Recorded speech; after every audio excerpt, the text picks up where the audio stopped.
I am a brain human who has eaten the brain fruit possessing the ability to store my own brain. From the God Valley incident up to the era of the King Luffy, I will be involved in the story.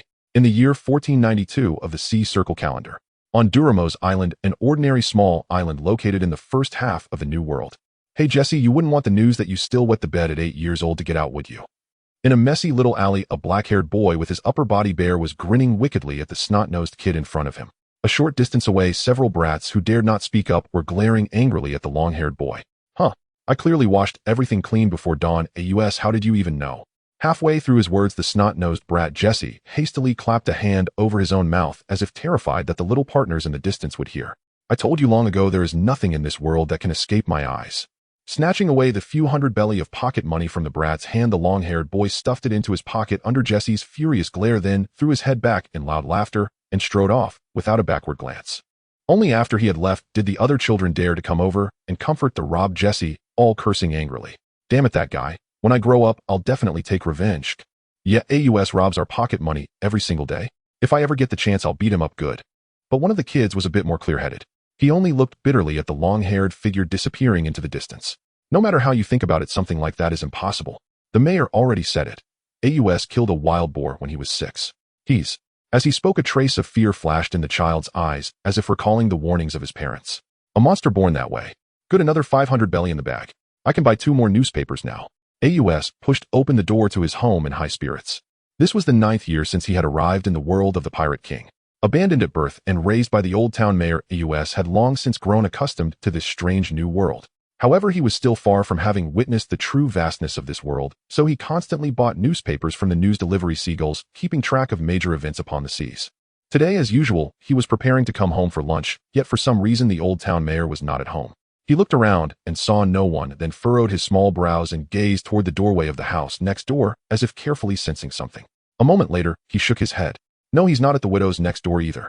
Figuring the old man had probably gone off to drink with women, AUS did not dwell on it. He simply went into the kitchen, found a few pieces of bread and some ham, and sat himself down on a chair to eat, munching away while reading the newspaper he had just bought that day. The remnants of rocks are expanding their own forces, among them figures such as Golden Lion and Whitebeard. Nothing particularly worth extra attention. Still, one had to admit that the young Charlotte Lingling was truly beautiful. Gazing at the curvaceous figure on the newsprint, AUS chewed, while secretly sighing in admiration, then continued reading downwards. The Roger pirates are suspected to have been sighted on Cinderella Island. The Pirate King himself alive. AUS muttered as he chewed, feeling a brief surge of emotion, then continued reading down. The next piece of news was, wait. The motion of AUS's jaws suddenly stopped, as if he sensed something amiss. He snapped his gaze back to the line about the Roger pirates, failing to notice the bread falling from his mouth to the floor as he sat there utterly dumbstruck. Cinderella Island. Wasn't that the island just a few dozen nautical miles away? Damn. At this point in time, Roger had not yet reached Laugh-Tale, nor was he yet the Pirate King. Outrageous. AUS's eyes widened completely in the span of just a few seconds. An audacious decision surged up in his mind. In my previous life, I waited nearly 30 years and still never figured out what One Piece actually was. Now I've got a ready-made chance to see it with my own eyes, don't I? If he could join the Roger Pirates, what would that be called? Starting at the summit. The great treasure that ordinary pirates spend a lifetime searching for. He would find it within just a couple of years of setting sail. The more he thought about it, the more excited AUS became. Not to mention the Roger crew was filled with nothing but top-tier powerhouses of the world. Learning just a move or two from them would be enough to make him the final boss of a movie special. And that was only the secondary benefit, the status bonus. Even a future nobody like Buggy, by relying on the title of former Roger crew member, was treated with respect wherever he went. Once the thought formed, he moved. Old man, I'm off to join the Roger Pirates. The debt I owe you for raising me, I'll repay it when I return home in glory. He wrote down a farewell note, slung a stick over his shoulder with a bundle tied at the end, and having made up his mind, resolved that once he became someone great, he would come back and repay the villagers who had raised him. When that time comes, I'll even lead all the stray dogs in the village to those great kingdoms to serve as guard dogs and eat royal rations. That should be enough of a gesture, right? AUS immediately packed up the few possessions left in the old mayor's house and sprinted toward the harbor feet. At the same time, a magnificent proud ship of red and gold, its bow adorned with carvings of 2 mermaids, was coming to a halt at the largest harbor of Doramos. At the prow stood a man who was clearly the captain. He wore a red coat draped over his shoulders and a captain's hat upon his head. Beneath his signature mustache was the hearty smile of one who belonged at the very top, and an innate kingly aura radiated outward. Such bearing, such overwhelming presence, truly one of the sea's absolute strongest. Relying on perception alone, AUS could already tell that the gap between their strengths was like an unfathomable abyss. This was the Pirate King, Gol D. At this moment, he had already gone through the great battle of God Valley with his companions and was sailing all over the world searching for the lost four-road poneglyphs and embarking on his final adventure. For now, he had yet to be stricken by an incurable illness and was freely savoring the liberty and voyage of the great sea. At the harbor, members of the Roger Pirates began disembarking one after another. They were only passing through this place to resupply. But among this crowd of burly men, two little brats weaving through them looked entirely out of place.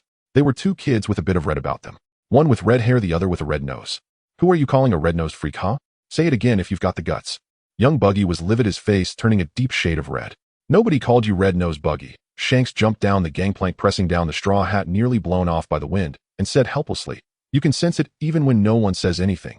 Your observation Haki is a red nose now, or what?" No, someone definitely said it. This feeling can't be wrong. Buggy clenched his fists and shouted, then suddenly looked around. His gaze landed on a figure sprinting toward them from afar. "Hey, was it you, brat?" "Ha ha. S.A. sure be you, lead a Buggy." Shanks. AUS ran toward them at full speed, laughing and waving as he greeted them. At the dock, numerous sailors, including Luagia, Lely Jabba, and others, watched the farce with laughter. What? Although he did not know from where the impish youngster had learned the name of his revered elder Ba Ji, it did not stop him from expressing his displeasure at such familiarity, exclaiming, "Do I know you? You just barge in like that." Blushing and mimicking OS's laughing expression, Ba Ji's performance was vivid enough to have Xianx burst into hearty laughter while the surrounding companions embraced one another amidst their chuckles. "Don't say that, Ba Ji." OS ever brazen faced a ship full of New World top experts without the slightest hint of trepidation. With an unwavering smile, he declared, "My Kinbunshika Haki never deceives. Surely we will become great friends in the future." OS, with his nearly waist-length black hair, still bearing a trace of youthful innocence, yet unmistakably handsome, flashed an infectious smile. His bare torso revealed faint scars and defined muscle lines complemented by simple military trousers and boots with nothing more than a piece of luggage slung over his shoulder. Subcaptain Ming Wang Lely squinted his slender eyes as he remarked, "At such a young age you've already awakened your Kinbunshika Haki. It seems to be a very special kind indeed. Just like Ladefield." Luagia found it amusing and interjected. He walked over, placing both hands on the railing as he looked toward the long-haired kid on the dock, and chuckled, "Hey, kid, why have you come here?" "Of course, to join you all." With full confidence in the character of these top experts, OS laughed, and added, "Please call me the enchanting demon of the high seas, OS." "Kid, why must you board our ship?" The man who had concealed the great treasure at the seas, in Pirate King Guer D. Luo Gs smiled, as he asked OS, "For what purpose do you board our ship?" To which OS replied with laughter, "Ha ha ha. Of course it is to turn this world upside down. Ha ha ha." Upon hearing OS's youthful remark, Luagia and Lely were momentarily stunned before exchanging glances and erupting into hearty laughter. Both recalled the very scene from their early days, the very impetus for the formation of Luagia's pirate crew. In this young man, they saw reflections of their own youth. "Ha ha ha ha, if you are not afraid of death, then boldly board the ship." Luagia, ever easygoing, waved his hand dismissively and consented to OS's request on a whim, while Lely unusually raised no objections, accepting the captain's capricious decree. However, nearby Jabba and his companions could not quite understand, remarking, "Hey, Captain, are we about to turn this ship into a haven for brats?" "Dealing with a capricious captain. There's nothing we can do about it," a crew member murmured with a resigned shrug. In Luagia's pirate crew, all members shared a common understanding. They might spend their days laughing, drinking, and brawling freely, but when the captain issued an order, the crew would follow without question. This was a testament to Luagia's unique charisma.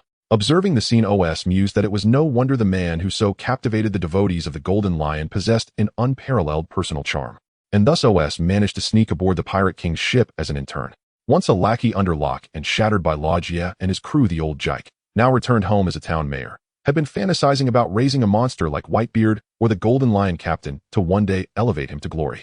Seeing his house ransacked and marked by a stray note on a table, he fell silent before erupting in subdued fury. As OS watched the coastline recede, he spotted a figure hopping about along the shore. Even though his Kinbunshika Haki was not naturally strong, his keen eyesight discerned that the silhouette likely belonged to the old mayor. "Oi, farewell, I shall take care of myself." OS watched as the old man, leaping about to bid him farewell, and seemingly reluctant to let him go, energetically waved his arms with tears glimmering in his eyes.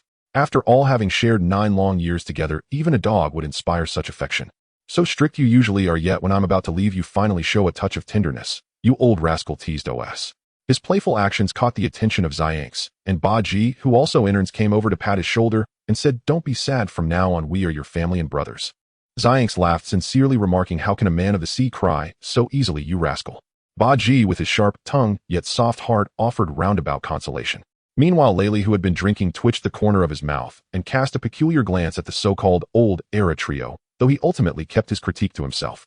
With his unfaltering gunsmanship Haki that found its way even through calm winds, he could clearly sense that the old man on shore was shouting something along the lines of, "Damn, Lodge, you never spare anyone, even when it comes to matters of the heart." However, since the speaker was a relative of a new crew member, Laley dared not retaliate and pretended as if he hadn't heard a thing. "Lodge, you damn. Hey, let's remember to put on clothes next time. Don't catch a chill." The old Jike shouted fiercely, gritting his teeth and wiping away tears as he watched the Aloha Kexan vanish into the sunset.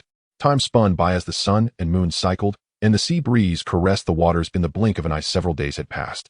To be honest, even with all his mental preparation, life at sea proved even more tedious than OS had imagined.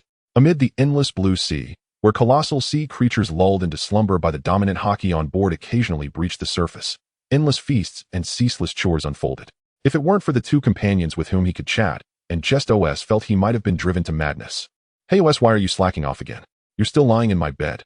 The cabin door was suddenly kicked open as Buggy, fresh from tidying the deck, rushed and grabbed OS by the collar and shouted fiercely with biting words. "Don't be so particular, Buggy. Won't it do if I pay you some extra for the trouble?" Being swung by the collar, OS didn't mind Buggy's rough attitude. Instead, he pulled a few Bailey banknotes from his pocket and cheerfully stuffed them into Buggy's own pocket. Watching Buggy's eyes light up at the sight of money, OS adjusted his collar while thinking that perhaps only Buggy on this ship could be considered a proper pirate, greedy, cunning, yet loyal. With a little cash, he could always placate him. This way, he could occasionally indulge in a lazy sleep. Just then, a young voice rang out from outside the room. "OS, Buggy, hurry and come out to train." Upon hearing the voice, AOC, who was originally sitting on the bed, was the first to excitedly stand up and rush toward the door, while Buggy wore a face full of bitterness. He truly disliked the arduous training. After all, there were plenty of experts on the ship, and during the treasure hunt, it wouldn't be his turn to take the lead. However, seeing AOC and Shanks quickly dashing toward the stern, he didn't want to be left behind, so he forced himself to remain calm and followed them, saying, "Wait for me, you two." As they exited the cabin and headed toward the ship's stern, they passed by several burly men who had drunk too much and collapsed on the ground. The trio was already used to such scenes of spontaneous revelry, so they each found their weapons in the storage room. Buggy opted for a flying knife, while Shanks preferred a western sword. AOC, after some contemplation, picked up a sniper rifle and a knife. This was the result of his careful consideration. The knife was indeed very stylish, but he didn't just choose it because it suited his natural talent for observation Haki, which was appropriate for being a sixth wheel. It was also because the competition in the swordsmanship realm was too intense. With the likes of Gold Lion Roger and Rayleigh and the presence of red-haired Shanks and Hawkeye, not to mention the future addition of the three-sword style practitioner Roronoa Zoro. AOC felt that trying to make a name for himself in the sword-wielding circle was somewhat of a low-cost endeavor. If he was going to be a master, he might as well aim to be the world's #1. It would do justice to his hard-earned luck at the start. However, on the path of the great swordsman, not to mention whether he had the talent for swordsmanship, even if AOC endured countless hardships to become the so-called world's greatest swordsman, he would probably be relentlessly pursued and cut down by Hawkeye and Zoro, constantly hearing in his ears, "Accept my challenge. I am the man destined to become the world's greatest swordsman." How annoying that would be. He was not afraid of challenges, but he found them troublesome. Instead, why not aim to be the world's greatest gunman? After all, as a former inhabitant of Blue Star, AOC had a natural yearning for firearms. Moreover, he possessed the innate talent for observation Haki, and most importantly, this path was not troublesome. In the future, the renowned snipers would only be Jesus Burgess, Usopp, Van Oka, and maybe Ben Beckman. The niche of this path was not competitive. AOC felt he wasn't inferior to anyone on any route. Once he developed his Conqueror's Haki observation kill or foresight, and got some sea prism stone bullets, while he might not be able to take down an emperor with one shot, taking down one emperor's subordinate wouldn't be too far-fetched. After all, Shanks could take down 3 billion with a single strike. Once he mastered his abilities and gained the strength of an emperor, he would travel the world, enjoy life, witness various iconic scenes, and when he got old, buy a few maids and live in a small manor. Having suffered as a beast in his past life, he was determined to live more enjoyably in this life. However, the ideals were grand while reality was stark. He was still just a child with a naturally awakened observation Haki, slightly stronger than average. Although Rayleigh was indeed a mediocre teacher who misled others, he should still be able to build a solid foundation.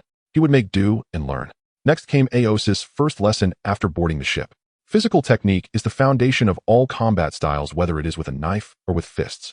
Even if you are using a ranged weapon like a gun, you still need strong reflexes and Haki to stand invincible. For the three young ones living in the new world, the word Haki was certainly not unfamiliar, so Rayleigh did not elaborate further and turned his gaze to the weapons each of them had chosen. Apart from physical techniques, what each person pursues more is the combat style they are good at. So, Rayleigh looked at them, took a sip of his drink. Tell me what you want to learn. If I know, I can teach you my experiences and skills. I want to learn swordsmanship. Shanks was very focused from the start, perhaps influenced by Roger, and Rayleigh harboring a preference for the long sword. Swordsmanship, huh? Rayleigh smiled. Then starting today, you will practice cutting 5,000 times daily. First learn the most basic grip of the sword. He then turned his attention to Bucky. The short knife and long sword are quite similar. Let's start by practicing the swinging. Finally, he looked at AOC, whose eyes were bright. Since he didn't know much about this child, Rayleigh asked him what he wanted to learn. Can I learn anything? Of course, but if you want to learn gun techniques, the sniper on the ship item is a dead shot. Then I want to learn Conqueror's Haki. AOC's surprising declaration almost caused Rayleigh to spit out his drink 5 meters away. After a moment, he wiped his mouth and said irritably, kid, although I don't know where you heard that term, such advanced techniques require at least someone with the potential for Conqueror's Haki. The implication was that AOC might not even possess the potential for Conqueror's Haki, so how could he talk about it? However, AOC was not concerned about this. He thought with a mindset of let's give it a shot then. If I have Conqueror's Haki, can you teach me, Uncle Rayleigh? Why not? Rayleigh casually agreed, thinking it was just a child's ignorance. After a brief chat, the three began their most basic training. Carrying a massive iron plate as a weight, AOC was doing one-handed push-ups on the ground while reading a newspaper. Meanwhile, he didn't forget to train his observation haki. In his perception, Shanks was sweating profusely while practicing sword swings, looking very serious for his tender age, while Bucky was also training. However, by deliberately slowing down his movements, it was evident that he was slacking off. Shanks seems to be swinging his sword more fiercely each time. After finishing his strength training, AOC saw that Shanks had finally completed his daily sword practice. Should one say that he was indeed a talent in swordsmanship? His progress was visibly remarkable. Like a sixth wheel, AOC secretly observed Shanks' improvement, quietly noting the techniques in his mind. While Shanks was training his strength, AOC picked up the long sword that Shanks had placed on the ground, recalling the movements and airflow changes he sensed from Shanks, and began his own sword training. What a greedy little brat. On the lookout, a long-haired muscular man wearing sunglasses watched AOC training hard at the stern and said to the nearby blonde fat man, he wants to learn both gun and sword techniques. If he comes to me asking to learn axe techniques, I won't teach him. Although I don't quite agree with the sniper playing with knives, he's a bit different. As a master of observation haki, Roger the sniper could see some signs. That kid AOC is stealing Shanks' efforts. And indeed, Shanks had to swing his sword 5,000 times to summarize and familiarize himself with the techniques, while AOC had perfectly learned them after mimicking him 1,000 times. This realization thrilled AOC. Wow, is this a Sharingan version of observation haki? The naturally awakened range of observation haki was not very broad. After years of effort by AOC, it only extended to a few dozen meters. However, AOC's observation haki was different. While it might not be as detailed as a microscope, it was naturally at maximum level. Every subtle change and technique could not escape his eyes. Thus, aside from hard power learning, any skill was effortless. Thus, in the days that followed, most of OSS training focused more on physical conditioning. Although he could not compare to some prodigies who exerted 200 times the effort, both his shooting skills and martial arts could be learned at double the efficiency of a genius like Shanks, making him quite a monster in his own right. Therefore, developing his physical strength and dominance early on was far more beneficial than anything else. Time flew by and 2 months had passed since leaving his hometown. OSS life had been fulfilling, yet mundane. Shortly after dawn, he was dragged out of bed by Buggy and Shanks to clean up, as the previous night, due to Captain Rogers' bounty rising again, yet another banquet was held aboard the ship. Everyone was in high spirits except for the 3 underlings of the warlords. Damn, who can keep their spirits up with daily banquets without feeling fatigued? For this group of hot-headed fools, including Roger, who bore some resemblance to Monkey D. Luffy OS felt helpless. It wasn't that he didn't want to join in, it was just that the so-called rum was utterly distasteful, and OS, who had no taste for alcohol, found it hard to appreciate. This was not at all what OS had imagined a passionate adventure as the Pirate King would be like. Apart from the occasional storms, thunderstorms, hail, and hurricanes, there was hardly any real thrilling adventure. Indeed, the so-called grand journey of the Pirate King was merely a gathering of top-tier powerful men. After tidying up until lunchtime, OS and the others finally cleared away the bottles and debris. Just as they were about to grab something to eat and then head off to train, suddenly OS seemed to sense something halting in his tracks, and looking up at the distant sky, something was flying over. OS was the first to hear the sound. Buggy ran to the ship's side and took a closer look, only to discover it appeared to be a cannonball. Holy crap. Looking back into the distance, he was shocked to see a white sail appear in his field of vision. What kind of cannonball could be thrown so far? Was it a missile? OS had a vague idea of who it might be. Without calling out a warning, he immediately drew the spear he carried on his back, aiming at the black in the sky amidst the tense gazes of Shanks and Buggy. At the same time, Captain Rogers' figure appeared at the bow of the ship, watching OS with the gun aimed. Kid, that guy's cannonball is pretty fast. Do you think you can hit it? Roger grinned widely, observing OS as he was still trying to aim. Who do you look down on? I may not be able to hit him, but hitting a cannonball is no problem for me. OS pouted, aligning the sights with the black dot and tapping into his observation haki. Got it. In his perception through observation haki, the cannonball was struck just dozens of meters away from the ship, directly hitting the center of the projectile. However, it hit, but not completely. To OS's astonishment, instead of exploding in midair as expected, the cannonball merely deflected his bullet, falling back down on its original trajectory. 606 That cannonball is a grape. No, this is definitely a cannonball infused with haki. Seeing that he couldn't do anything about it, OS decisively lowered his gun and retreated behind Buggy and Shanks. He wasn't panicking. After all, if the sky fell, a tall person would hold it up, leaving no burden for the three of them. As expected, divine avoidance. With Captain Roger's furious shout, a blade wrapped in black and red lightning slashed across the sky, seemingly tearing the heavens apart. Apart from the one OS aimed at, several cannonballs that followed hadn't hit the ground yet when they erupted in violent explosions in midair. OS was dazzled by the sheer power of that blade. While he knew from the anime that this move was exaggerated, witnessing it in person was an entirely different experience. A single slash could split the sky. Divine avoidance is so amazing, I have to learn it. OS felt his scalp tingle, saliva nearly dripping from his mouth as he observed every movement of Captain Roger while he executed the technique through observation haki. However, perhaps due to his current lack of skill, he could only feel a powerful force circulating within Roger's body, and beyond that he could not discern anything clearer. OS felt regretful. Perhaps it was akin to how the Sharingan couldn't replicate forbidden techniques due to a low level. He simply couldn't grasp it. Before he could react, Shanks and Buggy pulled him back behind the crowd of crew members rushing in. Ha ha ha. Hey kids, prepare to battle the Marines. Roger laughed heartily as he drew his sword. This mad dog, just when we thought we had shaken him off, how come he caught up again in less than 2 months? Jabba, wearing a vest, wielded dual axes and retorted grumpily. Then let's give them a welcoming gift. Rayleigh, being straightforward, wielded his sword and split the massive sword aura across the sea. Of course, as OS expected, it had no effect, being dispersed by a punch from the battleship. OS was quick on his feet, scrambling up to the lookout tower. He greeted his sniper mentor Bidem, saying, "Yo, Uncle." Bidem, who was stout, was quick in response and movement. He smiled at OS, who had also climbed up. "Oh, it's OS. You need to be careful. The ones we're facing this time are no small fry. I'll take good care of myself." OS smiled, looking through the rifle's scope at the figure on the distant battleship. It was a burly man wearing a vice admiral's cape and a black suit with short hair and a goatee, casually weighing a few cannonballs in his hand. The cannonballs that had previously left OS helpless were thrown by this guy. If OS had to say, the current cannons were still too weak. Even the automatic ones couldn't compare to the manual ones. One could say it's no wonder he's the king's chicken sauce. Hey, can you hear me, Roger? Just surrender." From a distance, he saw Carp holding a giant loudspeaker, shouting out loud. Ha, that's not happening, Carp." Roger replied with a grin, the two old rivals shouting back and forth from the two exchanged their usual flirtatious opening lines. Next came the customary chase and the throwing of haki. Due to the numerous top-tier experts in Roger's crew and their high mobility, it was unrealistic for Carp alone to capture them all. Moreover, Roger and his crew did not wish to engage in a deadly struggle with Carp, a tough nut to crack on the high seas. After all, if any leaks of haki occurred, it could lead to the ship's destruction without any survivors, resulting in a collective swim to the next island. Occasionally, some overconfident Marines, thinking they could approach the Oro Jackson, either got knocked into the water by Rayleigh and others, or were sniped by OS. Among these reckless Marines, OS noticed an unusual figure through the scope, a tall, curly-haired man. Hey, this guy mixed in with the ordinary Marines is definitely up to no good. If it weren't for OS recognizing him, he might have really gone unnoticed. The ice fruit user on the opposite side wanted to approach their ship. It was hard to imagine that would end well.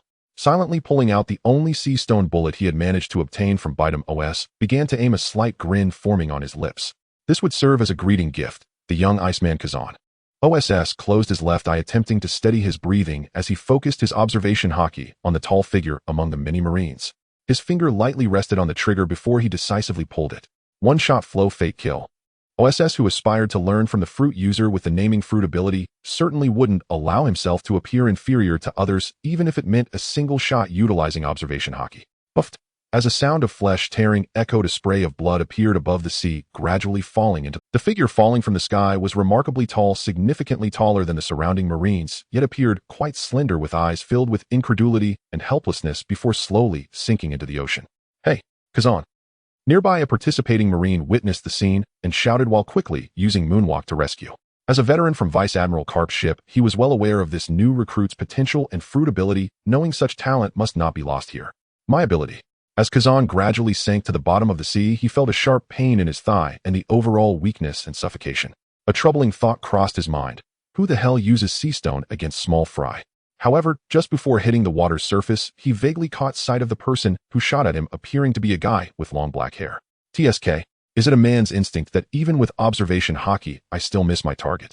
The failure to hit his intended target with Observation Haki foretold the end of the first female admiral in marine history. OSS smirked, feeling a bit regretful, but he wasn't the type to put all his eggs in one basket. Isn't it better to share the spoils? This was also to reverse the imbalance in the Marines where the Yang was strong and the Yin was weak, striving for balance over the ocean. Thus, in a sense, OSS had taken a step ahead of Roger to become a king. If you ask what kind of king OSS wishes to be, it is undoubtedly the king of explosive sails. Going in with a knife for a duel really isn't my style. It's all about sneaking up on others from a high vantage point. Watching OSS gradually improve his shooting skills, Bidem, who was primarily dealing with incoming cannonballs, felt gratified, yet also broke into a cold sweat. This kid is truly reckless. The chase was somewhat intense, but overall, due to Roger's crew's average combat power being too high, they held the advantage and were steadily distancing themselves from the Marine warships. Bounce, bounce, my armament Haki. After being shot at by bullets detected through Observation Haki and blocked by his armament Haki shorts, OSS felt a bit helpless.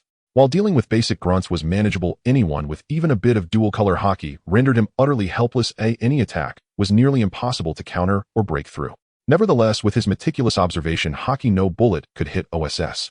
Once I master armament Haki and foresee the future, we'll see if you can still protect yourselves. Pada. OSS, nimble and quick, slung his gun over his back and swiftly descended the lookout tower via the rope. Since he hadn't fully developed yet, he decided to avoid this high-stakes situation. After all, those armed with Haki could easily kill him if they made contact. The other crew members on deck, seeing the small figure with a gun retreating towards the cabin, said nothing. After all, against this group of elite Marines, a 9-year-old child wouldn't be much help, and forcing him into danger would only require them to divert their attention to protect him. Likewise, Buggy and Shanks were in the same boat. The crew had no time to worry about them, and there was no difference from OSS. Even if OSS felt that Shanks and Buggy together couldn't best him now, in the eyes of the official crew, the three kids were more or less similar, equally incompetent. Hey, Shanks, that guy OSS must have hidden away already. Oh, let's hurry. Don't say that, Buggy. This is a man's battle on the sea. Sensing two figures still lingering on the deck with his Observation Haki, OSS paused and headed to the other side of the ship. Deep down, OSS was still a playful person, enjoying traveling the world and doing things freely. His mad desire to grow stronger was also to seek fun rather than be treated as entertainment. Seeing the two clowns still lingering on the deck, OSS smiled and decided not to rush back to the cabin. On the deck, a red-nosed kid was tugging at a red-haired kid, while the small kid with the black gun stealthily approached them. It seemed that Shanks was eager to join the fight with a knife, while Buggy wanted him to hide together, but failed to budge Shanks, leading to a dispute. To be fair, despite his mischievous nature, Buggy was still quite loyal.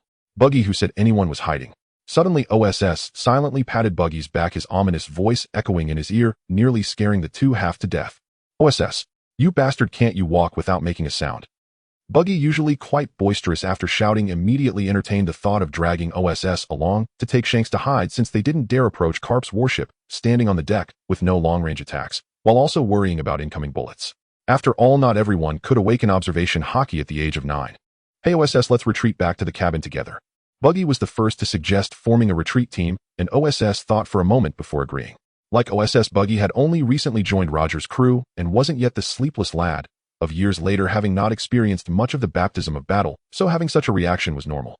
However, Buggy looked at Shanks, who was still crouching by the side of the ship, eager to join the fray, and felt a headache. This guy had been adventuring with Roger's crew since birth, truly headstrong. What's going on? OSS, carrying the black gun, casually blocked a bullet flying from afar, observing Buggy's grim expression with some confusion. However, upon seeing Shanks not moving, he instantly understood. The three troublemakers of the worst generation usually acted in groups, and Shanks was truly more of a hindrance than a help. This was not the Wano country battle years later, where it was generals against generals, soldiers against soldiers, with the Whitebeard crew's rookie recruits and grunts entangling Shanks. Any elite Marine attack infused with Haki could easily take the life of this 9-year-old red-haired kid. While OSS knew Shanks would be incredible in the future, for now, he hadn't developed yet, so he shouldn't be reckless. Seeing Shanks still crouched on the deck, enjoying the spectacle, OSS gestured for Buggy to step aside. In Buggy's bewildered gaze, OSS raised the black gun in his hand and aimed for the back of Shanks' head. Bang! After all, with the strength of a natural-born monster coupled with relentless training, OSS, while uncertain, was likely stronger than young Whitebeard. This shot would surely make the Emperor red-haired roll his eyes. Not bad. Young OSS versus young red-haired. Young OSS wins. OSS nodded in satisfaction, dragging Shanks by the collar towards the cabin amidst Buggy's astonished gaze. After the war on the slightly worn Oro Jackson in an unknown sea of the New World. The sky after the rain was exceptionally refreshing. With the weather turning fine, Roger began to call for a new round of festivities, the reason being. Just think of any excuse, let's celebrate once again having shaken off Garp's pursuit. The feast is on. Oh. With the captain's loud toast, the other crew members laughed heartily in response, filling the deck with a lively and grand atmosphere. Bang! In this lively atmosphere, a loud sound of the door opening was not surprising, and no one noticed a little red-haired boy with a big bump on his head gritting his teeth and looking around. The straw hat on the boy's head was tilted due to the bump, making him look somewhat comical, causing the crew nearby, who noticed him, to burst into laughter. Did your head get injured in the previous naval battle, Shanks? Holding a bottle of wine, Roger, who was enjoying his drink, saw him, the promising newcomer he had high hopes for, and reached out to pat his head, smiling as he asked, "Where's AOS?" Shanks seemed reluctant to mention the bump on his head, awkwardly shifting the topic. After he woke up, he had grabbed Buggy to ask about the bump, and Buggy, being disloyal, quickly sold AUS out to divert the attention. Indeed, Shanks considered himself a very easygoing person, but after being hit by a sneak attack from a friend and getting a big bump that left him feeling embarrassed, he couldn't hold his pride. Who doesn't know that aside from his friends, Shanks values his own pride the most? After 9 years of debuting, it was the first time he encountered someone who treated him with such disrespect. Thus, the usually smooth-sailing young Shanks turned red with anger, wanting to prove himself, or rather to take revenge for that bump. Amidst the bustling feast, Shanks continuously scanned his surroundings, searching for AUS, and finally found him among a group of burly men devouring roasted meat. He was chowing down on a big bone and guzzling drinks, looking relaxed and stress-free, just like a top-eating streamer from the original world. "Oh, Shanks, why are you staring at me? Do you want to eat roasted meat too? Why the knife in your hand? It's all cut up, there's plenty of meat on that bone." "What? A man's battle? I'm too hungry right now, wait until I'm full." "You don't want to win without a fair fight, do you? I've eaten too much, you understand, right? Let me digest for a bit." "Wait a second, I have digested, but I just ate too much, or I need to take a dump. Do you want to come along? Are you serious? You want to duel while I'm waiting outside to take a dump? All right then, watch me use the mop to clean up my mess." Shanks knew of Ost's natural strength and his exceptional observation haki, so facing this weapon that could inflict magical damage, he decided to retreat. He wasn't afraid of a real fight. Even if he lost, he could just wrap himself up and lie down for a few days. But fighting with a mop covered in filth was something he truly feared. However, because of this incident, for the next few days, Shanks kept a close eye on AUS, making him feel quite uncomfortable. "Forget it, a little kid is just a little kid, let's just have a fight." AUS shook his head and pulled out an ordinary long sword from the storage room, tossing it to the sulking Shanks, who caught it in a panic. AUS then beckoned him with his index finger, a mischievous grin on his face, saying, "You little rascal." Shanks felt a surge of excitement, realizing AUS was finally willing to have a proper fight with him. He immediately gripped the sword with one hand, ready to spring into action. Seeing AUS standing still without moving, he decided not to hold back any longer. "Are you going to use the gun on your back? I won't give you the chance to shoot." He acknowledged that Ost's marksmanship was indeed formidable, but he was not afraid of. Seeing AUS like this, Shanks felt somewhat indignant and leapt forward, swinging his sword down at AUS.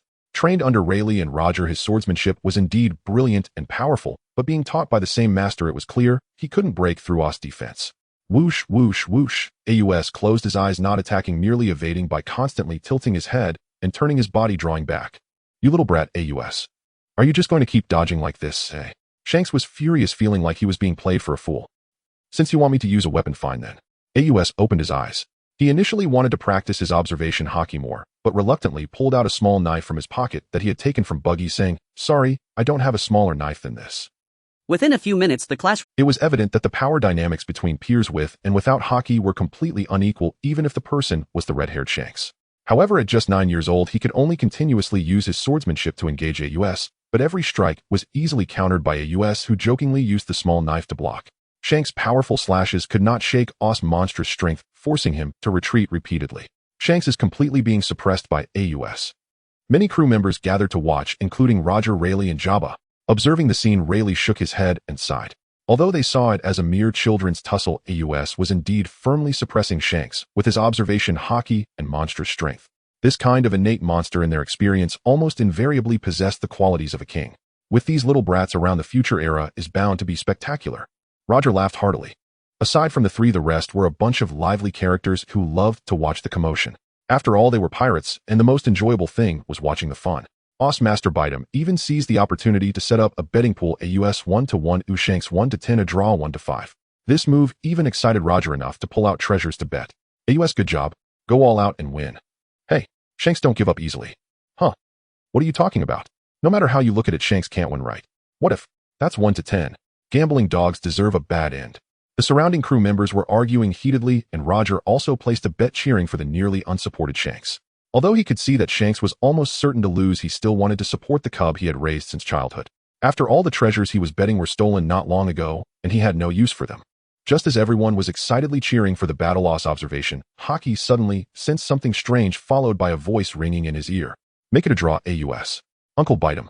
This type of observation Haki was used in the movie Red, where Jesus, Burgess, and Usopp were in different dimensions, but could communicate and listen through observation Haki. Rig a match. Sir, that's simply not my style. OSS gazed with disdain. His ambition was to surpass the red-haired youth, securing his dominance in this new era. He would become the undefeated sovereign of his generation. Perhaps sensing OSS's resistance, Shanks sighed faintly and curled his lips in reluctant resignation. After a pause, he muttered, "Half my earnings go to you once it's done. Master, your judgment is impeccable." A triumphant grin tugged at OSS's lips.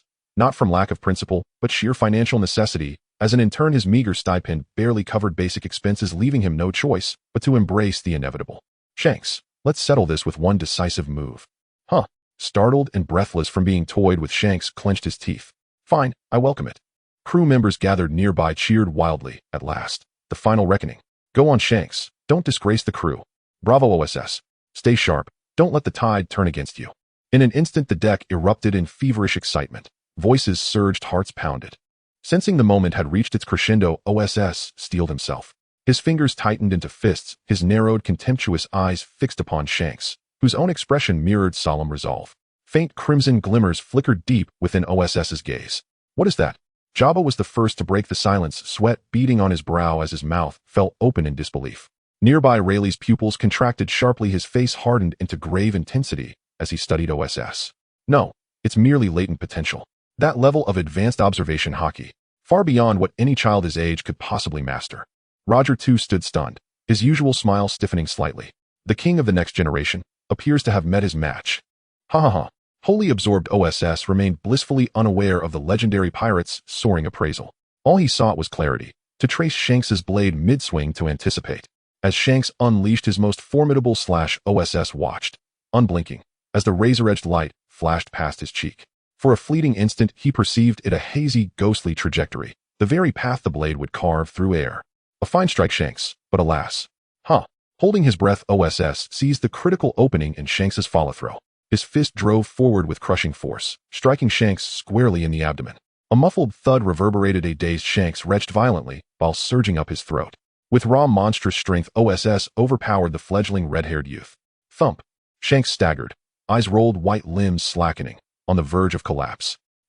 Seeing consciousness slipping away, OSS exhaled deeply, then suddenly raised his fist high, adopting an exaggerated theatrical grimace. "Ow, ow, ow. My fist hurts. Recoil pain.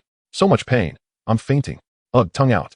OSS glanced back at the stunned crowd, then with resolute flourish shut his eyes and collapsed backward onto the deck. Perfectly timed, he hit the ground exactly as Shanks did, both sprawled flat in sprawling symmetrical poses. Silence blanketed the deck. "What the a?"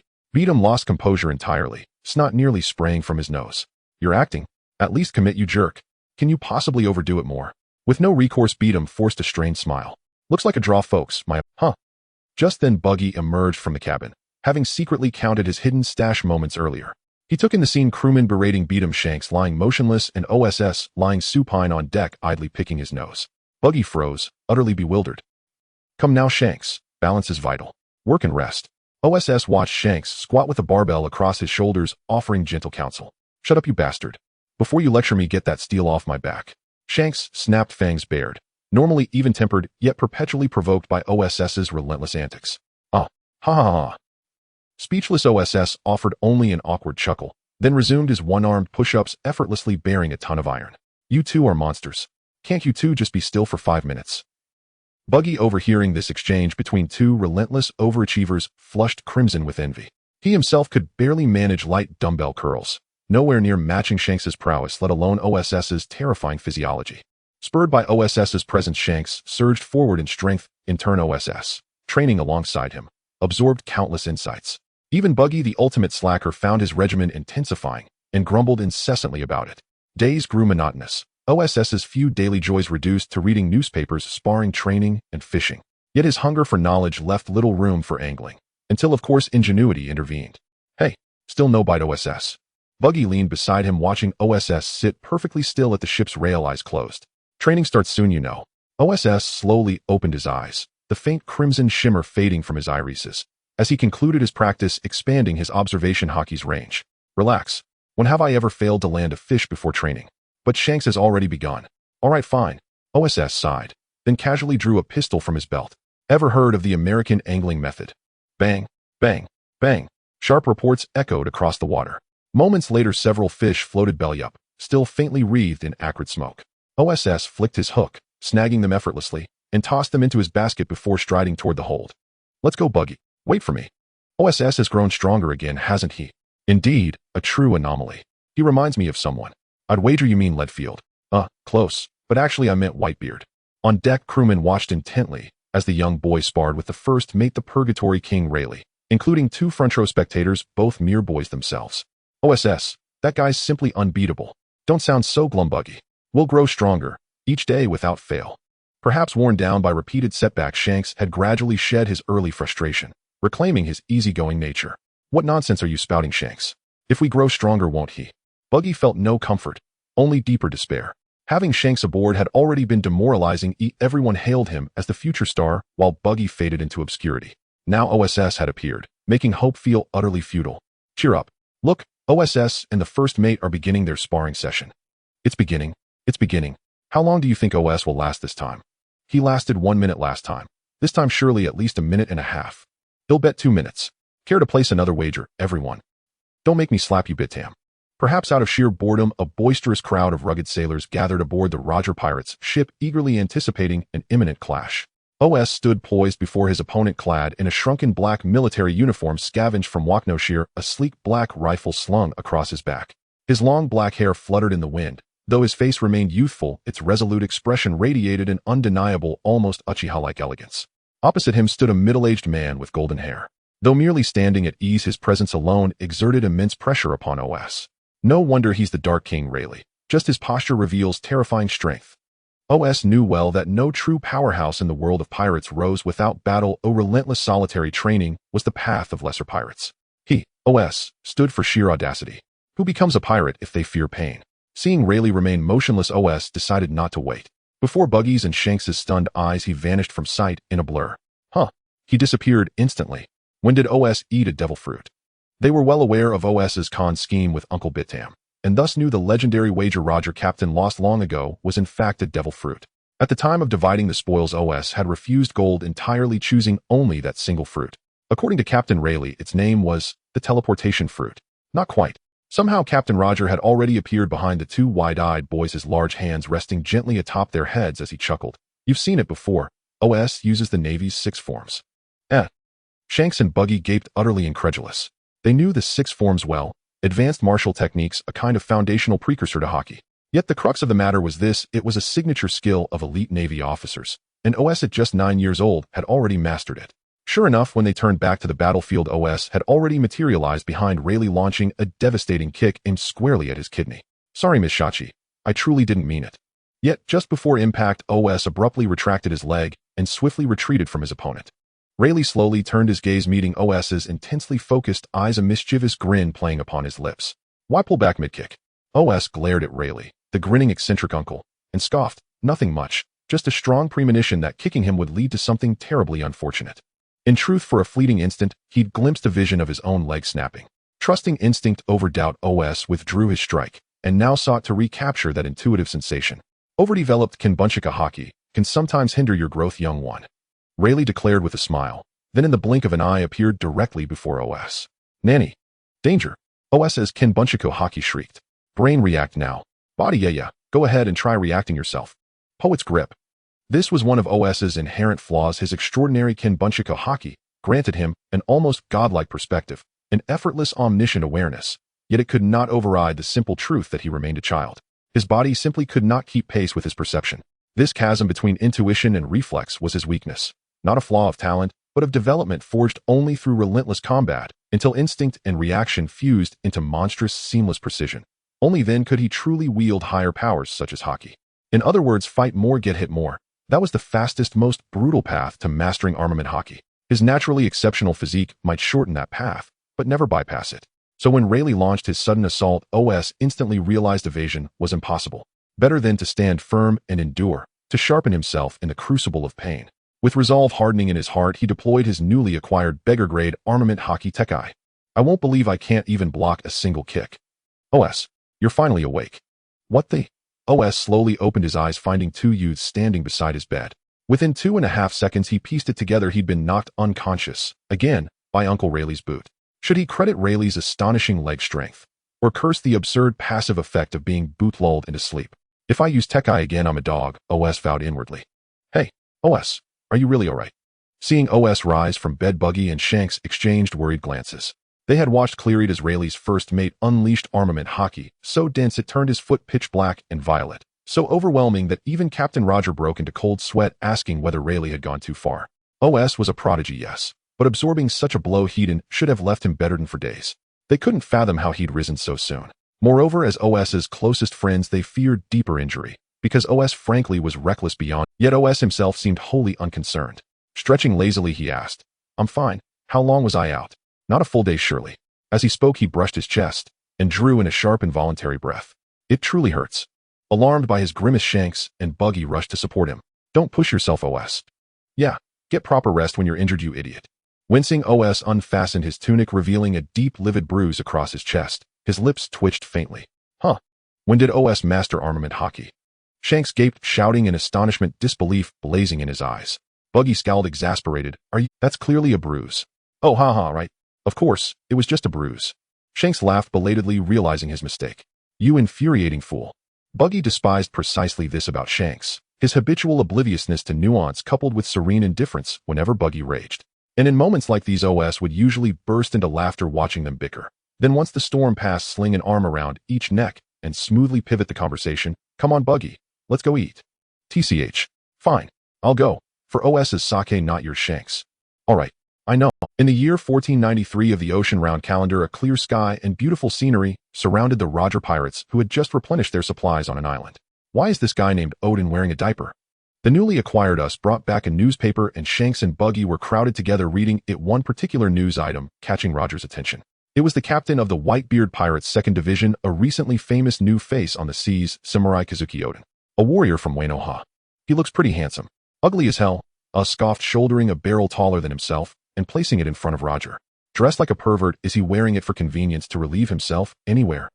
If you ask me, the black military uniform is the most dashing, right, Barrett?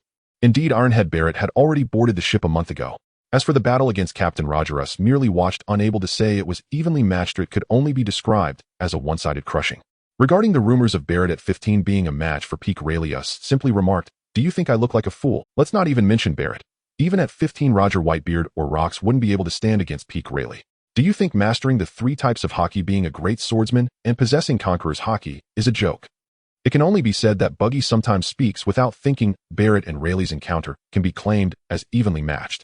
However, us didn't dislike this trait. Having endured a kick from Rayleigh's armed color without dying, us hoped this guy would boast about himself more in the future, such as saying, this guy us was once my comrade in the Roger Pirates, and at 9 years old, he was evenly matched with Deputy Captain Rayleigh. However, at this moment, Barrett, though not yet at the level of a world-class powerhouse, was still a martial arts expert. Not long after he boarded, he had sparred with us. Even the formidable Barrett couldn't help but exclaim that heroes were as numerous as the fish in the river. His incredibly high observation Haki and immense strength left Barrett astonished. At just 10 years old, he could spar with a 15-year-old without falling behind. Though confident he wouldn't be defeated, he certainly wouldn't be able to easily overpower his opponent. Barrett didn't trust his comrades, but he respected the strong. Therefore, when faced with this conversation, he chose not to ignore it, merely nodding. As a soldier, he truly believed military uniforms were the best attire. A diaper. Ha. Hearing Us' description, Roger burst into laughter, the liquor in his bottle clinking. Seeing this, Kuroka's expression turned slightly displeased as he snatched the bottle from Roger's hands, saying, your body can't handle any more alcohol. You wouldn't want to collapse halfway before setting sail, would you, Roger? Hearing this, Roger's face fell for a moment before he pleaded, don't say that, Kuroka's a little won't hurt. Unfortunately, in front of the ship's doctor, his status as captain held little weight, and he could only watch helplessly as Kuroka's took his precious liquor away. Without any alcohol, Roger felt a bit downcast, but soon things took a turn. Us had stealthily crept up beside him, pulling out a bottle of liquor from his cloak and quickly stuffing it into Roger's arms. The two exchanged glances. Roger, good boy, Us. No need for words, Captain. Is it okay, Rayleigh? Roger's health. Their little actions surely didn't escape the attention of those with observation haki, but the crew members who noticed didn't say much. It's fine, Roger is not a man who can be easily defeated. With the liquor in hand, Roger clearly looked more spirited than before, shouting to everyone, "Everyone, we are heading back to the New World." Oh, big news, big news. The Roger Pirates, one of the New World's overlords, has appeared in the latter seas of the New World, continuously defeating several pirates with bounties over 1 billion. Is this the new era's rocks? Since Roger discovered he had an incurable disease and decided to head to the final island, the Roger Pirates' journey seemed to have entered fast-forward mode. In just 2 years, they had traveled east and west, racing around for the truth of history, and in the blink of an eye, 2 years had passed. In the latter section of the New World, War Sea area, your bounty has been announced. A lively banquet was taking place on the deck. Buggy, habitually wearing a headscarf, excitedly ran over and shouted, almost tripping over himself in his haste. Upon hearing the news, all the crew members were taken aback, then raised their glasses, signaling to the long-haired boy in the crowd, chattering away, "You've made it, us. Let's celebrate us bounty and have another round of banquet." All right. The sea breeze blew, and the boy's long hair fluttered on the deck. Walked over to Buggy with a bottle of juice, looking at the party enthusiast with annoyance. "My head is being rewarded, and this is your reason to celebrate. Don't be such a downer, us." Shanks, also infected by the festive atmosphere, quite enjoyed it. "I really can't deal with you guys," chuckled, then took the bounty notice from Buggy. The largest photo depicted a naval battle had once participated in, where he stood tall, his piercing eyes emanating a red glow, looking incredibly imposing. In short, he looked terrifyingly strong. Black Gun bounty 13960 berries, most heinous life or death matters. Is this real? 139 million. Buggy, who always maintained a low profile, goofing off and lacked significant strength, had yet to attract the Navy's attention. Thus, he was quite astonished by over 100 million bounty. Although this was boosted by the Roger Pirates' reputation and due to his penchant for using hidden guns in battle, earning him resentment, and even each time Carp chased him, a curly-haired Navy would specifically target this over 100 million bounty still spoke volumes. It signified that although was only 12 years old, he was already recognized by the world government as a pirate of considerable threat. Shanks agreed, stating that though could be irritating at times, he was indeed a recognized opponent. However, before they could say anything more, raised his hand to interrupt them, suddenly looking serious as he gazed up at the sky, leaving the two boys puzzled, so they looked up as well. As they kept watching, Buggy noticed something was off. Several dark spots seemed to slowly emerge from the clouds. As expected, I can't escape it. Removed the black gun from his back, strands of black energy slowly enveloping the gun, his eyes bursting with a terrifying red light. War naval battle. Enemy attack. Buggy looked at the pirate fleet descending from the sky, shouting in panic. However, his voice quickly ceased as a large hand covered his head, that of Captain Roger. "Calm down, Buggy. Get ready for battle." Raising his head, he was met with Roger's eternally unflappable face. "Don't ignore me. Shiki." "Roger." Among the dozens of warships on the prows adorned with golden lion heads stood a man with flowing blonde hair. Now this is a true pirate. Just from a distance, felt the overwhelming aura of a top-tier powerhouse. A former officer of the Rocks Pirates, one of the 3 great overlords of the New World. Gold Lion Shiki. "How many times have I said this, Roger?" Shiki, with his long robe billowing and a cigar in his mouth, spoke with grandeur. "Although we had many grievances in our youth, let's forget them.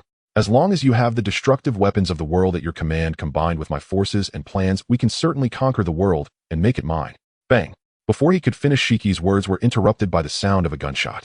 Who dares to interrupt the governor's speech will surely be killed." The crew of the Flying Sky Pirates broke into a cold sweat and hurriedly looked towards the source of the gunfire. "Sigh, is it really not possible?" A sigh came from beside Roger. In the next moment, a pitch-black bullet still spun on Shiki's armed, color-imbued face, until its kinetic energy was exhausted, slowly falling into the sea. Shiki's words halted abruptly, veins bulging on his forehead, his gaze quickly locking onto the figure beside Roger. It was a boy in military uniform with short hair, the muzzle of his long gun still emitting wisps of smoke. "Bastard! Looking for death." Cries of fear and anger continuously erupted from the crew of the Flying Sky Pirates. Evidently, this act had severely offended the dignity of the admiral. Yet some loudmouths under OSS observation could not escape the sniping, their pupils flashing red, followed by the sight of numerous red muzzles. The sight of the future through armed color bullets. Unless their observation haki was superior to OS's, they could only rely on even stronger armed color domineering to withstand it. Non-officers among the pirates would be taken out with a single shot. "Ha ha, this is my answer, Shiki." Captain Roger laughed heartily upon seeing this scene. Clearly, upon hearing this, Shiki's face turned red. "So you mean to say you want me to kill you here?" "I mean to defeat." The first shot of war had been fired by OS, followed by an exceptionally fierce battle. OS first fired a few black shots, and when numerous enemy ships approached, he simply drew the long sword at his waist, disappearing from his original spot with a shave. Many minions had no idea what had happened until they suddenly felt several wounds appear on their bodies. But soon enough officers came looking for them. A remarkably burly man, seemingly the captain of the Flying Sky Pirates OS, clearly did not have a good memory for unfamiliar faces. That little brat actually dared to fight against Captain Dark. He will surely be brutally killed. The surrounding pirate minions dared not approach OS, but that didn't stop them from boasting about their officers. After all, the size difference was evident. A 1.6-meter kid against a 4-meter giant, just looking at them showed the disparity. However, Dark in front of OS clearly did not have it easy, as he sensed a strong aura of danger from this little brat. In your future, there are no words for victory. OS held his black blade with one hand. Although his age limited his mastery of armed color, he could still manage simple rapping. Seeking excitement and battle was to better hone his domineering and to make a name for himself on the sea. Captain Roger painted a grand picture for the world. He intended to eat it all by himself. Wolf fame power. Boom. The entire deck began to collapse and roll. Countless pirate minions were sent flying. Dark, covered in armed color, charged fiercely at OS with a punch. Clang.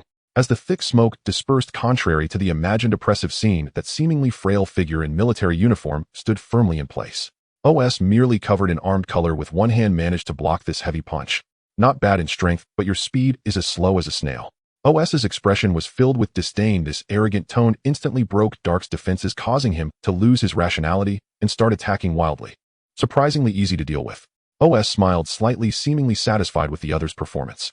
The future he foresaw was fond of dealing with such enemies who could only attack chaotically in a fit of impotent rage. However, he did admit that the opponent's mastery of armed color was above his. So when OS wanted to hit, he would match one punch with the opponent's, and when he didn't want to hit, he would dodge and sidestep. OS's mastery of armed color was still on the rise. On the other hand, Dark was filled with frustration, even feeling a bit on edge to the point of almost learning to return life. He originally thought that dealing with a little brat who offended the governor would not only earn him credit with the governor, but also avoid facing the monsters of the Roger Pirates. It should be an easy task. But unexpectedly, it was far more troublesome than he imagined, and the key was that this kid was so good at taunting. Damn. As he threw another punch, Dark felt as if he had struck something solid. Even a roar sounded. He was about to be happy, but suddenly felt something was off. A cold sweat trickled down his forehead. How could this be? This monstrous strength, how could it exist in a kid? Once his fist was caught by OS, he found he couldn't pull it back at all. The other's strength far exceeded his. Dark's eyes were filled with horror, yet he saw OS's eyes full of boredom. Your purity is still too low. Your progress in armed color is slower than enduring a beating from the captain. Foglung Pirates. OS pouted, using an incomprehensible strength to swing Dark around, causing a stir among the surrounding minions. Dark gritted his teeth, trying to stabilize himself, yet found it impossible. His entire body was flung into the air in a spin. With a sudden release, Dark was thrown onto another ship, and then he was knocked to the ground by Jabba's axe. After tossing this guy out, OS simply stopped fighting, and seeing that the nearby minions were mostly cleared, he quickly used Moonwalk and Shave to return towards the bow of the Oro Jackson. Shanks and Buggy were also on the ship at this moment, back to back, confronting the encircling pirates. One sword-style black light. A black blade light sliced through the air. OS wielded his black blade, slashing his way through the crowd, breaking through the encirclement to reunite with the two. Great, it's OS. OS, come over here. The battle was too fierce. Even though the crew of the Roger Pirates were all elites, they were still somewhat overwhelmed by the endless onslaught. The fighters on board could barely manage three little brats. Buggy appeared fierce, but was actually panicking inside. At this moment, OS, who had arrived here, seemed to radiate with light. Bucky was desperately hoping that Aussie would come to the rescue, but unfortunately Aussie had his own matters to attend to. Sorry Bucky, I still have things to do. You and Shanks hold on for a while. Aussie patted Bucky on the shoulder, then in a flash he broke through the encirclement. Wait a moment. Bucky was at a loss, only able to grimace as he and Shanks fought and retreated. They were not monstrous freaks like Aussie, although the two 12-year-olds had decent combat power. Facing the overwhelming number of elite pirates was still a bit beyond their capabilities. Shanks, on the other hand, appeared rather carefree. After bidding farewell to Aussie, he engaged once more with the advancing pirates. Don't let your guard down, Bucky, the enemy is coming again. Damn it. At this moment on the main battlefield of the Edward, Roger and Shiki were recklessly clashing, a torrent of black and red lightning spreading across the battlefield, as if it would tear apart the very sky. Some of the weaker pirates didn't even dare to approach the battlefield. After all, a group of predecessors lying unconscious on the ground served as a stark warning. The clash between the two was incredibly intense. Divine avoidance. Lion's thousand cuts. The sword techniques of the two collided with each other, and Aussie, who had come to observe, didn't dare to blink, fixated on the two blades that never actually touched. No matter how many times I watch him, still awed by this kind of power. Conqueror's Haki entwined. Aussie was also going crazy, enduring the residual might of the two overwhelming Haki forces as he watched from the side, fully utilizing his Observation Haki to sense this innate talent. Facing such destructive power, Aussie admitted it was the first time he felt fear, not from a lack of will or consciousness, but from the instinct of a living being confronted with death. He knew that if he dared to step even a few paces closer, regardless of how strong his physique and dual-colored haki, where he would undoubtedly be crushed to nothing by this force. But Aussie did not retreat. He acknowledged that there was an element of gamble in his actions, but clearly he had made when confronted with the great terror of life and death, one often manages to break through certain barriers. Perhaps due to being too close, Aussie's body began to show an array of wounds. Even with armament haki, he couldn't mount an effective defense, and blood oozed from his 7 orifices. But Aussie dared not retreat, for to do so would mean a lifetime of regret. Fearing the conqueror's haki of others, and retreating based on Aussie's understanding of this overwhelming power, he knew that awakening it again would be difficult, leaving him with little more than an admiral-level capability for the rest of his life. How could he then show off? How could he find joy? He did not want to be the kind of person who could be instantly killed by a single strike of haki, lacking even the level of an admiral, and later be rendered unable to stand before Shanks due to the power of haki. In his past life, he had lived as an underdog with no hope of rising. This time he finally had talent and the chance to grow stronger. He aimed to become the strongest man in the world, the most ostentatious person, the freest person. He wanted everyone to break into a cold sweat just from hearing. It was this simple thought that filled his heart, allowing Aussie to face the baptism of 2 world-class conquerors haki without hesitation. Boom. Just as Shiki and Roger were enjoying their battle, a tender, yet domineering will surged onto the battlefield, the black and red lightning suddenly catching their attention. Shiki and Roger widened their eyes, then both burst into laughter. Kid, it seems you have some ambitions to fulfill too. Join me, and I can overlook that previous shot. That's not possible, Shiki. This kid is one of the futures. From a distance, Rayleigh and others engaged in battle also felt this highly pure intent of conqueror's haki, all showing smiles, with Bucky looking the most astonished, his hair blown by the tempest of this aura, his eyes filled with disbelief. Hey, Aussie, he actually awakened conqueror's haki. As expected of Aussie. Shanks was much calmer, genuinely happy for his friend's progress. However, they didn't realize that among the many lackeys of the Flying Sky pirate crew in the distance, an inconspicuous pirate was currently holding up a Den Mushy. On the other end of the Den Mushy at Marine Headquarters Marineford. To awaken conqueror's haki at such a young age, this kid from Roger's pirate crew probably has potential rivaling that of the current Roger. I know this guy. A voice sounded from behind Vice Admiral Garp in the Marine office, startling him so much that he almost snorted out his snot. Is it finished yet? Garp. Looking at Garp, who had fallen asleep again, Admiral Sengoku gritted his teeth, about to explode, but was stopped by Fleet Admiral Kong. Tell me more about the sailors on Garp's ship. Kazan, sitting behind Garp, stood up, gritting his teeth as he gazed at the youth in military uniform radiating black and red lightning through the Den Mushy, slowly taking out a bounty notice. Target Doritol, Aussie, 12 years old, proficient in dual triple haki swordsmanship body techniques, suspected to possess extremely high mastery of observation haki, and may be one of the successors of the great pirate Roger. If the previous information was intelligence obtained by the Navy through battles and financial means over the years, then the last sentence was purely personal resentment. As a natural devil fruit user, he still bore the scar on his thigh that he couldn't remove, almost turning from a future Marine Admiral into a future Marine Admiral lady. Such a young monster. Must be crushed in its infancy. Upon hearing Kazan's words, Fleet Admiral Kong furrowed his brows tightly. The increasing number of genius monsters among pirates poses a significant challenge for the Navy, especially those who were former crew members of someone like Roger. Now it was confirmed he possessed conqueror's haki. If he were to learn to use conqueror's haki to its full potential, just thinking about the possibility of another pirate of Roger's caliber emerging in the future made Kong feel pressure for the Navy. That kid with the gun on Roger's ship has already grown to this extent. Marine hero Garp mused while chewing on senbei. My senbei. Garp. Sengoku exclaimed in frustration. One after another, no one is willing to work for me. Then just go. Stop boasting, Shiki. Bang. Even with the awakening of conqueror's haki, it did not change the fact that Aussie was still a kid. Roger had to shield him behind him. With just one clash of sword techniques, Aussie was sent flying once more.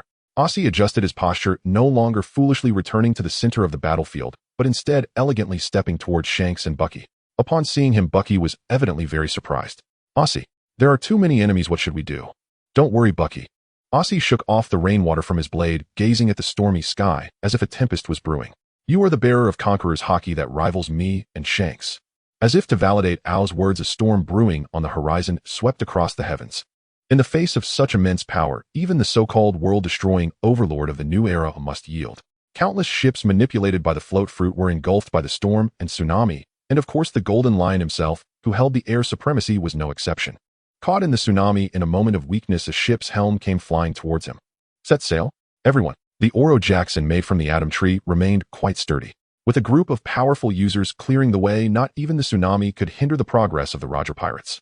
This scene left Buggy and Shanks in a daze. Hey! The kitchen door was suddenly burst open by Buggy. The already frequently broken door now appeared even more precarious. Owls! Buggy rushed in with an excited expression, his voice tinged with disbelief and excitement, his face even slightly flushed. Is what you said true? Owls, was that storm that saved us really because of my luck? Owls was hiding in the kitchen, secretly eating with a piece of meat in his left hand and a milk bucket in his right, stuffing his face to replenish his energy. After consuming a mountain of food, his abdomen showed no signs of bulging. He had already sensed Buggy's presence with his observation haki, so he found it amusing that Buggy actually believed it. Perhaps Buggy indeed possessed the luck of a conqueror, otherwise he wouldn't have easily risen to the position of warlord or even one of the 4 emperors with such weak strength. However, Owls felt that their safe retreat from this battle was likely not due to that, but rather the fate of Captain Roger, the child of destiny, at work. Buggy's contribution, if any, should be merely auxiliary. Yet despite thinking this way, Owls maintained a high emotional intelligence. After all, Buggy was one of his few good friends. Of course, Buggy, with your level of strength, you could still manage to get on this ship and remain unscathed through so many great battles. Doesn't that say something? Owl said seriously to Buggy before him. However, Buggy was indeed a real man. He still remembered clearly what he had said before that line. Will your lives not cry out? Such magnanimity, even with weak strength, defines a great pirate. Buggy fell silent for a moment upon hearing this, as he was unsure whether Owl's words were meant to compliment him. But after a moment's contemplation, he chose to believe Owl's. Though he occasionally teased and angered him, Buggy believed he understood Owls very well. After all, Owls had never lied to him, and in fact, when danger approached, it was often Owls who helped him. Unlike Shanks, who would trick him into doing chores with fake treasure maps, leading to numerous fights, though he had never won. Thinking of this, he felt a bit happy, unable to help, but grinned, deciding to sit down and slack off with Owls. Among the entire ship, he truly preferred spending time with Owls the most. Shanks was too infuriating, and the other crew members seemed to value the more talented Owls and Shanks, even leading him to consider giving up on his dreams. Only Owls spoke nicely and wouldn't provoke his anger.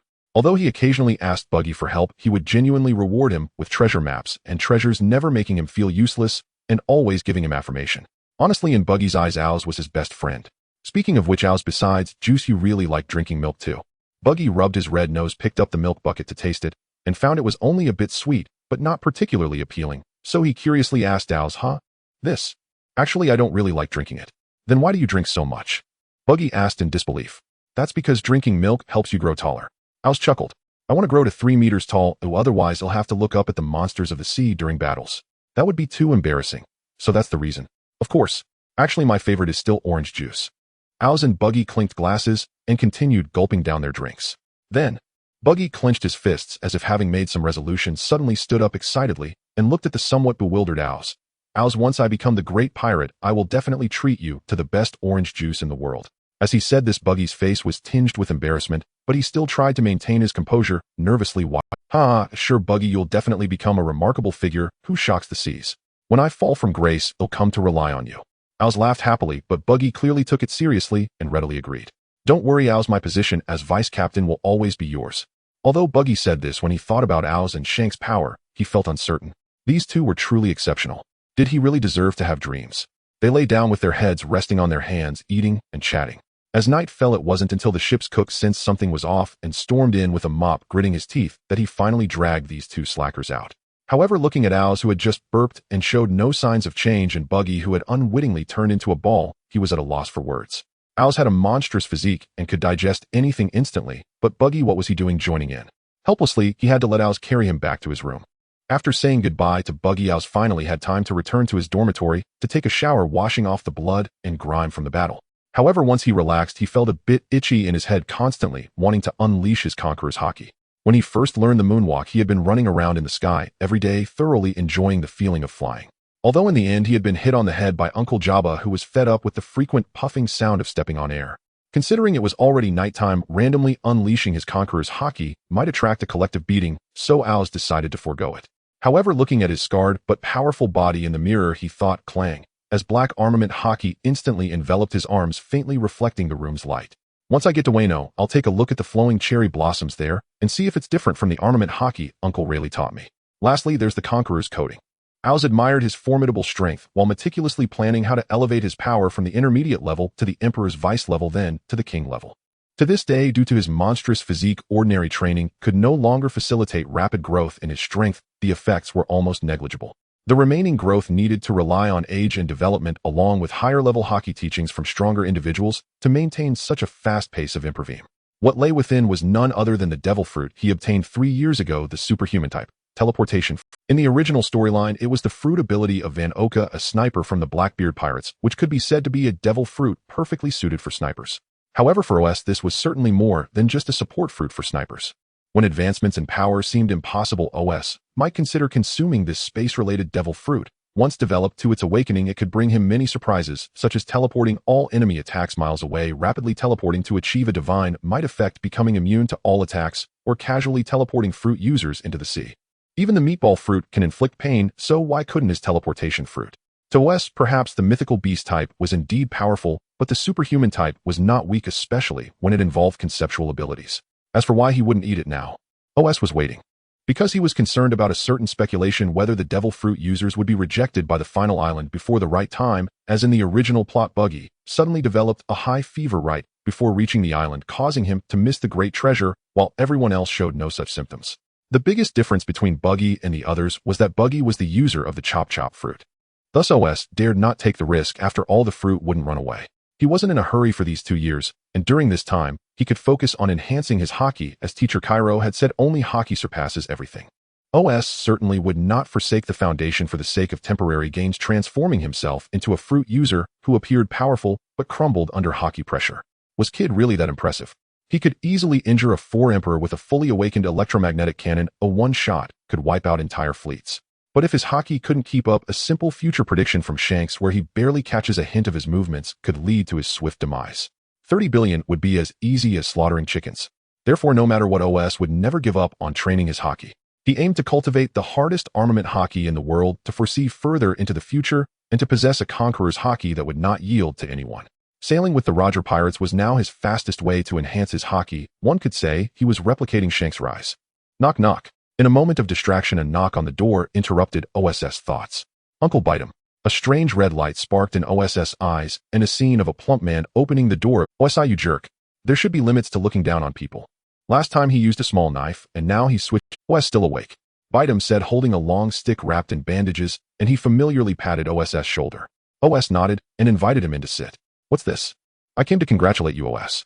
Not everyone has the talent for Conqueror's Haki. Bite said with a smile, directly handing the item in his hand to OS. One must say, as OS's mentor, Bite was quite competent, diligently teaching him the broader applications of observation Haki and sniper techniques, deserving of the title master. OS took the item and immediately felt its nature. It was a long gun, quite heavy. The bandages were peeled away, revealing a striking black sniper rifle, its design particularly handsome, made of the finest materials, all of which were made of sea stone. Wow. OS didn't know what to say. He had originally planned to become a fruit user capable of both fighting and sniping, but now how was he supposed to proceed?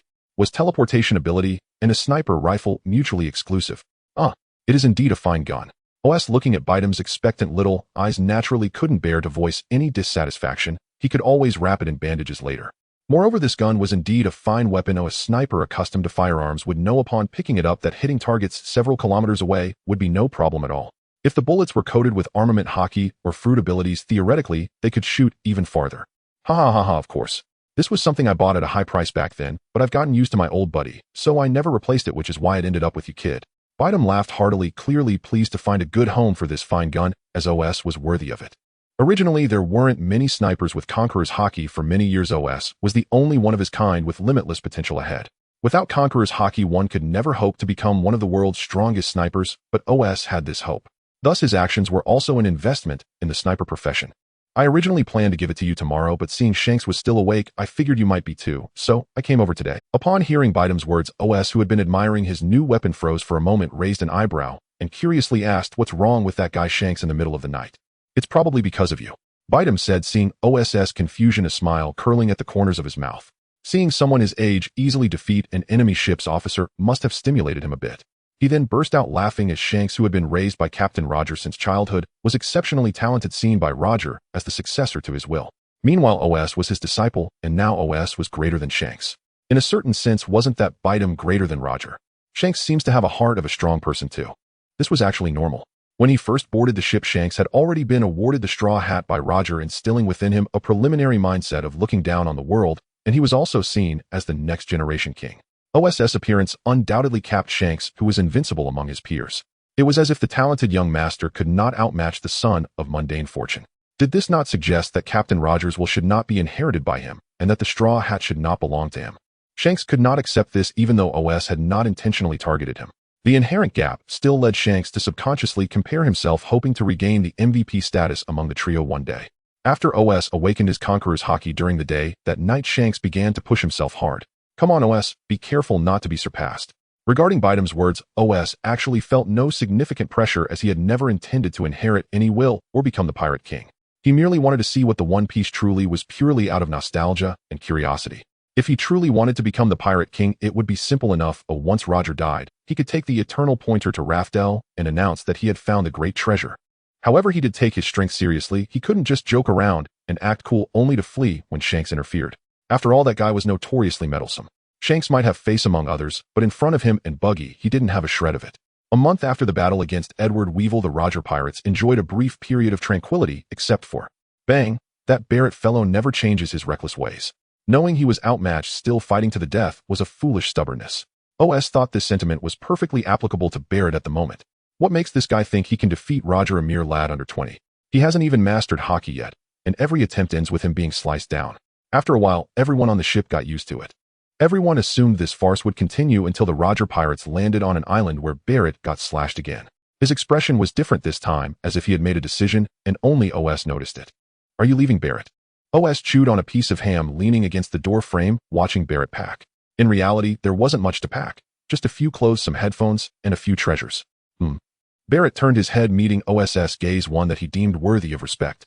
Roger's time is running out. I have lost any hope of surpassing him. It's time for me to leave. What are your plans next? Although OS asked this, he already understood Barrett's choice. As the final boss of the film's intense action, Barrett's strength was unquestionable. He could even be described as a versatile warrior, having faced the Navy's Demon Slayer order multiple times, known as the Devil's Heir. Luffy, in his Gear 4th form, appeared feeble before him, defeating supernovas as if they were mere toys. Of course, what struck OS the most was the overwhelming Conqueror's Haki that could cover half the area of an island. However, he ultimately took a wrong turn, fixating on studying supersized giant forms, choosing a path of size, without strength becoming a target for many. Had he focused on mastering Haki instead of overreaching for sheer size, he could have at least been a Yonko. Plans? I'm not sure yet, probably first to get stronger. And after you become strong, challenge the next strongest in the world. Will you become someone who surpasses Roger? OS. You're not thinking. OS raised an eyebrow, feeling a hint of something ominous in his mind. He regretted coming to bid farewell to Barrett. I can see your ambition and talent absolutely unmatched by anyone. Maybe after you step onto the world stage, we can have a rematch. Hey, I don't want to bear any burdens for Captain Roger. You should find Shanks instead. Barrett didn't respond, but OS could see in his eyes that he was not changing his mind. However, Roger is gone, so why is he coming to trouble me? What sense does that make? OS felt that it was possible for him to become one of the strongest in the world, but that didn't mean he wanted to seek trouble. They had a connection, and killing Barrett just to challenge himself didn't seem right. Even if he won, he would just be entangled with Barrett, similar to how Barrett clung to Roger with constant challenges. That would be utterly annoying. After a brief chat, Barrett took the initiative to leave after the ship docked. Surprisingly, no one tried to keep him, including Captain Roger, who simply watched him depart. OS was no exception, as Barrett never truly belonged with them. He did not believe in camaraderie, but rather in his absolute strength, a belief that contradicted everyone on the ship. Parting ways was inevitable, and besides, even if Barrett didn't leave, they would disband in 2 years. Rayleigh stood at the edge of the ship, watching Barrett gradually disappear in the sunset. He didn't feel much emotion about their farewell, interrupted by OS. Vice Captain, when will you teach me Conqueror's Haki? You little brat. Upon hearing this, Rayleigh immediately felt no mood left, looking at OS with a bit of a headache, regretting the careless promise he made in jest. That kind of power doesn't have any techniques. OS, you still need to strengthen your Conqueror's Haki to a sufficient level. Then how can I reach sufficient strength? As your strength increases, your presence will also grow. It's still too early for you.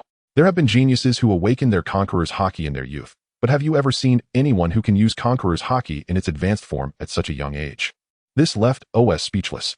Upon reflection, it seemed to be true. Whether it be Doflamingo, Ace Yamato, some of them awakened younger than OS, but without exception, when they reached middle age, they failed to master the advanced techniques of Conqueror's Haki. In the New World, there are many who wield Conqueror's Haki, but few can use it in the advanced form, becoming well known. OS remained silent for a long time, finally giving up the fantasy of mastering Conqueror's Haki at 12. However, Rayleigh didn't completely brush him off, instead informing OS how to wrap it around his body or weapons like armament haki once his Conqueror's Haki qualification was sufficient, emphasizing that while he could explain the technique, whether he could use it would depend on his own abilities. By the way, it also included techniques for using the god avoidance, which complemented Conqueror's Haki and the swordsmanship of a great swordsman, making it quite meaningful for OS to learn. This scene was also witnessed by Buggy and Shanks from a distance. Seeing OS and the vice captain discussing matters that were beyond their reach, both of them had surprisingly similar thoughts. Could they ever catch up to OS? What are you two looking at? OS approached them and threw his arms around their shoulders, smiling as he asked. Nothing. Captain Roger said to hurry up and resupply. We're setting sail for the next destination. Where to? Wano country. Wano country. Have we unknowingly sailed this far? It seems that the distance to the final destination is really not far off. My time is running short, OS. Captain Roger approached with a smile, ruffling the hair of the three interns, his words devoid of the gloom and despair that one would expect from someone nearing death. Go explore the islands in the second half of the New World. You might encounter some surprises. Indeed, the days at sea are long. Although Wang Lufei has traveled the world in just a few months, the Roger pirates do not have such a clear goal. Much of their time is still spent on the journey. One could even say that Roger is the true child of destiny, stumbling upon all the necessary conditions to reach the final island. Meanwhile, those unfortunate pirates may search their entire lives without finding the buried location of the historical text or someone who can decipher it. A year passed in the blink of an eye. In the year 1496 of the Sea Circle calendar, 13-year-old AUS officially began to make a name for himself, yet he was not focused on this. Rather, another matter drew his attention. Hey, Buggy, great news, I've grown to 2 meters. Are you an idiot? Now is not the time to be concerned about that. Ha ha ha. I know. In high spirits, AUS casually turned his head to evade several bullets aimed at him and approached Buggy. Zheng. The dark armor instantly spread over his entire arm, resting directly next to Buggy's temple. Dong. A bullet struck his hand, then bounced off, landing on the ground with a clatter. Be careful, Buggy, AUS said with a smile. Only then did Buggy realize how close he had come to death, his mouth agape, eyes bulging, and he almost cried out, I could have died. Buggy, still shaken, was indeed a user of the chop fruit, which allowed him to split apart, but he was only immune to slashing attacks. Being shot in the head by a bullet was undoubtedly fatal. Patting Buggy on the shoulder, AUS leaped to the edge of the ship, using his observation haki to instantly perceive the details of 2 warships pursuing them in the distance. Even without the generals, they send these Navy grunts to deal with us. What kind of big figure did these Navy offend? With one hand holding a gun, OS' gaze was directed at Captain Roger at the bow of the ship. Seeing AUS approach, many crew members, including those wearing straw hats, focused on his actions. AUS was increasingly capable of standing on his own. Ever since AUS awakened his Conqueror's Haki, he had shown a particular enthusiasm in subsequent battles. In his own words, he aimed for as many direct confrontations as possible, believing it beneficial for the development of his Haki, as victory and bloody battles are the best training for the spirit. After all, that is how the path to becoming an emperor works. It was precisely because of OS' change in style that his bounty continued to rise over the next year. He had now become a man worth 500 million berries. Leave it to me, Captain Roger. They're just a bunch of Navy lackeys. Roger had no intention of intervening, but upon hearing OS' words, he simply sheathed his sword and turned his gaze towards the island shrouded in waterfalls. Wano country. Finish it quickly, AUS. We're about to land. Understood. AUS raised his sniper rifle, his formidable observation haki sweeping repeatedly over the 2 warships 100 meters away. Every steel armor and wall appeared as nothing before him. This was another application of his developed observation haki, resembling a near-omnipotent perspective somewhat akin to a divine vision. Adjusting his breath, OS' eyes suddenly burst with crimson light. Explosive scenes flashed before him, foreseeing the immediate future was no longer his pursuit. What he sought to glimpse was a more distant future. With a sharp gunshot, a pitch-black bullet infused with haki almost instantly vanished into the air, faintly accompanied by a sonic boom. After a brief silence, boom! Like a chain reaction, a series of impacts followed, leading to successive explosions. Amidst the wailing and screams, a massive iron ship slowly tipped over, sinking into the depths of the sea. This scene clearly left the Navy on the nearby ship in shock, standing there dumbfounded, their eyes seemingly about to pop out. Can you really determine the location of the ammunition hold from hundreds of meters away? It can't be true. How could such a thing happen? A rear admiral on a neighboring ship, having witnessed it all, felt a sense of collapse creeping in, but quickly regained his composure and shouted orders to his soldiers, retreat. Turn the ship around. This kind of monster is not something we can face. He immediately ordered the ship to turn, but they clearly did not realize that for a strong individual, a distance of hundreds of meters is no different from being right next to them. Someone is coming over. The target is too fast, I can't see clearly. It's Black Gun, AUS. Watching AUS soar through the air, the members of the Roger Pirates were not surprised at all, They all leaned over the side of the ship waiting for this inevitable battle. The surviving Navy on their ship breathed a sigh of relief noticing that the Oro Jackson had no intention of approaching them. After all, they were the Navy of the New World, and the commander of the two ships, Rear Admiral Tesoro, was clearly not a complete nobody. Facing this young pirate who had recently gained notoriety, he was confident he could hold off AUS for a while. As long as they can hold on for a while once the warships are far enough away, wouldn't it be easy for all the Navy to swarm one person? Black Gun AUS. If you have the guts, come at me. Uffy. The surrounding Navy who thought they had escaped barely had time to rejoice when their smiles froze. Dying with a smile is the greatest mercy I can offer you. AUS, having appeared on the deck at some point, lightly flicked the blood off his blade and turned to look at the head of the Navy Rear Admiral on the ground, still wearing a smile. It was hardly surprising after all. He had already foreseen this scene before drawing his blade. The surrounding Navy members, like the changing faces in a Beijing opera, shifted from surprise to despair. AUS strolled leisurely, dispatching one after another with a single strike. Perhaps fearing for their lives, two of the Navy even dove into the kitchen. Hey Navy, you should be mentally prepared for death before taking action. The king of cowards is not welcome here. AUS, of course, would not hold back. If he were a weak pirate, even if he were not killed, he would certainly be imprisoned for life. He was no saint. However, there was an unexpected gain. The Navy Rear Admiral's sword seemed to be a fine blade. With a black patterned blade, it felt long and heavy, and unlike most swords, it was not curved and had no unnecessary decorations. It resembled a staff sword. Overall, it was somewhat similar to a gambler's weapon, but longer and more exquisite. AUS did not recognize a famous sword, but he felt it was certainly better than the common sword he had and long enough to suit his 3-meter height. Carrying his spoils, AUS stepped back towards the Oro Jackson, eager to see if the flowing cherry blossoms of Wano country and the haki flowing techniques taught to him by Vice Captain Rayleigh differed in any way. Is this the kingdom of he? After disembarking, everyone began to explore the ancient island while AOC looked excitedly into the distance as a burst of red light erupted before him. Have they arrived? Hey AOC, where are you going? Watching AOC suddenly leap onto the nearby hillside, as if observing something, Shanks, squatting nearby with a captain's hat, asked while chewing chocolate, and Buggy quickly followed suit. He did not have the exaggerated observation haki like AOC, so he could only observe the distance with a telescope. Suddenly, as if discovering something, Captain Roger. It's the Whitebeard pirates right across the island. In contrast, Roger showed little reaction to this news, simply laughing heartily. Good, let's have a fight. Immediately a figure rushed closer. Captain, a warrior is charging over. AOC said calmly.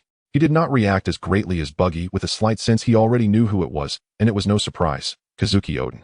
A real fool of a warrior wasting a good hand of cards.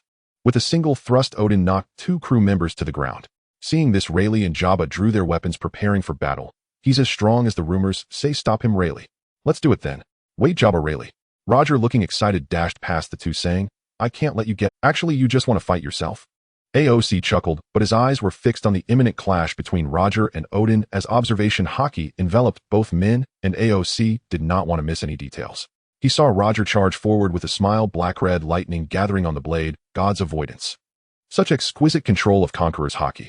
Watching Odin being cleaved away by a single strike, AOC was still savoring the earlier entanglement of Conqueror's haki. After seeing it many times, he could gradually understand the principle behind the entangled power. It was actually quite similar to what Rayleigh had taught him. Rather than a reckless outpouring of Conqueror's haki that indiscriminately stunned minor enemies, entangled Conqueror's haki seemed to condense power into one point, releasing a much more powerful force afterward. Shanks at his peak also used it this way, condensing it into black-red lightning. Even a vice admiral would be unable to withstand it, and an admiral would also be weakened. However, this was not like armament haki, which could be freely concentrated in one part of the body. A year had passed, and looking at the black-red arcs generated by friction in his palm, AOC realized he had only grasped the surface of this power. Everyone watched as Odin cleaved away for hundreds of meters, finally stopped after knocking down countless trees. Only AOC and a few others were gazing at the sky, where a powerful aura was rapidly approaching. It's coming, it's coming.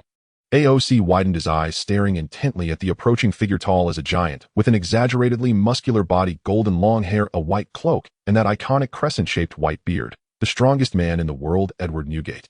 He charged straight toward Roger, who did not back down, similarly wrapped in a massive amount of Conqueror's haki around the blade, swinging upward. The two blades didn't even touch, they merely engaged in a contest of haki. Black-red lightning continuously sparked and erupted, and aside from the combatants, the terrifying shockwave knocked everyone over. The sky seemed to tear apart, clearing the clouds for miles. Even if AOC wanted to experience it up close, he could not withstand the power and could only use his immense strength to firmly hold on to a nearby ancient tree that hadn't been uprooted. As for Buggy, Shanks, and the others, they had long been pulled away by Rayleigh, quickly distancing themselves from the battlefield. Facing such world-shaking power, AOC fearlessly unleashed his own Conqueror's Haki and attempted to control its entanglement. Yura. An interesting little brat. Whitebeard noticed the little brat nearby, still holding firm against the shockwave, a smile forming at the corner of his mouth. Is he from your ship, Roger? Roger laughed heartily. Haha, yes, this kid is quite the monster. Are you envious, Newgate? Umph. My sons will not lose to anyone. After a usual banter, the two held their ground for a few seconds before both burst into laughter, setting their weapons aside to formally greet each other. Ha! Leave all your possessions behind. The command was given, and both pirate crews officially began their battle. However, no one noticed that from a distance in the trees a very skilled sniper had already raised his long gun, a flash of red light appearing in his eyes. A weakness has appeared, Marco. Bang! It was AOC who was stealthily taking a shot. Having just felt the power of Haki entanglement, AOC realized that joining the fray to fight minor enemies would no longer enhance his aura. Or rather, having just tasted fine rice, he no longer wished to eat coarse grains. Furthermore, AOC clearly sensed that ordinary battles and killings could no longer increase his Conqueror's Haki. There were only two ways to grow now. One was to allow age to develop, improving overall mental and physical qualities, and the other was to confront those with stronger Conqueror's Haki to have a chance for progress. Thus he picked up his old trade once more, sniping. As for why not to target Whitebeard, AOC had indeed considered this thought, but regrettably no matter how many times he glimpsed into the future, the result was always the same. Failure. Failure. Still failure. Well, it seems that he cannot bump into such strong characters yet. AOC could only settle for second best, aiming instead at the captain of the 1st Division of the Whitebeard Pirates, Marco the Phoenix. As Marco spread his wings just as he was about to charge, he was shot down, his pirate dreams shattered. His wings quickly retracted into human form, falling to the ground, unable to move, narrowly avoiding being trampled by his comrades charging from behind. Is this? Sea Prism Stone. With one shot hitting its mark, AOC did not hope to remain undetected for long.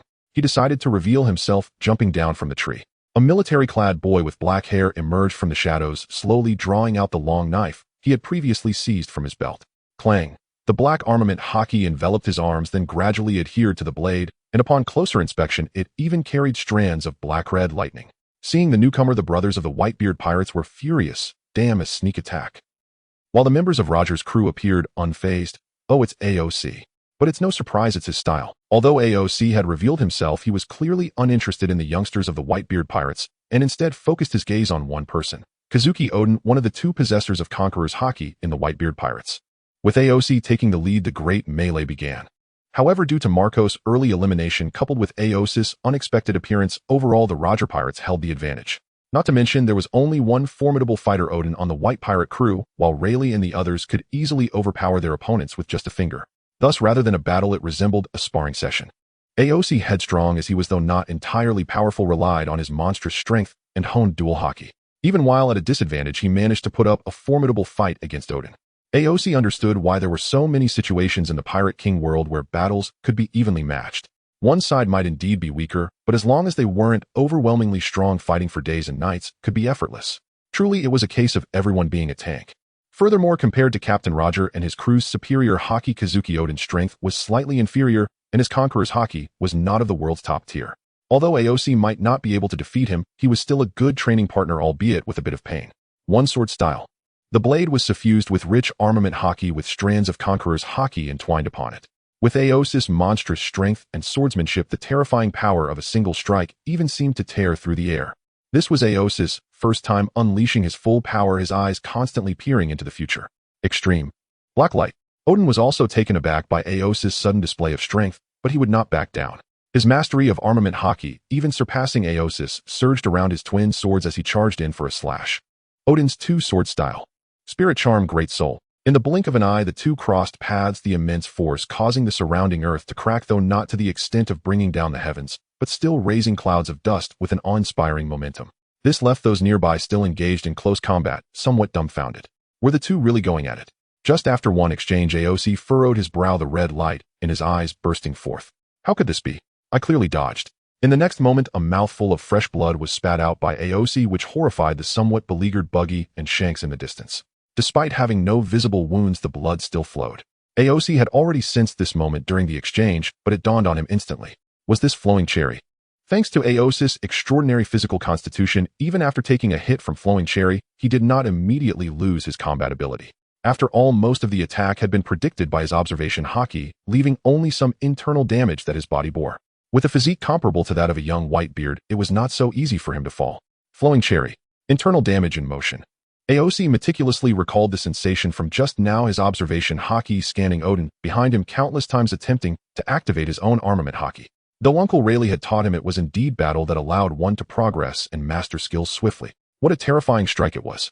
In fact, compared to Aosi's injury, Odin was not unscathed either, as his block had been completely predicted by Aosi. That strike landed directly on his chest, carving a long wound that bled profusely. Facing an opponent who could foresee the future was indeed frustrating. Unless one could overwhelm them with strength, one had to be prepared for continuous injuries. No matter how you tried to defend, times force would unveil every attempt. The subsequent battle continued in a similar vein. Although Odin's raw power surpassed Aosi's, he still struggled against Aosi's monstrous observation haki and strength. Odin even felt that if it were purely a contest of strength, he might not have the upper hand, not to mention that as their conqueror's haki clashed, Aosi was constantly attempting to master and familiarize himself with flowing cherry and conqueror's haki. With each exchange, he grew stronger with incredible endurance, making Odin feel more and more constrained in this fight. Even when he had been instantly killed by Whitebeard and Roger, he had never felt this way. Gradually, the flowing cherry armament haki that could originally harm this guy was now being countered by Odin, and after 2 days of fierce battle, all the useful techniques from Odin had finally been exhausted by Aosi. Once he had adapted, he could no longer help Aosi grow stronger. Instead, he had to guard against Aosi's bizarre slashes and occasional black shots. Uncle Jabba. Switch out. After Aosi exchanged blows with Odin once more, he chose not to turn back to attack with black shots, but directly called for help. You are truly monstrous, Aosi. Jabba, dealing with a group of immature youngsters, initially found it dull and couldn't really kill them. But upon Aosi's call, he instantly became interested, a smile appearing on his face. Leave this to me. Before Odin could say anything, Aosi swiftly stepped away and disappeared in an instant, replaced by a burly man wielding dual axes, and finally matched against an evenly matched opponent. The two began a fierce exchange. Aosi naturally wouldn't remain idle. Seeing how hard Shanks and Buggy were fighting, he suddenly surged with power, instantly appearing beside the two. The Whitebeard division captain who was dealing with the two felt an ominous sensation creeping up his spine. He swung the iron chain in his hand, flinging a massive iron ball behind him, but the anticipated sound of shattering did not occur. Through the smoke, accompanied by the sound of footsteps, a tall figure slowly emerged, still gripping the enormous iron ball. How is this possible? He caught it barehanded. Looking towards Buggy and Shanks, surprise filled their faces. Great. It's Aosi. Buggy and the others seemed to have found their backbones, slowly retreating to Aosi's side while holding their blades. Be careful, Buggy. Shanks. Seeing the two with injuries on their faces, Aosi furrowed his brow, the crimson light in his eyes suddenly erupting as he swiftly scanned the surrounding white pirate crew members gathering around. Simultaneously, the long sword and spear in his hand slowly enveloped in armament haki, though the color was somewhat different from before. It was a slowly swirling crimson-colored armament haki. Your future holds no victory. Aosi made his move, the long spear launching bullets at an unimaginable speed in all directions. Each bullet was draped with swirling red haki, making it impossible to evade. This was the shared feeling among all those targeted, especially those with high observation haki. Helpless, they could only try to cover themselves with armament haki for defense. Even the seasoned crew members found it challenging, and the rookie crew members fared even worse, almost all sustaining injuries, with some losing combat ability from hits to their limbs. One chubby little guy was hit on the shoulder, nearly grazing his neck, lying on the ground, bleeding heavily and crying out in agony. Flowing cherry was extremely difficult to fully defend against. If one couldn't dodge, internal damage would ensue, proving to be highly lethal. Even Aosi, with his monstrous physique, coughed up blood after being struck. Only a few resilient individuals dared to charge forward despite their injuries. However, Aosi was no frail long-range shooter. Those who dared to approach found it impossible to gain the upper hand.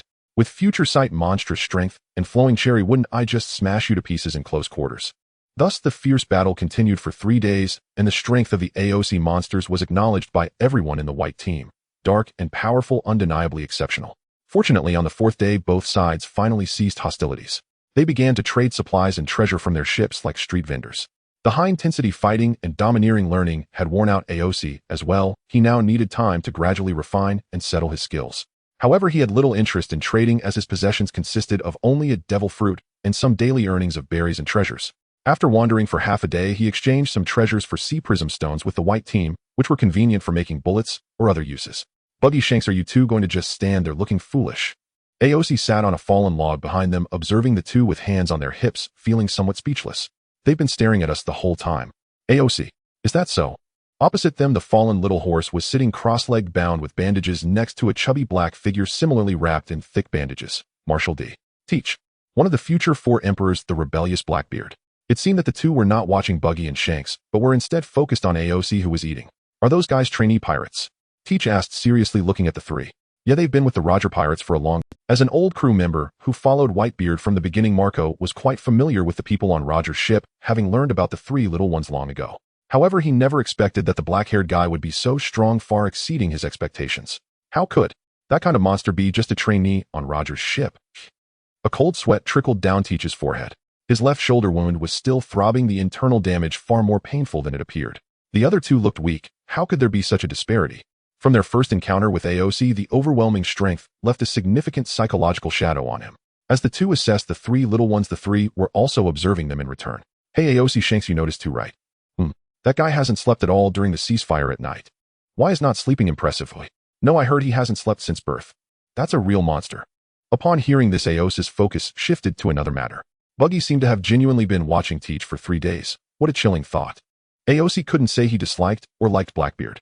After all, strictly speaking, Blackbeard's greedy and lewd nature, stabbing others in the back, fits the common perception of pirates better than Roger or Luffy, who seemed more like travelers in pirate attire. The reason he had fired at Teach earlier was to test his abilities. After all, leaving a scar on the face of grown-up Shanks isn't an easy feat. However, judging by that shot, Blackbeard still seemed like just a kid. AOC wasn't interested in continuously scaring a child. He simply shifted his gaze toward the top of a massive tree where Roger, Whitebeard, and Odin were discussing matters, occasionally erupting into arguments. He even saw the shattered rifts in space. It seems our journey truly is on a countdown. Slowly swallowing a sip of juice, AOC contemplated. So Odin has become a member of the Roger Pirates. As the Roger Pirates set sail again, Buggy looked at the samurai on the ship and incredulously asked, well, more or less it's borrowed from Whitebeard.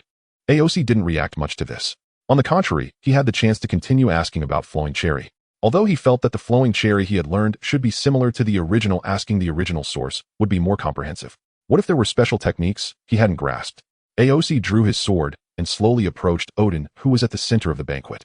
He then slowly drew it out, startling Odin and the crew, creating a tense atmosphere. However, to their surprise, AOC was not there to attack. Why are you all staring at me like that? I'm here to ask about Flowing Cherry. Odin let out a sigh of relief. He really didn't want to fight this annoying little brat again.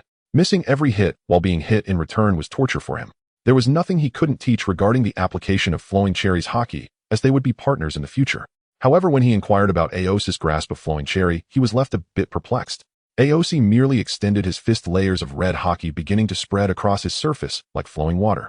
With a casual wave, Odin's wine bottle shattered into countless pieces. Is there anything that needs improvement? AOC smiled, completely shedding the terrifying demeanor from before. I also figured this out during the battles. Hearing this, Odin opened his mouth, but found himself at a loss for words as he had nothing further to teach. What AOC demonstrated was the most authentic Flowing Cherry haki. Moreover, he even suspected that AOC might have already known this and was merely toying with him. After all, does anyone truly progress that quickly? Is he even human? In Odin's silence, AOC was coldly ignored and left behind. What was that? Just a few annoying moments of foresight, and he held a grudge so deeply. How petty. He had used this trick to annoy so many people, yet Odin was the only one making such a fuss. Couldn't he reflect on himself? After failing to gain any insights, AOC could only leave the center of the banquet quietly under the watchful eyes of the crew, who regarded him as a monster. Perhaps sometimes being too exceptional leads to isolation. Feeling helpless, AOC decided to seek out his 2 good friends. Scanning with Observation Haki, he found the 2 at the stern diligently training. Honestly, their training results were of little use to AOC now. The things he learned from Rayleigh and Roger had spoiled him. Attempting to steal Shanks' training with Observation Haki now was utterly pointless. Therefore, it would be better to rest for a while and train the duration of his foresight, striving to extend it from 3 seconds to 4 seconds. Much better than anything else. However, he didn't expect that upon seeing him, Buggy merely greeted him and continued slacking off while Shanks became excited. He put down the dumbbells in his hands and looked at him with a face full of delight before drawing his long sword. Come and fight me, AOC. AOC. Huh. Before OSI could react, Buggy jumped up first, exaggeratingly flapping his big mouth. Shanks, what are you thinking? There should be limits to showing off, right? How could you possibly be Oss's match? Though these words were somewhat hurtful, Shanks had to admit that there was indeed a significant gap in strength between him and OSI. Both were 13 years old, yet OSI had already started to touch the threshold of Conqueror's haki, while he himself could only barely sense a hint of it, unable to apply it in practice. However, sometimes becoming stronger means daring to challenge. I see. OSI smiled knowingly, realizing that Shanks was treating this as a learning experience. Indeed, the fastest way to grow in strength is to battle against those who are one level stronger, which would not feel like mindlessly bullying weaker opponents, nor would it lead to unrealistic aspirations due to a vast disparity in power. Since you have that determination, then bring it on. OSI looked at Shanks, who was significantly shorter than him, and suddenly had a playful idea. He recalled their duel from a few years ago, famously saying, "Sorry, I don't have a smaller knife than this." But no matter how much he searched, OSI could only find a long spear and a long sword, and couldn't find a After thinking for a long time, OSI used his combat wisdom and finally found a suitable substitute for a small knife on the clothesline at the stern of the ship, a pair of big shorts. OSI. Shanks stepped forward, gripping his knife with both hands, his voice filled with youthful vigor. It was no wonder he was the future emperor of the sea, naturally possessing the courage to swing a knife at stronger opponents. "Accept my challenge." OSI ignored his passionate declaration and strolled casually to the clothesline, took down a freshly washed pair of his underwear, and under the stunned gazes of Buggy and Shanks, after a little shake, he twisted it into a rope-like shape. Then came the sound clang, as the pitch-black Haki enveloped it. "Haki, I should have known it would wrap around like this. I might as well have it inside me. Sorry, I don't have a smaller pair of shorts than..." Originally, Shanks was full of excitement, immersed in the impending battle, constantly thinking of how to find Osa's weaknesses. But upon seeing him directly hardening a pair of shorts with Haki to prepare for their fight, he admitted he couldn't hold back anymore. But how infuriating. "OSI, you jerk. There should be limits to looking down on people. Last time he used a small knife, and now he's switched to shorts. It's like he's not even trying to put on a show." As someone who had lived and fought alongside OSI for 5 years, Shanks knew of OSI's abilities. Be it marksmanship, martial arts, swordsmanship, or Haki, OSI was proficient in all, and to a high degree. Each time he faced different enemies, he could instantly employ the most suitable combat method. Even unarmed, he had witnessed OSI using Haki on his fists, breaking through encirclements with brute strength, having consulted the martial arts experts on the ship. Yet now facing him, he simply hardened a pair of shorts. Shanks received a critical hit of 1,000 points. Was this Osa's twisted sense of humor, or did he think that the best way to deal with him was with shorts? What a joke. To face me, even if you don't use your proud marksmanship and brute strength, at least use the long sword on your waist, you jerk. Shanks gripped his long knife tightly, as if to prove a point. The swordsmanship he inherited from Roger was fully unleashed, and his fierce gaze was entirely uncharacteristic of a child. After all, he was praised by Roger as the next generation's king. Even if he wasn't as monstrous as OSI, he was still one of the best among his peers, and the long knife in his hand emitted a faint glimmer of sword light, a premonition of becoming a sword master. Not bad sword techniques. OSI didn't even move his feet, nor did he activate his foresight. Instead, he watched Shanks rush in with his combat instincts. This casual act even gave Shanks an illusion that he could hit him. There was a possibility of victory. Even you, OSI, are not completely invincible. Clang. A sound of metal clashing echoed throughout the area. Under Buggy's watchful gaze, Shanks' sharp full force slash unexpectedly struck Osa's shorts. A look of shock suddenly appeared on Shanks' originally confident face. When did he block it? This scene was unexpected even for Buggy, who was watching from the side. Shanks' mouth slightly opened and he looked up at OSI with a solemn expression, only to see a wicked smile at the corner of Osa's mouth and a glint in his eyes that seemed to enjoy the spectacle. "That was close. I almost didn't react in time." Osa's twisted sense of humor flared up, grinning. Shanks' eyelids twitched violently. "Shanks, it seems you really can't do it. You're completely outmatched." Buggy interjected at the right moment, unsure whether he was trying to persuade Shanks to give up or stoke the flames. As expected, Shanks turned even redder. Veins bulged on his forehead. Even the black Haki faintly appeared on the blade as he turned to slash at OSI again. Clang. Another clash of metal sounds occurred as OSI once again blocked with his shorts. Then came a flurry of such sounds as OSI fought, while retreating methodically using his supreme big shorts. With Haki applied, it was akin to a black blade, one that had fought against an emperor. Compared to Osa's nonchalance, Shanks was truly on the verge of breaking down. He couldn't even cut through a pair of shorts. "Is the Haki on my sword fake?" He unleashed the sword techniques he had once learned, and the frenzied blade shadows sliced through the air, but against the moving shorts they all seemed like jokes, unable to break through the defense. Even the blade had started to chip, yet the shorts remained as resilient as ever, seemingly able to last until the end of time. Gradually, after the anger came helplessness. Although Shanks had broken through his original limits in a heated state, he still found no way to counter Osa's figure until a growl came from Osa's stomach. "Gurgle. Sorry, let's call it a day for now." Upon hearing this, Shanks didn't even have time to react before he noticed that OSI had suddenly disappeared and a gust of wind rushed from behind him. Could it be? I don't want to be knocked out by underwear. Shanks thought in resistance, but it was futile as a black rod came straight for the back of his head, producing a crisp collision sound. Just as he was about to speak, Osa's black rod had already reached his head, and under Buggy's astonished gaze, Shanks was once again lulled to sleep by OSI. A large red bump rose, and just by looking, Buggy winced. Shanks, this guy had indeed improved under dire circumstances, but the price. was a lifetime of embarrassing stories. Shanks swore that if he sought out OS for a onion-owned duel again, he would be a dog. Lying on the bed with a grimace, the painful bump on the back of his head still throbbed, preventing him from sleeping well at night, and he couldn't help but complain about how heavy-handed OS had been. However, OS clearly didn't take it to heart. Not long after Shanks woke up, he brought Buggy along to visit. Don't be so petty, Shanks. Getting beaten up is a form of improvement too. Besides, it wasn't intentional. OS said, propping his chin on one hand while munching on a large meat leg, grinning. Yeah, OS even helped you master Haki, didn't he? Buggy chimed in from the side. OS had a smile on his lips, but in truth he had done it on purpose. After all, if he didn't hit Shanks now, it would be much harder to fight him 20 years later. Shanks, with his conqueror's Haki Observation Haki foresight and a crew that rivaled Roger's, was no easy opponent. The blackmail material he kept now would make their future encounters all the more entertaining. Yet Shanks seemed oblivious to his good intentions, sulking like a child, turning his head away from OS. However, as he turned, he accidentally bumped into the painful lump on the back of his head, causing him to grimace again. Stop sulking. Meat, are you going to eat or not? OS looked at Shanks, who had been sulking for an entire day, and directly offered him the large bone he was holding. I'm not eating. Really not eating. Not eating. Then I'll eat it. The kitchen is out of supplies, and we have to wait until the ship docks tomorrow to restock. Hearing this, Shanks gritted his teeth and said, I'm not hungry, do as you please. Gurgle. Both OS and Buggy wore expressions of barely contained laughter, making Shanks' face flush. He could only express his displeasure through gritted teeth. Stop talking. You too, if I say I'm not eating, then I'm not eating. Even if I starve to death on the deck and get swallowed by a sea king, I still want to eat. Alright, then I'll just leave it here. You can eat it when you're hungry. Seeing that Shanks showed no intention of turning his head, OS exchanged a knowing glance with Buggy, who understood immediately. Yes, Shanks, just rest for a bit. The two walked to the door, opened it, but didn't leave. Instead, they closed the door again, standing outside and creating the illusion that they had left. Shanks, having fallen victim to his lack of observation Haki, turned around the moment he heard the door close and reached for the meat on the table. He had been craving the smell of meat for a long time and had only been holding back.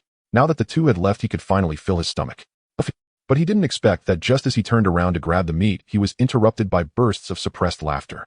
Shanks turned back in surprise, looking towards the door, only to find two figures grinning at him. His face instantly turned as red as a monkey's backside. You two bastards. Huh.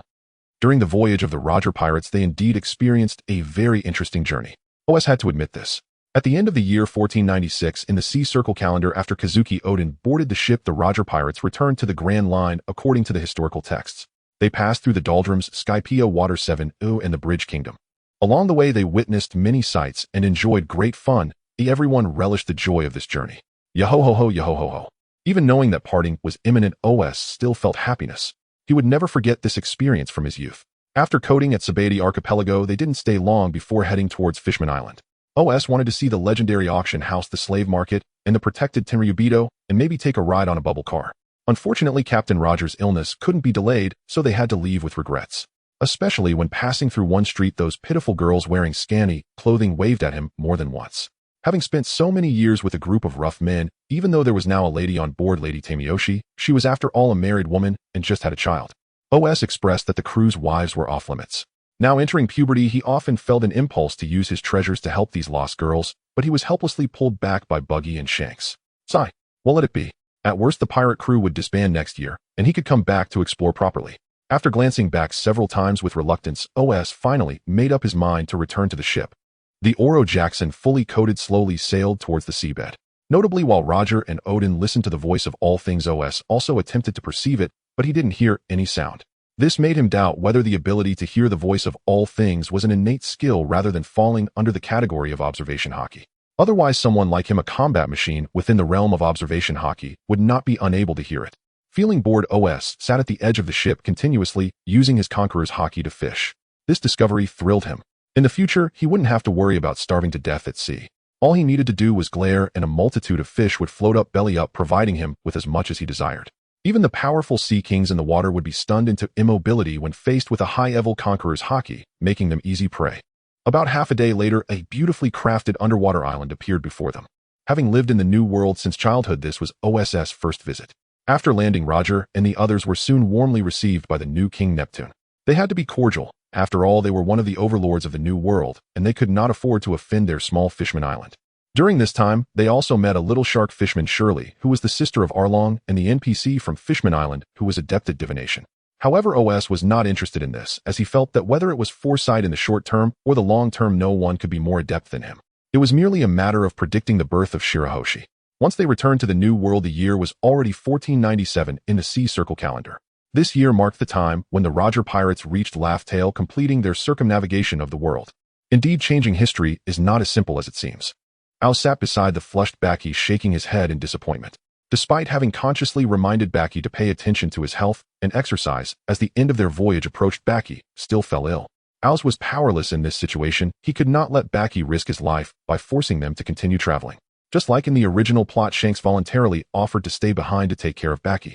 Al's understood that as long as Baki did not force himself to disembark, he would recover after resting on the island for a few days, so he did not worry too much. After bidding farewell to Shanks, Al's realized that the final moment was approaching and the beginner's protection period was about to end. During these days, he sought out Jabba and Rayleigh more frequently, trying to learn as much as he could to use as capital for his future adventures at sea. If it weren't for his concern that fighting Roger before reaching Laugh Tale might inadvertently send him away, Al's even wanted to have an official battle with such a powerful figure as Roger, where he wouldn't be killed and could clearly understand the gap between himself and the pinnacle of the world. Unfortunately, there was no opportunity. As Uncle Jabba completed the drawings, Al's looked at the island marked as Final Island and couldn't help but feel excited. Upon landing on the island, Al's and all the crew members advanced forward with Roger leading the way. But as they looked around, everyone burst into laughter, saying, "It seems we arrived too early."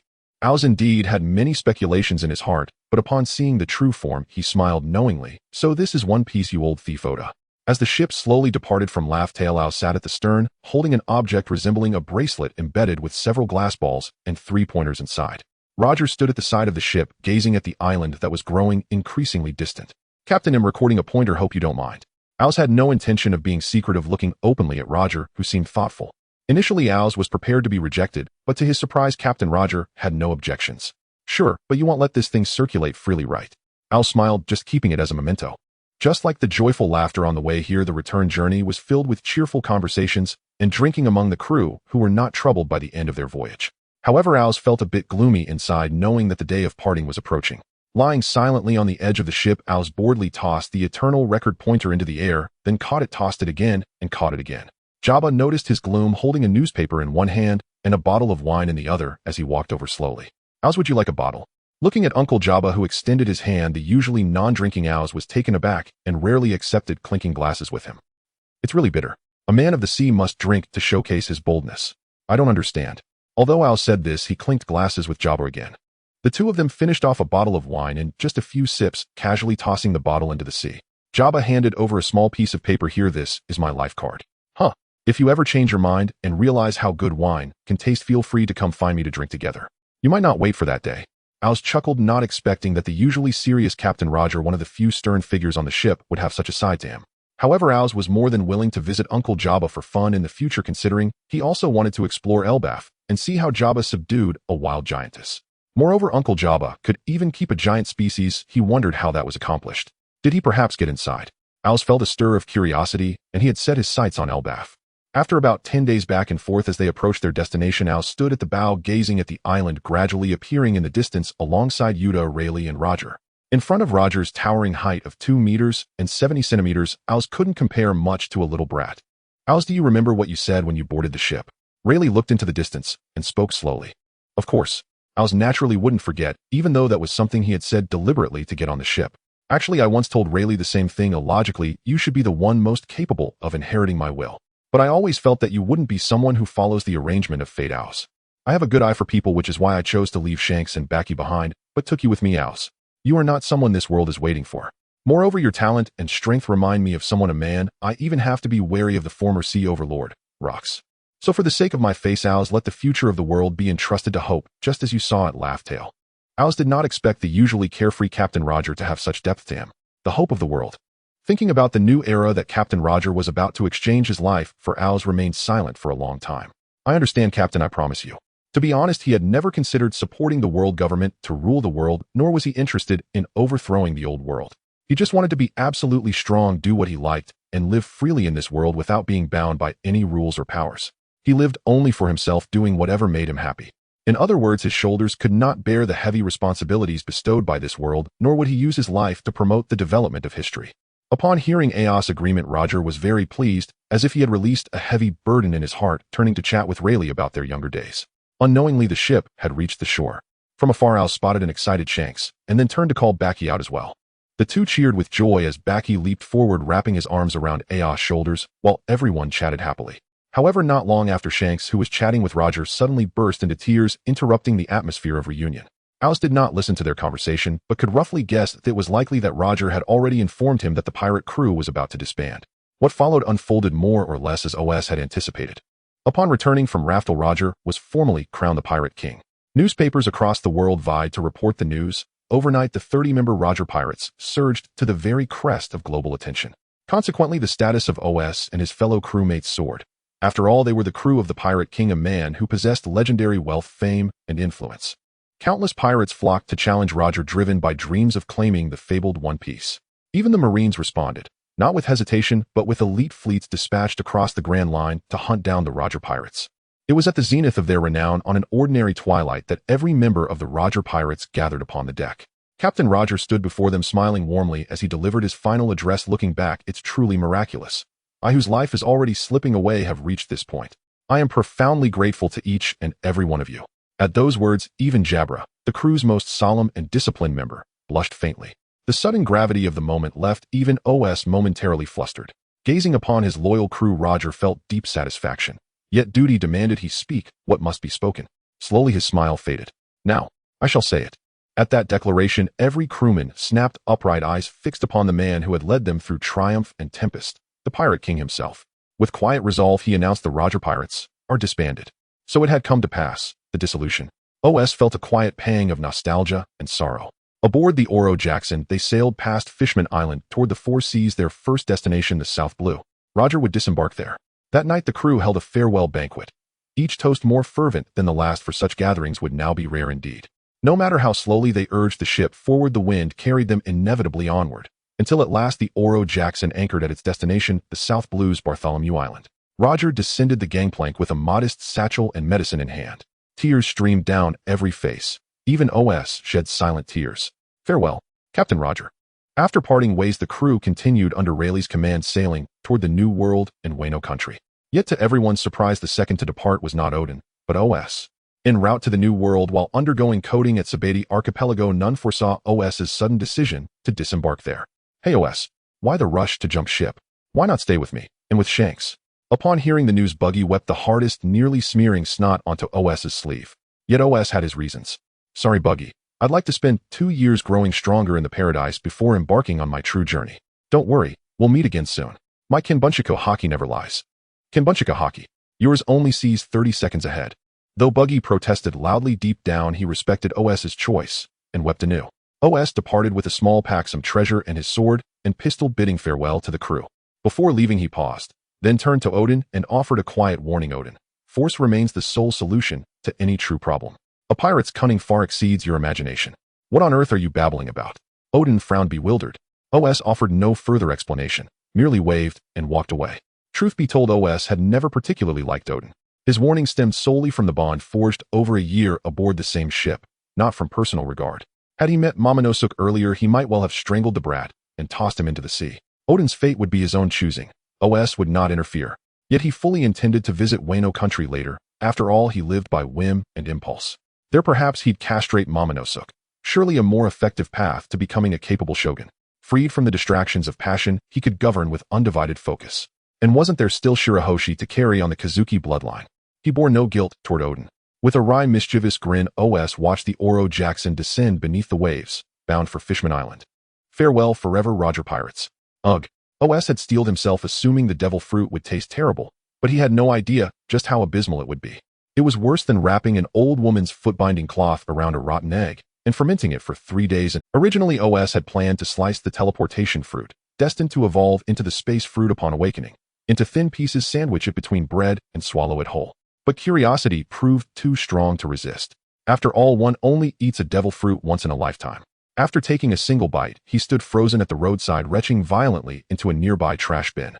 Then without hesitation swallowed the remainder whole. Though sizable, it posed little difficulty. Years earlier, even Buggy had managed it. OS simply applied gentle pressure and swallowed the rest. Though the fruit was gone from his mouth, its soul-searing bitterness lingered. Time to find something edible. Shouldering his pack, OS traveled while testing his newfound ability, and within moments mastered teleportation completely. Fascinating. Strolling carelessly down the street, he moved like a phantom. One step forward and his figure reappeared dozens of meters away, evoking the ethereal grace of the enigmatic strategist Yuan Tiangang. Yet OS knew little of Sabaody Archipelago. He'd never explored it thoroughly during prior visits. Though his gunsmanship haki granted him spatial awareness, he no longer recalled which district served which purpose. Turning left then right, he finally halted before a vibrantly colored district and narrowed his eyes in silence. Was this fate's doing? Men reveling inside, women dazzling in flamboyant attire. It took no guesswork to deduce the district's nature. Even more telling were the vivid sensory impressions flooding his gunsmanship haki rooms, pulsing with fierce primal encounters between beauty and beast. OS couldn't help but whisper incredible. Having spent years aboard Roger's ship, surrounded exclusively by men, he had never witnessed anything like this. Oh ho ho, what an unexpected honor, to welcome a figure of your stature here. At the end of the year 1497 of the Hyuan calendar, with only a few months left until Captain Roger's surrender, former members of the Roger Pirates began to disembark, disappearing into obscurity.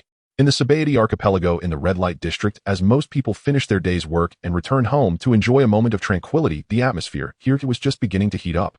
In a luxurious building at the center of the block, a long-haired young man in a trench coat lay in a chair, eyes closed in relaxation, one hand cradling the back of his head, looking exceptionally comfortable.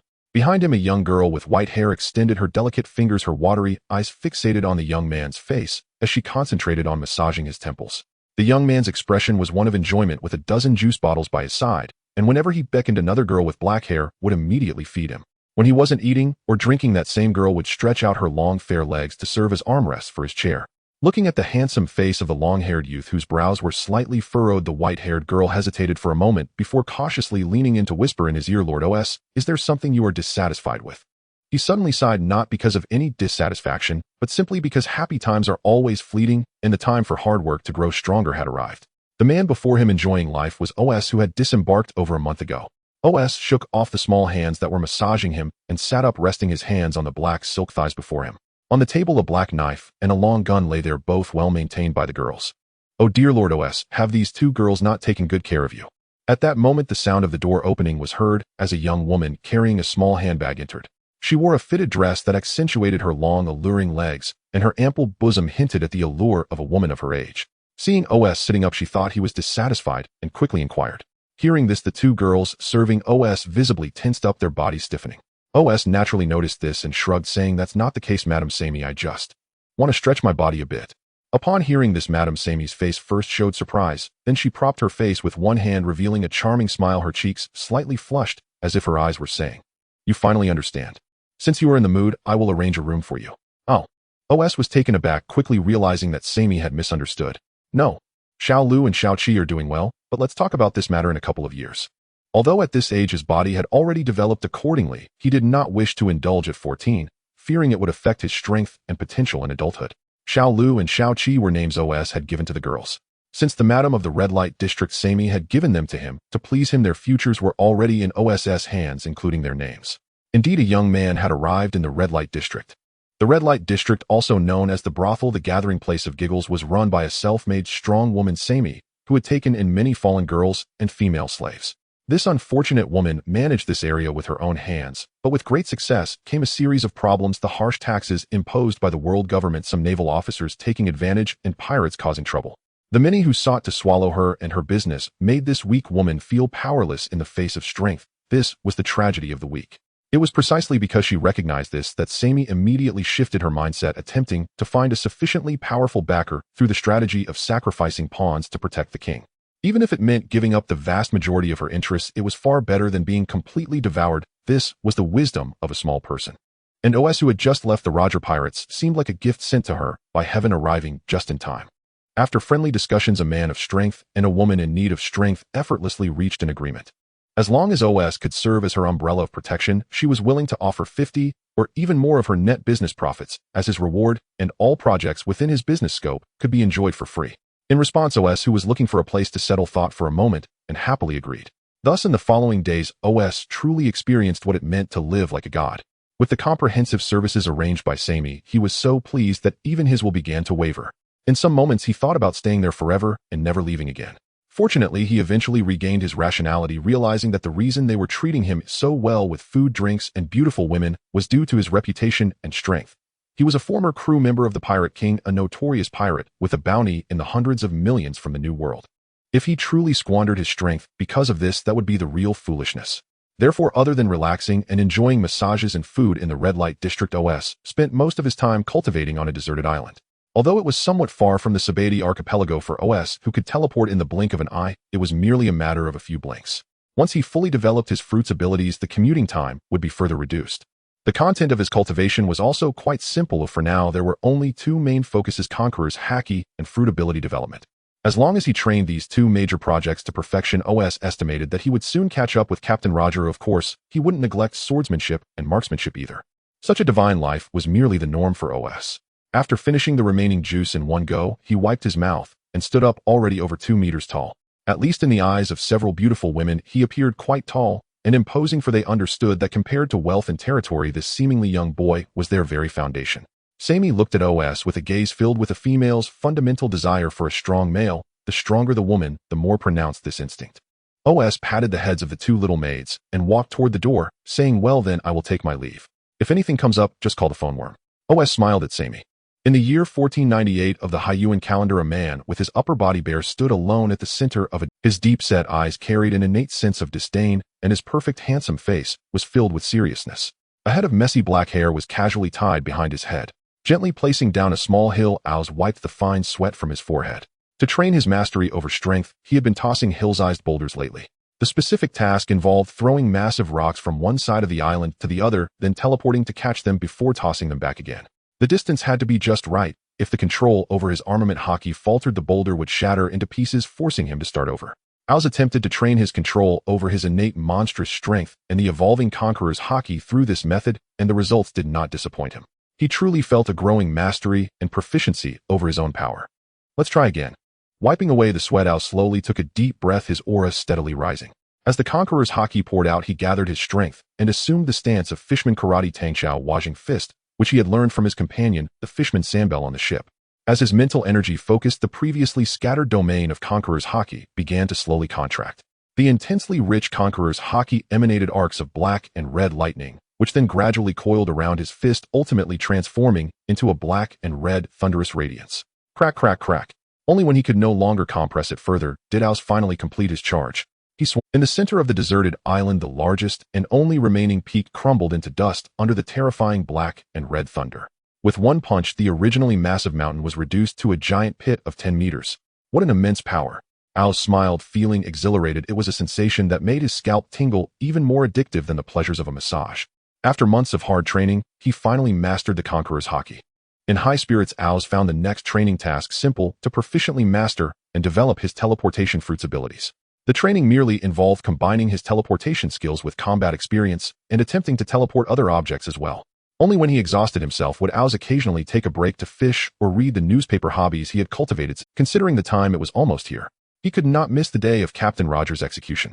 After a day's training, in a great mood from mastering the armament, Oz ate more than usual today, stuffing food into his mouth, while flipping through recent news looking for reports about the Roger pirates. By the way, since the captain had become the Pirate King, his bounty should have risen, right? Beep, beep, beep. Oz felt a bit curious, but the sudden sound of the transponder snail interrupted his thoughts. It was Sammy calling. Subadi Archipelago, the lawless area, Island No. 17. In a bustling tavern, pirates from all over gathered, boasting, playing cards, and gathering information. As a front for the New World, Subadi Archipelago was often filled with various crowds, newcomers eager to enter the New World, human traffickers hoping to fish in troubled waters, bounty hunters living off rewards. And of course, there were also the failures who had been eliminated in the New World, trying to mix in at the lower levels. Among them were Toripol and others who had their Tao hearts shattered in the New World and were now returning to seek their former glory. Inside the tavern, in a luxuriously decorated conference room, a tense standoff was taking place. At the guest seating beside a burly man clad in gold armor, an ugly man wearing sunglasses and holding a plum blossom, Kane wiped his nose with disdainful laughter. Ms. Sammy, we have certainly prepared the men, it's just that the ship is still on its way. You wouldn't mind, would you? What? You took the money and told us the men aren't here yet. One of Sam's subordinates found this absurd and couldn't help but question. Those who could engage in such business were mostly not good people, so the underground world's rules for human trafficking were always one hand pays, one hand delivers. Toripol's approach of taking the money first with the men to follow was essentially akin to flatulence. In other words, I'm robbing you outright. What can you do about it? Sammy, who managed to grow her business large naturally, had her own muscle before ours joined, though they were just not prominent. Faced with such a brazen individual, even the typically composed businesswoman Sammy couldn't help but show signs of anger, immediately instructing her subordinates to encircle the two. If we can't see them in, no one gets to take the money. After all, she was the boss lady, and Sammy's aura was still strong, her beautiful phoenix eyes glaring at the two, who showed no reaction. It seems Miss Sammy is planning to pull a black eat black move. Even with a gun pointed at him, Toripole appeared unfazed, grinning as if to say, I've got you. You're the ones black eating black. Sammy, anger bubbling up in her chest, was about to order her subordinates to attack when she didn't expect the other side to strike first. Suddenly the ground rolled, and the entire conference room began to shake. Inside the room, Sammy's subordinates, who appeared fierce and menacing, could not even stabilize their clubs and guns amidst the sudden earthquake, only able to panic and grab onto their companions. The result was that they fell together, being swallowed by the ground, leaving only their heads above the surface to breathe.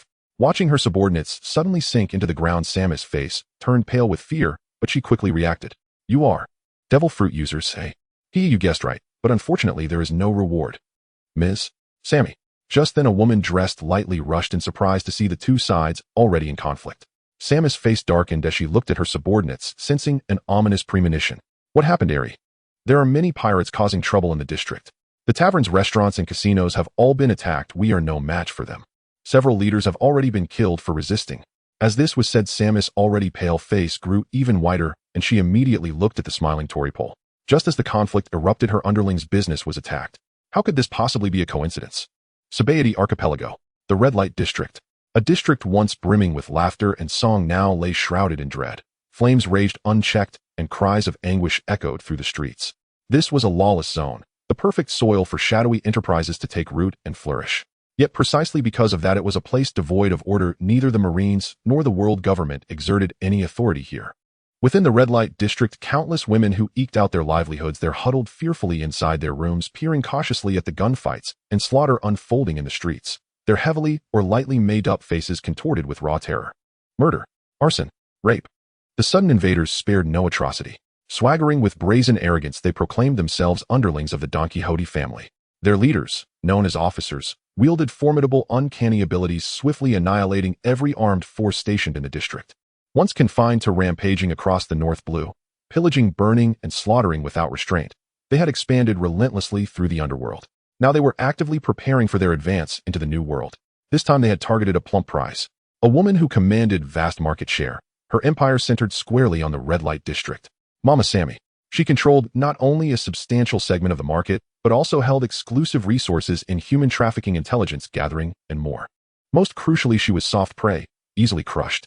For the nascent Don Quixote family, she was nothing less than meat dangling before their jaws. Inescapable, irresistible. The Don Quixote family granted Sammy one day to contemplate her surrender, to weigh her options in solitude. If conquest could be achieved bloodlessly, they saw no reason to waste precious strength. In the red light district, a flustered Sammy dialed her din mushy repeatedly. Around her stood her most trusted managers, her inner circle. From the balcony of a high-rise, she gazed down upon the surging tide of marauders below, the Don Quixote officers looming ominously in the distance, and beyond them the newly risen underworld legend known as the Heavenly Night Fork. Don Quixote da Flamingo. This newcomer from the North Blue delivered an ultimatum with chilling finality: surrender her holdings and territory immediately, or he would personally reduce the entire red light district to rubble, erecting in its ashes the largest slave market and auction house the Sabaody Archipelago had ever seen. Watching each call go unanswered, and sensing the faltering glances of her subordinates, Sammy's mounting psychological pressure was palpable. Baru, baru, baru. Click. A sudden connection tone jolted everyone upright. Pure divine relief. Moshi, Sammy, what is it? Lord OS. You've answered at last. We're under attack. Sammy was nearly in tears, her voice trembling with both profound relief and a faint, almost childlike petulance. Her lieutenants stared dumbfounded. Was this truly the same proud, commanding Madame Sammy? In truth, she now resembled nothing so much as a wronged little girl running to her parent for protection. The den mushy, assuming Lord OS's likeness, wore an expression of serene indulgence. Apologies, I've been deep in cultivation. I'm returning at once. Aboard the Flamingo pirate ship, a tall glass swirled with crimson wine gently rocking in a stewardess's hand as she carried it toward the towering figure at the bow. He wore a flamboyant pink cape, his golden spiky hair defied gravity with arrogant flair. Beneath sinister mirrored sunglasses his gaze remained hidden, yet the cocksure smirk on his lips betrayed a spirit as untamable as the storm itself. His eyes lingered upon the island hailed as the gateway to the new world. Truly prime real estate. Whether for casinos, auction houses, or slave markets, it promises staggering profit. Letting mere women play at empire building is sheer sacrilege. A subtle curl tugged at Doflamingo's lips. Cold, calculating light glinted off his lenses, as if surveying property already claimed. Naya, Doflamingo, shall we deploy our men now? That woman shows no sign of yielding, Standing before him with a leering grin was the snot-nosed, grotesque brute who'd earlier threatened Sammy. As he leaned in, Doflamingo's smile vanished, his brow furrowing. You're standing too close, Treble. Quicker resolution means quicker departure, Doflamingo. Didn't you say you meant to witness the Pirate King's execution in Lowtown? Treble stoked the flames relentlessly. He'd long resented Sammy's cool, unshaken composure. A mere brothel, madam. Just a clever woman. What right did she have to bargain with the illustrious Don Quixote family? Doflamingo was destined to become king of the world. In truth, Doflamingo held genuine regard for his family. Such a trivial request required only a moment's consideration before he assented, with a wicked grin. Indeed. Then let us eliminate all these bothersome women, now. Crushing a minor faction on Sabati Archipelago was hardly noteworthy. He had history to witness after all. But since this move bore directly on expanding his underworld empire and entering the new world, it merited his personal attention. Securing a foothold here would allow him to spread his criminal dominion across the paradise and the new world alike. Becoming sovereign of the underworld would grant him the leverage needed to reclaim Dressrosa. Lost in calculation, Doflamingo stepped lightly into the air, countless invisible threads unfurling from his fingertips, anchoring seamlessly to the clouds above. Like a celestial wanderer, a streak of pink moved freely across the sky. Under the officer's command, the Don Quixote family's enforcers halted their vandalism and surged en masse into the red light district. Women watched in abject horror as the mob encircled the entire quarter, its vanguard composed of officers of wildly divergent appearances. At their head strode a tall, sunglasses-clad man, his smirk dripping with defiant, malevolent charm. You've had more than enough time to think. Yet still it must end in such ugliness. So I suppose I'll just kill you all. Just as he raised his hand to issue the slaughter order, the square fell utterly silent. An eerie, suffocating stillness descended. Excuse me, young man. Who exactly did you say you intended to kill, eh? Thud. Thud. As a series of crisp footsteps approached, the thugs at the periphery of the crowd seemed unable to withstand the mental torment, their mouths agape, eyes rolling back as they collapsed one after another like wheat bowing in the wind, falling to the ground in droves. Within the central building of the district, as if sensing this chilling aura, Madame Sammy and a group of subordinates along with the young lady rushed out of the room and onto the balcony, their faces filled with excitement as they looked around. Who is it? Step out. One of the executives of the Don Quixote family, the fruit user Diamante, bellowed, while the other executives also searched for the source of the footsteps. What kind of joke is this? This aura. As the strongest individual present and a wielder of Conqueror's Haki, Don Quixote Doflamingo was the most acutely aware of the terrifying presence. Veins bulged on his forehead as beads of cold sweat streamed down. The black and red lightning scattered across the sky accompanied the footsteps, as if treading upon the hearts of men, evoking an uncontrollable sense of fear and panic in their minds. Yet what was most chilling was that despite hearing those footsteps, clearly no one could ascertain their origin until the sound grew clearer and everyone finally saw the figure approaching from afar. Amidst the fallen bodies of the small soldiers, a tall man in military attire slowly walked forward, his outfit predominantly black with a sword and gun marking his presence. The tall figure, surrounded by black and red lightning, walked slowly from the distance, his steps calm and graceful, yet with each blink he seemed to close the distance with a terrifying speed like a hellish demon. Upon seeing this figure, Sammy, who had been tense to the extreme, finally relaxed. As she suddenly loosened up, she nearly lost her footing, but fortunately a subordinate beside her supported her, preventing her from embarrassing herself. Madam, seeing Lord Asta's arrival has made you so excited that you can hardly stand. The one helping her trusted aide for over a decade, Ari, couldn't help but tease, causing Sammy to blush a little. Only you would say that. Of course, Sammy wasn't the only one excited. Yea, Lord Asta has arrived. So handsome, I want to have your babies, Lord. In an instant, the originally silent red light district seemed as if a riot had never occurred, as countless women who had been hiding peeked out from the windows of the buildings, screaming and cheering, as if trying to vent all the grievances they had just suffered through their welcome of Lord Asta. In stark contrast, the members of the Don Quixote family wore extremely grim expressions. Who was this overbearing dragon that had suddenly appeared? They had been investigating Sammy's background for years, yet had never heard of such a figure. Amidst the cheers of the women in the red light district and the gazes of all members of the Don Quixote family, Asta slowly walked into the depths of the crowd, facing no resistance whatsoever. For wherever Asta passed, the sounds of bodies collapsing echoed. Even the elite and executives were no exception. Until Asta reached in front of Don Quixote Doflamingo, he was the only one in the vast Don Quixote family who had not fallen. The difference was evident. Don Quixote Doflamingo had lost all his former arrogance, and noise his silver teeth gritted tightly, veins bulging on his forehead. At the same time, his pupils beneath the sunglasses trembled in disbelief as he stared at the smiling man before him. How could such a figure appear in this paradise? With flowing black hair, wearing a highly recognizable black military uniform, armed with a sword and gun, his seemingly gentle, handsome face bore a pair of disdainful eyes. Member of the Roger Pirates with a bounty of 1.09 billion berries, black gun daughter Asta.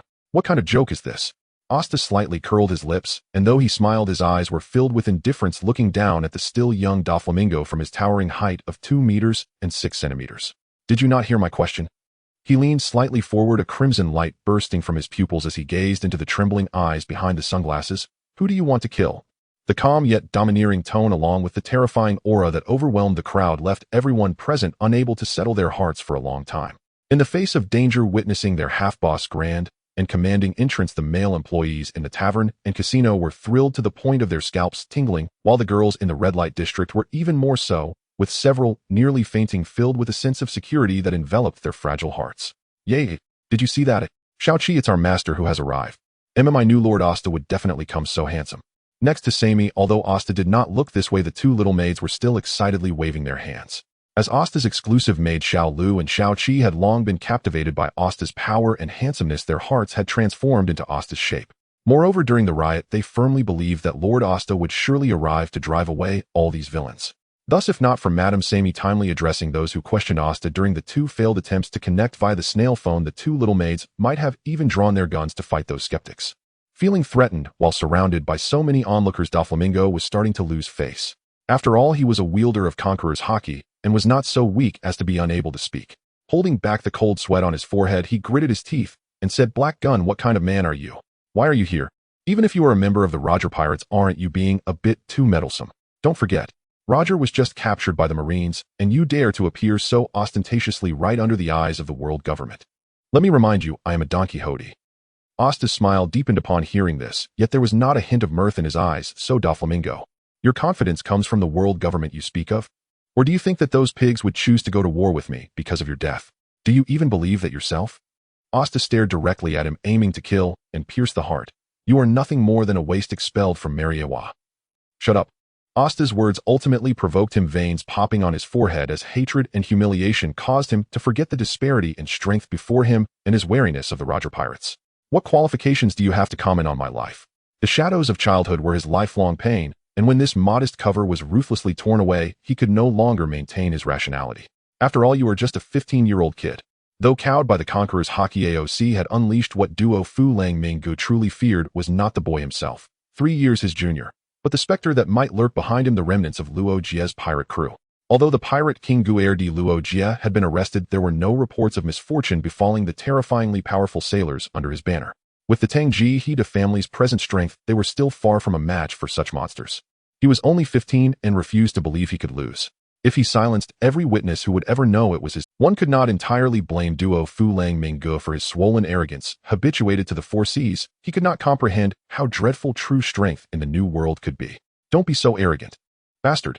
An equally terrifying aura detonated. Black-red flashes of Conqueror's Haki crackled like a spiderweb across the air. Compared with AOC's sovereign disdainful bearing, duo Fu Lang Minggu's Haki felt immature and brazen. It was laced more with malice and violent rancor, as if it harbored hatred for the injustices of the world. With a slight curl of his fingers, slender razor-sharp threads sprouted from his fingertips, so fine they were scarcely visible to the onlookers, betraying themselves only by a cold glint. The once dismissed Xian fruit ability had been refined into edges capable of slicing steel. He struck straight for AOC's throat with a killing motion. AOC, however, seemed untouched, calmly regarding the bold assault. "Die. You are merely a lucky stowaway riding someone else's wind. What right have you to stand before me?" A bloodthirsty sheen flickered in duo Fu Lang Minggu's eyes as invisible threads sliced the air. A faint black luster clung to them, augmenting their power. Even a man once written off as worthless had become, by virtue of Haki, an absolute golden child within the paradise, a paragon among the elite. Upstairs, the women watching the scene were aghast. "Lord AOC." "No." To them, AOC appeared utterly unresponsive to duo Fu Lang Minggu's fierce onslaught, standing dumbfounded, as if awaiting slaughter. The more timid covered their eyes with trembling hands, unwilling to witness the imagined sight of their heroic figure drenched in blood. Xiao Lu and Shao-Chi nearly burst forward to intervene, but were held back by Madame Sami. Still, her pupils trembled as she kept relentless watch on the scene, knowing that if AOC fell, a shameful, enraged duo, Fu Lang Minggu, would spare no one. Everyone present would be sacrificed to quench his fury. As the crowd tensed, already bracing for bloodshed in the center of the ring, none noticed the sudden, uncontrollable look of stupefaction that flitted across duo Fu Lang Minggu's face. What was happening? Why was there no unmistakable sensation of cutting into flesh as there had been before? For an instant, the tall man before him seemed to exist outside the world, entirely wholly indifferent to his killing strike. The ferocity on duo Fu Lang Minggu's face froze as he stared in disbelief at a man who had not even flinched. Then a terrifying crimson glint flashed across AOC's pupils, and the faint curl at AOC's mouth suggested the entire scene had been a mockery of a clown. AOC reached out and plucked the thread that had passed through him, closing his hand around it and applying a slight pressure. Crack! Like casually crushing a handful of undercooked noodles, the sound was trivial. Against AOC's flowing presence, the supposedly steel-cutting lines forged by duo Fu Lang Minggu's shallow armament haki simply snapped apart. A glossy black hand pulsing with red shot forth in the instant duo Fu Lang Minggu lost his composure. That inexplicable strength, simply clamping the man's neck and lifting him clear off the ground, did not budge even a fraction. The sight struck a deep, shattering blow to duo Fu Lang Minggu's proud heart. The sudden reversal of offense and defense stunned the hundreds of women watching from the red light district, their mouths hung open at AOC's move. Xiao Lu, Xiao Qi, and the others were frozen in shock. Madame Sam's cigarette, once clenched between her lips, slipped unnoticed to the floor. For the first time, AOC took matters seriously. His long black hair did not stir, yet his presence thundered outward. Denser black-red lightning erupted like divine wrath thunderclaps, tearing across the surrounding high rises and sending up clouds of dust. AOC had materialized his conqueror's haki and used it as a crushing instrument of presence. Already disadvantaged in the clash of haki, duo Fu Lang Minggu felt his aura being crushed as if stamped flat. An unimaginable pressure bore down on him, suffocating his very will. His worldview was being remade. What a joke! How could the gap be so vast? Blood trickled from the corners of his mouth, dripping to the ground. To avoid surrendering before this haki, duo Fu Lang Minggu would rather bite through his teeth than admit the fear that churned within him. The force was so overwhelming that even though AOC consciously avoided harming the girls in the red light district, the leaking aftershock still forced them to their knees, trembling. In that deluge of black-red thunder, a solitary, proud silhouette stood like a demon risen from the abyss. It was the first time he had unleashed his conqueror's haki without restraint. Even AOC thought that for one of his years, such conqueror's haki might be excessively strong. Such haki would surely become an intoxicating addiction to those who witnessed it. Troubled by the fact that he was perhaps too powerful, AOC nonetheless did not loosen his grip. Conqueror's haki entwined with brute strength. Using less than a tenth of his force, he crushed the armament haki-reinforced neck of duo Fu Lang Minggu with grinding cracks. Under the twin blows of suffocation and psychic pressure, the newcomer, who had roamed the North Blue Tian Yi Cha duo, Fu Lang Minggu, held on only for a few seconds before his head lolled and he lost consciousness. From that moment on, in the Xianghua Archipelago's lawless district, the Tangji Hida family, led by the pirate with a bounty of 340 million, Tian Yi Cha duo Fu Lang Minggu, met Haichong AOC and was defeated. In Madame Sam's villa, within a lavishly decorated room, elegant and soothing music played live as dancers dressed in scant attire gracefully twirled around. They moved their waists with abandon, their eyes shimmering like water, striving to capture the attention of the man present. However, OS was evidently oblivious to the dancers, serving as mere background. In front of him, a phone bug was chattering away endlessly. With his legs crossed, sitting on the sofa, OS laughed as he gulped down a large bucket of juice, the massive amount of sugar quickly replenishing the energy he had expended during his recent training. It's connected. Hello, Buggy, don't interrupt. At first, when the call was connected, the phone bug had a distinctive red-haired appearance, but soon after its form changed to that of a red-nosed figure. OS. Finally got through to you. How have you been lately? Sabo's been ignoring me, Buggy. Shanks, of course, I'm doing just fine. That's good. By the way, when Shanks and I were escorting everyone off the ship, quite a few things happened. We practically toured the entire new world. OS relaxed on the luxury sofa, legs crossed, enjoying a massage from Xiao Lu, while Xiao Qi wiped his mouth. Listening to Buggy's recount, he simply waved his hand, and the girls in the room gradually left, leaving only two little maids to serve quietly. The two little maids were sensible, knowing their master was talking to a friend, and dared not disturb him, pretending as if they hadn't heard anything. Moreover, the uncles entrusted us to send Captain Roger on his final journey. As the conversation progressed to its inevitable conclusion, they naturally discussed Captain Roger's execution. Buggy spoke with a heavy heart. We just escorted Uncle Biden back to his hometown and Shanks, and I will be passing through the Sabeti archipelago in a few days before heading to Logtown. Are you going, OS? OS nodded. Of course, I will definitely go to see Captain Roger one last time. Upon finishing this sentence, a mischievous smile appeared at the corner of his mouth. However, there will definitely be many Navy generals guarding the place, and possibly even an admiral. You and Shanks should be careful. Huh. On the other end of the call on the Oro Jackson ship, with only Rayleigh and 2 others remaining, Buggy was taken aback, his eyes wide with shock. Navy. During the time when Roger's pirate crew was sailing, he had a very deep impression of the Navy, especially that laughably boisterous Iron Fist bastard. Even when Captain Roger was around, they had quite the headache dealing with him. He was merely a vice admiral, and if a stronger admiral, or even a fleet admiral appeared without the crew of Roger's pirates, he would surely be thrown into the underground prison. Rayleigh, the vice captain. I think you should come with us, there will be Navy there. Buggy immediately started looking for solutions, his face full of despair as he spoke to Rayleigh. Don't worry, Buggy, the Navy won't make a move against you all. Rayleigh smiled, knowing that OS was purposely teasing Buggy, but had no intention of exposing him. Roger used his life as a bargaining chip to have all the members of the Roger Pirates removed from the world government's bounty list. How could it be? Captain Roger did so much for us. Hearing this, Shanks and Buggy couldn't help but feel tears welling up in their eyes, touched by their captain's final sacrifice. No, Uncle Rayleigh. OS smiled, finishing the last bit of juice in his cup. He gently stroked Shao-Chi's white-haired little head and slowly said, the cancellation of the bounty that Captain Roger fought for does not include these 2 who never made it to Raftel.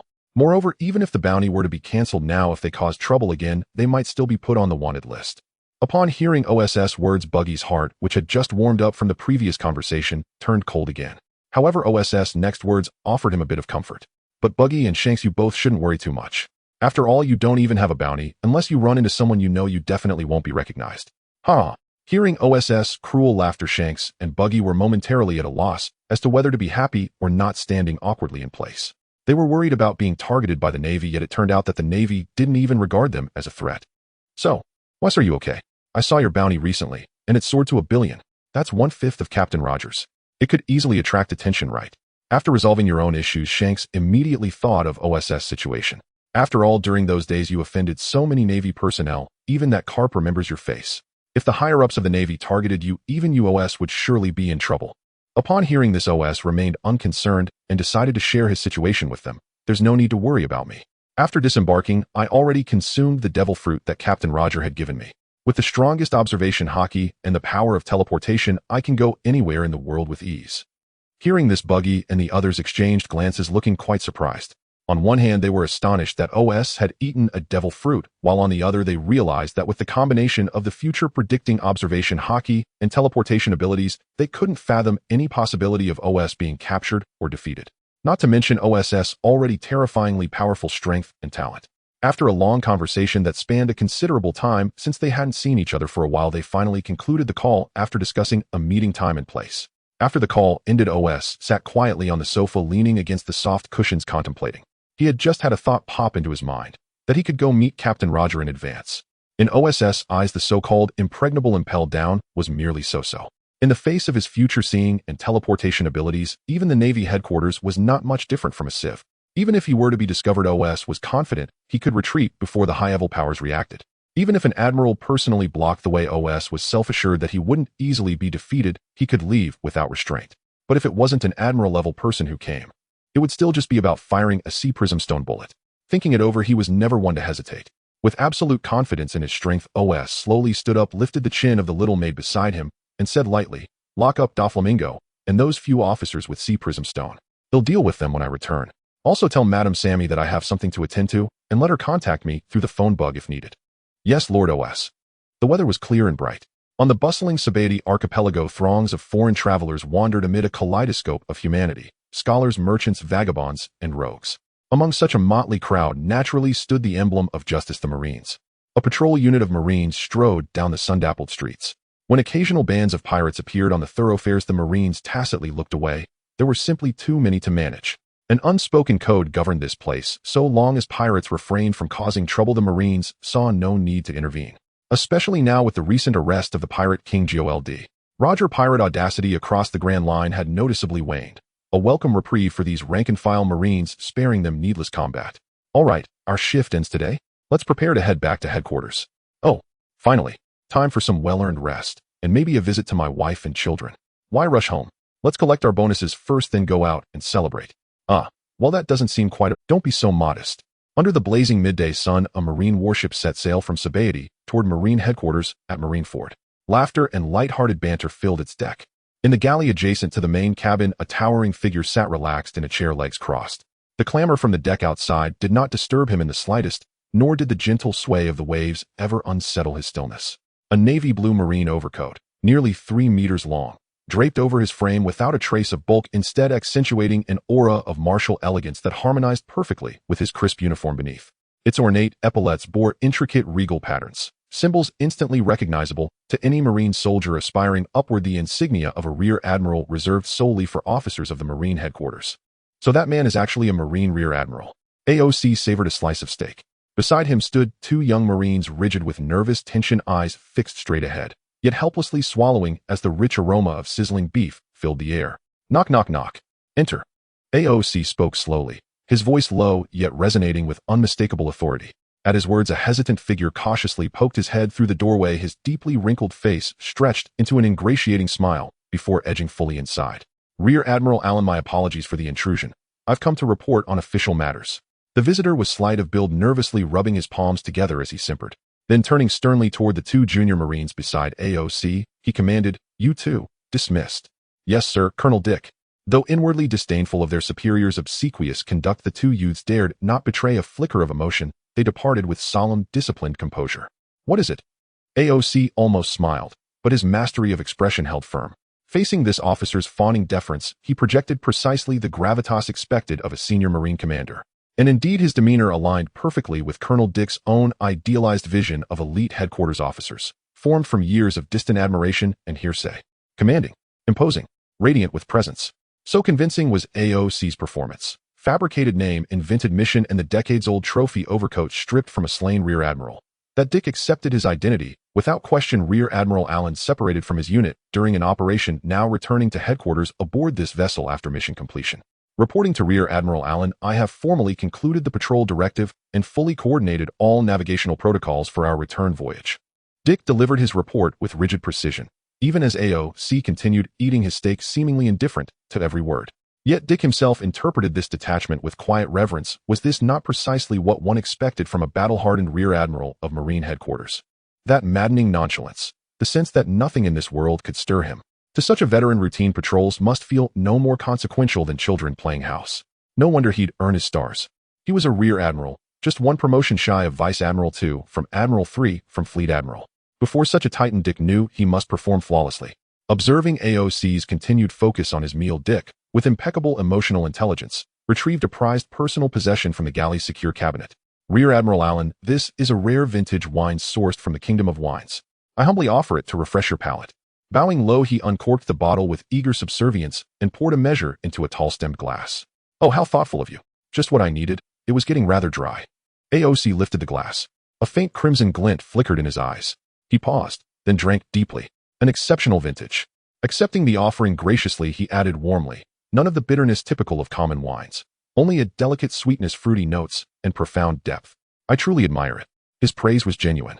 Unlike the rum or beer he'd known before, this wine was genuinely refined, its only flaw being its staggering cost. Though his funds stashed with Shamey were substantial, even those couldn't withstand such extravagance. 1 bottle, 3 sips, cost 1 million berry.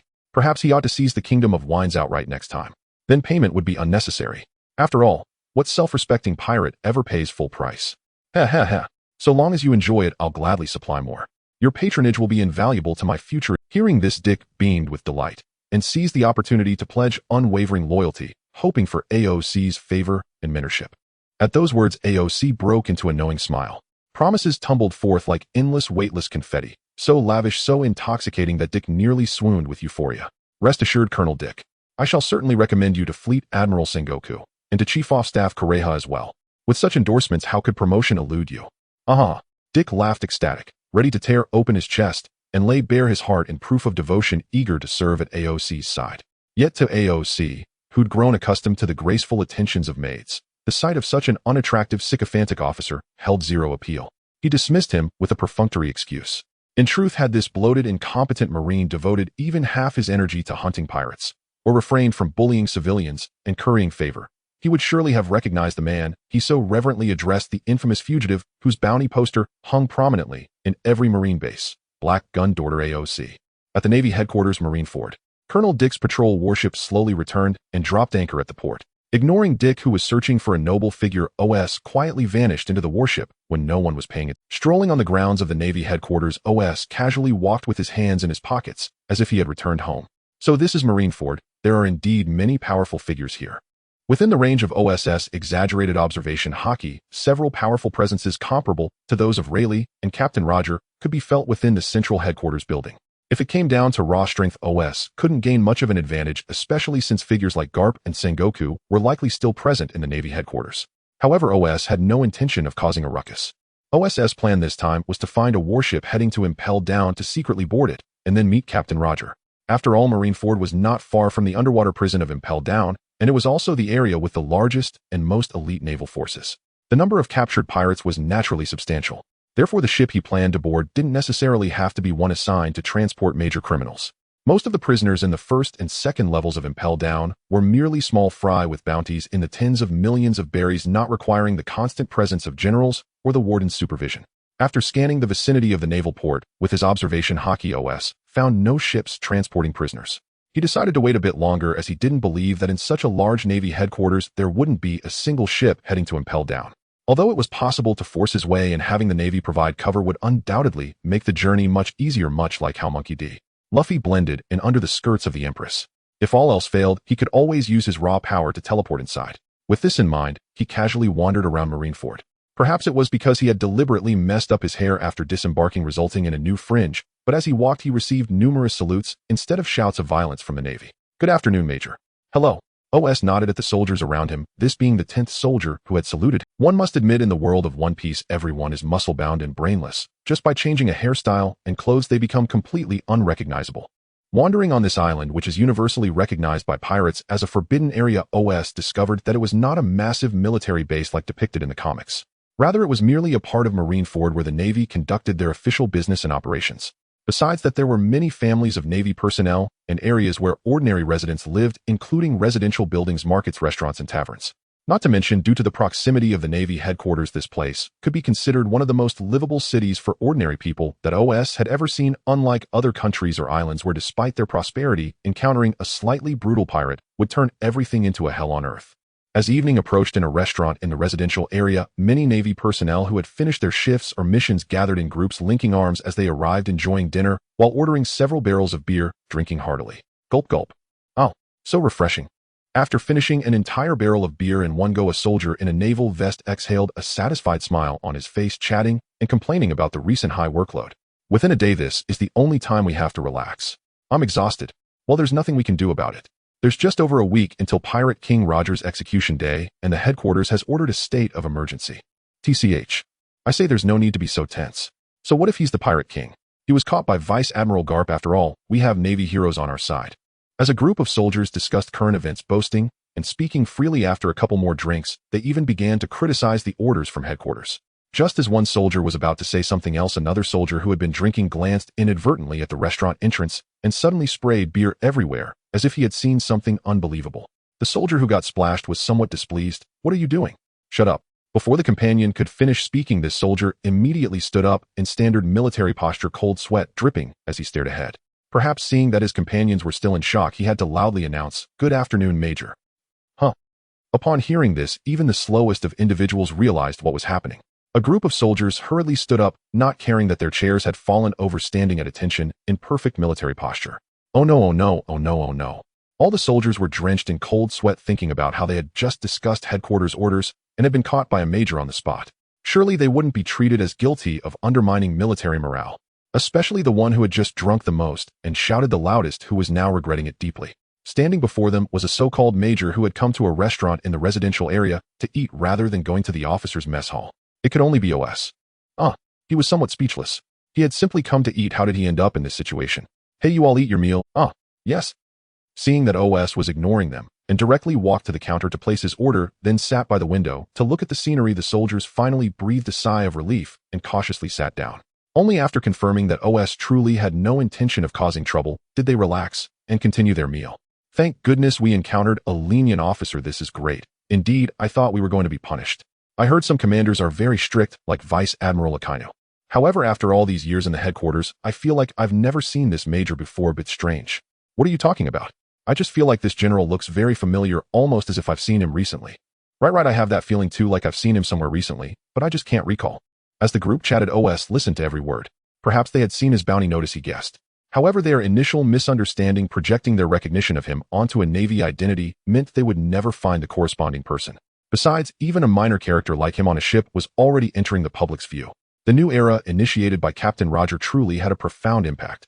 If there are no warships heading to the advancing city today, I might as well teleport over, though the chance of being discovered would. After dinner last night with nowhere to go, OS decided to scan the officers' district using his Observation Haki and ended up spending the night at the home of a single brigadier general on a mission. In a place where the elite of the world's Navy gathers, Marine headquarters at Marineford, a pirate with a bounty exceeding 1 billion lives openly here, playing in the shadows. OS savored his breakfast, but soon within his Observation Haki, he sensed two powerful auras nearby, one of which was even approaching quickly. What's going on? Have I been discovered? OS maintained a calm demeanor, quietly eating his wontons. At least on the surface, he appeared to be just another tall, handsome passerby. Today, to avoid being greeted by the soldiers, he deliberately did not wear the Navy cloak and changed his outfit. Despite his flashy appearance yesterday, he was not suspected yet. Today, being so low-key, he was instantly recognized. OS felt puzzled, finishing the last bite of his wonton, while a strange red light burst forth from his eyes. So that's how it is. Excuse me, sir, may I see the sword on you? A voice rang out behind OS. He slowly turned his head, and the speaker was a woman with long black hair. Naturally, what first caught OS's attention were her long bare legs. A black spider tattoo adorned her left thigh, adding a touch of contrast and wild beauty. In terms of appearance alone, judging by OS's experience in the red light district for months, she would rank at least as high as the top entertainers under Sammy, and with the Navy cloak behind her, that added even more allure. An evil pirate battling a beautiful Navy officer. OS's thoughts wandered a bit. Next time he sees Sammy, he could suggest launching this new project. It would definitely be a huge profit, as long as they're not afraid of the Navy showing up. But on a serious note, he actually recognized this Navy female commander, Guion. OS admired her impressive figure for a moment before shifting his gaze to the figure behind her, then nonchalantly looked away. Hey, you bastard, your disdainful gaze is too obvious. Kakiji was clearly angered by that gaze. Plus, even with sunglasses on, OS's super handsome face made him feel a sense of crisis, so he yelled angrily. Guion called out displeased, and Kakiji immediately became obedient. She then shifted her gaze back to OS. I apologize, sir, please forgive my companion's rudeness. I just wanted to take a look at the sword you have. This one. OS, seeing that they didn't seem to recognize him, breathed a sigh of relief, while secretly lamenting how a simple change of clothes could render him unrecognizable. This truly works everywhere. It's not entirely Kakiji and Guion's fault for being unable to recognize him. Since OS was featured in a wanted poster after fighting with Roger's crew, he had rarely shown his face in public. Towards the end of their journey, during the few significant confrontations with the Navy, OS was merely lurking in the shadows, using his weapon only a handful of times, so he hadn't drawn particular attention. He was still a great swordsman. Years have passed, and OS had grown significantly taller. His aura had also changed greatly from before. If he weren't wearing that black military uniform and didn't have that iconic black gun on his back, who would associate a man over 2 meters tall with a little boy who used to be just over 1 meter? Indeed, to travel incognito, OS had even specially brought clothes and sunglasses this time. He didn't even carry the symbolic black gun that Master Tam had given him, only a long knife and some belly. On the sea, many could recognize someone in military uniform carrying a black sword and black gun, but few could identify a man in a trench coat with a knife at his waist and sunglasses. Seeing that the two could not recognize him at all, OS felt that changing his clothes last night was worth it. He had bet that among so many people in Marineford, these officers couldn't possibly know each and every one of them. As expected, this is something I acquired by chance. Do you recognize this sword? OS asked generously, while under Kakiji's wary gaze handing the sword to her with confidence that he could snatch it back at any moment. Yes. Guion didn't notice Kakiji's strange behavior. After receiving the sword, she examined it closely. Indeed, it is the Great Sword 21 Black Crow Shadow. This sword was once the sidearm of a Marine headquarters major who went missing along with this sword after encountering Roger's pirate crew in the New World. Who would have thought to see it here? Where did you get this? Guion inquired seriously. Fortunately, like most people, she instinctively thought it impossible for a pirate to swagger into Marineford, so she did not suspect OS's identity. OS scratched his head. He couldn't just say that he killed that major with one blow and claim the sword. I bought it from a merchant I happened to meet. This is a lie. I see. But evidently Guion accepted this explanation. After all, so many years had passed, and it could have circulated anywhere. After a moment of hesitation, she pressed her lips together and requested the man before her, I have an unusual request. Guion suddenly stepped forward, directly grabbing OS's hand, speaking earnestly, while pressing her whole body against him, her big eyes fixed on the sunglasses covering OS's face. I hope to buy this long knife from you. After all, it belonged to a hero who sacrificed for justice. She tried to appeal to love and morality as she was a resident of Marineford. He surely could understand. Don't be like this, Gion, you're too close. Kakiji, witnessing this scene, felt like he could bite his teeth into pieces, but could only fret, advising from the sidelines. Damn. If it weren't for being a Navy officer and the discipline requiring not to act against ordinary residents of Marineford, he would definitely pull this guy away. Damn. So envious. As for the protagonist, OS, at this moment, there was not a shred of emotion in his eyes. Regarding Gion's closeness, the two slight bulges visible on her chest elicited no response, not even a blink beneath the sunglasses. Are you kidding me? You think you can buy my trophy sword with just a few words? Do I look like a fool? Having enjoyed the warmth of a woman long ago, OS, despite being at the age of puberty, now still had an extremely high immunity to beautiful women, all honed from experience. Sorry, this is my private collection. The Navy wouldn't engage in coercive buying, would they? Certainly not, but not for sale. Please consider it seriously. I want sell. Oz silently lamented, wondering if there were also superstitions in the world of One Piece, questioning whether it was an inauspicious day to go outside. How could merely going downstairs for breakfast lead to being entangled by enthusiasts of renowned swords? He couldn't admit to being a great swordsman himself, or it would only lead to more questioning. Yet if he insisted it was just a collection, the other party would deem it a waste.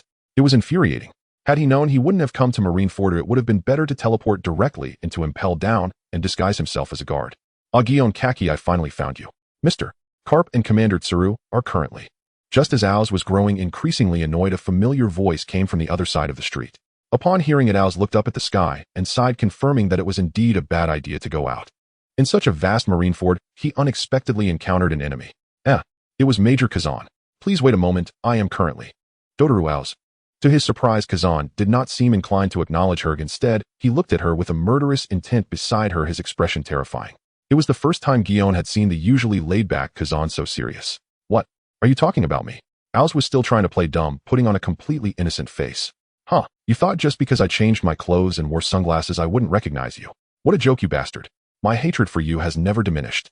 Having pursued the Roger pirates alongside Carp for many years, Kazan could be said to know Oz better than anyone in the Navy. In fact, he had been the victim of Aos schemes the most. Eventually, he felt that unless it was during a boarding battle, he wouldn't appear on the deck just to avoid this guy. If anyone understood the value of predicting the future combined with Haki-infused sea stone bullets, Kazan would say he was second. No one would dare claim to be first. Seeing the murderous intent materializing outside, and took off his sunglasses, revealing a calm and perfect smile. Sasibo Rina Young Sea Ice. Almost the moment he removed his sunglasses, a fist radiating cold air rapidly enlarged in his vision. The pitch-black fist embodying Carp's justice hurtled straight toward Aos' face. Yet the black fist before him still couldn't erase the smile on Aos' face. When the punch landed, a thick fog enveloped the scene, but everyone present was skilled enough to perceive the situation clearly. Gion and Kaki finally reacted, realizing that the tall figure wearing sunglasses was actually a pirate. Disappeared in an instant. Is that speed? Soru. Kaki analyzed calmly while Gion felt a wave of embarrassment and anger. To think she was played by a pirate at Navy headquarters, she couldn't help but get furious and drew her renowned sword in preparation for battle. If it were just Soru, it would be impossible to escape the observation of Kinbunshiga Haki. It must be a devil fruit ability. Hey, you two need to be careful. This guy is not easy to deal with, Kazan warned his companions. Meanwhile, the cold ice around him spread rapidly. That guy was once a member of the Roger Pirates. Though I don't want to admit it, that bastard's strength is enough to rival Roger in his youth. A user of all three types of Haki, a great swordsman possessing extremely high Kinbunshiku, an unknown devil fruit user, and a pirate with a bounty of 1 billion black gun owls. Kazan's expression was very serious. Even though he felt disdain and anger toward Aos' actions, he had to admit that this guy was worthy of being his archrival, just as Roger was to Vice Admiral Carp, someone he was determined to capture. The current Kazan was no longer the slacker he had become after the O'Hara incident. He adhered to the principle of burning justice. Encountering such a passionate young man like Aos, Kazan felt helpless. It seemed he couldn't continue this way, or it was better to play for a bit and then make a quick escape. With that thought, Aos' figure unexpectedly appeared behind Gion. Excuse me, Miss Navy, could you return my sword? As soon as the words were spoken, in an instant sensing a presence behind her, through Kinbunshiga, Gion did not hesitate at all. With a quick, precise, and fierce draw, her sword flashed like a cold meteor. The sharp sword energy swiftly cut through the air, leaving dozens of meters of cracks on the ground. After confirming that Aos was a pirate, this previously amiable and gentle female Navy officer transformed into a battlefield blood rose, ready to spill blood at the slightest oversight. You're already a great swordsman at such a young age. Truly a terrifying woman. Whoosh. Before anyone knew it, Aos' tall figure had once again appeared behind her, his immaculate trench coat and calm demeanor indicating that the previous sharp, slash hadn't even grazed the corner of his clothing. On the contrary, Ao simply seized her wrist, holding the sword, applying a slight force to easily pin Gion's arm. With a display of terrifying brute strength, a faint cracking sound echoed, causing her delicate hand, holding the raven, to tremble and release her grip, while a pained expression appeared on Gion's face. The renowned sword returned to its owner. Well, although he wasn't exactly the true owner. Damn pirate, don't. Seeing Ao's appear behind Gion, a furious roar erupted from not far away. It was like the battle cry for love.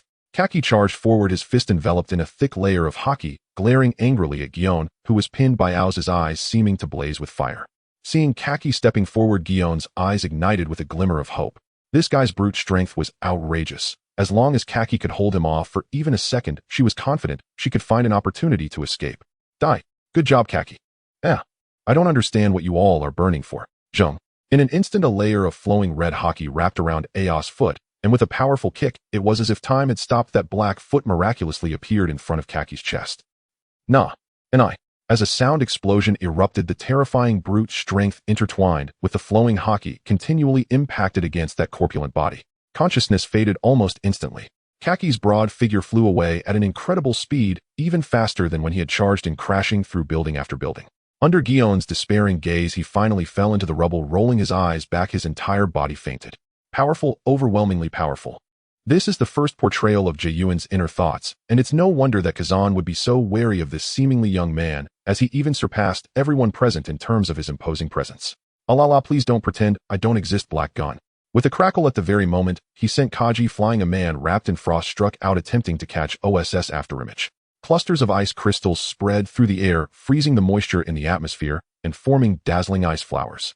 OS, who was still in the motion of kicking, was instantly frozen into a massive ice sculpture. Your mobility is indeed quite peculiar, Doratol OS, but while you are attacking, you must have a physical presence unless you are constantly evading. If you teleport, you can attack. If you don't teleport, you must be frozen by me. I must admit, OS acknowledges that Kazan indeed has some combat talent. Reaching this level, he had even managed to dirty the corner of his clothing. In the transparent crystal clear ice, OS remained frozen in a kicking pose like a statue. At this moment, Jiyuan, enduring the pain of a dislocated hand, forcibly pulled his wrist free from OS's grasp and retreated a few steps to Kazan's side. No wonder he is a crew member of Pirate King Roger. He has no ability to fight back. Jiyuan gripped his knife with one hand, his expression grave as he looked at the handsome, long-haired man trapped in the ice. The ice can't hold him for long, can it? Kazan actually agrees with this, so he continues to unleash waves of cold air from his hand to strengthen the ice crystal stability while keeping an eye on the figure within the ice. Taking advantage of the slight pause, Jiyuan adjusts his stance and recalls information about OS. Previously, he had only heard Sister Crane mention him occasionally. He was a key figure emphasized by the Steelbone Admiral, considered one of the major threats to the Navy's future, with a bounty that had been repeatedly elevated. Back then, she thought that OS was merely a young man with a reputation because of his connection to the Pirate King's crew. Having believed that the new generation of Navy talents she trained under Admiral Zifa were all geniuses on par with their peers, like Sakazuki Borsellino, Kazan Kaji, and herself. It was only today, encountering the so-called newcomer from Roger's crew, that she realized how vast the ocean truly was. If he remembers correctly, he is only 15 years old, younger than all the new Navy officers. What was he doing at 15? Perhaps not even a swordsman yet. Such a monster must be left in Marineford today. Jiyuan gritted his teeth. Who are you talking about leaving here? What a... Who would have thought that in just a blink of an eye the figure in the ice would completely vanish? A chilling sensation washed over them, and without thinking they turned to attack behind them, but of course they struck nothing. OS swiftly appeared on the rooftop of a nearby building, lazily resting his elbows on the balcony, watching the two below, who were on high alert, his face maintaining an unchanging calm. Hey, I suggest you two just pretend you haven't seen me. I'm just here for a vacation, not doing anything wrong. Even when I eat here, I always pay my bills, honestly contributing to Marineford's GDP, right? Of course, answering OS was an icy projectile. Black Gun OS. What do you think Marineford is? This is the Navy headquarters, the fortress of justice. It is certainly not a place where pirates like you can come and go as you please. Jiyuan shouted sternly, but internally, he understood that the opponent's mobility was simply too high, coupled with a troublesome high-level observation haki. With just the two of them, it was almost impossible to keep him here. Thus, despite feeling somewhat despicable, even if they had to employ provocation tactics, they needed to stabilize OS first and wait for the support from Sengoku and Carp. Only then would they have a chance to subdue him and send him to the underwater prison to meet the same fate as his captain. As a crew member of the Pirate King, do you only know how to run away? Answer me. Doratol OS. Jiyuan shouted, seemingly forgetting who had just been easily subdued. To this, OS merely smiled. He could tell this was just a provocation, but he had to admit that it piqued his interest.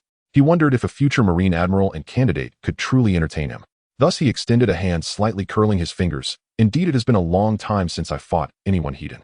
You two can team up, or I think I should be able to settle this before Karp arrives. OSS words exposed the girl's hidden agenda, causing her to feel a bit embarrassed, while Kazan beside her was also instantly provoked by OSS' arrogant attitude. Don't get too cocky, Black Gun. Waves of ice crystals spread rapidly across Kazan's body, forming massive ice spears that propelled forward with immense kinetic energy, followed closely by razor-sharp sword energy. At this moment, on the outskirts of the battlefield, many junior officers sensed the situation and rushed to provide support.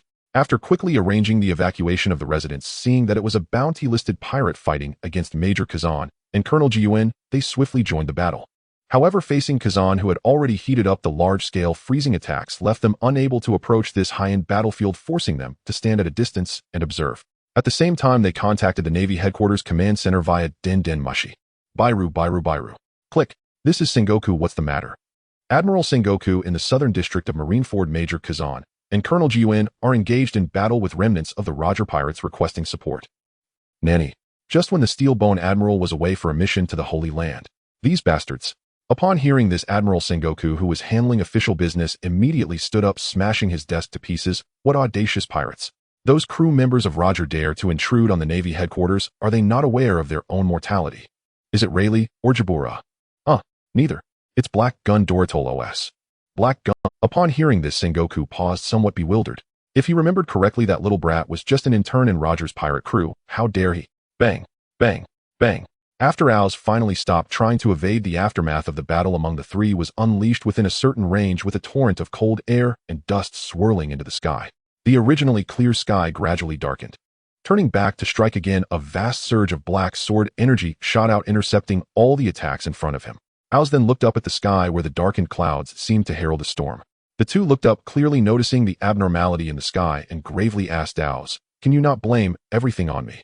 This is definitely not something we could have orchestrated. It seems a major figure is approaching." A terrifying red light erupted, and a look of surprise appeared on Ao's face, which soon turned to understanding. Indeed, Captain Roger was about to be executed. It was about time. However, witnessing a historic scene was worth the trip. It seems your scheme is about to fall apart. A remarkable figure from the Navy headquarters has arrived. Ao's, with great interest, sheathed his sword and abruptly teleported towards the front square of the Navy headquarters. Who else would dare invade Marineford besides you? Wait a moment. Shirji wanted to pursue, but was stopped by Kazan, who looked grave. Turning back, she found Kazan standing still, his expression serious as he gazed at the sky above Marineford. Following his gaze, Shirji looked up, her forehead breaking into cold sweat as her pupils trembled uncontrollably. How is this possible? Is it a meteor? No, it seems like an island. In the sky, massive stone blocks resembling islands broke through the clouds, heading towards Marineford. The two could no longer pay attention to Ao's, or rather the high-level combat strength of the entire Navy headquarters was too busy to notice the chaos in the residential area.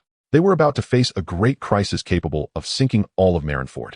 Gold Lion, Shiki was coming. Although I know it's exaggerated, this ability is truly cheating. Sitting atop the Navy headquarters building, Ao's watched as the island-like formations descended like doomsday, crashing towards Marineford under the pull of gravity. Almost all the high-ranking Navy officers, including several familiar faces, were moving with great effort to respond to this crisis. Karp, Sengoku, Tsuru, Akainu. Facing this assault, the disparity was significant, but not insurmountable. After all, just a younger version of Karp possessed the strength to obliterate an island, not to mention the other admirals and the natural-type monsters responsible for large-scale AoE attacks. After a round of attacks, while most of the islands were shattered, it was roughly estimated that nearly half of Marineford was destroyed, excluding the Navy headquarters building where Ao's was located. As the clouds shifted, a heavy rain began to fall, accompanied by a figure floating down. Sabasanori Dana, Ao's sitting on the roof of the Navy headquarters building, looked at the golden figure floating not far away and greeted Ha. Hearing the voice, Shiki, who had been furious and was about to storm the Navy headquarters, was taken aback. He then turned to find the source of the voice, a figure in a trench coat sitting on the rooftop, calmly watching him. "It's you. I remember you, the monster kid on Roger's ship." Seeing a familiar face around, Shiki was surprised. "Hey kid, are you here for Roger too?" Ao's wanted to explain that he wasn't there to rob the execution site, since he knew very well that Captain Roger had willingly surrendered, but he was indeed there for Captain Roger, hoping to blend into the Navy's ranks to visit him pelled down. "Well, sort of. Haha, indeed, those who possess the Conqueror's Haki are all the same. Roger could never be captured by mere trash from the Navy, nor should he die humiliatingly in the weakest East Blue. Join forces with me, kid, and let these Navy fools witness the terror of the great pirates." Upon hearing this, Ows was about to respond, when suddenly his observation Haki sensed a wave of danger approaching. What do you pirates think the Navy headquarters is? Boom. Accompanied by a brilliant red light, a storm of black and red thunder erupted. A burly man, his fists wrapped in terrifying conqueror's Haki, charged straight towards Ows. The power was something Ows had felt from a distance more than once, but this was the first time it was aimed directly at him. Now there was no Captain Roger to block the attack for him. As the top of the building shattered piece by piece, the residual force of that terrifying punch shook the dark clouds in the sky, creating ripples. No martial ethics, him just a young person of the new era Carp. Somehow Ows had already appeared beside the gold lion. The continuous movement of the teleportation fruit allowed him to maneuver in midair almost as if he were floating. With his hands in his pockets, he moved as effortlessly as walking on the ground. Looking at the burly man standing on the roof of the Navy headquarters, whose fists still crackled with black and red lightning, Ows was somewhat astonished. After all, he was a top-tier powerhouse. His conqueror's Haki seemed somewhat inadequate in front of such a king-level strongman. At least for now, he felt he couldn't match him in a direct confrontation. Ha ha, Carp, have you grown too old to move? Missing a punch against a little kid, you should just go home and retire. Seeing Carp miss his punch, Shiki mercilessly activated his taunting skills. Meanwhile, down among the Navy troops, many were holding transponder snail cameras capturing the scene of Ows and the gold lion standing side by side in the sky. Seeing this, Ows felt helpless. He was just there to join the excitement and witness a historic moment. How did he end up as a partner? This was truly like falling into a pile of yellow mud. It wasn't shit, but felt like shit. Looking down, there were countless Navy admirals, vice admirals, and rear admirals. Such a lineup was actually not much different from the Marineford War, and might even be more formidable.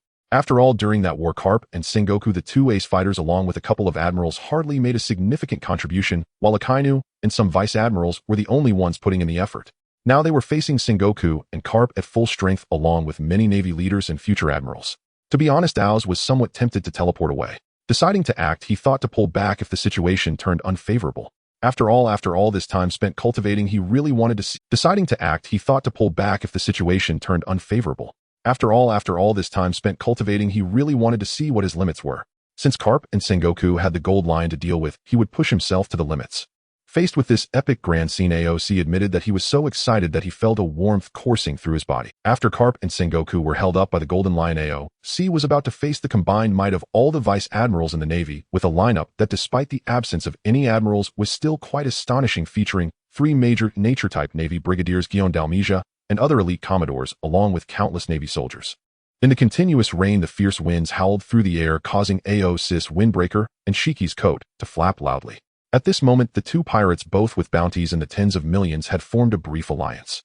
What they were about to face was nearly the entire top combat power of the Navy. Kid, if you dare to impede me, you'll kill. Shiki, the golden lion with a cigar in his mouth, revealed an incredibly arrogant smile as he threatened AOC beside him. As long as you can hold Sengoku and Carp back, we certainly won't lose for the time being. AOC merely chuckled lightly. As long as he wasn't up against someone far beyond his level, he was confident that even if he couldn't win, he could at least manage a 50-50 chance. It was evident that the still young recruits of the Navy were not yet capable of overwhelming him. Faced with immense pressure even against a number of opponents at their level, the two did not show significant stress. Instead, they conversed casually. Those Navy soldiers on the ground, however, had a completely different perspective. They felt these two were truly insane. Moreover, facing two pirates with bounties in the tens of millions, many of the new recruits couldn't help but feel their legs weakening. Just the aftershock of a casual strike from such figures could wipe out a large number of them. If it weren't for the presence of Navy admirals on site, they might have retreated long ago. Now, they could only chat among themselves to ease their inner panic. Crew member of the Roger Pirates Black Gun Dotal, AOC, I have seen his bounty. And the legendary pirate Sky, Admiral Shiki the Golden Lion. Two top pirate forces actually joining hands. Such a pirate will definitely die right. As for the high-ranking Navy officers, they were noticeably calmer, for from any angle the Navy appeared to have the advantage. However, with the notorious reputations of the Roger Pirates and the Golden Lion Pirates, even they did not dare to let their guard down. When facing enemies of this caliber, a moment's negligence could truly lead to death. With their overwhelming numbers and the confidence instilled by their officers, the morale of the Navy soldiers was quite high, with not a single deserter. They shouted with all their might, creating an impressive momentum reminiscent of a great war. It's really noisy. I wonder what they're so passionate about, just a bunch of little soldiers. AOC observed the fervent soldiers unable to hit or shoot accurately, posing no threat to the two who held aerial dominance, and he couldn't fathom their enthusiasm. Perhaps in the world of pirates their ignition points were generally quite low. Then let's clear the field first. AOC stood in the sky looking at the endless Navy troops with no sadness or joy in his eyes, only a disdain for the ants. In an instant, an overwhelming aura emanated from AOC, expanding outward. Almost half of Marineford was enveloped in that black-red aura as clusters of black-red lightning manifested around AOC, rampaging and swirling, as if signaling the end of the world. That sense of oppression indiscriminately swept everything away. Thud, thud, thud. In their minds it felt like being struck by a heavy hammer. Under this overwhelming conqueror's haki, countless Navy soldiers couldn't hold on for even a second, rolling their eyes and collapsing to the ground. Even the school-level officers could barely maintain consciousness, half kneeling and gasping for breath. In the sky, the figure radiating black-red lightning looked down at the entire scene like a demon god, as deep as a prison. Ha ha, no wonder Roger praised you so much. At such a young age you possess such spirit. However, our era is not over yet. The seas do not belong to you kids yet. In the next moment, a golden-red conqueror's haki, even more intense than AOC's black-red aura, surged from his body. With the dual forces combined, there were almost no existing presences below the rank of Admiral left conscious in the area, but what followed would be a duel of masters. Bastards, Marineford is definitely not a place for you to run wild. With a roar of fury, a figure suddenly leaped up before AOC and the golden lion, radiating a dazzling holy golden light. The user of the Buddha fruit, Admiral Sengoku, was now unleashing his wrath with a terrifying shockwave. Buddha shockwave. The blinding golden light approached, but the two in the air were not alarmed. One was not afraid at all, and the other had long anticipated it. In that dazzling golden light, a flash of crimson flickered by. Naturally, this scene could not escape AOC's observation haki, so he merely smiled lightly as he watched the shockwave approaching, as if it were within arm's reach. Lion Thousand Cuts Valley. The exaggerated clash of moves produced a terrifying residual force that resonated in the sky. A palm and a sword were engaged in a constant struggle in the air. Clearly, with just Sengoku alone, it was impossible to suppress the golden lion at this moment. Ashiki had come today without fear of death. Sunkarp also swung his fists, joining in this high-level battle. Such a level of combat would not have an end unless one side exhausted their stamina. The terrifying pressure centered around the three of them continuously destroyed the earth and the sky. In the center of the square, the leftover Navy forces led by the three nature-type monsters were also observing this battle. They could not intervene in. After all, they were just in their 20s. The current red, blue, and yellow trio had only graduated from the Navy Academy a couple of years ago and had yet to reach their peak strength. While they looked up at the climactic battle in the sky, a tall figure with hands in his pockets slowly walked in from the end of the bayou. Without any warning, a beam of laser light shot out from the Navy crowd, aimed directly at the man's head with lightning speed. Sneak attacks are not a good habit, Borsellino. AOC chuckled, not dodging or evading, allowing the beam to approach his forehead. Then a scene that left all the Navy soldiers in disbelief occurred. AOC seemed to lack any physical presence. At the moment of impact, the light passed through his head completely unharmed. Okawa, have I been completely captured by Observation Haki? It's simply as strong as a monster black gun. At this moment, a lewd man dressed in a striped outfit and draped in a Navy cloak stepped out among the naval commanders, his tone oddly irritating. A vice admiral of the Navy, user of the glint fruit, Borsellino. In response, OS merely smiled with interest. Well, I've long grown accustomed to the term monster. So are you all going to team up to deal with me, this monster? You really can't play nice, can you? Black Gun Dotaru OS. To deal with a world-threatening menace like you, the Navy doesn't need to uphold any morality. Great eruption. Ignoring OS's words, Sakazuki didn't want to listen at all. Without wasting any breath, his entire body instantly transformed into incredibly hot magma. Puffs of sulfur emanated from his body as layers of viscous magma rolled his entire outfit, radiating red light. The fist clad in black leather gloves was charged with power comparable to a volcanic eruption, and it continued to swell. Even from a distance, a heat wave rushed forth, causing OS's long hair to wildly dance in the steam. The strongest attacking fruit, the magma fruit, perhaps. Indeed, it's normal to have such explosive power capable of sending hundreds of tons of volcanic rock thousands of meters into the sky. However, this technique also has its drawbacks. It is simply too slow. Unlike the glint fruit, which boasts high mobility, or the ice fruit's vast area of effect, the magma fruit has unprecedented offensive power, but it also requires a significant charge time. At least in OSS foresight, this imposing buildup for the great eruption had no chance of landing a hit. Naturally, the Logia type is indeed favored by nature, and OS had to admit that, but some of the Paramecia types related to conceptual rules would surpass it. OS could have easily dodged this attack, but doing so would contradict his intention to truly showcase his strength. After all, opportunities to face an opponent of his caliber are rare, others are either too weak or too strong. To this day, OS had never engaged in a thoroughly intense battle. This was somewhat disadvantageous for the future growth of his conqueror's haki. Thus, facing Sakazuki's massive magma fist, OS's eyes continuously emitted a red glow devoid of any emotional fluctuations, clearly indicating that the future he foresaw was not much different from what he anticipated. Zheng, Facing such terrifying magma, OS slowly clenched his fist with one hand as the flowing armament Haki instantly wrapped around it.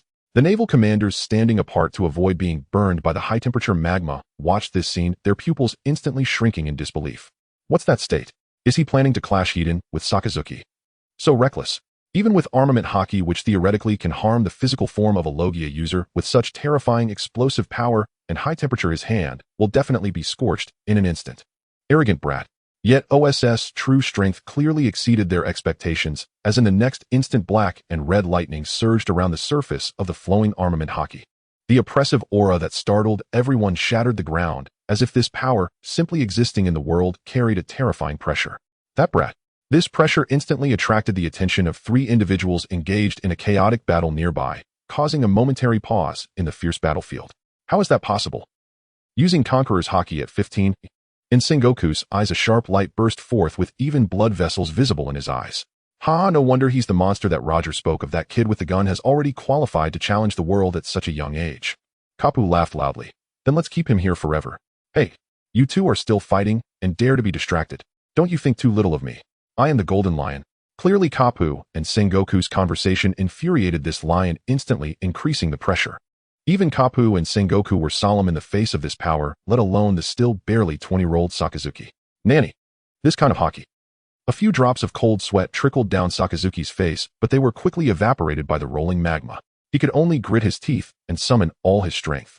The explosive power of the magma fruit was now evident, as the enormous magma fist charged toward OS. In response, OS also unleashed a full-powered flowing cherry blossom Haki punch.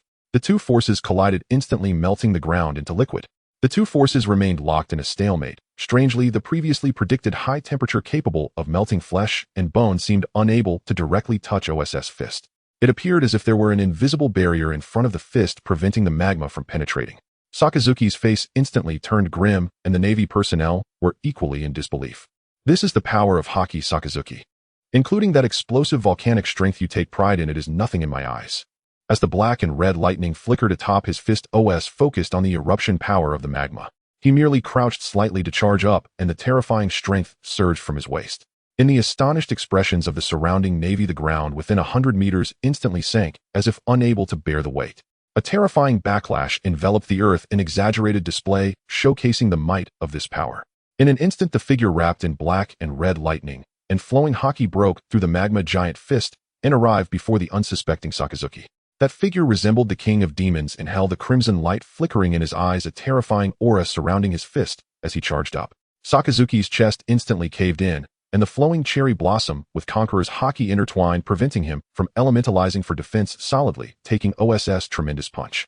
His pitiful appearance was even more exaggerated than when he was turned into a meat patty during the Marineford War. Watching Sakazuki rolling his eyes and spitting blood, OS wanted to continue his attack, but the other Navy personnel nearby were not mere decorations. A barrage of laser beams and overwhelming ice cascaded toward OS, forcing him to retreat and teleport outside the attack range. Yet the black and red lightning on his fist did not dissipate. Under the cover of a storm, the proud figure in the windbreaker with long hair and clothing flowing with the wind still wore that calm smile on his handsome face. At this moment, holding Haki, his eyes shone with unwavering red light, predicting the future. Just this one person instilled despair in all the younger generation of the Navy and Marineford. So who is next? The cold wind mixed with torrential rain swept across the battle-scarred battlefield. A proud figure stood there, causing all the sailors to hesitate in their movements. Just a single surge had sunk the ground by hundreds of meters. Among the defeated monsters in the collision lay Sakazuki, his fearsome flowing Haki and Conqueror's Haki entwined. That overwhelming aura, though invisible, weighed heavily on the hearts of every sailor, including Kazan and Borsellino. Kazan stared blankly at the man he had long yearned to confront. He could easily rely on his superb observation Haki and fruit abilities to toy with them, yet now he had given them a chance for a direct battle. However, no one dared to be confident, nor could anyone claim they could remain undefeated against those black and red iron fists. Even the mightiest Sakazuki stood no chance. As for a sneak attack, in the face of those eyes that could see through the future, such intentions were merely a pipe dream.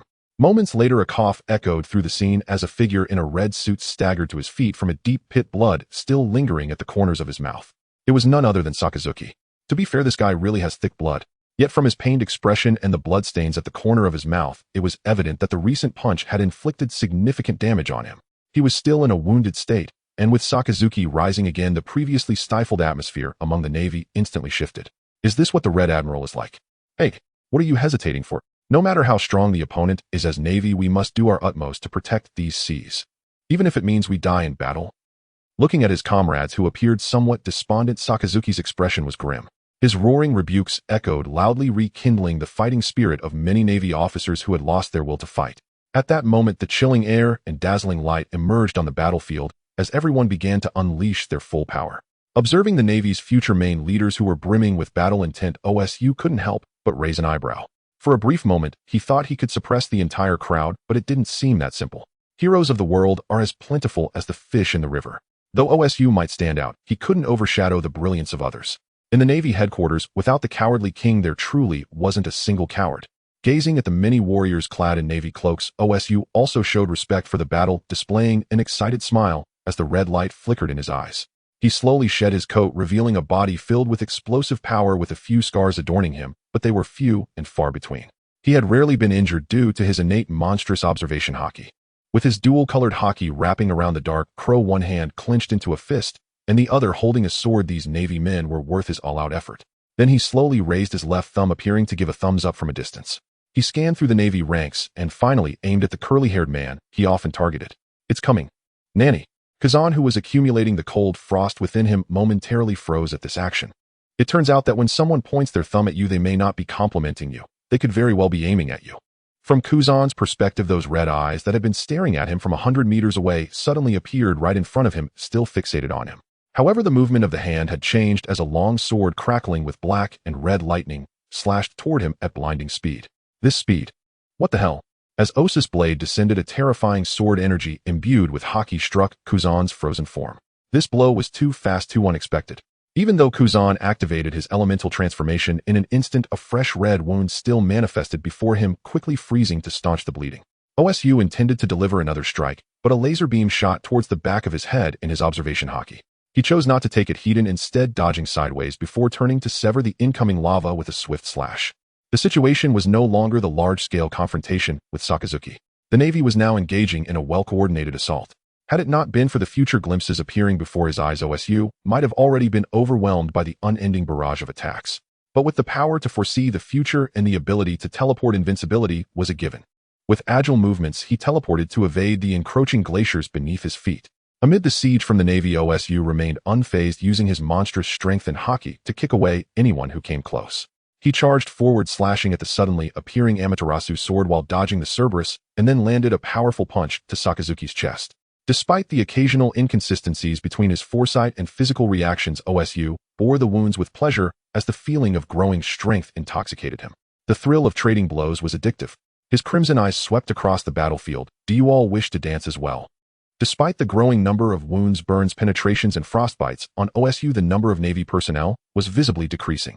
After all, not everyone was a blood cow.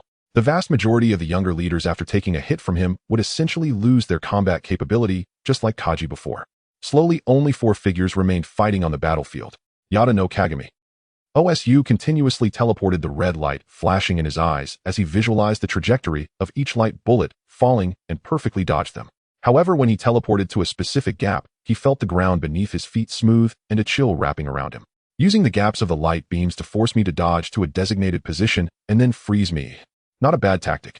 OSU calmly looked at his frozen right foot, the red light flickering in his eyes, clearly having foreseen this moment's future long ago. However, this is also one of the characteristics of large-scale attacks. If he didn't get frozen, he had to endure the light bullets. Looking at the Navy injured from the light beams, OSU realized they were genuinely desperate. Just as OSU was entangled in ice, a charging lava fist hurtled toward his face. But this time it wasn't just that, there was also a dazzling beam of light and a massive ice bird emitting frigid air. Facing these 3 deadly attacks, OSU showed no sign of panic. Instead, his faint smile deepened. Interesting, then I'll take this a bit more seriously. He felt his conqueror's haki compressing, slowly enveloping the entire blade of the Dark Crow. You better catch this one.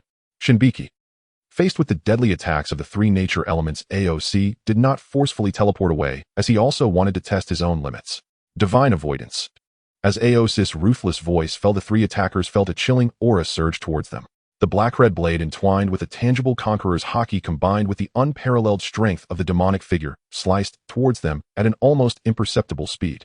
The The black-red lightning mixed with elemental ruptures illuminated AOC's excited face, and the immense power coupled with his familiarity with such strength made the likes of Zhang glance sideways once more. Is that Roger's divine avoidance?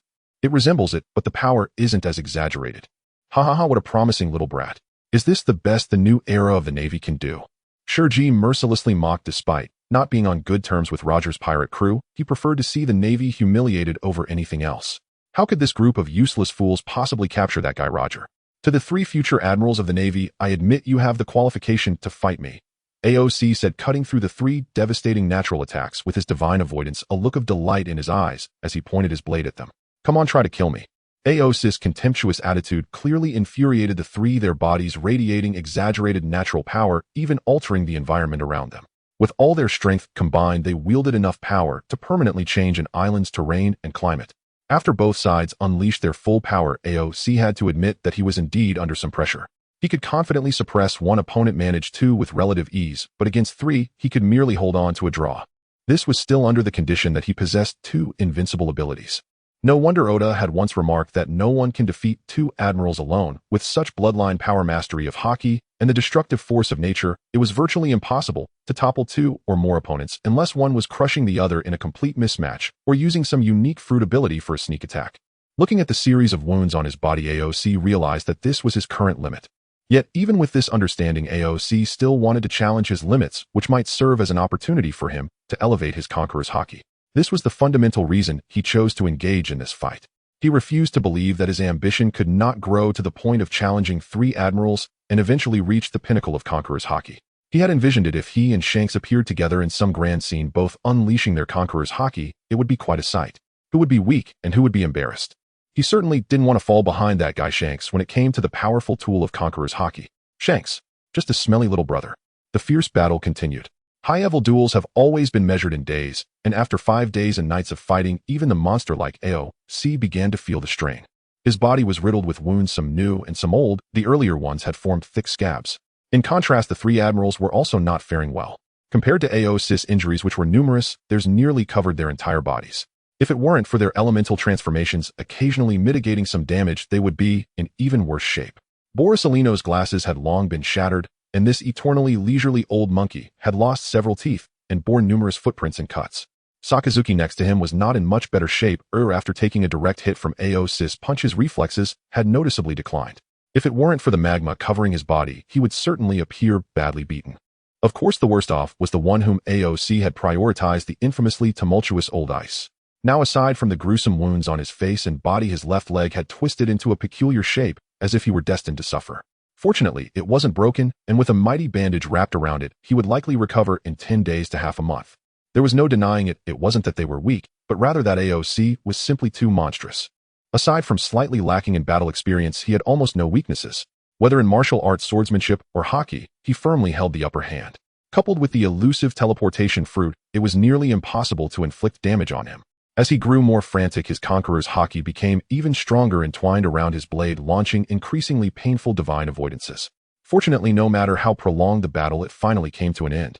On the other end of the battlefield where the 4 were engaged, the 3 ancient-era powerhouses had decisively determined their victor. Sure, Roger's death will mark the beginning of a peaceful era. We the Navy will not allow anyone to disrupt it. Kapu. After the final blow, the fist of the galaxy fell. The proud and unwilling Golden Lion ultimately succumbed. Perhaps the ship's wheel above had affected his strength, or perhaps he had fought with reckless abandon, or in the end, outnumbered. Shurji was defeated. After being shackled with seastone cuffs, he could no longer retaliate. Almost the instant the Golden Lion Shurji fell, AOC felt a prickling sensation on his scalp, his body covered in a sheen of sweat, as his observation Haki warned him of danger.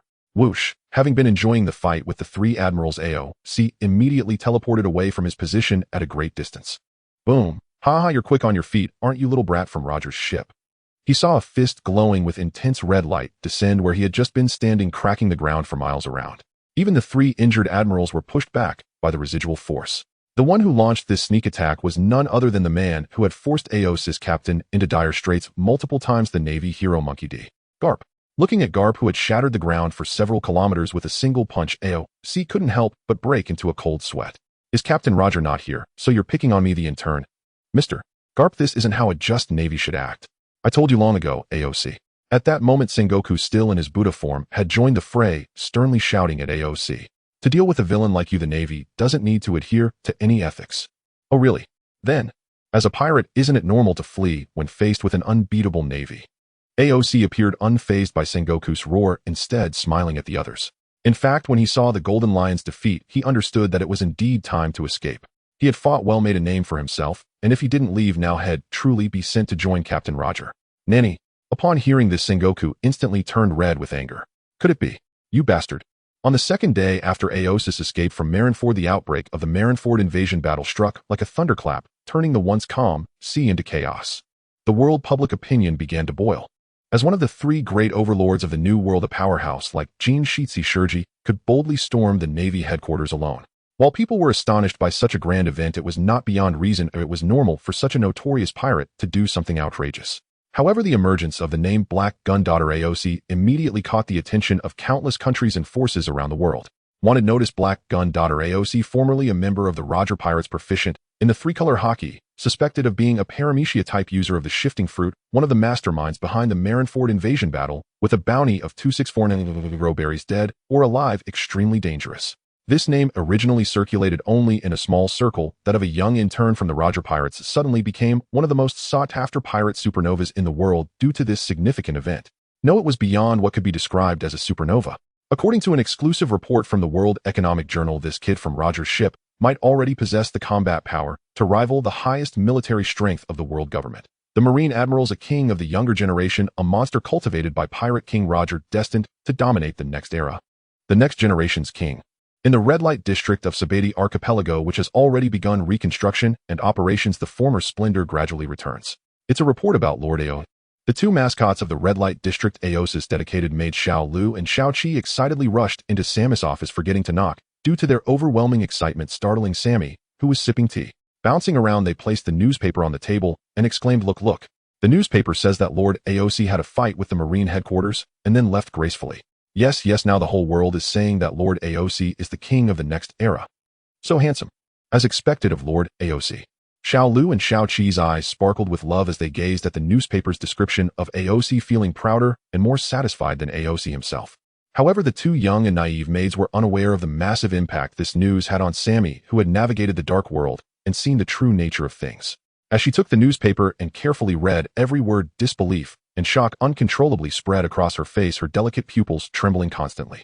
She had thought that Lord AOC might indeed be very strong, but she never expected it to be so exaggerated.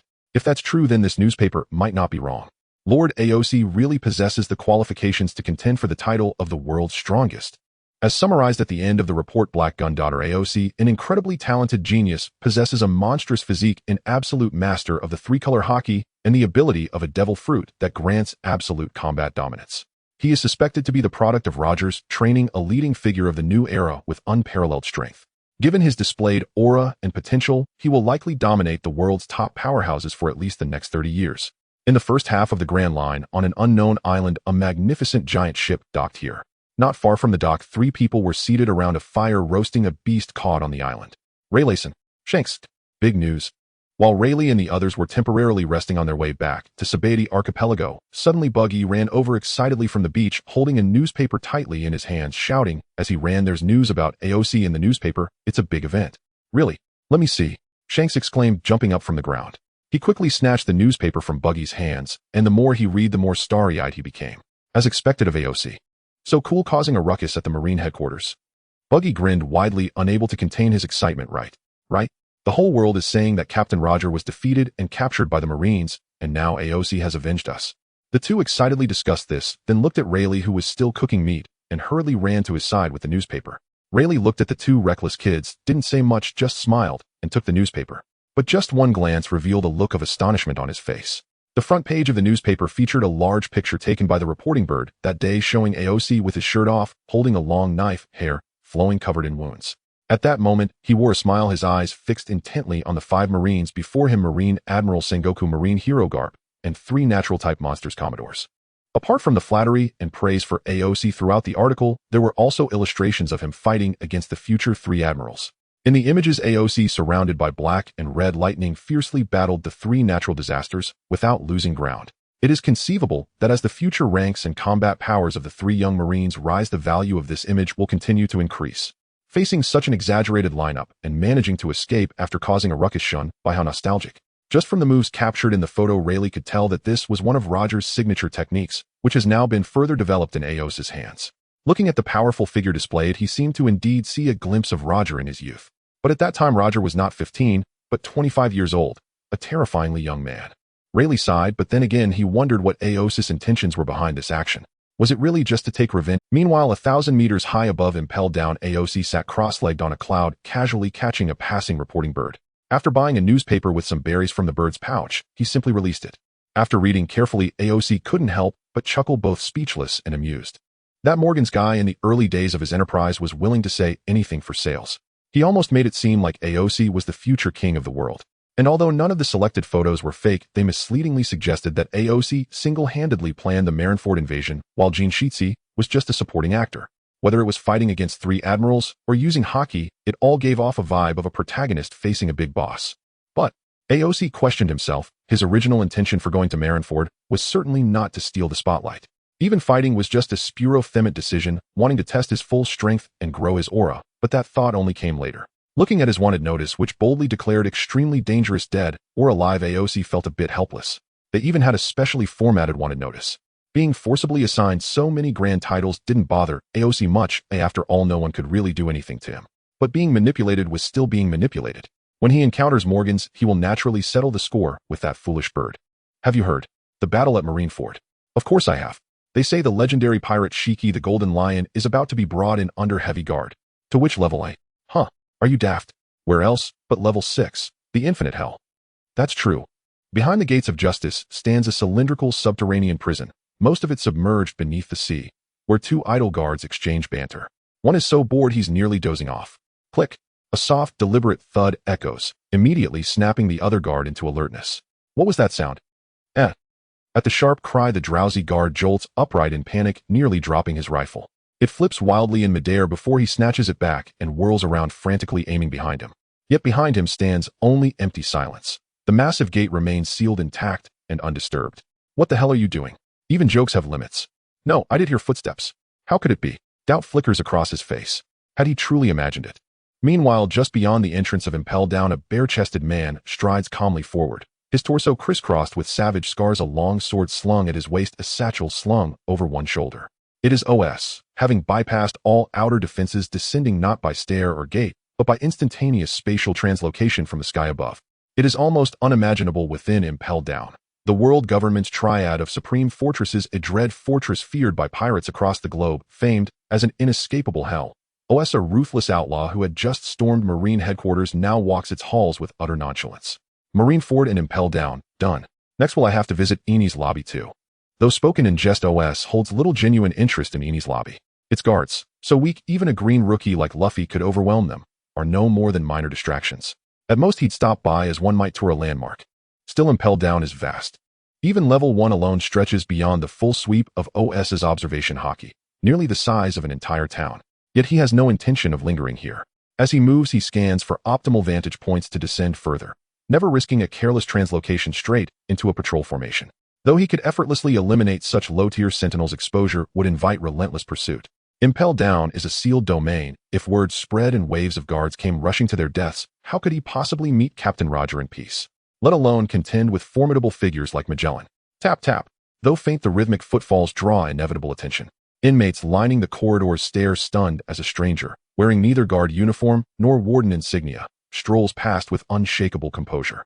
A heartbeat of disbelief passes, then erupts into desperate primal yearning for freedom.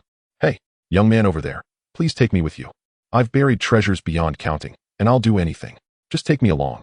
Brat, release me this instant, or I'll slaughter you where you stand. Bribery, threats, pleas. Chaos swells until the din threatens to shake the very foundations of Impel Down. OS's face darkens, jaw clenched black and crimson, lightning crackles violently across his frame. Silence. Silence. A resonant hum vibrates through the air, then one after another thump, thump, thump. Instantly, silence. The formerly shrieking pirates collapse backward, eyes rolled, white limbs rigid. After all their mere riffraff confined to level 1, not a single one bears a bounty exceeding 100 million berries.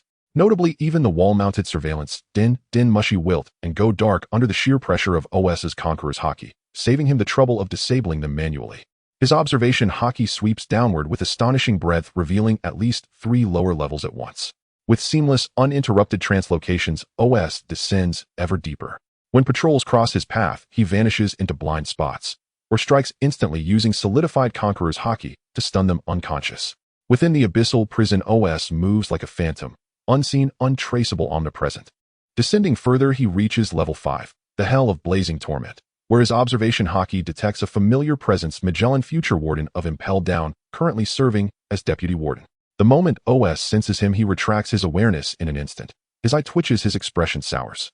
Not from fear, but because Magellan is once again suffering a violent bout of gastrointestinal distress.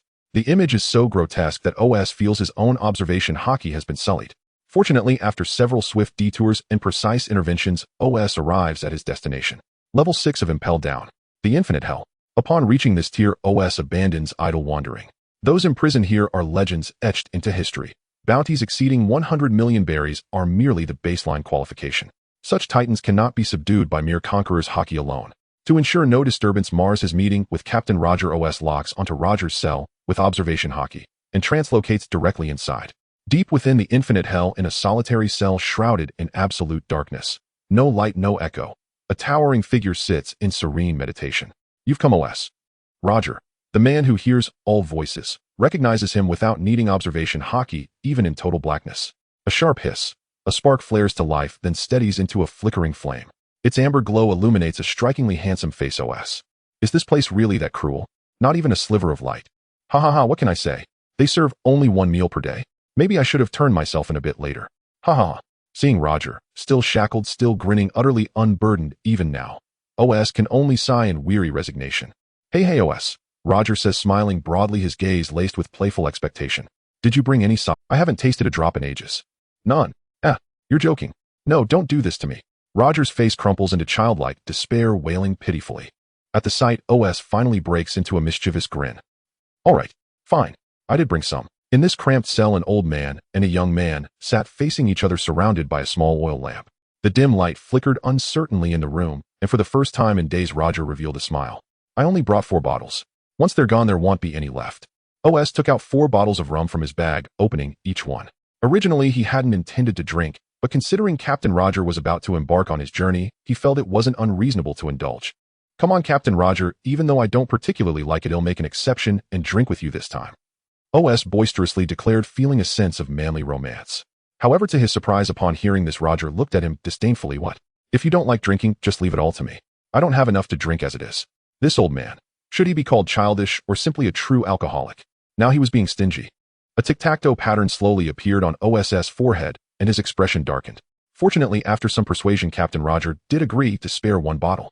Then OS took out several bundles of large bones from his bag.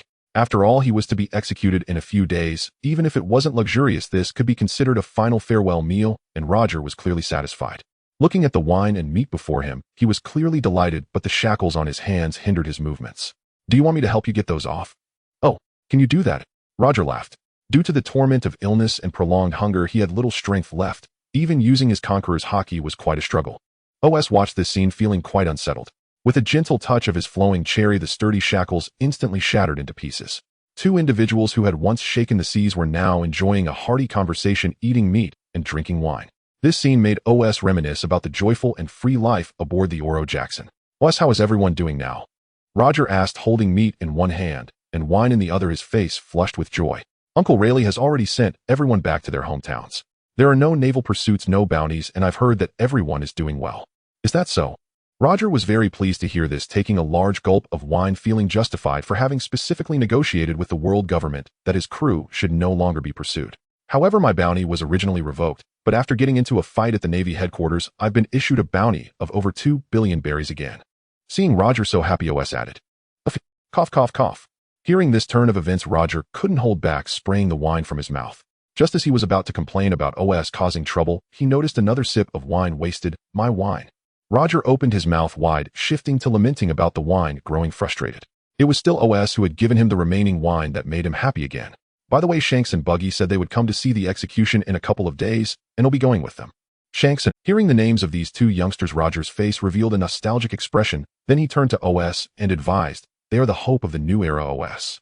You must take good care of them for me." Huh? Am I not also a person of the new era? Why do I have to do this? OS was confused. It wasn't fair to be so biased. New era. Haven't you already seen the One Piece? We went too early and have lost our qualifications. Roger stated matter-of-factly. Not. OS sensed something was off and suddenly felt a bit dazed. After all, he was still a young man. When he was sailing, he was so focused on sentiment and excitement, joyfully joining in the adventure, to Raftel, only to find himself aging in the process. Oh no, I've become a remnant of the old era.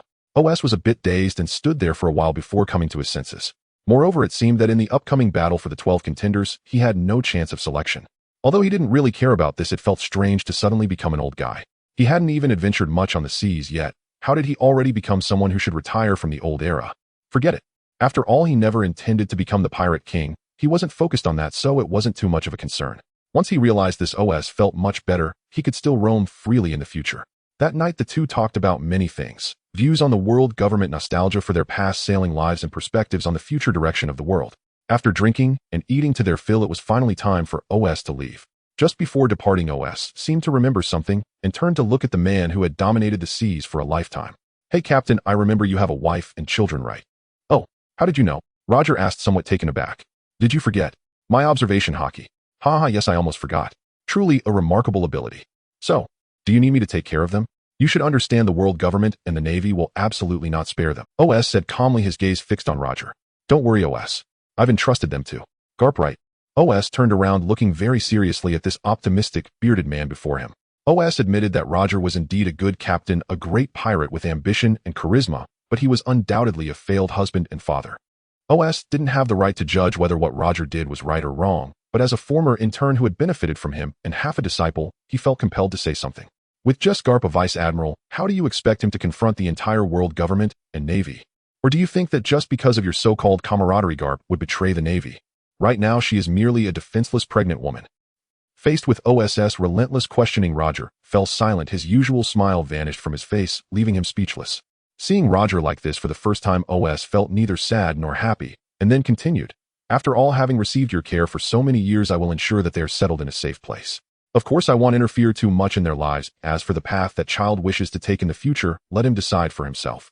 After speaking, OS watched Roger, who was unresponsive and lost in thought, then turned and swiftly left the cell, stepping outside.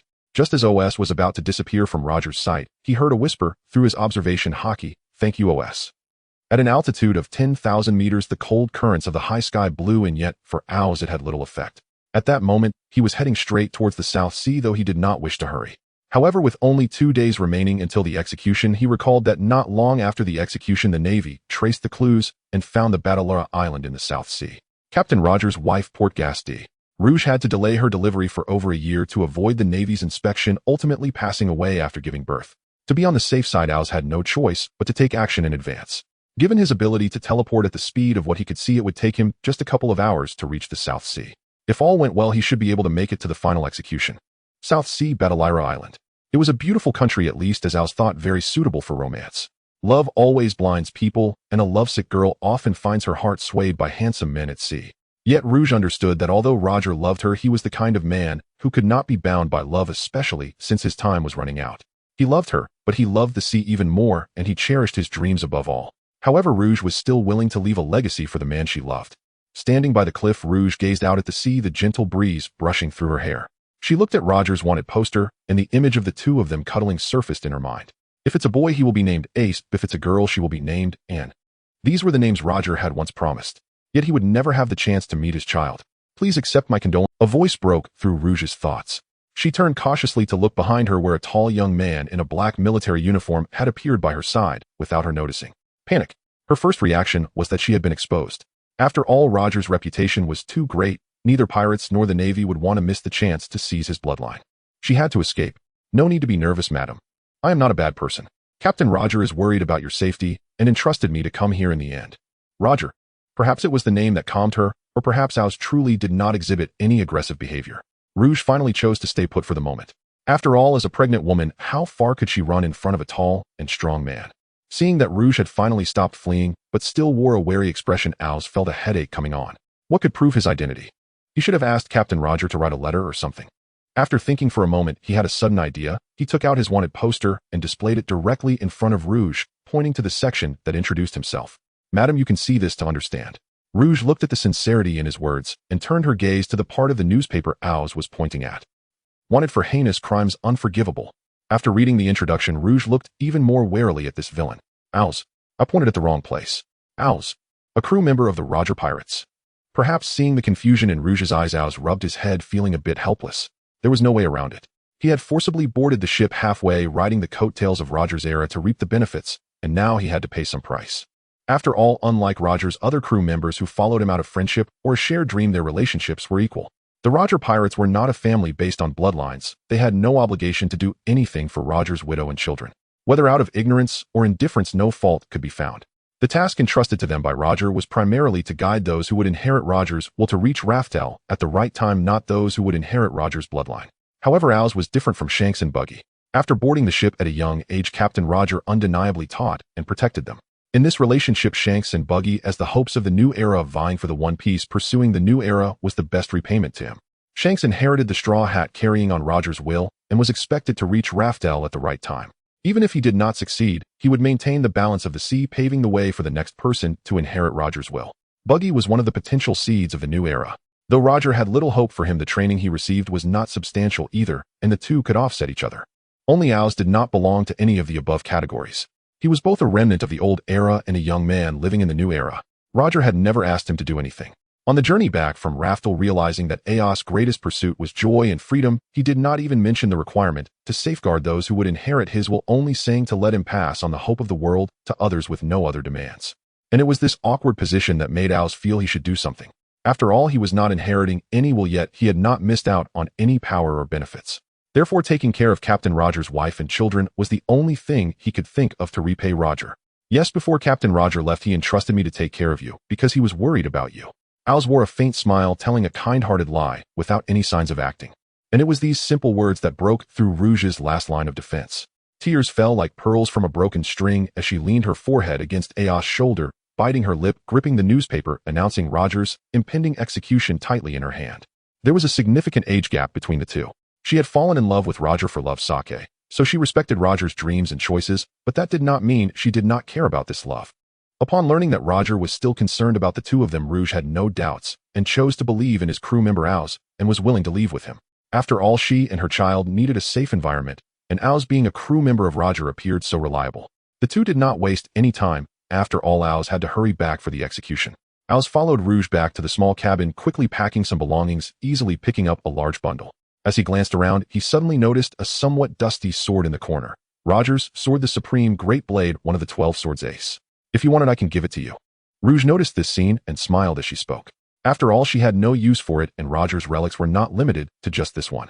Now that Ows was their only support, being a crew member of Roger, doing a favor would put her at ease.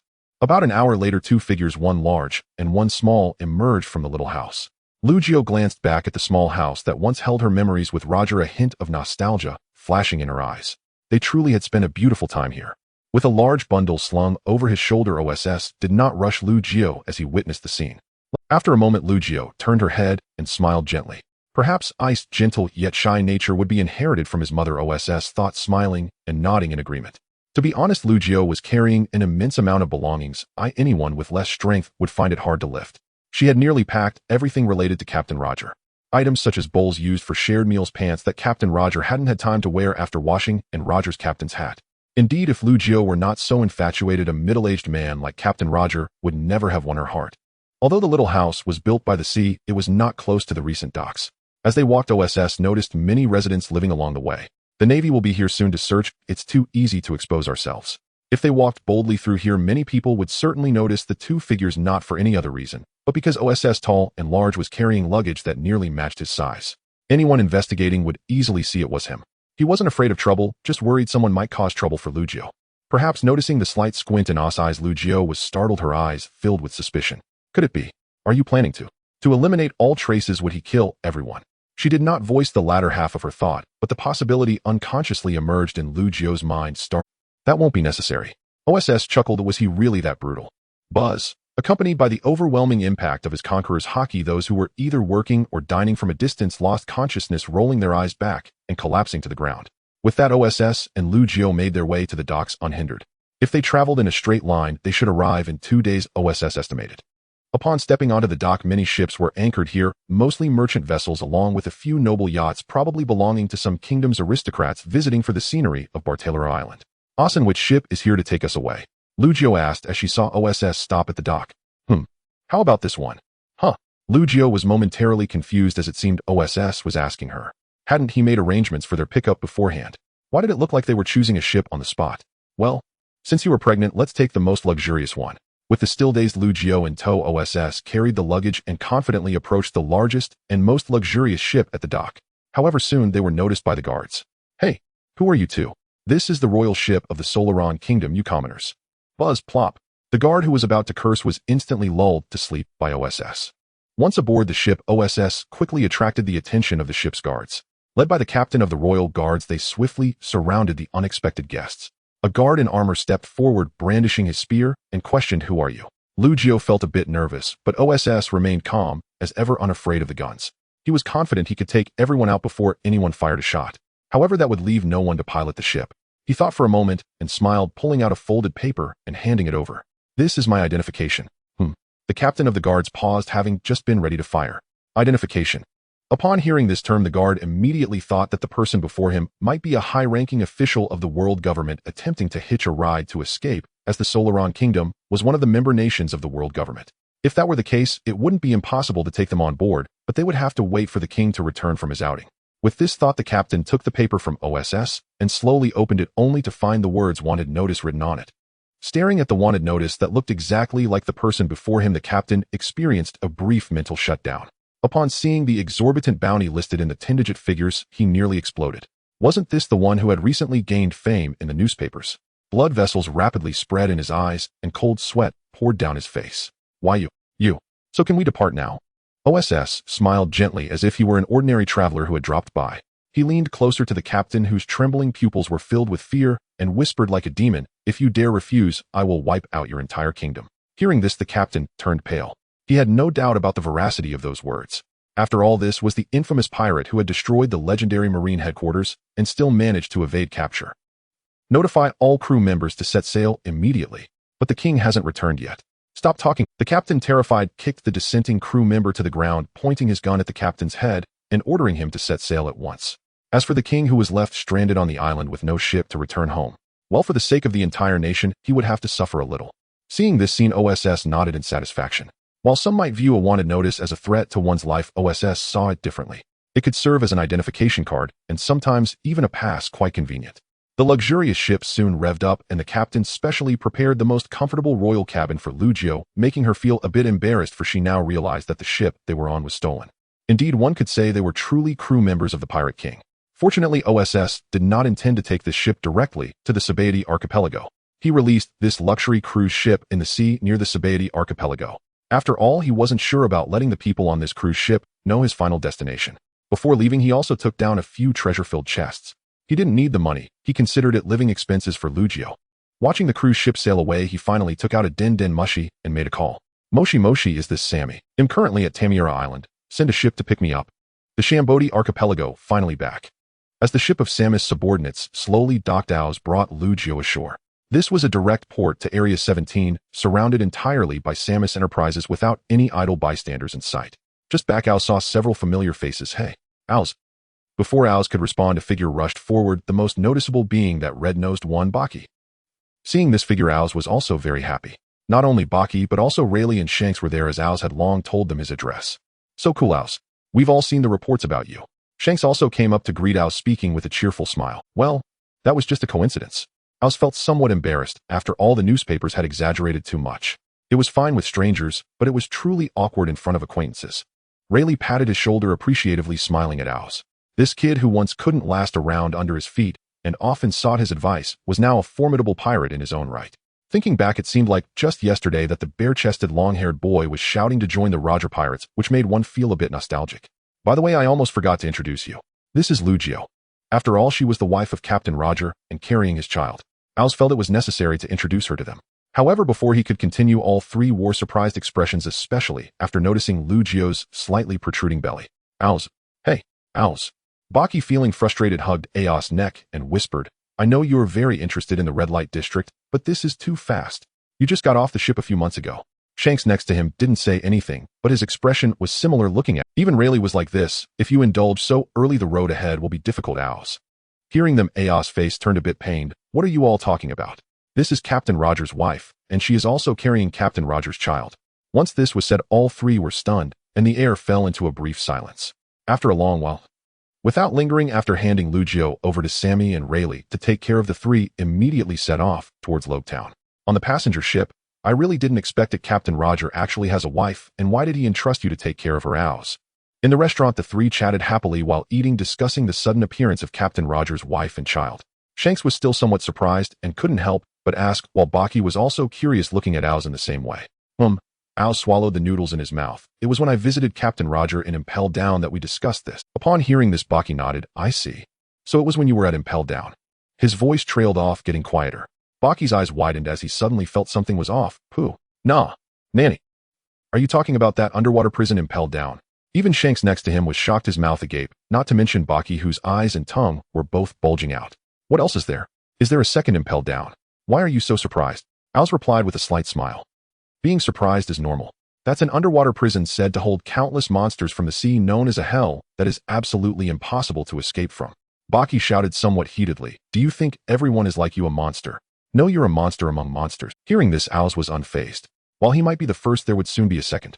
It was none other than his temporary ally from not long ago, the Golden Lion Shiki. The three, having reunited after a long time, certainly had a lot to say. However, as the conversation went on, they inevitably shifted to the purpose of their visit. The execution of Captain Roger. With the introduction of this topic, the atmosphere gradually became a bit somber. Only Aos continued to stuff food into his mouth, as if this matter had nothing to do with him. Shanks looked somewhat gloomy, and seeing Aos' completely unaffected demeanor, couldn't help but ask, Aos, aren't you sad? After all, Captain Roger is about to be executed. Just a year ago, we were all sailing freely on the sea. Aos shook his head. Of course there is some reluctance. But more than that, I feel happy. Captain Roger died for his dream. Is there anything more romantic than that on the sea? In contrast, if Captain Roger had suffered from illness and died painfully in bed, then I would truly feel sad. Upon hearing this, both Shanks and Baki were taken aback. They genuinely felt that Aos' words made sense. However, being young, they still couldn't help but feel sadness even if they agreed. It would also be false to say that Aos was completely unaffected. After all, he had been cared for many years, and there were real feelings involved. Yet, having witnessed Captain Roger's execution scene over 1,000 times in his previous life, Aos' emotional response to this anticipated event was certainly dulled. Thanks to the conversation, time on the ship passed relatively quickly. The next morning, the three finally set foot on the land of Logtown. The execution was in the morning, and they managed to arrive just in time. By the way, Aos, Shanks, have you noticed that there seemed to be a lot of Navy around? Baki looked at several warships docked at the pier, and the Navy walking back and forth in Logtown, instinctively feeling nervous. It's fine, Baki, after all, you don't have a bounty anyway. Aos smiled faintly, looking at the bustling crowd around them. Pirates, civilians, nobles. In this small East Blue Logtown, there was almost every kind of person. The Navy couldn't possibly make a big deal about capturing people here. If a riot occurred, this execution, which held great significance for the Navy and the world government, would become a laughingstock worldwide due to the spreading of the news. This was absolutely not permitted. Captain Roger has organized a grand funeral for himself. The three walked down the street, and due to their obviously pirate attire, many townsfolk hurriedly avoided them. However, the congestion in Logtown had reached an exaggerated level, making it impossible for anyone to escape being jostled. OSS walked at the front, and suddenly felt something bump against his leg. Looking down, he saw it was a child, a little one with white hair. He looked somewhat familiar. OSS squinted and rubbed his chin. The child who had bumped into OSS was now sitting on the ground, holding his head with tears in his eyes, a bright red bump on his forehead that looked painful. He felt as if he had just crashed into a wall made of steel. Hey kid, what's your name? OSS slowly bent down to look at this clumsy little fellow. Who would tell you, you pirate? To his surprise, this kid was quite stubborn, still daring to talk back despite the large figure towering over him. He's just a little kid anyway, let's go, OSS. Buggy thought talking to such an unlikable child was a waste of time and urged, all right, OSS replied softly. He then smiled, looking at the little kid who was tense, gritting his teeth and glaring at him, and reached out a hand, slowly pressing down on the large bump on his forehead. It hurts, it hurts. The little fellow instantly burst into tears, rolling on the ground while holding his head. OSS couldn't help but laugh even more happily as he and the other two continued to walk forward. Well then, see you later, smoker. You. How do you know my name? Damn, it hurts. Seeing Aos' malicious behavior and the young smoker with a bump on his head, Shanks adjusted his straw, had a strange glimmer in his eyes. For a moment, he felt as if he saw a reflection of his younger self. OSS, you haven't changed a bit over the years. Just a joke, that's all. OSS grinned mischievously. At this moment in Lobetown's execution square, a crowd from all walks of life gathered. Whether they were renowned New World pirate stars, fledgling revolutionaries, or local residents drawn by the commotion, everyone formed a massive circle collectively facing the enormous platform at the center of the square, awaiting the historical moment. In a corner of the square, BRR. Report as you expected, the trace of Black Gun has been found in Lobetown, accompanied by. At this point, the suited figure holding the transponder snail suddenly paused, his expression stiffening. This made the person on the other end curious who else. The transponder snail now displayed a very serious face. However, the suited man had no time to respond as he noticed a towering figure looming over him, cold sweat instantly covering him. Were you calling me? Turning around, a handsome smiling face was bending down to look at him. Although the smile was gentle, the man felt a chill run through him, as if he couldn't sense the surrounding temperature. I'm sorry, my observation haki seems to be overly sensitive. If you call my name, I will feel it. With a casual kick to the stomach, the suited man, who had just wanted to draw a weapon, turned pale and fainted, vomiting bile. OSS ignored him and instead picked up the transponder snail he was holding. Moses, may I ask why you are investigating me? Looking at the obvious features of the bearded man with a scar on his forehead displayed by the transponder snail, OSS smirked, raising an interested eyebrow. St. Gorsei watchily. Red Earth Continent, Holy Land. Mary Ahua, amid the power struggle. In this room, symbolizing the highest power of the world government, 5 figures sat or stood, all with serious expressions, gazing at the transponder snail located at the center of the table. Suddenly, the previously respectful and tense demeanor simulated by the transponder snail shifted abruptly, its eyes bursting with red light, replaced by a cynical smile. Black Gun daughter OSS. How did you know our identities? In the moment of surprise, St. Watchily of Saturn was the first to ask. Well, maybe I foresaw the future and heard your self-introduction. OSS casually fabricated an excuse since it was easier to say. He used Observation Haki. Hearing this, after a brief moment of surprise, the 5 exchanged glances. Observation Haki. What a distant Let's get to the point. Our time is quite precious. The world government is investigating your whereabouts with the intention of recruiting you as one of the warlords of the sea. What do you think? Warlords of the sea. Holding the transponder snail, OSS was momentarily taken aback. He had initially thought the world government wanted to capture him, perhaps even set a trap. He never expected that he who had partially destroyed Marineford would receive such an invitation. Just thinking about it was amusing to OSS. Is it really okay? I recently invaded Marineford and am currently a deadly enemy of the Navy. If you incorporate me into the world government's system, the Navy's reputation. The Navy's reputation. Before OSS could finish, Saint Satan interrupted him. The transponder snail immediately transformed into the image of an elderly man wearing a flat hat, looking serious. We have conducted thorough research and analysis on you, Black Gun. Your abilities and talents pose a tremendous threat to the world government. Your devil fruit power is nearly impossible to capture, and your monstrous hockey talent is something the world government cannot afford to ignore for the sake of the Navy's reputation. This is inevitable. Upon hearing OSS' reputation and deeds, the Gorsei did not consider dispatching CP0 for assassination and capture. However, after thoroughly analyzing all data and combat records related to OSS, they found it nearly impossible to accomplish. As OSS' age and strength grow, this likelihood approaches 0. If they were to provoke him, even a continuous attack using his teleportation ability on allied nations and various Navy branches could severely impact the world government's dominion. Therefore, despite their frustration and unwillingness, they had to placate this monster they could not deal with, even if it meant burying the hatchet and extending an olive branch. In summary, due to their judgment of the existing threats and potential capabilities of AOC, they even cast aside the lingering doubts about whether AOC had ever reached Lefidru. After all, if AOC's destruction was allowed to continue, the world government's control over the seas would undoubtedly reach a perilous level. At that point, Lord M. The Gorsei, contemplating this consequence, lost all semblance of authority and arrogance in front of their subordinates, and the Navy, their faces slick with cold sweat and their pupils trembling. So in their conversation with AOC, they did not reveal any sense of superiority. So how are you considering that? A clean slate for grievances, a legitimate pirate's plunder. Sounds like an enticing offer, so. I refute. The Gorsei frowned at being played, exchanging glances. Regardless of whether it was for interests or the dignity of the world government, this was the answer they least wanted to hear, revealing traces of anger and displeasure in their eyes. After a long silence, a cold voice from St. Vorchely slowly came through the din mushy. See, you should understand that although we cannot do anything to you, your assets and friends in the Sabati archipelago are living right under the government's nose.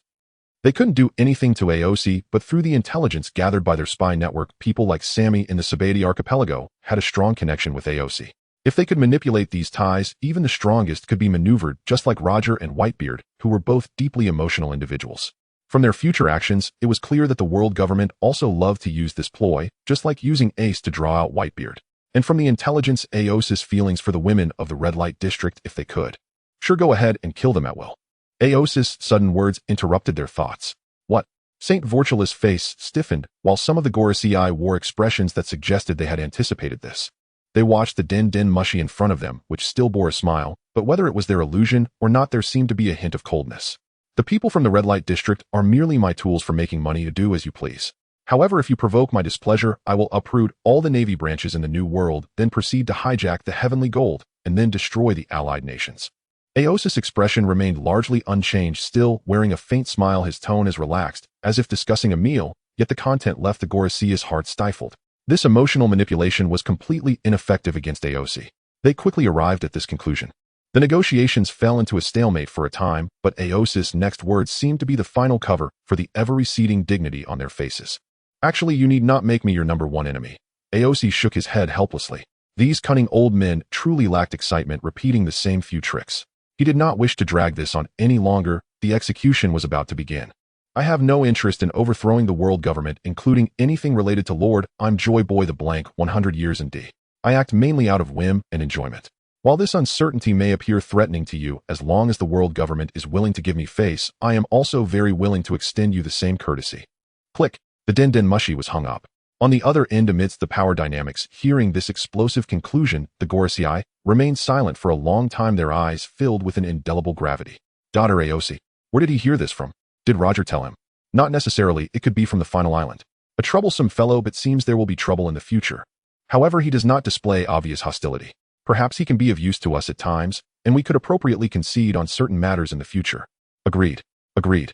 The Gorosei discussed among themselves and ultimately decided on the world government's stance towards Aosi, appropriate tolerance and concession. This was the smartest approach that these politicians could think of at present. Hey Aosi, over here. Where have you been? Shanks and Buggy had already squeezed to the front, waving at the tardy Aosi. Nothing much, just made a phone call. Don't wander off, Captain Roger will be coming out soon. The three stood at the front of the stage, and as seconds ticked by, the execution time drew nearer. During this time, Aosi also saw many familiar faces. With sharp teeth and fangs, Moria, looking like a demon, had not yet become the first gluttonous pirate. Instead, he was ambitiously aspiring to become the pirate king, though Aosi found him somewhat overreaching. Standing in the distance, King Cold Sweat Monkey D. Dragon still bore no traces of being tormented by Garp's bottomless wrath. The young fair-skinned boy Dracul Mihawk, the future world's greatest swordsman, was still youthful. Doflamingo, who should have been present, was still confined due to Aosi's earlier lesson and could not attend. And then, at this moment, Aosi noticed a figure that seemed somewhat familiar, but he was uncertain. With slick back hair, a horizontal scar on his face, and draped in a coat, these traits matched perfectly with one person. But who is this beauty? Standing not far from him was a woman with a hot figure whom Aosi found hard to recognize. Is this really my old buddy Lao Sha? With a sensual and fiery figure and a face as cold as frost, that scar not only did not detract from her beauty, but rather gave off an aura reminiscent of a queen of the underworld. It turned out to be true. That guy Crocodile really did have that kind of surgery done by Ivankov. The moment Aosi saw Crocodile, the mischievous part of his heart awakened again. What if Ivankov hadn't done the surgery for Crocodile? Crocodile. Or what if he did this kind of surgery for someone else? Aosi was shocked by this crazy thought that Hey Aosi, what are you dazed about? Aosi felt himself being nudged twice and instinctively looked toward his two best buddies, Buggy. Shanks. Let me bow down to everyone first. Bowing 3 times. PS Crocodile's setting is a bit of my personal twist, as it is still uncertain. There is also the possibility of backstabbing. Many readers particularly like it, while others do not. Therefore, those who cannot accept it may automatically filter it in their minds as a male character. Anyway, it won't be a female lead, nor will there be any actions or reactions that violate character settings, and it won't affect the plot's overall perception. OSS was startled by his own thoughts. In fact, if one were to think deeply in this direction, the possibilities would be endless. Not just these, but even Luffy Zoro, Akainu Akiji, or thinking back to the older generation, Whitebeard Garp, Rayleigh Jabba. OSS shivered. To betray one's master and destroy one's ancestors, how perverse. OSS dared not think further, fearing that he might end up reflecting on himself. Struggling to shake these dirty thoughts from his mind, OSS finally regained a bit of clarity. Regardless of how others were, at least Crocodile hadn't transformed into a woman. OSS found her appearance quite pleasing. Determined, spirit revived once more. How should he prevent Crocodile from seeking Ivankov's help?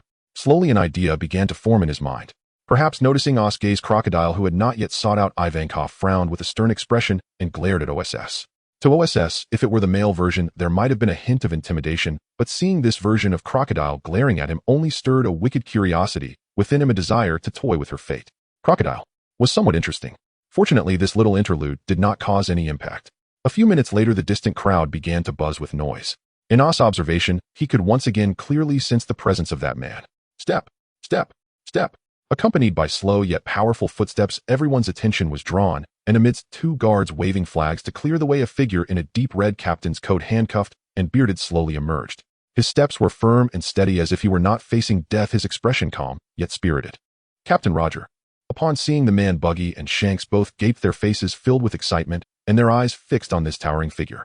They watched as Captain Roger stepped alone onto the platform, tears streaming down their faces uncontrollably.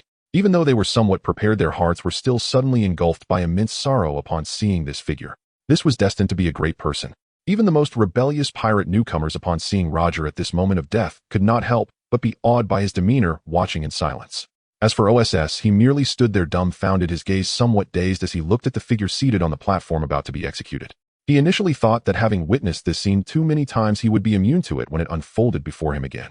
At the very least, he wouldn't feel as devastated as Shanks and Buggy. But then, OSS extended his palm, watching the sparkling drops fall onto it. It felt utterly different from what he had anticipated. Hey OSS, be careful not to catch a cold without a shirt. Let's go ashore and buy 2 pieces of clothing. Haha, OSS understands me better. I told you that a little drink doesn't affect the body, cough cough. Want to wrap your weapons with armament Haki? Let me teach you, just watch carefully. As expected of OSS. To increase us bounty, let's throw a feast. Thank you OSS. Scenes of memories played back like a film in his mind. Facing the parting of life and death, OSS felt both happiness and sadness. The joy was that Captain Roger departed in glory, pursuing his dreams without regrets. The sorrow was that he would forever lose this esteemed captain, the mentor who had shown him kindness. With a smile that seemed eternal, Roger sat cross-legged on the platform, showing no fear of death, resembling a true victorious king. Before the execution, someone could no longer contain their impatience and loudly asked the famous question, "Where did you hide the treasure you found? You must have obtained it, that legendary great treasure, the one and only treasure, One Piece." Shut up. The executing soldier shouted angrily, but it still could not stop Roger's final words. With a wild smile on his face, his bold voice echoed throughout the square, even resonating across the world due to the transmission of the Den Den Mushi. Want my treasure? If you want it, you can have it all. Go find it in the Grand Line. I've placed everything in the world there. After these words were spoken, the crowd fell into a brief silence and shock, not even paying attention to the figure pierced by the long knife, blood slowly flowing out. The entire world went mad, excited about the existence of the great treasure. Amidst the declarations of ambition and the cheers of setting sail, only 3 figures silently stared at the bowed head of the figure, tears flowing like a broken dam. Especially OSS, a remnant of the old era. As someone who knew everything, he was unconcerned about who would ultimately find Laugh-Tale or who would possess the treasure of the world. He only knew that this man who boasted of fame, wealth, and status, even everything in the world, actually left the ship with just a small bundle, living with Luffy and having only 1 pair of changeable pants, not even replacing his captain's hat after so many years. Captain Roger, you rascal. Once OSS had heard many doubts about Roger. Some said that the era of great pirates he had initiated caused a surge in the number of pirates and countless dangers. Yet, having traveled around the world and seen all kinds of nations, OSS understood that even if Captain Roger had not shouted this out, there would still be countless wars and piracy in the world. This was a consequence of the 800 years of decayed rule by the celestial dragons and the world government, the oppression by nobles, and the opportunistic chaos of ambitious people. On the contrary, the start of this great pirate era behind the chaos would also lead to the emergence of those who could truly inherit the will of Captain Roger and even Joy Boy, thus liberating the entire world. Roger may not be a good person in the traditional sense, but he was indeed a good captain, a true hero. Understanding this was enough for OSS. At this moment, the sky was overcast, as if the world was mourning Roger's passing. Raindrops fell softly. Shanks lowered his straw hat silently, crying, while Buggy was much more unrestrained, wide-mouthed, and weeping for the captain's departure, tears streaming down his face. OSS slowly raised his head to the sky, staring intently at the dark clouds above. The water flowing down his face made it indistinguishable whether it was tears or rain. Dark clouds. What nonsense. His eyes were filled with rage, and his face was terrifyingly cold. Captain Roger's death was for his ideals and beliefs. It is not a matter of sorrow. With long hair flowing in the wind, OSS slowly drew the long knife at his waist. A massive amount of Conqueror's Haki transformed into lightning, surging out and instantly causing chaos and shock among the crowd. Countless people looked uncertainly at the figure flashing with black-red lightning, while Buggy and Shanks also stared at OSS in astonishment. That knife, it belongs to Captain Roger. Shanks recognized it. He pointed his sword at the sky like a man who once stood against the world. God's avoidance. In an instant, amidst countless horrified gazes, the sky was torn apart. Rays of sunlight poured down once more, illuminating the figure that departed with a smile, shining brilliant. The execution has come to an end, marking the official closure of a legendary era. Mourning is, after all, the greatest respect one can offer to the deceased. Aosu did not dwell on this moment, nor did Shanks and Buggy. In fact, they were all mentally prepared. Captain Roger did not wish for the youth of the new era to be burdened by his departure. The gathered crowd began to disperse gradually, yet at the execution platform, several figures remained. They recognized Aosu's silhouette, the infamous black gun Aosu who had invaded the Navy headquarters just days prior. Some were on guard, others curious, some looking for a provocation, while others gripped their knives with fervent battle intent. This reveals the extent of shock that Aosu's earlier strike had inflicted on their hearts, especially the young figure burdened with a black blade, whose eyes shone with a fierce battle spirit, as if it would burst forth. Under normal circumstances, Aosu would not mind playing with these future big shots, perhaps teasing the little eagle or petting the little crocodile. However, he currently lacked the mood for such amusement, as his focus remained on Captain Roger's corpse. Slowly, he retrieved a din mushy from his pocket. Buruburu. Click. Aosu maintained a calm expression as he faced the din mushy, slowly opening his mouth. To the outside world, no one knew who Aosu was speaking with, or what communication took place, only that after the call ended, the Navy headquarters received a supreme order from the world government to surrender Roger's corpse to Black Gun Aosu. He's the #1 criminal who destroyed the Navy headquarters, a universally acknowledged enemy of the Navy. If we just hand over the corpse to this Black Gun, what will happen to our Navy? In the Marshal's office, Admiral Sengoku's expression darkened as he responded to the din mushy on the other end. Watch your words, calm. What face does your Navy have? You're merely a vassal of the government. The hardline stance of the 5 elders rendered Sengoku speechless. Several times he attempted to speak, but the cold gaze from the din mushy's other side silenced him, and in the end, he could only begrudgingly accept the order. The order was passed down layer by layer. Even without understanding, no one in the Navy dared to defy it. What does Black Gun Aosu intend to do? That guy. The Navy and world government are still here. Does he want to provoke war again? What a bold fellow. What an imposing man. However, contrary to their expectations, both the Navy and the world government's guards merely watched as that tall and slender figure stepped onto the platform, not daring to act. Even the generals among the Navy could only glare at Aosu in anger, all present unable to believe their eyes. Aosu ignored them, stepping onto the platform one step at a time, then lifting Captain Roger's bloodied corpse onto his back. He cast a fleeting glance over the crowd below before turning away, vanishing with the body in an instant. Indeed, his fruit ability had not yet developed to the point where he could instantaneously teleport living beings, but with Captain Roger deceased, there were naturally no restrictions. As the main character departed, the remaining individuals in the square began to disperse, with Buggy and Shanks accompanying each other towards the outskirts of Log Town after failing to locate Osu. Yet on the way, the two friends who had always been on good terms found themselves in a quarrel. Buggy, glaring at the indifferent Shanks, shouted, "Shanks, you said that one day you would sail your own ship to Rafdell." "Yes, but I've changed my mind. I'm not planning to go for now, but I will still be a pirate." At the same time, he extended an invitation to Buggy. "Come with me, Buggy." Upon hearing this, Buggy was engulfed by a wave of anger and betrayal. Gritting his teeth, he shoved Shanks' outstretched hand aside. "You coward. Fool. Compared to you, only Aosu can truly be called the king of the next generation. Captain Roger truly misjudged you. Wasn't Captain Roger's wish for you to inherit his legacy?" Buggy still couldn't comprehend why Captain Roger did not choose Aosu as his will successor, and now he was utterly disappointed in Shanks. "You haven't forgotten, have you? You lost my treasure map, and from now on we will be enemies." With that, Buggy resolutely ran away, leaving this sorrowful place. Watching Buggy's figure gradually fade away, Shanks stood frozen in place, motionless for a long time. Indeed, the two of them had been stubborn since childhood.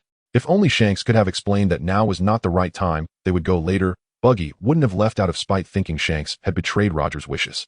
The result was that two close friends who had grown up together might not meet for over a decade because of this. Buggy is always so impulsive. At some point, Aosu appeared beside Shanks, observing Buggy's retreating figure without attempting to stop him. Men of the sea all have their own choices, and as his good friend, Aosu would not impose anything. When Buggy truly rises up, Aosu will naturally be there. After all, he is quite interested in the matter of becoming the Emperor's subordinate. "I know, Shanks, this is indeed not the right time, but..." Aosu paused for a moment, turning to meet Shanks' resilient gaze, a familiar smile returning to his face. "How can you be sure you are the right person?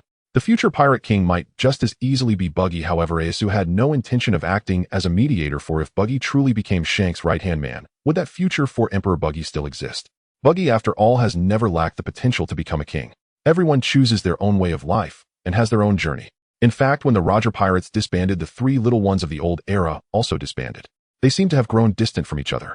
In the past they were happy together, but now no ship can accommodate them, and they should part ways. This is life. Moreover, they will inevitably meet again on the vast ocean someday, and that moment will surely be very interesting. It was on this day that Aosu, Shanks and Buggy officially parted ways, embarking on their respective journeys across the sea. End of the Old Era arc. After the execution ended, it took about an hour for Aos to successfully return to the Shambadi archipelago. Unlike when he left, Aos returned alone. Entering the main hall of the red light district upstairs, he opened the door, and beside Sammy, there were also Lu and Chi, as well as Lu Jio and Laylee. Lord Aos, you're back. Lu and Chi were the first to bounce over, and Aos smiled as he patted their heads, greeting everyone before sitting down on the sofa, crossing his legs. As I saw the live broadcast of the execution, Roger's body.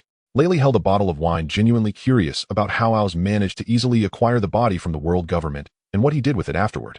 Aos pondered for a moment. There was really nothing he couldn't share, and it wasn't a big secret since everyone present. Well, I just made a deal with the 5 elders. As for Captain Roger's body, it has already been cremated and the ashes scattered into the sea.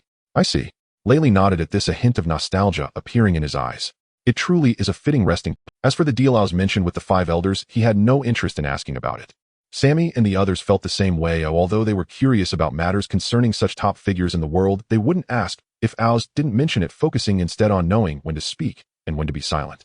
That night in a prison that had once been used to detain unruly female slaves, a series of rhythmic and crisp footsteps echoed in the hollow corridor. This sound instantly jolted Doflamingo, who was reading the newspaper, as he quickly sat up on his bed. This footstep differed entirely from those of the usual food deliverers. He was far too familiar with it. Countless times it had been etched into his nightmares, accompanied by a growing sense of oppression every time the footsteps sounded, waking him gasping for breath. Cold sweat trickled down his forehead, his jaw clenched tight, yet he didn't even dare let his veins bulge. Roar. Unexpectedly, they haven't resorted to private punishment against you these days. In a teasing tone, Aos had already taken a seat beside his bed, watching with interest the newspaper Doflamingo had been reading. Reading newspapers is a good habit. Aos opened the newspaper to find it was actually the latest edition, featuring the execution of Captain Roger, the dawn of the Great Pirate Era, with a chilling photo of Aos carrying Roger's body, gazing down from a high platform. Who the hell is the photographic genius who keeps capturing me looking so handsome? I'm not even relying on my looks for a living. Seeing Aos casually cross his legs while flipping through the newspaper, seemingly unconcerned about him, Doflamingo swallowed nervously. Despite Aos's relaxed demeanor, Doflamingo felt his body stiffen at the sight of this fearsome figure, the suffocating feeling still lingering, causing his breath to become erratic. The more he read the newspaper during these days, the more alarmed and enlightened he became about the terrifying existence he had offended. He could freely invade the Navy headquarters, was hailed as the next generation king, and acted with impunity under the very noses of the Navy and world government, yet they dared not make any moves against him. He was a monster with the highest potential to dominate these seas. Black Gun Doflamingo Aos. Indeed, only such a monster, almost ruling the world, could possess the overwhelming conqueror's haki. Just a single clash had left him with no thoughts of resistance, only a primal fear within. In Doflamingo's eyes, Aos had now become one of the strongest individuals in the world, because only by being defeated by such a guy could he find some excuses for his spirit. Losing isn't a reason to collapse, losing to a weaker opponent is. Relax, I'm not here to kill you. Aos continued flipping through the latest newspaper. Although he didn't direct his gaze at Doflamingo, his observation Haki sensed the depth of Doflamingo's anxiety. Isn't it just a crushing defeat? Why is there such a huge psychological shadow? You still have Conqueror's Haki, yet Shanks was crushed to sleep by him many times and didn't have his Dao heart shattered like this. No wonder he could become one of the 4 emperors. He endured the abuse with a certain level of finesse. Upon hearing Aos' words, Doflamingo finally calmed down a little. Indeed, if Aos wanted to kill him, it would be an effortless task for such a monster, with no need for him to waste so many words, unless Aos was a pervert who wanted to toy with him. He furrowed his brows, looking seriously at the casually lounging figure. Oh really? Someone like you wouldn't need someone like me, a nameless nobody, would you? You're not a nameless nobody, Don Quixote. Doflamingo. Aos smiled as he closed the newspaper. In the blink of an eye, he moved to stand in front of Doflamingo, smiling faintly. Being defeated by me doesn't mean you're not strong. On the contrary, I see great potential in you, and am willing to invest in your ambitions. His eyes fixed intently on Doflamingo's tense expression. A celestial dragon who has been abandoned by the Holy Land and has witnessed the hell of humanity, now awakened Conqueror's Haki. If you fully grow up, many interesting things are bound to happen. Let me lend you a hand, and you must remember to thank me later. Aos's smile grew, resembling a cat's gaze at a mouse. What did this monster want to do? Even the usually arrogant and unruly Doflamingo felt a twinge of anxiety. He slowly pulled out a Den Mushi from his pocket. Bairu. A stern-looking figure appeared on the Den Mushi, coldly staring ahead. What do you want? Aos. Just get to the point. It's only because it's you that we made time for this. At the moment he heard the voice of the din mushy Doflamingo's pupils violently trembled. It was unbelievable that Oz, who still bore a smile, was here. How could this be possible? Hey, these voices he could never forget in his lifetime. They were the voices of the 5 elders, the highest authority in the world, officially sentencing him to death for his identity as a celestial dragon. And now they were actually having a casual conversation with a pirate. His worldview was being constantly shattered, and facing such figures who nearly held the world in their grasp, Oz casually chatted, "It's about the matter we discussed. As a condition for the exchange of Captain Roger's body, it also symbolizes our peaceful coexistence. I've already found one of the candidates for the Warlords of the Sea for you. Just a little patch here, I was backstabbed by my own memory. It turns out the shifting fruit can also teleport others. I learned at Mary Geos, the Holy Land, lies the intersection of power. The 5 figures representing the highest authority in the world wore serious expressions, all staring at the telephone bug on the central desk. After hearing OS's words, they exchanged glances and slowly nodded. In their eyes, there was never any need to worry about anything. The list provided by OS posed no issues regarding loyalty to the world government, etc. Even the most obedient wolf is still a wild beast far inferior to their own dog, the Marines. What they needed was merely the intimidation of those great pirates within the 7 warlords of the sea, which would aid the world government in better ruling the seas. Of course, if OS, hailed as the next generation king by the sea, could join, that would be ideal, but unfortunately, he had been rejected not long ago. So, let's hear it, OS. After all, you were once a crew member on Roger's ship. We still recognize your judgment. Who is the man that has caught your eye?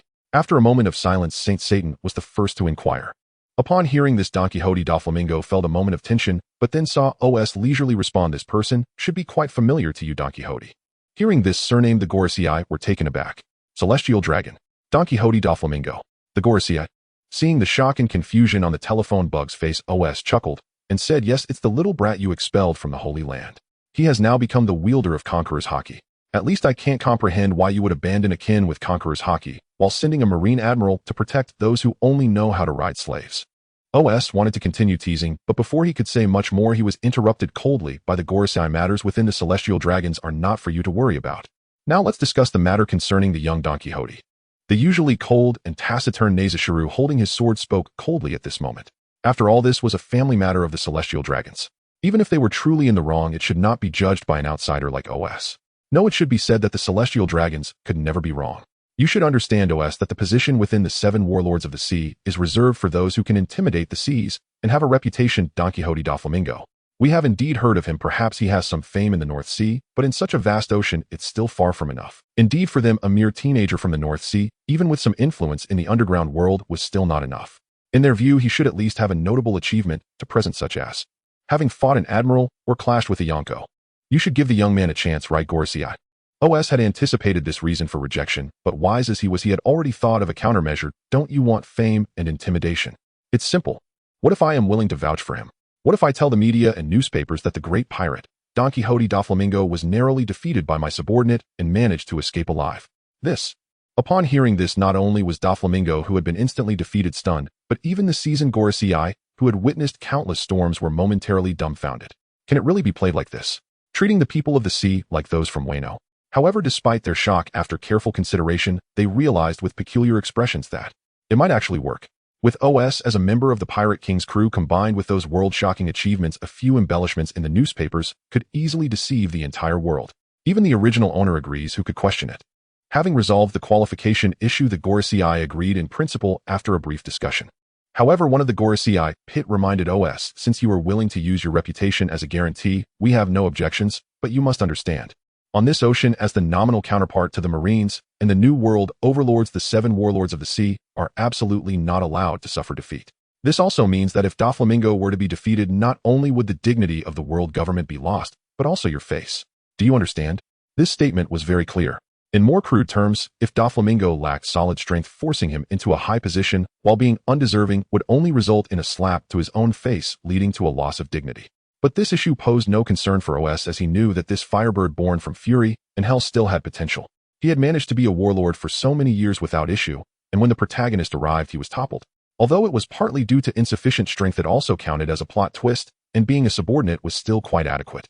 "Since you harbor doubts, how about making a pact?" OS squinted his eyes and smiled. "I am all ears." A cold voice responded. "If Doflamingo loses his qualification due to defeat, then let me take his place. This stake should be significant enough, right?"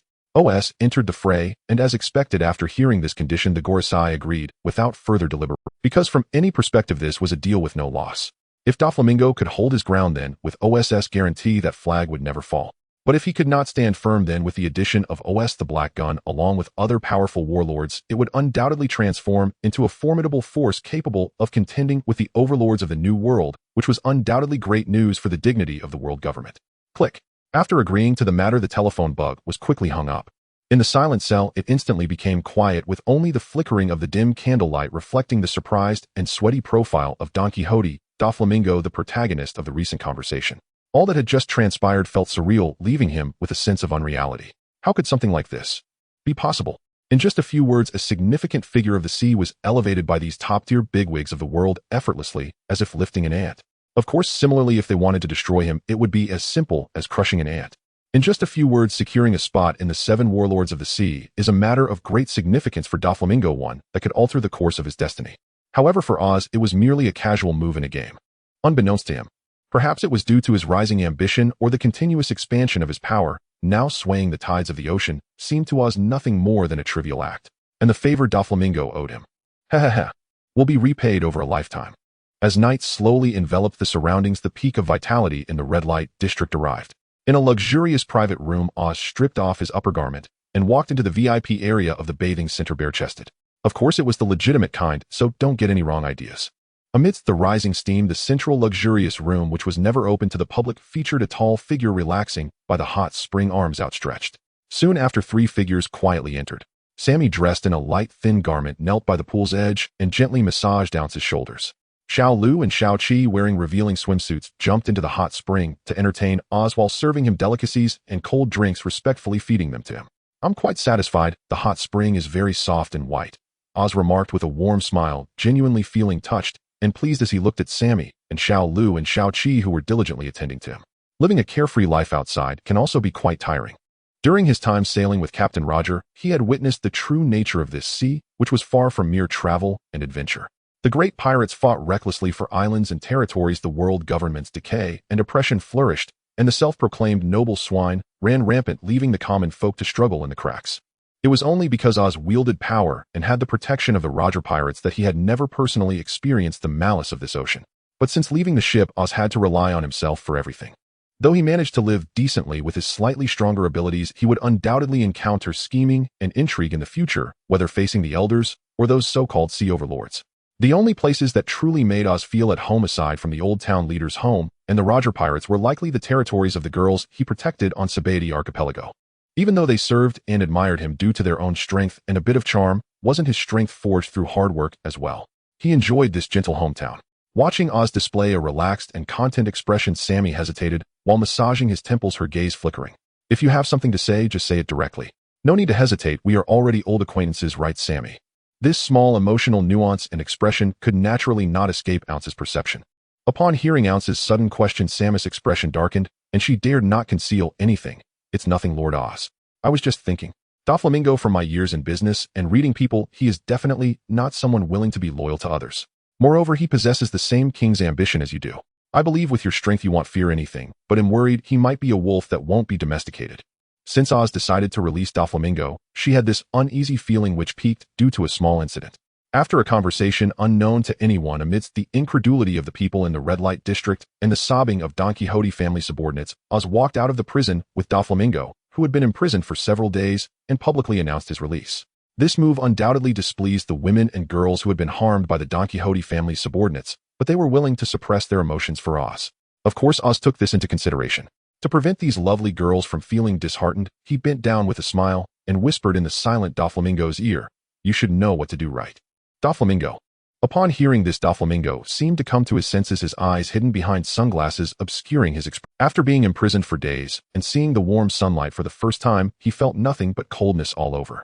Under Ounce's mischievous gaze, the once arrogant blonde youth no longer bore his usual brazen smile. After a brief pause, he silently walked toward the prisoners of the Don Quixote family. The similarly released Toribol and others, upon seeing Doflamingo approaching them, thought that their young master had negotiated with Black Gun Oz. Although they were unaware of what conditions were offered, they felt they could finally leave. "Hey, Doflamingo, we can finally." Toribol stepped forward first, wanting to say something.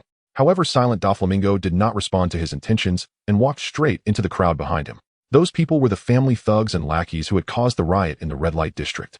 This group had also been imprisoned these days waiting for Ounce's decision, but their treatment was certainly not as good as Doflamingo's, having suffered abuse. Now seeing their young master approach, hope erupted in their eyes. No wonder he is the king they believe in. How wonderful. Finally liberated. Sizzle. The smiles on their faces had yet to fade when these happy folks sensed something was amiss. Following that, confusion appeared in their eyes as their perspective shifted. This is my body.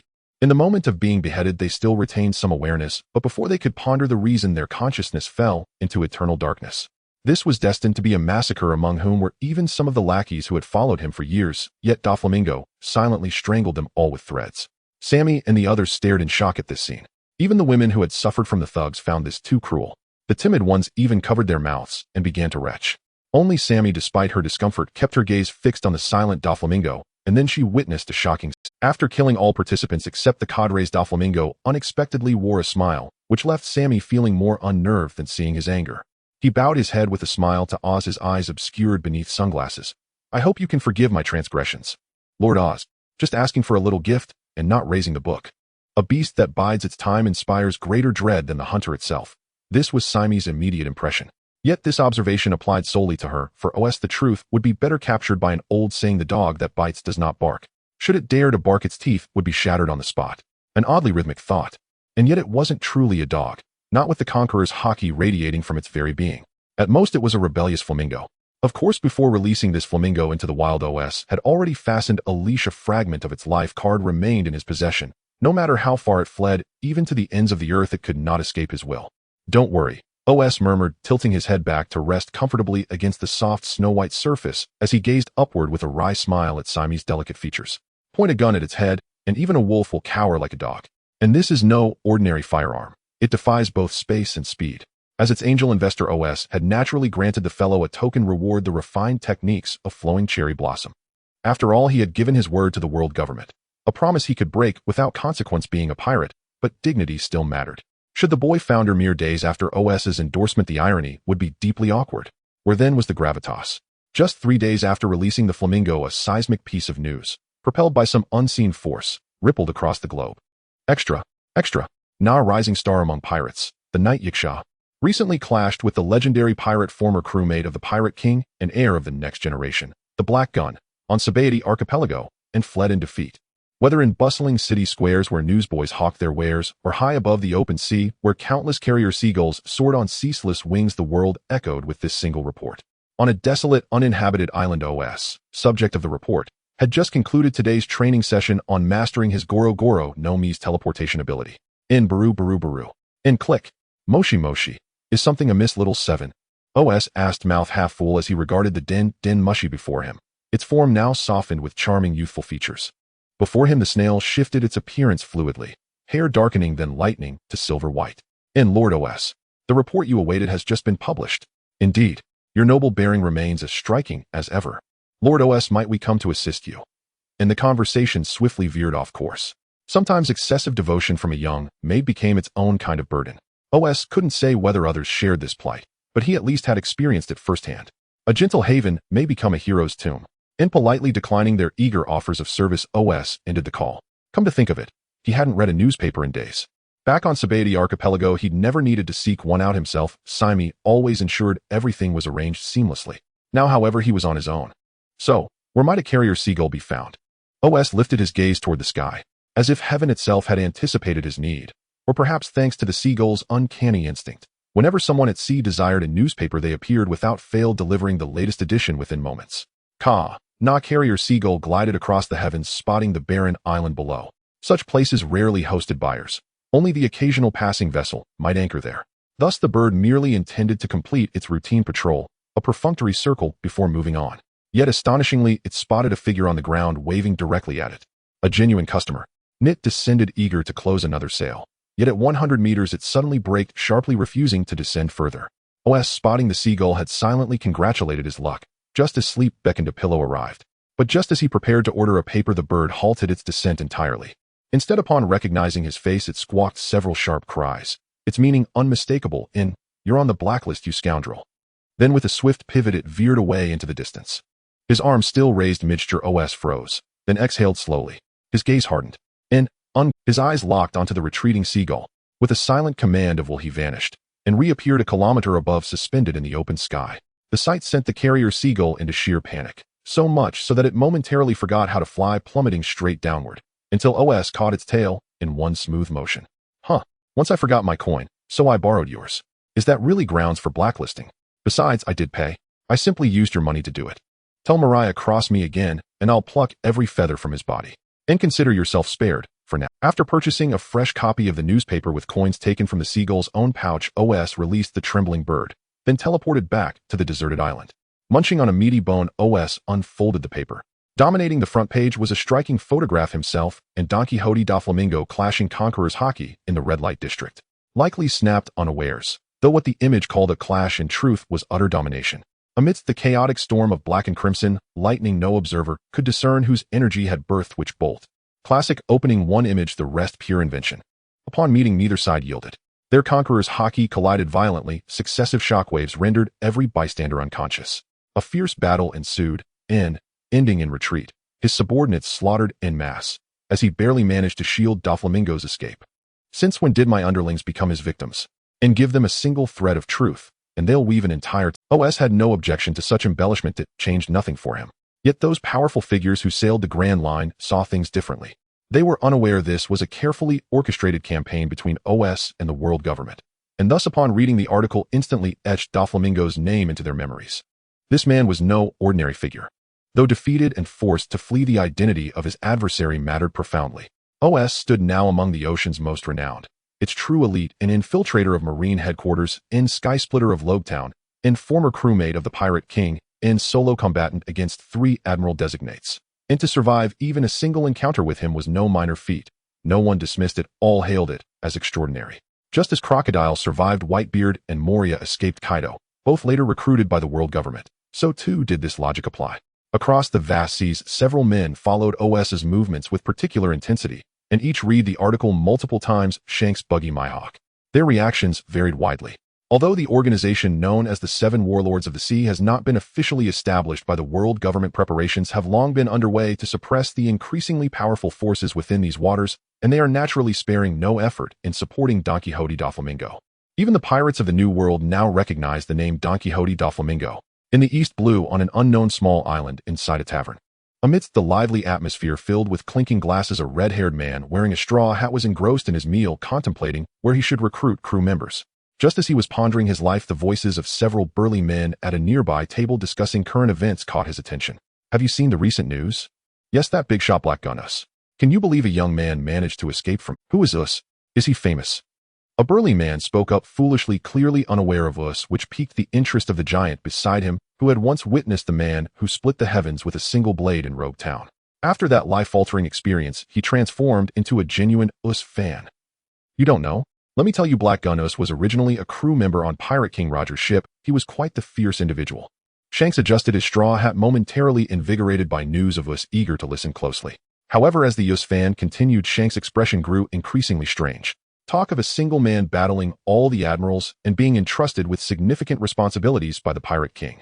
While he understood that Us had indeed performed impressively, the tale grew more absurd as it went on. According to rumors, Black Gun Us has a very secret reason for his nickname. The giant spoke seriously. Is it because his gun is particularly black? A brilliant mind suggested a guess. Where did you come up with that? The giant glared, continuing, it said that although he usually fights with a sword and his fists, his strongest moments are when he uses the gun on his back. You all know that monster Kazan from the Navy, right?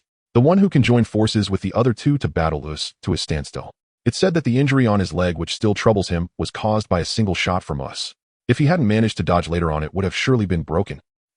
Although the burly men nearby were clueless, they nodded in agreement, only for one of them to finally blurt out, so, is Us good or bad in the reports? He's a defender, so he should be good, right? Shanks. His mouth twitched, unable to hold back, and he eventually bought a newspaper honestly. Although the burly men nearby were clueless, they nodded in agreement, only for one of them to finally blurt out, so, is Us good or bad in the... As someone who had spent many years alongside Us, Shanks could be said to be one of the few who truly understood Us' strength, having suffered defeat more than once. It was precisely this understanding that made him realize how incredible it was for a young individual to escape alive from Us' relentless pursuit.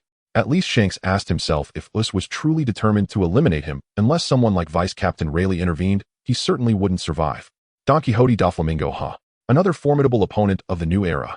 I hope to have a chance to fight him someday. Shanks secretly resolved that once his strength reached its peak, he would definitely seek to challenge this Doflamingo to see who truly deserved the title of king of the new era. Indeed, he no longer harbored any illusions about the title of king of the next generation. After all, Captain Roger said that Us belonged to the old era, and he didn't believe there could be such a monstrous figure in the new era. In the East Blue, on an unknown small town, the future great pirate Buggy, relying on his fragmented abilities and the foundation he built on Roger's ship, was currently making a name for himself in low-level circles. At this moment, he also spotted a familiar name in the newspaper Us. Seeing this endearing name made Buggy momentarily emotional, and upon reading the content, he was even more astonished. Nah, Nanny. His mouth gaped open, his tongue stretching out, and his body instantly fragmented and exploded. A young man can contend with Us and then safely retreat. Hey, no way, this must be a deliberate fabrication. Aren't they afraid of Us causing trouble? It's truly ridiculous what they dare to write. Interestingly, amidst the vast sea, only Buggy remained clear. Perhaps because he was protected since childhood, Buggy had the clearest understanding of Us. In Buggy's eyes, Us was nearly an invincible existence in the world. If he were to compare old-timers like Whitebeard and Gold Lion, who were somewhat comparable to Captain Roger, Buggy could still believe they could battle Us. But to say there are such figures among the younger generation without external powerful intervention, Us would have no way to deal with them. Hey, bastard, how can you underestimate my dear friend Buggy, you morons? Buggy is very angry right now. Hey, you brats, bring down every newspaper seagull you see. Yes, Captain Buggy. P.S. Blacklist 1. In the Grand Line, in a certain sea area of the first half, a young man clad in black, wielding a sword, sat in a solitary boat, his sharp eyes slightly narrowed, exuding an intense battle intent. Sabaody Archipelago Ha. You slipped away from me in Rogue Town, this time you won't escape. In the small boat, the young man wielding the black sword lowered the newspaper, intensifying his grip as he swiftly advanced forward. This person was undoubtedly one of the most famous newcomers on the seas recently, a future world's greatest swordsman and the founder of the new style, small blade style, following the 1 sword style, 2 sword style, and 3 sword style, the young version of Dracula Mihawk. After witnessing Us unleash that cutting aura with his sword ace, he realized that this might be his next formidable rival on his path to swordsmanship. After all, as a world-renowned swordsman and the heir of Roger and Rayleigh, he firmly believed that as long as he could defeat Us in swordsmanship, he would take an unprecedented step towards becoming the world's greatest swordsman. After experiencing your swordsmanship, I'm sure it will benefit me immensely. I truly look forward to our encounter. Don Quixote Us. When the young man bearing a massive blade stood before him, Os admitted, just slightly. He was intrigued. Though he had heard of Mihawk, the boy who, like Roronoa Zoro in his youth, had once roamed the seas challenging swordsmen across the world to fulfill his dream of becoming the greatest swordsman alive. He hadn't expected the lad to appear at his doorstep so swiftly.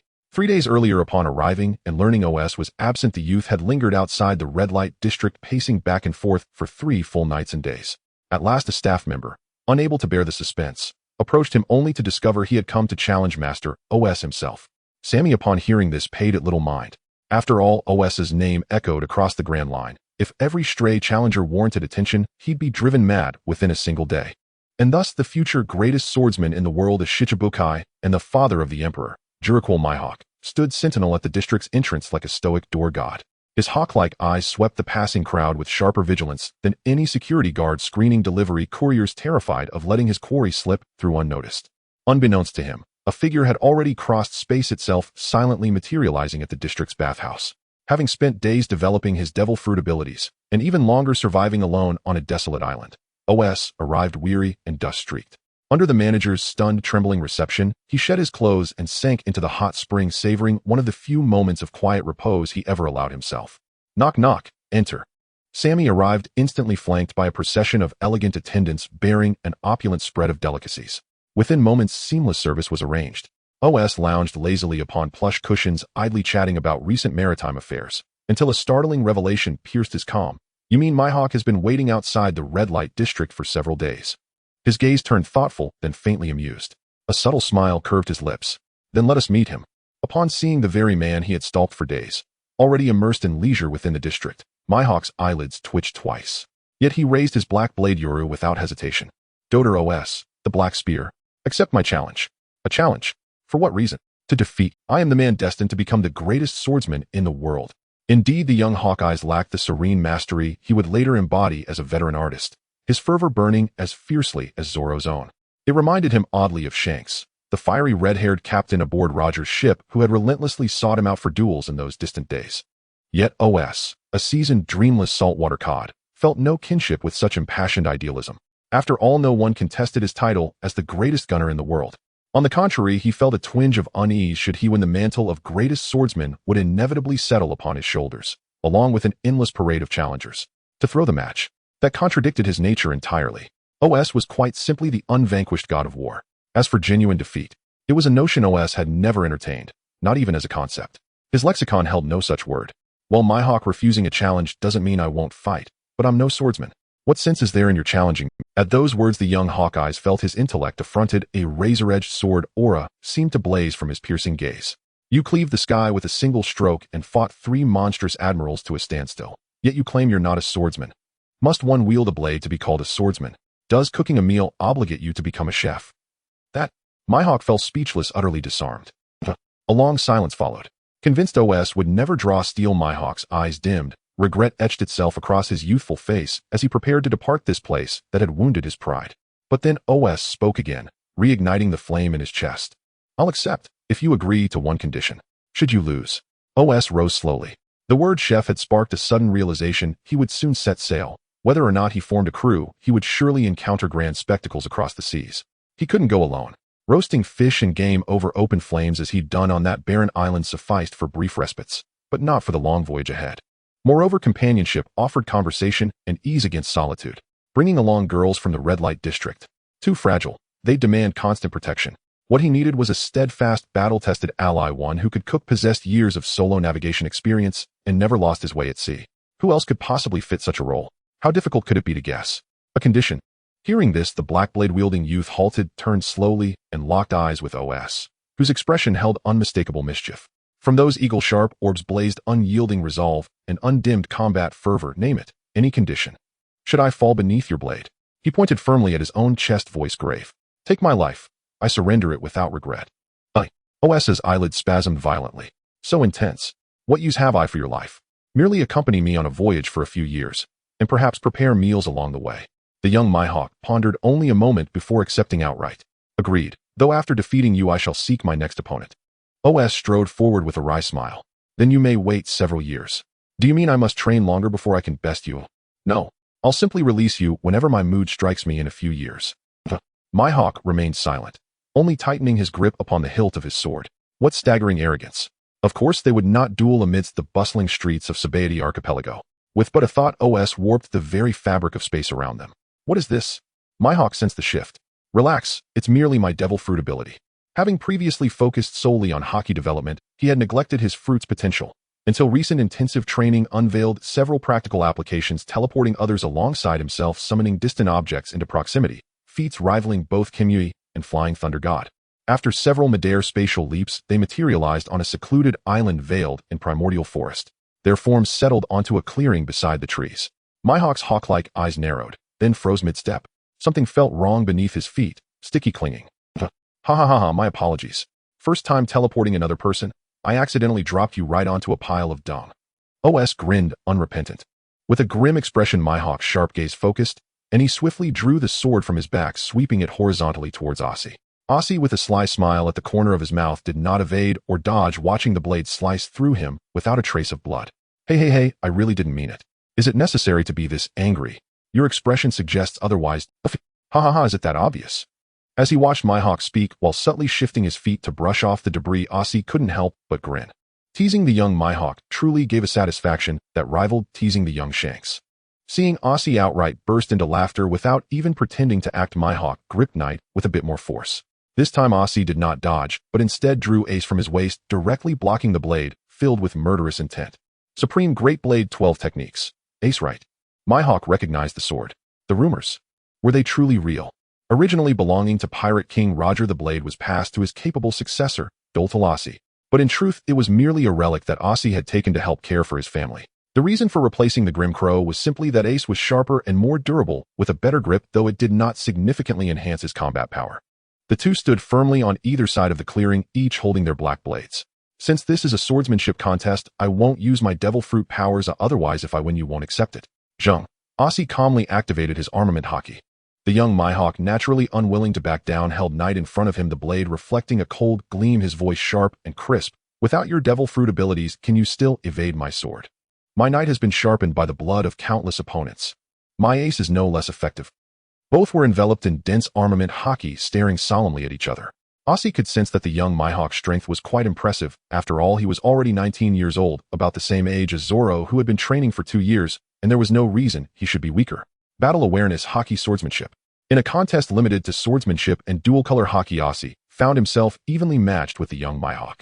Exhaling slowly, Aussie tightened his grip on ace. The haki that had been coiling around the blade began to flow, like water, a vibrant red, like cherry blossoms. Yet the trace left by the blade was like a dark abyss. One sword style, cherry blossoms end, black. The flowing armament haki danced atop ace, yet the strike unleashed black sword energy that ripped through the air, cleaving the earth asunder. Mihawk frowned, but remained unfazed, gripping his sword with both hands, slowly raising knight above his head before striking down fiercely. Boom! In an instant, a massive emerald sword energy shot skyward, appearing even larger than the black-red sword energy. The two sword energies collided, swiftly entangling with one another. Although the emerald energy was sharper and larger in comparison, the difference in haki caused the flowing armament haki to continuously disintegrate the opposing force. Despite the exchange, they remained evenly matched. However, Aussie was not in the mood to focus on that. He noticed an undeniable point. Mihawk, silent and poised, was slowly raising his sword for another attack, exuding a cold demeanor that highlighted his prowess as a master. Aussie instantly felt displeased, his expression darkening. Why didn't you speak when you attacked just now? Why does it seem like I unleashed a powerful move only to be effortlessly blocked by your mere normal strike? Do you think I can't tell? That last sword energy was clearly your full strength. If I shout out the name of my technique again, I must be a fool. Feeling like he had been played, Aussie's mood soured instantly. His initial intent to tease Mihawk faded considerably, and a terrifying red light flickered in his eyes. Aussie raised his sword to strike, determined to hold nothing back. I truly need to teach you a lesson, Mihawk. Mihawk, taken aback by Aussie's sudden change, was left bewildered. What was happening? But with his personality facing a more ferocious attack, he naturally would not inquire about the reason. He simply raised his sword and fought back hard against Aussie. Clang! As their swords clashed, the resulting shockwave shattered the surrounding ground. The battle of the great swordsmen sent sword energies flying, snapping trees cleanly in half. Animals caught in the battlefield were instantly cut in two, and even the earthworms in the soil were split vertically. What a domineering power! After several exchanges, Mihawk's hand holding the sword trembled slightly. He realized he should have opted for ranged sword energy. With the boost from Aussie's immense strength, his swordsmanship transcended mere technique, akin to wielding a mace. The two continued to hack at each other, sometimes releasing sword energies, and sometimes engaging in close-range sword techniques, their strikes echoing from the southern to the northern edge of the island, leaving no intact stones behind. 3 days and nights passed without a clear victor. Damn, why is Mihawk's swordsmanship so stable? No matter how I strike, I can't find a flaw. Aussie frowned, observing the young Mihawk across from him, who was slightly panting, but still in good spirits and will. Should I say, as expected of the future world's greatest swordsman.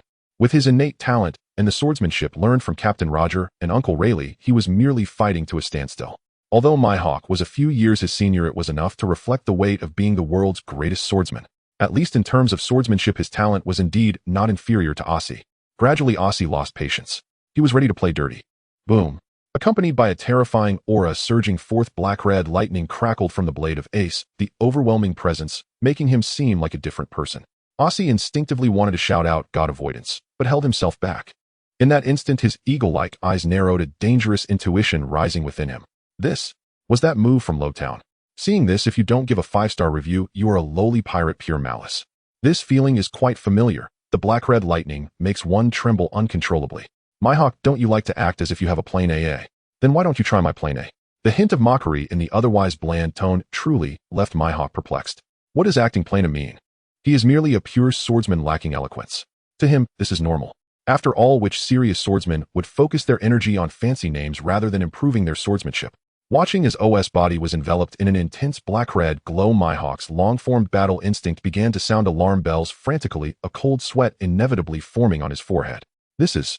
With a sinister smile creeping onto OS lips, he unleashed a tremendous force, dashing forward. In an instant, the ground beneath him collapsed for dozens of meters due to the reaction force. Clang!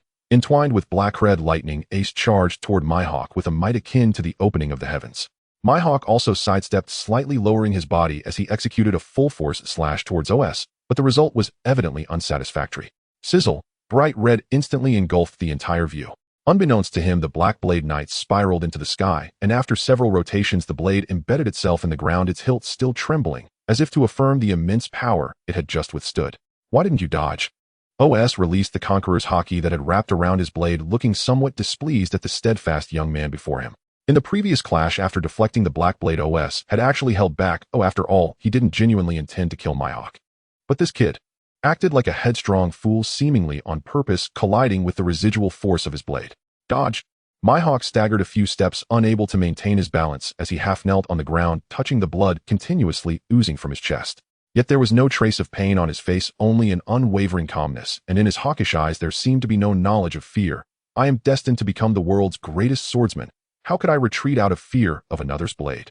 Even your blade, Dolter OS, could never." However, no matter how grand the words, defeat is still defeat. Faced with OS' full-force blow, whether it be Haki swordsmanship or strength, Mihawk could be said to be unable to surpass any of it, and defeat was inevitable. In his years of debut, he had toppled countless renowned swordsmen until he encountered this man, Dolter OS. Only when night struck out did he finally understand how vast this world truly is. Such a monster truly exists in this world. After the battle on the Sabaody archipelago, in a private room atop a bar in the red light district, was your last move called Divine Dodge? On a lavishly soft sofa, the battle-damaged Mihawk sat bare-chested as several female doctors from the red light district wrapped his upper body tightly with large bandages.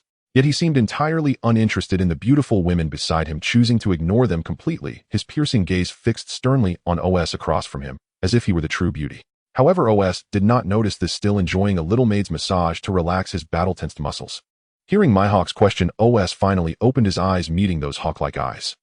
"No, that was just a casual slash of mine." OS rolled his eyes and insisted.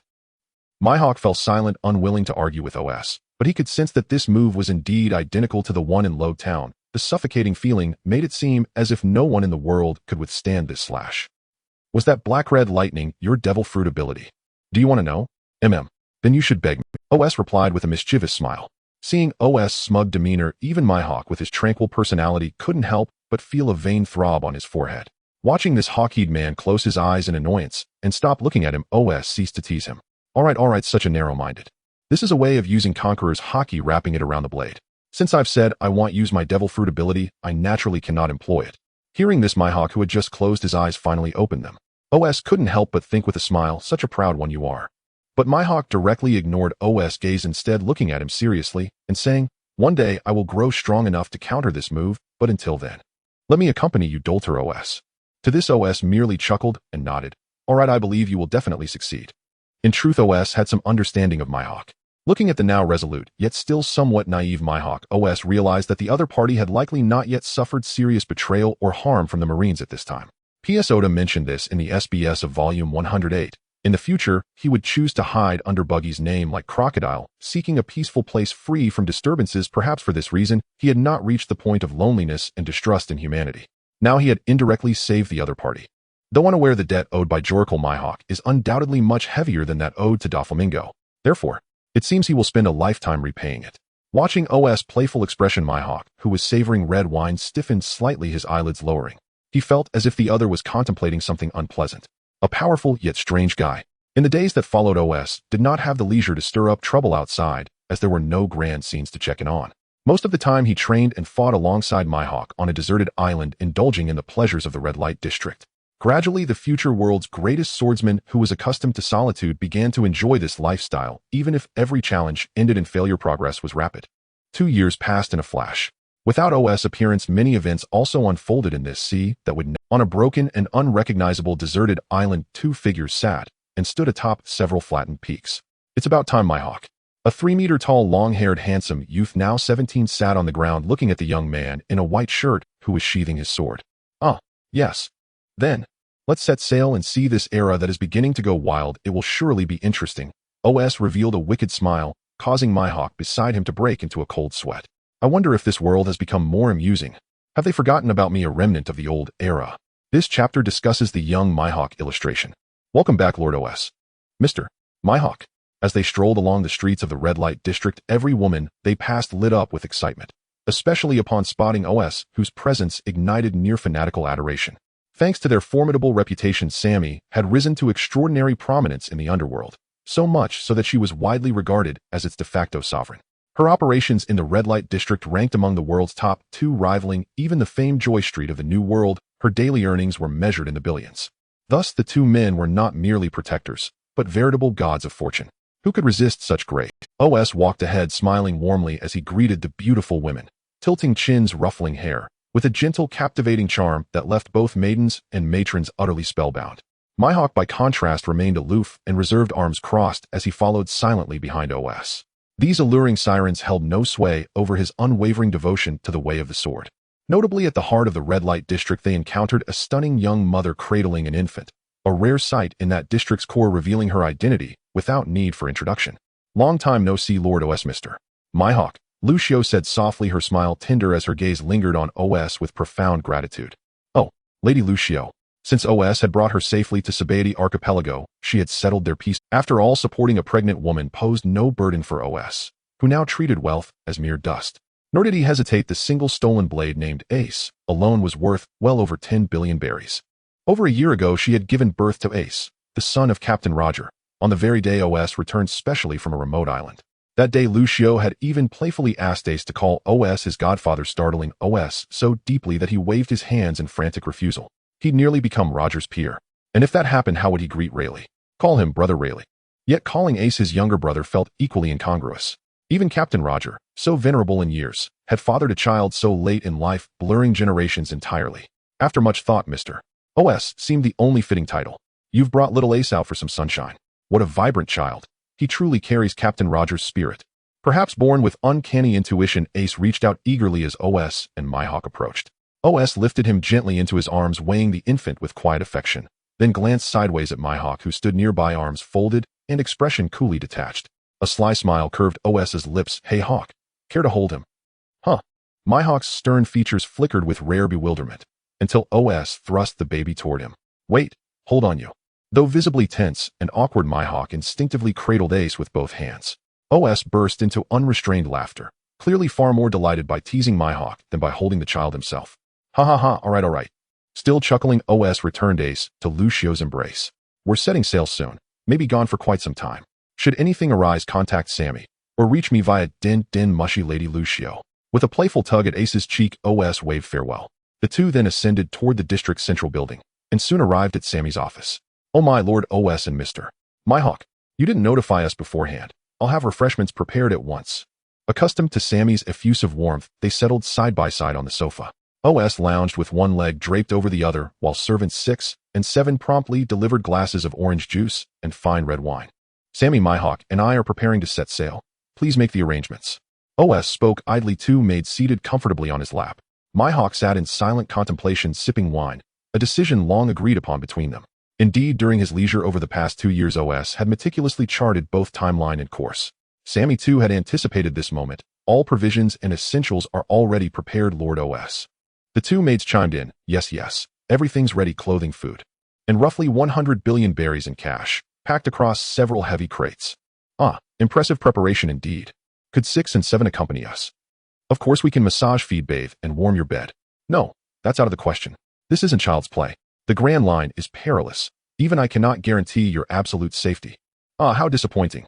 Silence fell, while Rayleigh, quietly sipping wine beside them, grew increasingly agitated, veins pulsing at his temples, until finally, brow furrowed, he broke in. "Hey, you've overlooked something. You'll need a ship to set sail." OS blinked, then snapped his fingers, struck by sudden realization. Right. Years of habitual teleportation had dulled his memory. He'd genuinely forgotten ships were required for sea travel. Sammy responded with unruffled composure. "That matter. I've already taken care of it for you, OS." A grizzled, weathered voice completed her sentence, and a disheveled figure appeared in the doorway. Having sensed his presence long before, OS showed no surprise, only a warm, knowing smile. Shanks, the elder, Uncle Rayleigh. Pluton Silver's Rayleigh.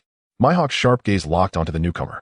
Facing the legendary supreme swordsman, his blade thirst flared, but he restrained himself, recognizing the gravity of the moment. Rayleigh had resided on Sabati Archipelago for 2 years, often visiting under OS's name just to share a drink. They'd met many times, but Rayleigh always held back, never engaging Mihawk in earnest combat. From OS's perspective, however, the younger Mihawk was still unripe, no match for Rayleigh at the zenith of his power. Seeing Rayleigh appear, and recalling their earlier conversation, OS arched a curious eyebrow, then instinctively activated his future sight. His expression shifted instantly to astonishment. "Uncle Rayleigh, you actually..." "Hey OS, Using kinbunchaku like that robs life of its joy. Rayleigh smiled warmly, delivering a gift beyond measure. Go forth, OS. Represent our generation and witness this new era. Sail aboard the Oro Jackson. In the year 1500 of the Hyuan calendar, at the port of the Sabeti archipelago, a long-dormant massive ship was being polished and refurbished, now docked by the shore. How nostalgic, the Oro Jackson.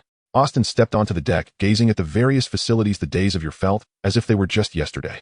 There was no sense of reluctance or farewell. After all, with Austin's speed, he could return immediately if anything occurred.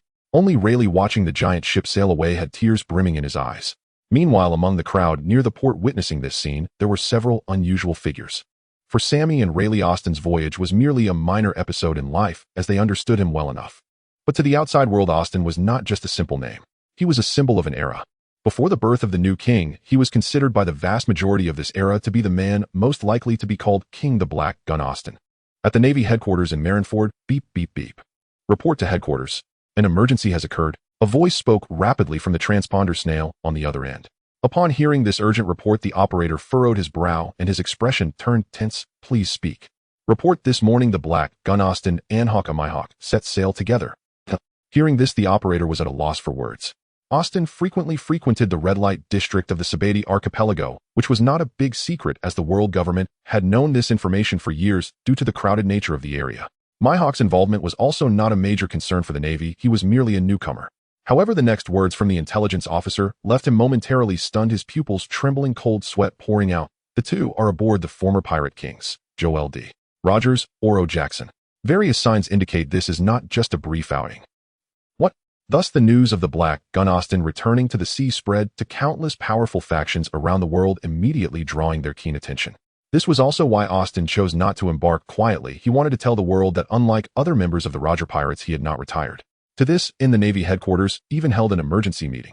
According to reliable information today, the Black Gun and Hawkeye are aboard the Oro Jackson, preparing to become active on the sea again. Our Navy must be prepared. Sengoku sat at the head of the table, having gradually started to oversee many affairs within the Navy. Facing numerous generals, he spoke with gravity. Haha, Sengoku, if you had given the order, I would have long gone to the Sabeti archipelago to capture that kid. Why bother with all this trouble? Crack, crack. Carp grinned, speaking carelessly while munching on senbei. Shut up, Carp. Sengoku, seeing this old fool speak so lightly, stood up in a rage and roared. The order to refrain from engaging Austin is a command from the world government. In fact, not only Sengoku was solemn about this event, many others in the audience had reactions even more exaggerated than his. Boom. Crash, crash. The sulfurous heat wave and bone-chilling cold wind swept through the office, revealing unpleasant expressions on the faces of two vice admirals. Upon hearing the name Austin, even Kazan, who was not so extreme in disposition, showed an attitude not much better than a kindness. It was hard not to doubt that if Austin appeared before them now, would these two dare to take action despite the risk of violating military discipline. Their exaggerated reactions were understandable. Austin was too audacious. At the Navy headquarters, he had actually beaten Akainu, the hardest and most hated of pirates, until he was bruised and battered. As for Kazan, there was no need to mention it. Those who understood knew. In contrast, Borisolino reacted little upon hearing this name, only breaking out in a bit of cold sweat on his forehead, as he was more cautious. Back in the day, he had been the least injured among the three, and his disposition was not so hard-nosed. So, he simply commented, "Wow, that monster among monsters Austin is stirring up trouble on the sea again, huh? Kazan, Akainu, control your tempers. Now is not the time for nonsense." Looking at the two who could not control their emotions, Sengoku felt a bit of a headache, but still spoke sternly. The urgent priority is to execute the world government's command. Implement the demon slaughter order against O'Hara. You two don't stir up trouble at this time. Upon hearing this, the two whose emotions had been tumultuous finally quieted down with sullen faces. In the new world in the Tato-Lancy area, there lies Whole Cake Island. This is a world akin to a fairy tale kingdom, with candy-covered trees, chocolate rivers, and flowers, and trees that dance and sing. Ruling over this place is one of the New World's sovereigns, a born monster, a former member of the Rocks Pirates, Big Mom, Charlotte Linlin. Within the castle, a figure rushed and swiftly bursting into the extraordinarily luxurious grand room, appearing anxious. Mom, Mother, there is new information regarding the Black Gun Austin. He has set sail. Upon hearing this report, the plump woman who had been engrossed in her desserts finally looked up, and so did the tall man beside her, wrapped in a huge scarf covering his face and mouth, his expression grave as he gazed at her. The current Big Mom had long lost the charm of her youth, due to years of consuming sweets and bearing children. Even though she did not yet possess the extreme obesity of later years, her figure had completely transformed. After hearing this news, she first paused, then her terrifying gaze instantly locked onto the messenger, the little homie, even losing interest in the cake at her mouth. Once she confirmed she had not misheard, she smiled widely, her face radiating unparalleled excitement and desire. Mama, has that little brat Austin finally come of age? That's wonderful. Witnessing this scene, Katakuri's expression turned somewhat grim, knowing what Big Mom truly desired. Mom, regarding the black gun Austin we.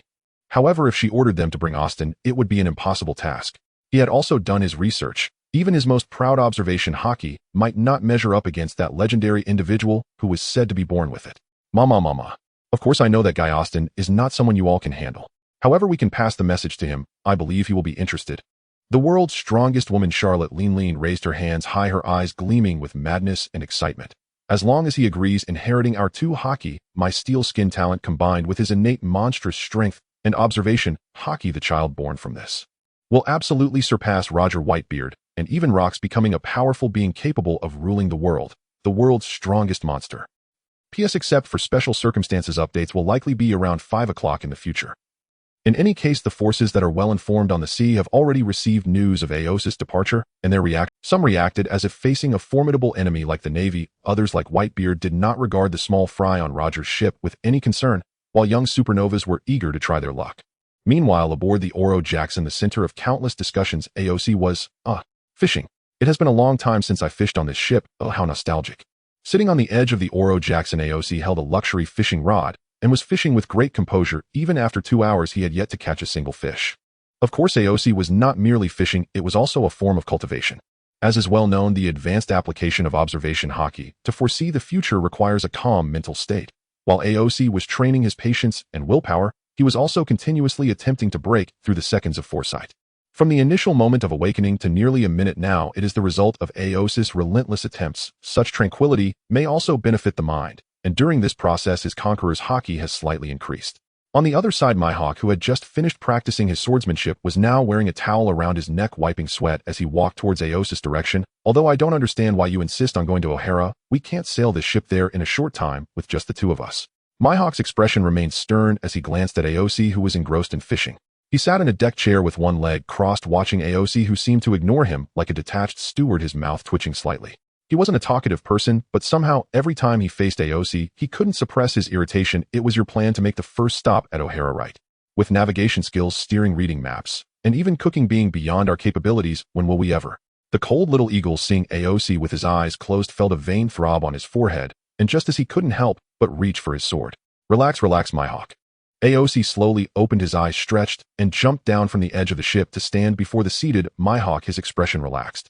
Isn't sailing just about reaching the destination? You just need to point the way. As he spoke, Aosi lifted one foot lightly, and then stepped down. Buzz! Suddenly Mihawk felt something was off. The surroundings seemed unchanged. The sea was still the same sea, yet something felt different. I used teleportation to speed things up, and at the same time train my fruit abilities. We'll be there in no time. Aosi made an okay gesture. Because at sea, aside from the water, there are no reference points, the feeling isn't particularly apparent. However, from the perspective of the sky, the Oro Jackson was like a ghost ship moving across the sea at an exceedingly bizarre speed. The once symmetrically Mihawk finally sensed Aosis' usefulness at this moment, so he decided to stop bothering him. Instead, he tossed Aosi a pointer. This is a collection of various eternal pointers based on the route map you specified, collected by Sammy before we left. Just follow the direction of the pointer. Seeing Aosi nod in understanding, the little eagle then went to a special storage room, took some vegetables and meat, and headed to the kitchen to start cooking. Aosi followed him in. Aren't you supposed to be steering the ship? Why are you in the kitchen? Mihawk stared at Aosi, who was looking for a glass of orange juice from the fridge, and smiled. What difference does it make? My Observation Haki can cover a radius of 10,000 meters. It doesn't matter where I am on the ship. Hearing this, Mihawk couldn't be bothered to argue. Regardless of Aosis' enthusiastic observation, he began washing vegetables and preparing the meal. Aosi leaned on the dining table, watching Mihawk with great interest. In just 2 seconds, Mihawk skillfully peeled a potato with a kitchen knife, showcasing a seamless technique that extended beyond swordsmanship to culinary mastery. Aosis' eyes sparkled. He had always eaten barbecued meat on deserted islands or dined directly in the red light district. Every time he wanted to watch Mihawk cook, he was met with the other's proud refusal. This time he finally witnessed it. Adding to the iconic moment, it was only when the dishes were served and Aosi took a bite, his eyes sparkling, that he finally realized how correct his decision was to coax the little eagle onto the ship. The taste was no less than that of the top chef hired in the red light district. A future world's strongest swordsman who doesn't get lost, a top-notch chef whose dishes are exquisite yet isn't lecherous. What is this?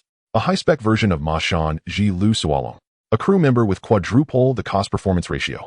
After devouring all the dishes, AOC leaned back in his chair only to see Mihawk elegantly wiping the corner of his mouth with a napkin, then fixing his gaze coldly on AOC.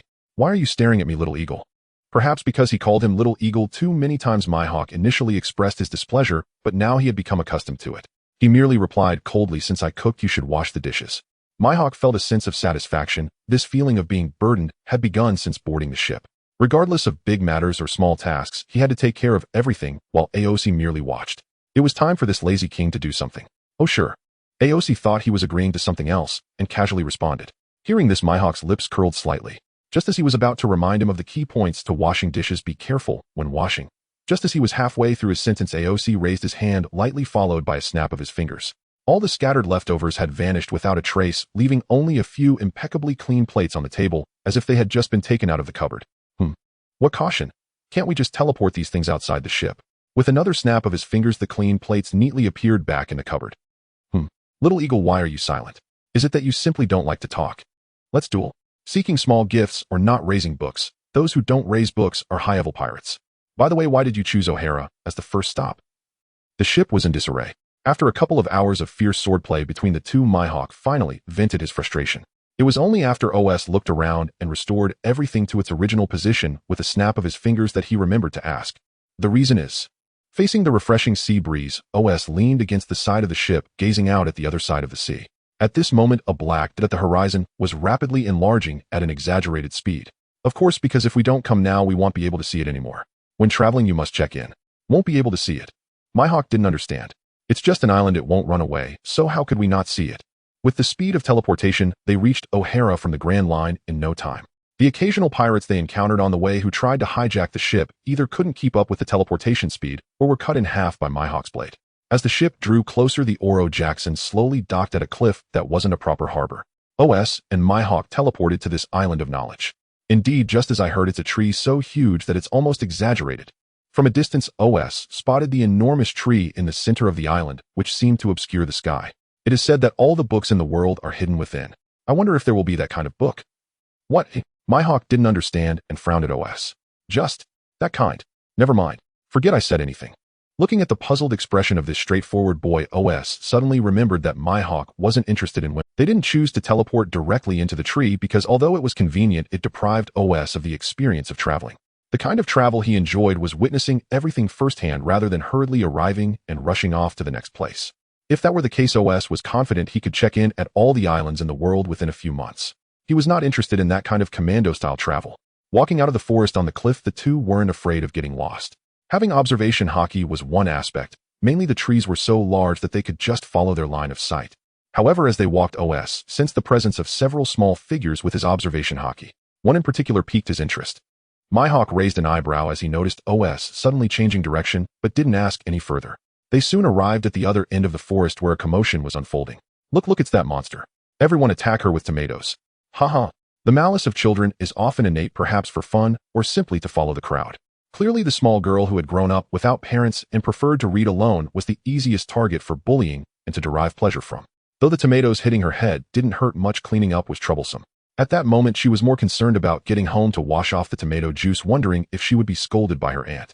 But that wasn't all. The group of children in the distance seemed unwilling to let her off the hook. With no other choice, she could only use the ability that had worked before, which was dubbed a monster's power, in an attempt to scare off the gathered children. Unfortunately, this trick had been used too many times and many of the kids were no longer afraid. After all, how much power could a girl who hardly had enough to eat muster? And just as she prepared to endure the bullying and head to the library to read, the scene she imagined didn't occur. Wah! What is happening? What did she see? She looked up and saw a very tall figure standing before her, holding the bullies by their collar, their heads covered in lumps. Who? Is he? Is he protecting me? Just like Saul. You ugly kids, how dare you bully others? Ugly people cause trouble. One of them received a few whacks on the head and then ran away crying. Mihawk looked at OS, who was satisfied with having dealt with the little brats, and felt somewhat speechless. There was not a shred of the demeanor of a strong person. Although he found those ugly kids quite irritating after witnessing the ordeal. OS felt quite refreshed. After all, since he was 6 years old, he had been the king of the children on Doramos Island. Under his rule, it was always others being bullied, and never had there been a case of children bullying each other. Hey Nico Robin, where are you going? As OS watched the little brats flee, he turned to Robin, who was also preparing to leave, and the latter froze in place. Did that person just call her name? That's right, I'm calling you. Take us on a tour of this island, and if I'm in a good mood, I might reward you later. OS smiled as he spoke. However, despite his high charm level this time, he faced a setback. The tragically childhood Robin did not trust any strangers at all, and turned to run toward the town. TSK, I really can't do anything about you. OS pouted. Having spent so long among the girls in the red light district, he thought he had maxed out his charm. Then he gently said, Don't move Nico Robin. As his crisp voice rang out, a strange scene unfolded. The frail little girl who had been running forward suddenly seemed to be under some sort of paralysis spell, unable to move at all. Even her expression froze in a moment of panic. This is... Mihawk frowned. It was the first time he had seen this move from OS. Was it a new ability developed from the fruit? OS looked at the little Robin frozen in place, and as if a thought occurred to him, a wicked smile appeared at the corner of his mouth. He stepped forward looking at the trembling little girl and extended his evil hand towards her books. Hey little Robin, if you dare to run, I will burn your books. The wicked OS's eyes shimmered as he pulled out the tightly held book from her arms, although he couldn't understand what was written on it. But it was no wonder. After all, she grew up raised by pirates and had never attended school. Being able to recognize the words on the newspaper was already quite good. By the standards of this world, OS was indeed one of the average illiterates. Sure enough, after hearing OS's wicked words when he released the control, little Robin indeed did not run away. She just looked at this adult in front of her who was handsome, yet also very bad, with fearful and trembling eyes. Please, don't burn my book. Why are you bringing this little brat? Do you want her to board the ship? Looking ahead at the Pathfinder, the little Robin, who wanted to cry, but dared not, Mihawk could no longer hold back, and voiced his thoughts. He didn't care much about it. After all, he was merely a companion of OS, and the decision was not in his hands. Huh, how could you think that? I have no habit of taking care of others while traveling. I didn't even bring my most cherished Xiao Lu and Xiao Qi on board.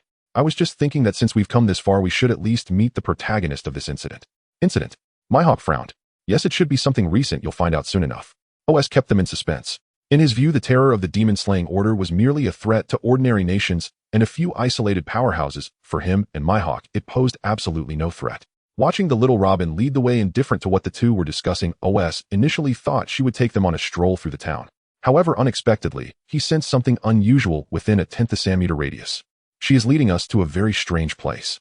Mihawk remarked while walking, turning his head to scan the surroundings, as he had no sense of direction, yet he could still detect some clues. OS nodded, his hands in his pockets, disregarding little Robin's thoughts, a smile curling at the corners of his mouth.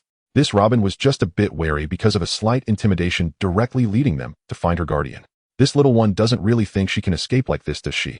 Perhaps sensing OS's gaze, little Robin nervously headed towards a cliff, ultimately ignoring OS's strange abilities, and desperately ran towards the edge. Of course, she definitely wasn't going to jump off.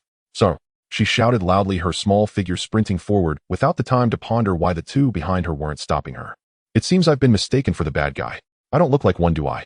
OS rubbed his chin and then turned to Mihawk. Hey little eagle, do I really look like a bad guy? In response, Mihawk chose to ignore him. Instead, he drew the black blade from his back, his sharp, eagle-like eyes fixed on the cliff ahead. As the ground trembled slightly, a massive shadow was cast. It was a giant several dozen meters tall. Former Navy giant Vice Admiral Suru. With a muscular upper body and short, thin legs, this giant appeared to have a very uncoordinated proportion. At the same time, she was also Robin's best friend from childhood. What happened? Robin. Saru lifted the crying little Robin into her hands, her small eyes filled with great confusion. Only then did she notice the two following Robin. Upon seeing one of them, a familiar feeling surged within her. You are. It must be a mistake, right? How could it be? There's no mistake. Black Gun OS. A look of horror appeared in her eyes, and her massive body involuntarily took 2 steps back. That figure wielding a sword and a gun was definitely unforgettable for any Navy officer. But hasn't he not been seen on the seas for a long time? Watching the giant's astonished and incredulous gaze, OS merely smiled and greeted her. Speaking of which, it's been a while since I last saw a giant. The last time was with Captain Roger when we went to Elbaf. Before he finished speaking, OS had already stood in Sarah's palm, hands in pockets, curiously observing him. Even though OS's figure appeared so insignificant before this giant towering several dozen meters high, Saru still dared not make any movement. Although he had never witnessed the strength of this legendary next-generation king with his own eyes, he was well aware of his good friend Kazan's power, which was akin to that of a monstrous being, unmatched. And this individual before him was even more terrifying than Kazan. 2 years ago, he had gone to visit Kazan's broken leg, and that kind of monster had taken a full month to finally walk normally. Looking at Robin frozen in place, Saru dared not make any sudden movements towards OS, standing in his palm, only showing a distressed expression with a hint of pleading. Please don't harm Robin, as she is truly a very kind child. If she has offended you in any way, then please take my life and spare her. Sorrow. Whoa. Watching the deeply bonded duo of one large and one small OS had a strange expression, his eyes twitching slightly. What's going on? It seems like my arrival is as notorious as the demon-slaying order. Is my bad reputation spreading across the seas? Hey, I say, can you all understand human language, or do you have a persecution complex? I'm just here to travel. Isn't it normal for a local to guide the way? Ultimately, finally realizing how terrifying his name had become after spreading in the past 2 years, OS left the forest somewhat dejected. It was hard to meet a character from the original work, yet he ended up leaving behind an image of a creepy uncle. This experience also successfully removed the filter he had regarding the main character group, revealing that they weren't too different from most pirates. OS felt bored, so he dragged the little eagle to wander around O'Hara Island, tasting the local delicacies and visiting the giant tree in the center of the island. Most importantly, he took a lot of photos with the telephone bug. Looking at the various photos in his hands, OS nodded in satisfaction. There were many types, such as the photo of little eagle lounging with crossed legs while reading in the giant tree, a selfie with Mihawk with his arm around his shoulder, and a panoramic shot of O'Hara taken from 1,000 meters high. During this time, even though Mihawk sometimes showed reluctance, he still half-heartedly followed OS to explore all the worthwhile places in O'Hara. He was truly a case of mouth hates, but body is honest. However, OS did not expose him, merely smiling as he looked at Mihawk, who just claimed he wasn't hungry, but was now tasting local fruits from O'Hara. What are you looking at? Little Eagle squinted and countered, it's nothing. I just wanted to say that our time in O'Hara is almost up. Some old friends have arrived at sea. OS chuckled lightly. With his far-reaching observation, it was not difficult to notice countless warships equipped with swords and cannons slicing through the waves heading towards O'Hara. Regarding the impending fearsome demon-slaying order, both OS and Mihawk felt no sense of urgency. Well, it's been a while since we last met. Let's go say hello, Mihawk. Off the coast of O'Hara, dozens of kilometers away, waves surged as soldiers gathered on the deck loading cannonballs. At the shoreline, countless locals preparing to set sail, and visiting outsiders gazed in confusion at the massive fleet in the distance. Was that the Navy? Those warships and the seagull flag were unmistakable. Countless ships cut through the waves, encircling O'Hara with cannons adjusting their angles, aiming at the homeland of O'Hara. On the deck, many high-ranking officers were present, not commonly seen in the West Sea. Among them were 2 tall men, one with curly hair and sunglasses, the other stout and wearing a hat. On the other side stood a man in a gray and white striped cloak, holding a uniquely shaped golden transponder snail, appearing quite arrogant as he seemed to be deploying a battle plan. Anyone knowledgeable who laid eyes on this golden transponder snail would surely be astonished. This represented the last shred of bottom line touched by the world government, with no possibility of easing tensions. The true overlord of these seas was about to signal absolute sanctions, the Demon Slayer Order. Typically composed of more than 10 warships and 5 elite powers of vice admirals, it would launch indiscriminate annihilation attacks on the targeted area. The atmosphere, thick with gunpowder, finally aroused the suspicions of the people on the coast. Hey, why do I feel like those Navy ships are heading for O'Hara? No way could it be that a notorious pirate has come here. What kind of pirate would require such a grand display? The crowd debated in panic, unaware that there truly was someone, a real pirate deserving of such a grand show, sitting leisurely at the edge of a cliff sipping orange juice through a straw. Speaking of which, after this Demon Slayer order concludes, the 3 admirals would likely emerge. OSU recalled the history in his memory. Beside OSU, a fair-skinned and handsome young man named Mihawk, dressed in a red floral shirt, stood with his arms crossed, gazing blankly at the distant fleet. He then turned his gaze to OSU, seeing him unmoved, as if already anticipating the situation, and calmly asked, "Is this massive navy here for us?" It was no surprise that Mihawk had such thoughts. After spending a few days on the island, he understood well that this was just an ordinary little island in the West Sea, lacking even a strong person capable of using Haki. How could it provoke such a large-scale punitive war? With that thought, he slowly drew out his exquisite long sword, the Black Blade Knight, seemingly prepared to strike first, readying a 100-meter sword chi as a greeting gift for the Navy. It was easy to imagine that if not interrupted by a strong individual, Mihawk could easily slice through a Navy warship with a single stroke, leaving a smooth cut without a wrinkle. No matter how grand the fleet, it meant nothing. In the face of such true strength, the number of basic combatants had lost its significance. The only ones who might survive under his blade were at most the 5 leading vice admirals. What qualifications do we have? Well, I suppose we do have some.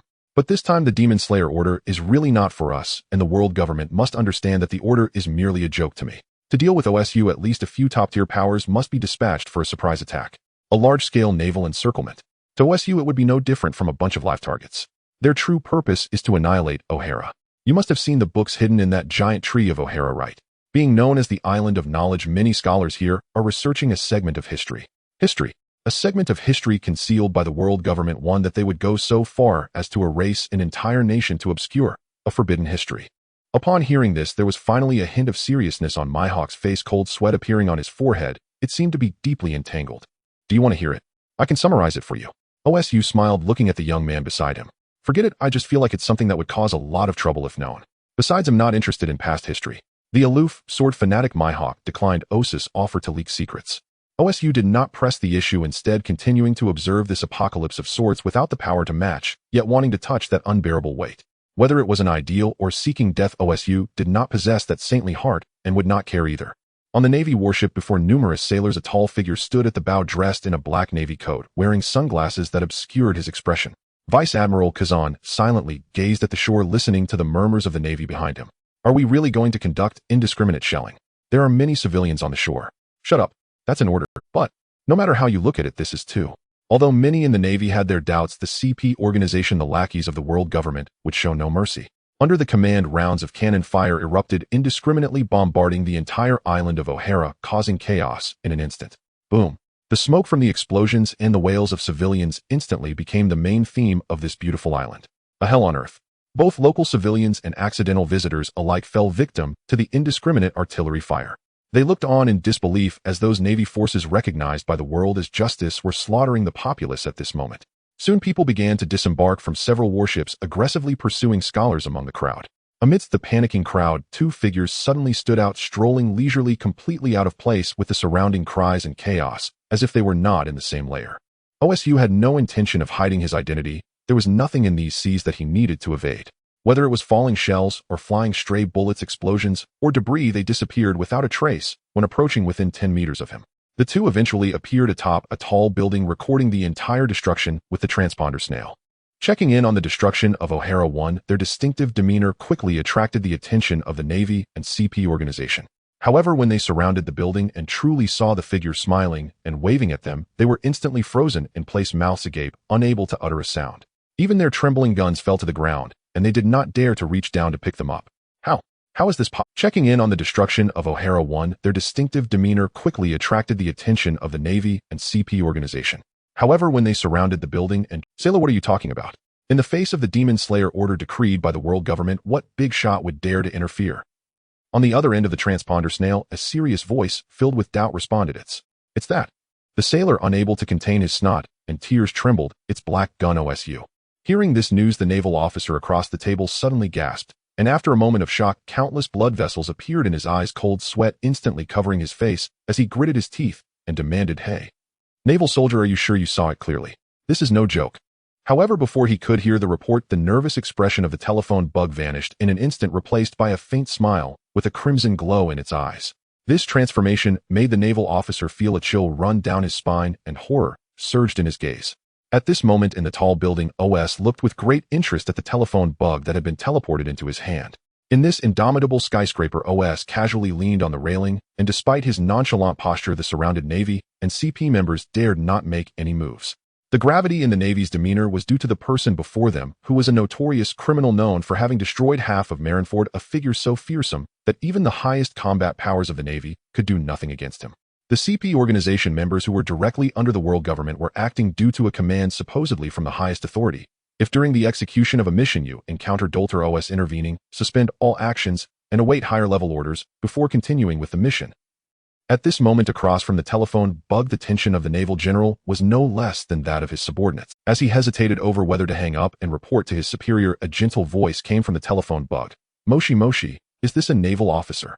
Please connect me to Kazan. Just tell him an old friend is looking for him. If you dare hang up, you're finished. I've memorized your facial features. Hearing this, the naval officer's face turned pale, feeling as if he were a mute eating bitter herbs. The higher-ups had clearly stated that without orders, the Navy was prohibited from engaging with OS. If he provoked OS into attacking the Navy, he didn't know what would happen to OS, but the world government and Marineford would definitely come after him. Damn, why am I so unlucky? Without thinking much, he had no choice but to sprint towards the warship that had just docked in the distance, carefully protecting the smiling telephone bug in his hand. Facing this panicked guy running towards them, the officers stationed near the warship wanted to reach out and ask, but they found he seemed not to see them at all, dashing towards the ship. On the deck at this moment, Kazan was just about to disembark, and before he could act, he saw one of his subordinates rushing over quickly. What was this guy's name again? It seemed to be Dick. Looking closely, he was still holding a telephone bug. Little did he know Dick was feeling the bitterness of life at this moment, realizing that the more he feared something, the more it would come to him. In fact, after the incident of OS invading the naval headquarters, seeing that handsome face on the news, he realized what a terrifying thing he had done, that the black gun OS had been brought to Marineford by him voluntarily. If the marshal and admirals found out, they would definitely send him to a military tribunal. No, they would execute him direct. Thus, he had told no one about this matter, even going to great lengths to silence the Navy soldiers who had seen OS on that day. He thought this would just pass and was planning to take some credit, but unexpectedly, he was entangled by this great deity again. At this point, he just wanted to deliver the telephone bug and then completely distance himself from these dangerous figures. Unfortunately, fate did not favor him, but just as he was about to reach Kazan and place the telephone bug down, two figures slowly emerged from the void. One of the figures, with a mischievous smile, patted Dick on the shoulder and, watching his astonished expression, slowly said, "Thank you, Colonel Dick, for kindly guiding me again." Shrimp and pork heart. Dick felt like he was going to crack, as if he saw his dark future. At this moment, Dick was not the only one shocked by the appearance of OS and the other person. Watching the tall and handsome figure in black military attire, slightly altered in appearance, carrying weapons, and smiling as he said, "Sorry, no Dana," Kazan only opened his mouth in shock for a moment before his expression instantly hardened. His fist tightened. This? How is it possible? Information indicated that the black gun had only just left the Sabadi archipelago a few days ago. How could they appear in the West Sea? Compared to Kazan, the other naval leaders, who were a bit slow to react, showed expressions of disbelief. Just a few days ago during the meeting, they had analyzed the whereabouts of the black gun. Everyone's attention was inevitably drawn to the young man with long black hair, and despite the numerous naval officers present, OS only revealed a smile. To this seemingly always calm smile, Kazan could not muster any sense of admiration. Instead, icy spikes emerged from his body, radiating a chilling aura. Still so lively, Kazan. OS greeted him as if he were an old friend he hadn't seen in a long time, seemingly oblivious to the intense killing intent radiating from Kazan's eyes. Meanwhile, the naval major and brigadier generals present, witnessing this scene, gritted their teeth and stepped forward to hold back the oncoming Kazan, who was about to explode. "You can't do this, Vice Admiral Kazan. The world government's orders have long emphasized that without orders one must not engage with black gun OS." In response, Kazan simply lowered his expressionless face, the sunglasses slowly freezing over as he looked at the many colleagues trying to stop him, slowly speaking. "Isn't the demon slaughter order an order? Dolter OS is currently on O'Hara Island, right?" Hearing this, several naval officers were taken aback. So I'm just executing orders, everyone." As soon as his voice fell, a burst of explosive ice flowers almost instantly emerged from under OS's feet. Of course, it naturally missed its target. OS's figure instantly vanished from the spot, while Mihawk, who did not teleport with him, swiftly dodged with the aid of Observation Haki and stabilized himself on another part of the deck. "Hey Kazan, long time no see. Is this how you greet people? Don't forget, OS, what I have for you is nothing but endless killing intent." OS's lips curled into a smile, and at some point his figure appeared behind Kazan. This scene was naturally sensed by Kazan's Observation Haki, and he immediately gathered Dark Armament Haki in his hand, ready to counterattack. However, at that moment, a faint whisper reached his ears, and then a strange scene occurred. His body seemed to be frozen in place, making it momentarily difficult to act. "Don't move, Kazan. Don't move, Kazan." As the words fell, it was as if time froze. The figure that had intended to turn around and throw a punch was instantly frozen in place. On the deck, numerous naval officers watched in horror at the monster Vice Admiral, now unable to move in front of the gentle-looking young man in military attire. What kind of strange ability is this? No, it's not complete stasis. Oh, Vice Admiral Kazan is still moving. Among the Navy, there were those proficient in Observation Haki who noticed something unusual under careful observation. A pair of keen eyes were the first to discern the trick behind this move. Mihawk crossed his arms, and as OS was about to use this technique for the second time, he finally caught on. "You're shifting the enemy's body to its previous state repeatedly, creating an effect akin to stillness, aren't you?" "Hey, no need to explain the technique to family Little Eagle. Even if I don't say anything, the opponent will figure it out quickly. The method to break it is quite simple." Whoosh! A sharp fist broke through the restraint, heading straight for OS's face, only to be easily intercepted by the same monstrous strength enveloped in Haki. To counter the ability of the fruit, one only needs an excess of Haki. But even if it can be countered, there will still be some. The two exchanged blows once more, the powerful clash of Haki igniting a wave of energy, causing the entire deck to creak under pressure and begin to collapse. Mihawk elegantly leaped, landing on the shore where OS's figure appeared beside him. Amidst a cloud of dust, a terrifying shadow flickered in and out of sight, with a chilling white light reflecting off his sunglasses. A cold voice laced with murderous intent echoed, "Daughter OS, according to the orders from headquarters, I shouldn't be able to take action against you. If you want to blame someone, blame yourself for appearing on this island destined for destruction." OS merely shrugged, a hint of disdain evident in his gaze. I have no intention of provoking a war, though I merely came to say hello. Otherwise, do you think this so-called Demon Slayer order will leave any navy alive in the end? Upon hearing this, Kazan felt as if he were being insulted. It seemed OS had a natural talent for provoking others, and no matter how gentle or amiable they were, they couldn't help but feel a murderous urge. Then, come and try. I've been working hard to take you down for the past 2 years. A chilling aura instantly radiated from his body, an ice blade formed from condensed haki gripped in his hand. To deal with you, I've put my life on the line, training intensely with Mr. Garp to master Haki. Long ago, after that near-limbless battle, Kazan pondered for a long time before finally understanding how to defeat a monster like OS. Garp's punch that forced OS back at Marineford inspired him. The fruit ability can only serve as support when dealing with OS. In a real fight, the power of Haki is what truly matters. Surrender door to OS. Clang. The overwhelming armed Haki enveloped the ice blade. In the spreading ice and snow, Kazan moved with the speed of a specter engaging in battle with OS, whose speed was equally monstrous, perhaps even surpassing his own. In terms of the mastery of armed Haki, the two were almost evenly matched. You've really improved a lot, Kazan. Mihawk could see that Kazan's level of Haki had indeed increased significantly compared to 2 years ago. Moreover, the way he combined it with his fruit ability made him even more difficult to handle, earning Mihawk's silent admiration. But this so-called difficulty was merely in comparison to the young OS from 2 years ago. Since you're so interested, I might as well indulge a bit. OS shook his head helplessly, and in the next moment, a terrifying aura enveloped half of O'Hara Island. Dark red lightning crackled across his body, wildly stretching towards the sky. Seeing this, a few beads of cold sweat trickled down Mihawk's face, his expression grave. Is he going to? Meanwhile, the other naval officers, witnessing the tense standoff between the two, silently grumbled. How did the original plan to eliminate the demon become a real, demon-slaying situation? However, being members of the Navy headquarters, even in the face of such a strong enemy, they showed no signs of retreat. They wrapped their weapons or fists in armed Haki, preparing to assist Vice Admiral Kazan as best as they could. Just when someone was about to charge forward, suddenly, an exaggerated green sword aura spanning 100 meters flew past them, separating them from the battlefield of the two. A cold and proud figure walked slowly from within the faces of several naval officers draped in cloaks, turned pale, cold sweat beading on their brows as they turned to look. What kind of eyes were those?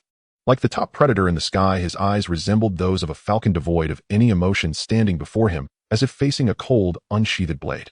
A resplendent, serrated black blade lay horizontally before him, the cold blade light, combined with an aristocratic demeanor, not detracting from its beauty in the slightest.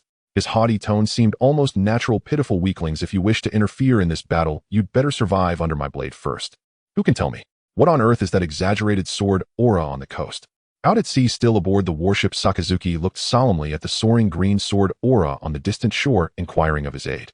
The aide who was answering the phone worm seemed to have just received the news, his face instantly changing as he rushed to Sakazuki to report Vice Admiral Sakazuki.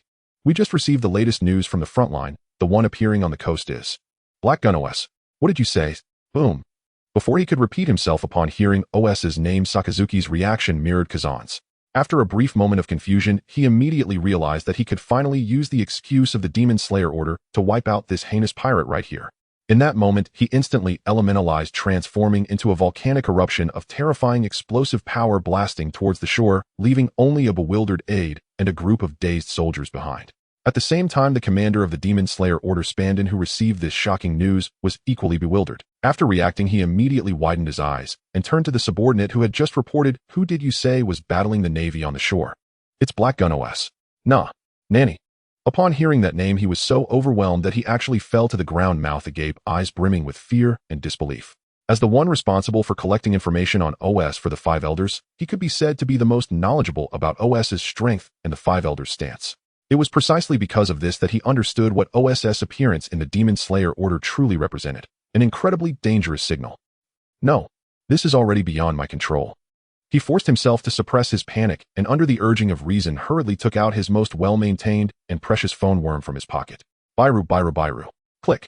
The phone worm connected, revealing a serious figure with a scarred forehead and a bushy beard, speaking with an air of authority. "What's happening, Spandang? P.S. I'm exhausted. Please send some small gifts and 5-star reviews."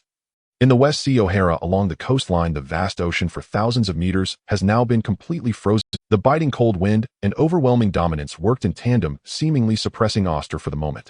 The extreme low temperature greatly affects the body, and as Oster engages in close combat with Kazan in this environment, one can clearly see the monstrous nature of his physique. "I'm so cold, I'm getting goosebumps. Let's make this quick. Not just for your sake, Kazan, but also as a test after 2 years of training." Oster shook his arm, and his previously relaxed gaze finally turned fierce. The Conqueror's haki surged around him like lightning wreaking havoc in the sky before slowly coiling around his fist. He glanced to the side at Mihawk, who was effortlessly handling multiple opponents, and called out, "Oi, little eagle, why don't you step back a bit?" With a swift motion, Mihawk flipped a Marine rear admiral using a sword. Upon hearing Oster's words, he turned with a hint of surprise, beads of cold sweat forming on his brow. "Are you really going to use that move, causing such a commotion right after setting sail?" Oster smirked, his black and red lightning growing even more intense. "Yeah, it's been a while since I've come out, so consider this a little greeting gift for this new era." The conversation between the two left not only Kazan, who had just been forced back, but also the struggling officers utterly bewildered. Before they could react, they saw Mihawk, who had just displayed overwhelming strength, no longer willing to fight. A massive green sword aura pushed the Marine officers back, swiftly retreating toward the interior away from the shore. Before the few could step forward to intercept, an overwhelming sense of oppression surged into their minds. This spine-chilling sensation, it's death. What's happening? Turning around abruptly towards the center of the coastal battlefield, they saw the shadow that was already terrifying now erupting with black and red lightning once more. No, it couldn't be called lightning anymore. If one had to accurately describe it, it was more like a thunderstorm. In the face of this unabashed display of Conqueror's haki, several officers, especially those with weaker constitutions, were already kneeling in pain, their swords plunged into the ground just to avoid disgracefully collapsing. Those on the outskirts of the battlefield were similarly affected, not to mention Kazan, who was being targeted, feeling the pressure multiply like a mountain. Beneath his sunglasses, his eyes were now filled with disbelief and horror. This feeling. Hey, how could you possibly use that move? Oster did not answer, his eyes glowing red, and a smile that held a hint of cruelty appeared. Sorry, Kazan, the next generation king slowly gathered the black and red thunderstorm around his fist, compressing it to the extreme, finally forming a dazzling red light source akin to a laser emitted by Borisolino, shining even brighter than before, illuminating the entire coastline, even in broad daylight. In the next instant, that terrifying light source and figure vanished. All the generals, feeling a sudden lightness in their bodies, managed to stand up and looked around in confusion, but Kazan, drenched in cold sweat, remained tense, mouth agape, staring blankly at the sky. The generals, noticing this, also looked up, and that glance nearly caused their hearts to stop. Hey, what is that? The sun. The dazzling red light hanging high above, now hurtling towards the ground like the end of the world, resembled a falling sun. Boom. The scale was immense, and the speed was so fast that there was no escaping, not to mention that it had long since predicted their movements. I've been chased by Old Man Carp since I was little. Well, I've seen this move hundreds of times. How could I not learn it? In the past, my Conqueror's haki was too immature, but now it's different, Kazan. Even without the fruit ability and enhanced observation haki, the near-adult Oster had firmly stepped into the threshold of the Emperor realm, truly reaching the initial level of world-class combat power. What a terrifying man. Looking at the dazzling light source in the sky, Mihawk, who had already retreated a kilometer away from the battlefield center, couldn't help but praise. Even though it was not his first time witnessing it, he still found it exaggerated. Punchbone Galaxy impact. The Red Cross light source hit the ground, and after a brief silence, the massive residual force exploded outward like a blazing sun. What great power is this? In the face of this human-shaped nuclear bomb's might, the Earth was easily torn apart, as if it were paper. Although it wasn't as destructive as Carp's full force strike, the ground within a few thousand meters was already in tatters. A colossal cloud of dust surged into the sky, resembling the apocalypse. Both the residents of O'Hara Island looking in and the Marines and CP personnel still hovering above the sea trembled, mouths agape, speechless in shock at this scene. We're doomed, we're doomed, we're doomed. On the warship, the once arrogant head of CP9, Spandam, now knelt on the ground, tears and snot flowing freely as he leaned over the ship's bow, watching the exaggerated conflict, forgetting the presence of his subordinates. Remembering the earlier orders from the esteemed Gorisei St. Vegapunk, he no longer cared about his fear. He stood up immediately and ordered the CP personnel beside him, quickly notify the Navy on the warship to move closer to O'Hara Island immediately. In accordance with the highest authority of the world government, we must hurry to stop the fighting between both parties. Hearing this roar, the little soldier, who was still shocked by the power of the monsters and relieved that his fleet hadn't landed first, turned pale. No, he couldn't have heard wrong, right? Stop this war. Just us. Seeing his subordinates frozen in place, Spandam was about to go crazy. He pulled out his pistol and pointed it at his own head, disregarding the tears and snot on his face, and shouted, "That's an absolute order." Before understanding the circumstances, how could we possibly go to war with that black gun, Oster? What is going on with this scene? Looking at the shattered earth, the giant pit spanning 1,000 meters, and the fragments of the major and brigadier general that seemed unlikely to survive, Sakazuki's face darkened with horror. Cough. Cough. In the ruins, a naval vice admiral was buried among the rubble, powerless and only able to emit intermittent sounds of coughing up blood. Sakazuki hurriedly moved several piles of rubble aside, and to his shock, lying among them was none other than Kazan, who had been the first to land on the island. The astonishing amount of blood loss and his extremely pale face were enough to reveal just how severe his injuries were before this. Thousands of meters away, OSU, who had struck true now, appeared beside Mihawk. Is your power now sufficient to instantly crush a naval vice admiral? Mihawk, with eyes like a hawk, had already seen the heavily injured Kazan on the ground. He felt something was amiss, as he had also faced this attack directly before. Although its power was indeed exaggerated, it was possible for a vice admiral to be heavily injured, but to be knocked unconscious by a single punch was somewhat excessive. OSU, hearing the young eagle's inquiry, showed a hint of helplessness. Once you reach the threshold of an admiral, how could there be a single strike kill? I'm not Captain Roger. Kazan took all the damage because he was simply unwilling to back down. OSU just clearly sensed that although he could foresee the direction Kazan would dodge in the future, this proud disciple of Karp showed no intention of evading at all, instead standing firm, ready to meet Osa's punch from the sky. OSU clenched his somewhat stiff and less nimble hand and couldn't help but sigh. What crushing situation. It's just a matter of a single punch deciding the outcome between men. OSU didn't use the nauseatingly overpowered instant teleportation, nor did Kazan utilize elementalization or ice barriers. The two long-feuding men chose to defeat each other using the most direct, unprotected method. However, Kazan overestimated his Haki-enhanced fruit ability and underestimated Osa's monstrous growth, speed, and mastery of Haki, resulting in him being overwhelmed by a single blow. If one had to describe the reason for their actions, it's simple: whoever dodges is a lower-tier pirate navy. If it were truly a limitless brawl, this small place of O'Hara wouldn't be enough for the two of them to fight. It would take at least 3 days and nights to determine a victor. Not long after this, Sakazuki transformed into a lava volcano. OSU thought this battle would end here and was already satisfied, but in the debut of a new era, there was no reason to give up halfway. Sakazuki, are you looking for me? Just as Sakazuki had not found Osa's trace and was preparing to carry Kazan back for treatment, in the next moment a voice he longed for echoed in his ear. Almost instinctively, he shoved the heavily injured Kazan aside, his hand ablaze with searing lava, great fire. The enormous magma fist erupted like a volcano, roaring towards the source of the voice, but unfortunately, it didn't hit anything. The boiling lava fell into the sea, completely melting the shattered ice on the water and even causing parts of it to boil. So enthusiastic. Boom. Another lava-infused fist crashed towards the side, but again missed. Don't be so arrogant. Matoru, OSU. The justice of the Navy is not something you can toy with at will. The most ruthless of soldiers are often the quickest to heat up, especially with the seething magma rising around him, resembling a being who had consumed the red-hot fruit. Justice. Is slaughtering civilians also justice? Before I came, wasn't there a refuge ship? It seems like you took care of it, Sakazuki. Hearing this, a look of fury flashed across Sakazuki's naturally serious face. Shut up, a mere pirate has no right to criticize the justice of the Navy. If any scholars were mixed on that ship, it would only expand this slaughter order to a wider range. As a soldier, orders are paramount. Sakazuki had his own considerations and was too lazy to explain more to OSU. He was not worthy of listening. Seeing Sakazuki, who had already refused to communicate and entered a mad dog mode, OSU lost interest in teasing Kazan. He instantly teleported hundreds of meters away, and the long black gun that had been wrapped in bandages at his waist instantly appeared in his hand. Although this gun might be a bit outdated, it's still usable. I've almost become accustomed to using knives and fists. This world probably forgot that while my physical and sword skills are top-notch, I am actually a sniper. Holding the sniper rifle gifted by Uncle Tam, a crimson light burst forth from Osa's eyes, and the sea stone bullets in his pocket instantly appeared in the gun, wrapped in flowing haki and dark red lightning. Just as OSU was about to take aim, a surge of danger struck, causing Sakazuki, who was preparing to unleash a lava volcano, to feel a chill run down his spine. He looked at OSU, who was aiming with his gun, and felt a sense of absurdity in his heart. Using a gun against him. Was he looking down on him? Had Sakazuki dealt with OSU less, if Kazan by his side were still conscious, he would have quickly realized how terrifying this scene was. While OSU was powerful with knives and fists, it was with a gun that he truly became fearsome.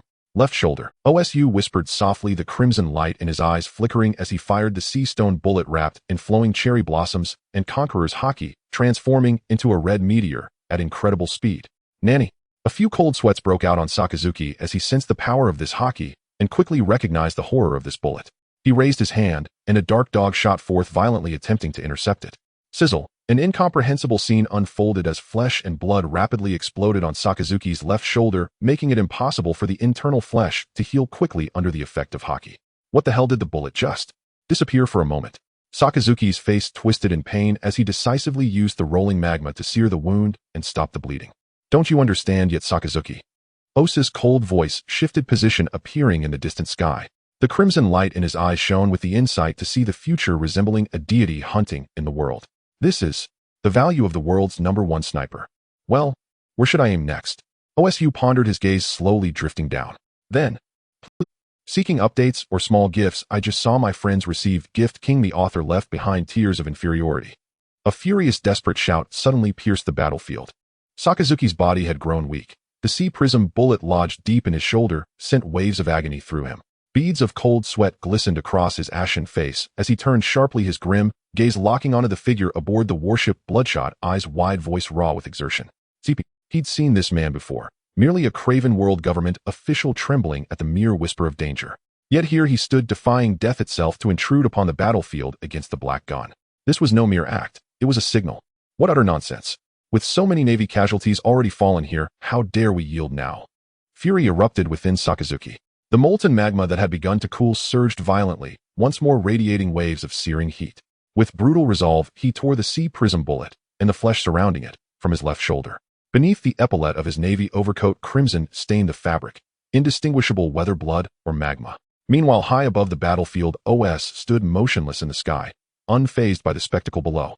He had witnessed it all within a single minute, and through his observation haki, he easily perceived what Spandine clutched with desperate reverence, a telephone crab, its expression stern and unyielding.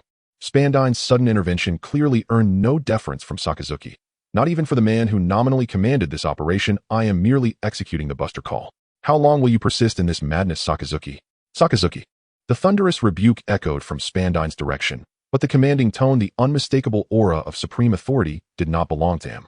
At that instant, every CP agent aboard the warship dropped instantly to one knee, including Spandine himself, who raised the telephone crab aloft.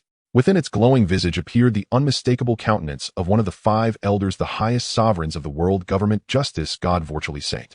Such speed. How is this possible? Sakazuki's blazing magma subsided slowly.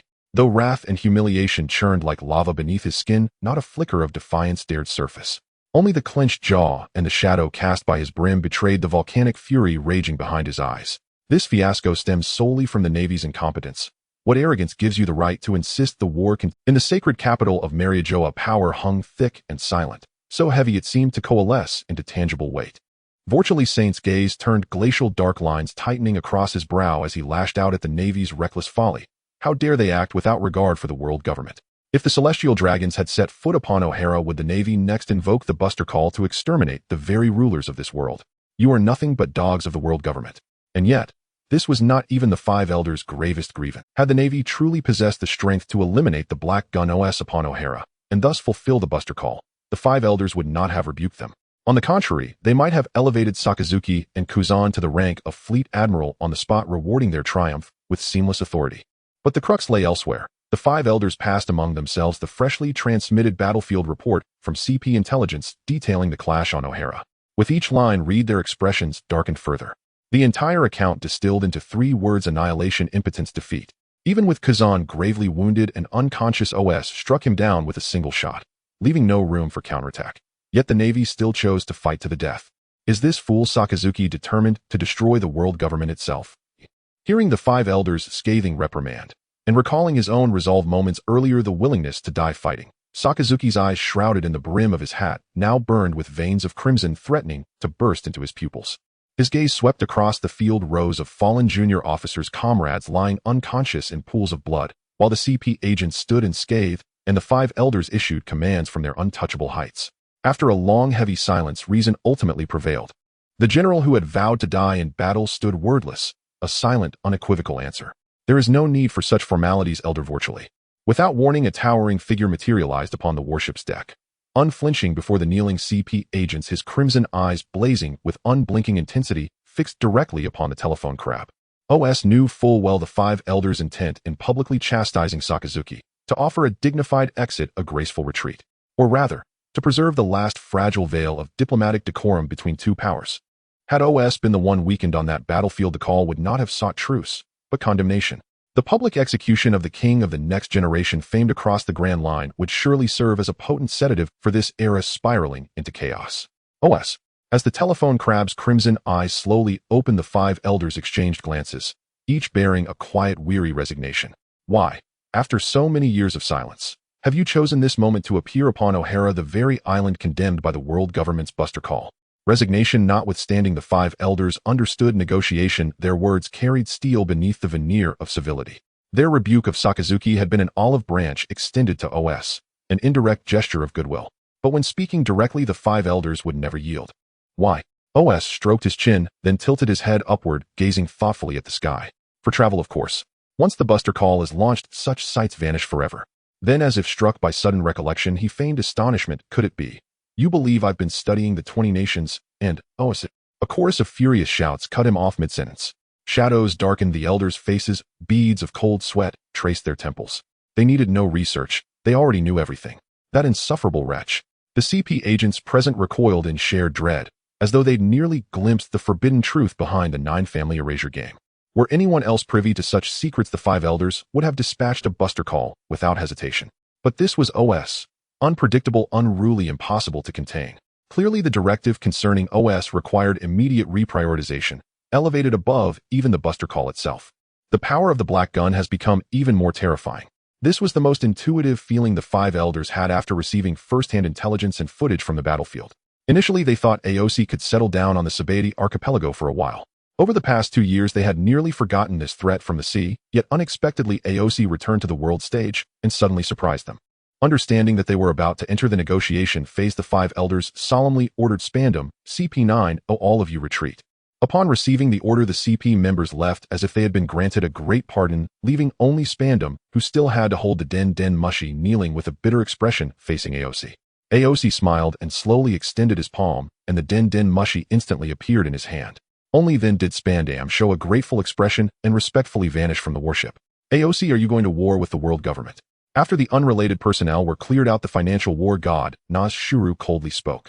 He was known to be the most ruthless among the five elders. In response, AOC merely raised an eyebrow. Where does this talk come from? I was already on the island before the Navy arrived. If anyone is to be accused of wanting war, it should be you. But you clearly knew the demon-slaying order would descend upon O'Hara. How do you know I knew beforehand? Hearing this, Naz Shuru was momentarily at a loss for words. He had no idea how AOC obtained the information. He couldn't just say it was leaked from within the world government, as that would embarrass himself. Well, then what's done is done. There's no point in discussing it now. At this moment, the environmental war god Naz Shuru interrupted. You should understand, AOC, that the world government has zero tolerance for O'Hara. Even with you present, it is impossible to change the outcome of O'Hara disappearing from the map. This was the truth. Although AOC was powerful, he could not withstand the numerous experts within the world government. They could not capture AOC, but they could not be stopped either. This was the foundation of the world government, which had ruled these seas for 800 years. They proudly thought that AOC's appearance here was to stand up for O'Hara, so he would engage in a direct conflict with the Navy, yet little did they know AOC had no such intention. I have never had any thoughts of protecting O'Hara, everyone. This was also why Lin Yuan had not chosen to enlist. The frontal battlefield was fraught with danger, not to mention rookies like him. Even powerful ability users could perish there at any moment. Now it was the five elders' turn to be dumbfounded. They looked at the Den Mushi with astonished expressions furrowing their brows, as if they had heard something unbelievable. There is only one reason to engage in battle with the Navy. AOC smirked, and that is to declare my return to the madman. This was the first word that came to the minds of the five elders.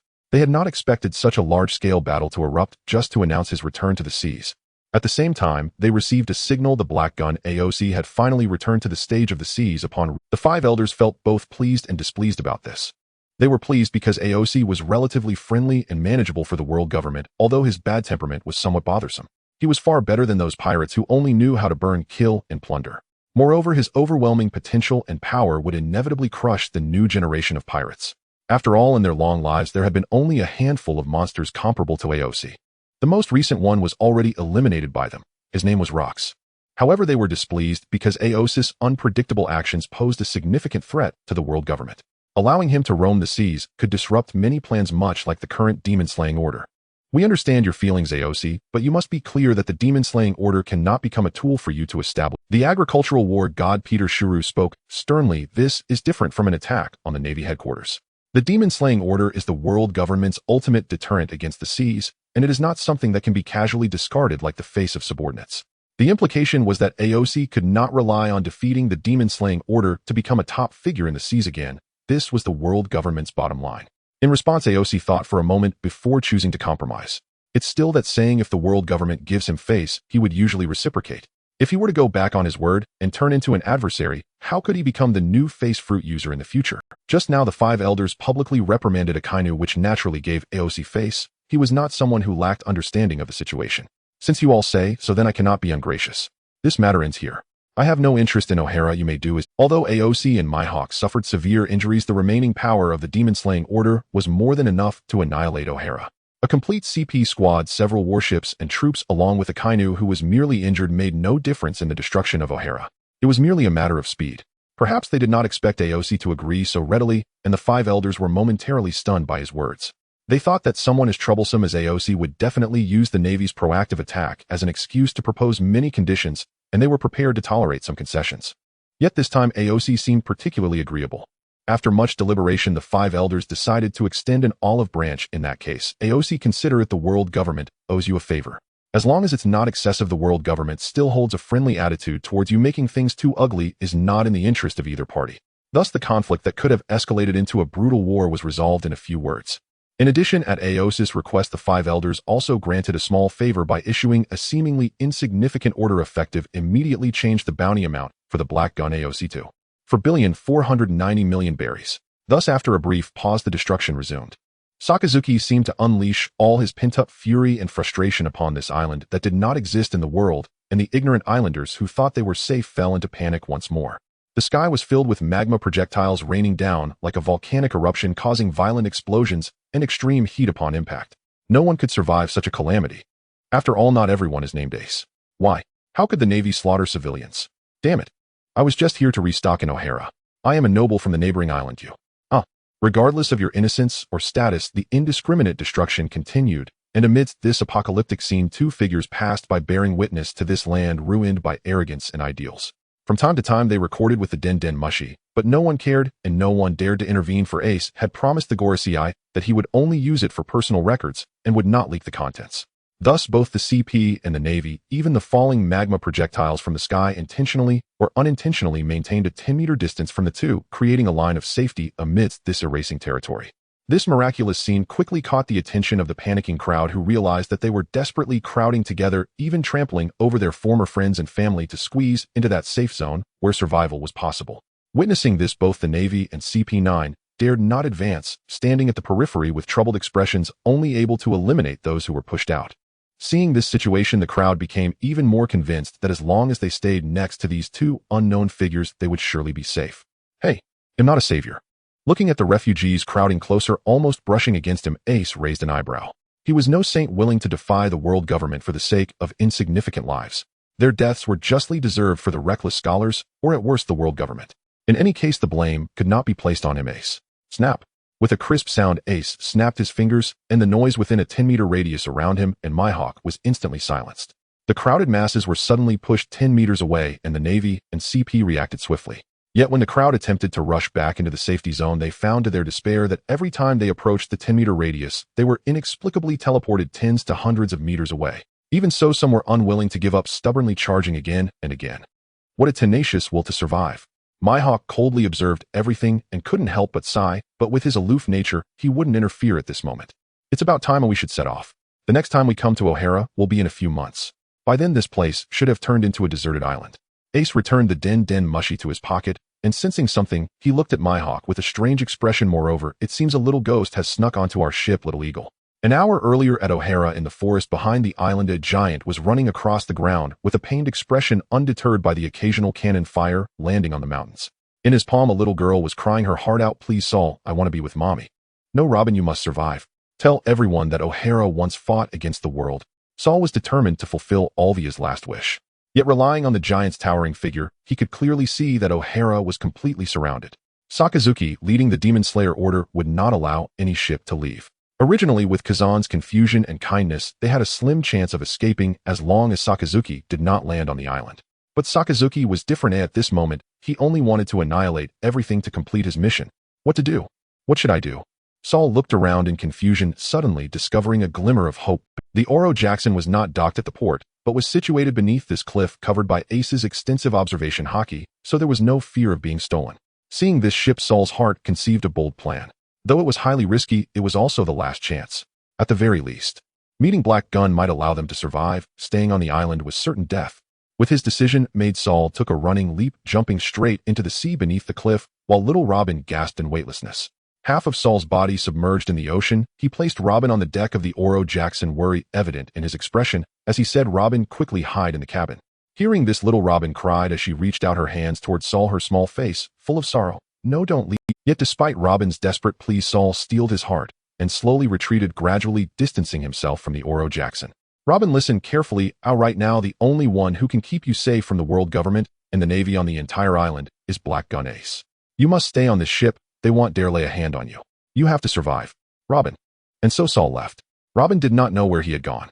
All she could do was follow Saul's last instructions, sneaking into the cabin, finding a wooden barrel to hide in, curling up, her small body, tears still streaming down her face, and she cried herself to sleep inside. After an unknown amount of time, a commotion startled her awake, and she froze in tension, for the footsteps seemed very close, and she could vaguely hear voices saying, "For the next stop, let's go visit the old man."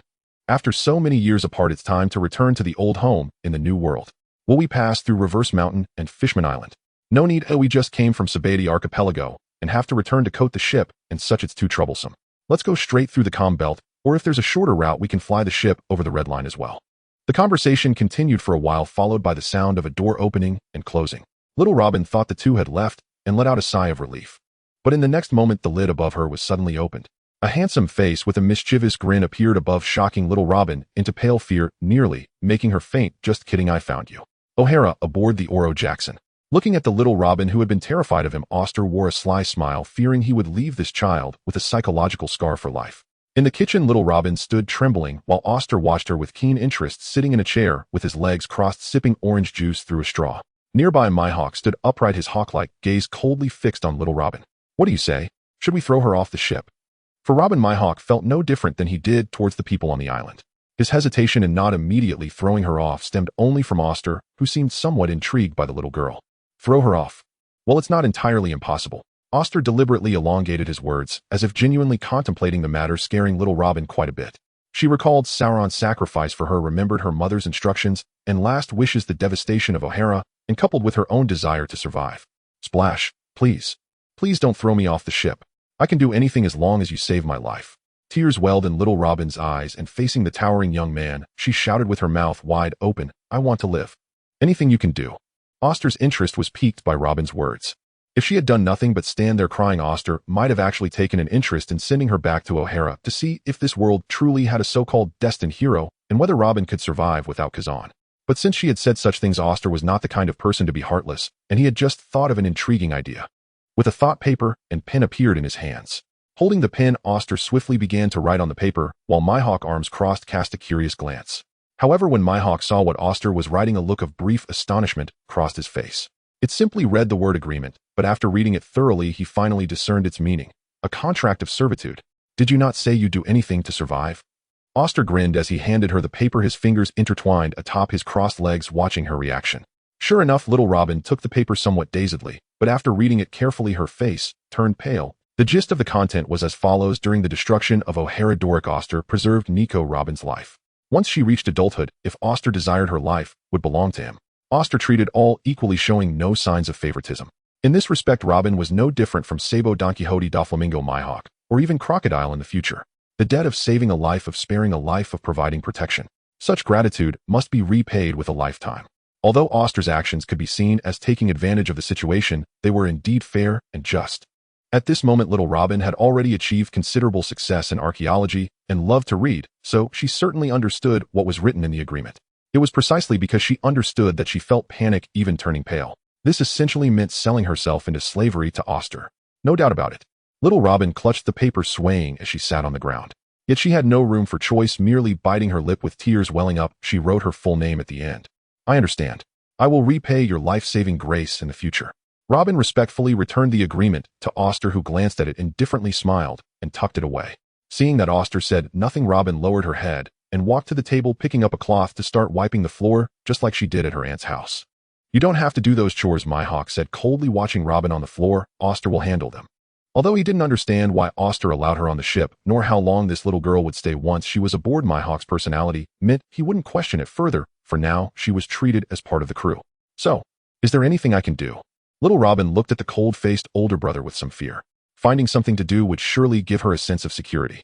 With the black sword on his back, Mihawk looked down at her arms crossed, making little Robin feel a bit anxious. After a moment, he slowly said, "Then, you can wash the vegetables." Huh. Watching little Robin follow Mihawk around the kitchen, Oster simply observed quietly. Unlike the grown-up Robin who was fair-skinned and beautiful with long legs, little Robin was indeed dark and thin, not exactly an adorable child. Moreover, unlike when she was on Roger's ship, Oster had no plans to hire an intern for now, so little Robin could not stay on the ship for long. She would be dropped off at a relatively safe town. Oster took a sip of orange juice, using his powers to pilot the Oro Jackson away from the cliff. As they departed, Oster glanced at a conspicuous large head peeking from the distant cliff, smiled, and shouted, "Hey, Sarah, I, Oster, have preserved Nico, Robin, so don't forget to send my regards to Uncle Jabba." At that moment in the kitchen, as Robin was washing vegetables, upon hearing Oster's voice, tears streamed down her face. Sniffling, Robin's hands didn't stop, still carefully cleaning the vegetable leaves. Suddenly, a large hand holding a tissue was extended towards her. Robin looked up dazedly at the still expressionless young hawk. "Mr. Mihawk, wipe your snot and tears, or they'll drip onto the vegetables." Mihawk handed her the tissue without any further concern, and then turned back to continue chopping vegetables.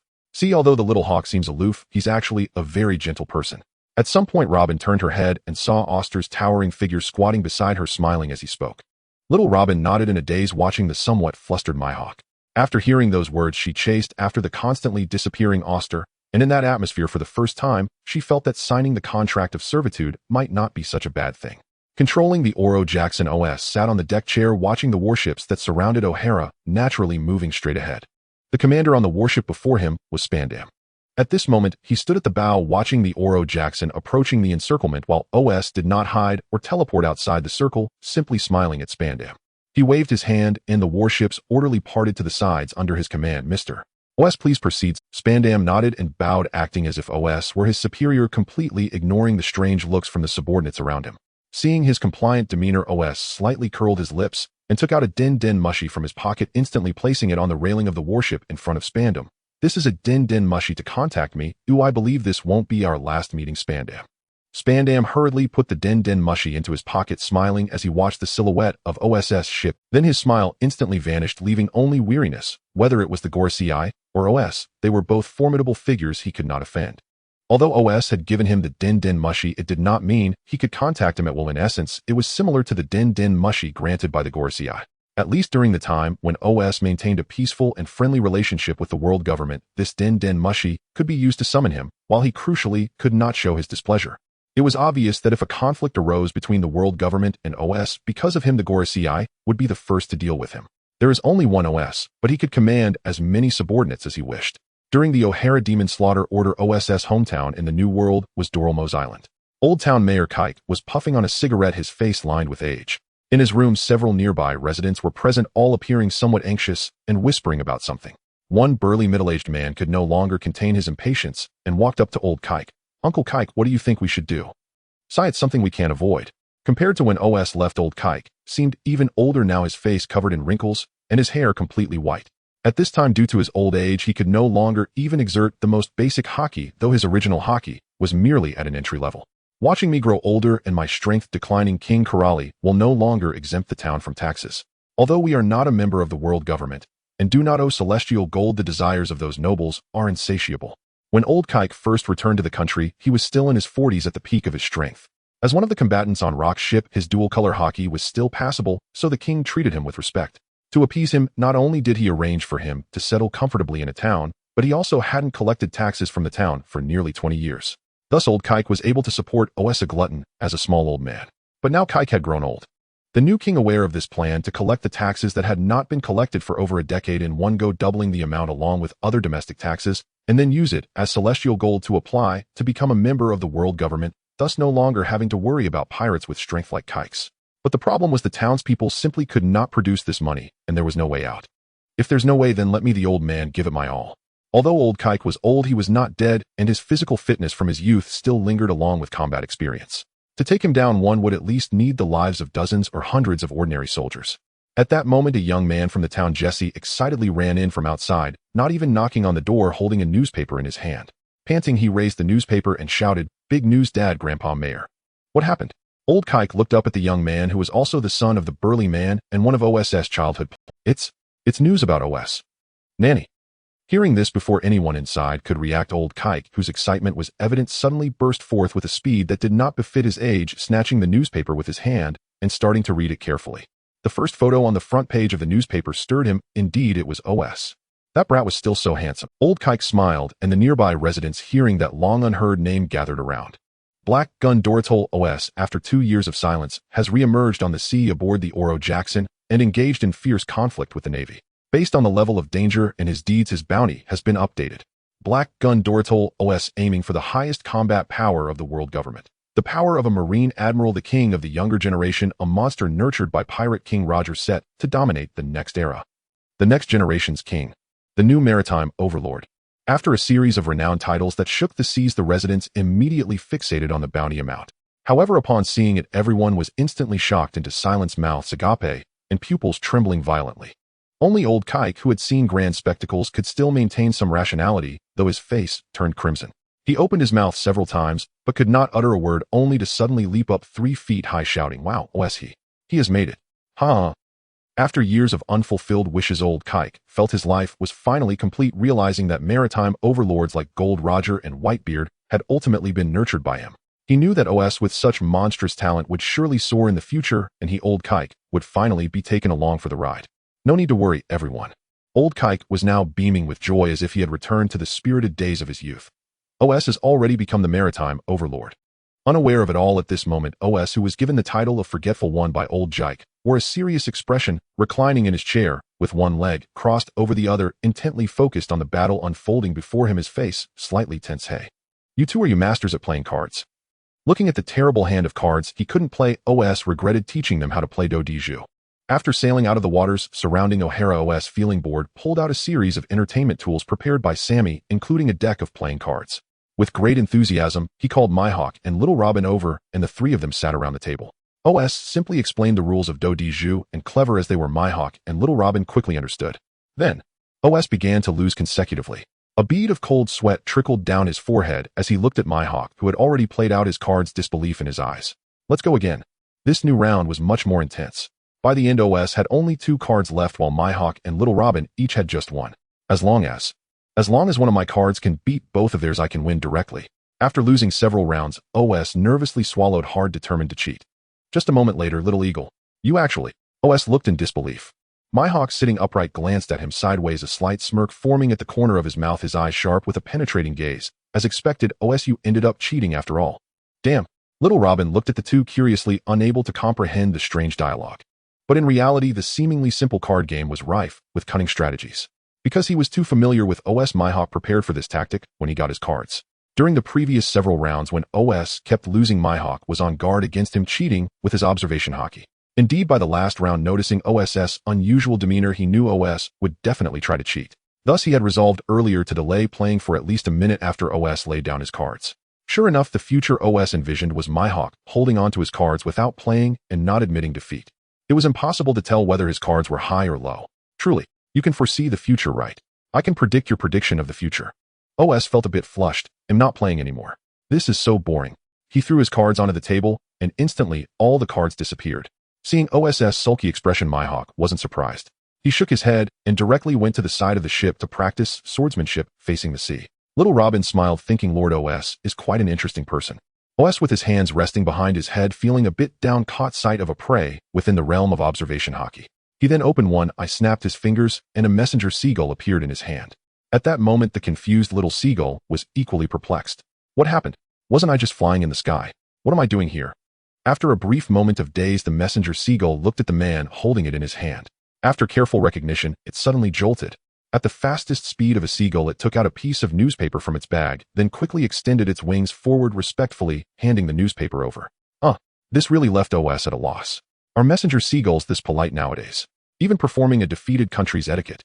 This made him somewhat embarrassed to snatch it away. His earlier frustration had mostly dissipated. "Well, I might as well pay this time. It's not easy for them to fly around delivering newspapers all day." However, before OS could teleport some money out from his bag, the seagull raised a wing to gesture for a pause, then took out a piece of money from its little wallet and waved it in front of the somewhat stunned OS and Robin, ensuring they could see it clearly, then seriously put the money back into the wallet. Then it gestured, indicating that, "Big shot, let's say you've already paid, let the seagull go." OS The corners of his mouth twitched as he looked at the seagull, which was acting all businesslike and eager to deliver the next newspaper. In the end, he still let it go. Did Morgans train every seagull? Any random one recognizes him. Quite impressive. It seems the previous warning was conveyed. Whenever I see one ill, just let it go. Shaking his head, OS sighed. As his status rose, the joys of the world truly diminished, and he had to seek them out himself. Little Robin read the newspaper with emotion, make it heartfelt and expressive. All right, Lord OS. OS leaned back in his chair, closing his eyes. In his past life, he loved listening to books and novels, especially enjoying live readings.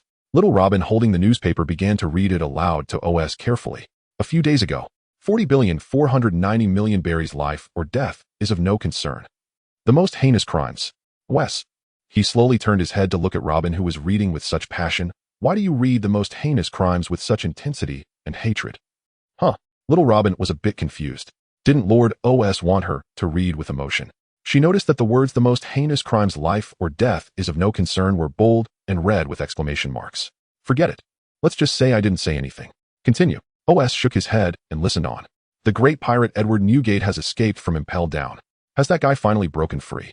Only then did OS remember that he had a comrade from back in the day. However, he was also curious as to why he waited until now after 1,500 years to escape. If there's a chance, he could go find this old guy to chat. With OSS abilities enhancing their speed, the ship sailed swiftly and soon reached the edge of the West Sea, where there was a quaint little town that looked quite prosperous. OS and Mihawk disembarked, followed by a little one about up to OSS knee. Well, let's buy some snacks. Eating proper meals all day gets a bit monotonous. OS, hands in his pockets, looked up at the sky and pondered. If you don't like eating, you don't have to. Mihawk responded coldly, heading toward the meat and vegetable stalls.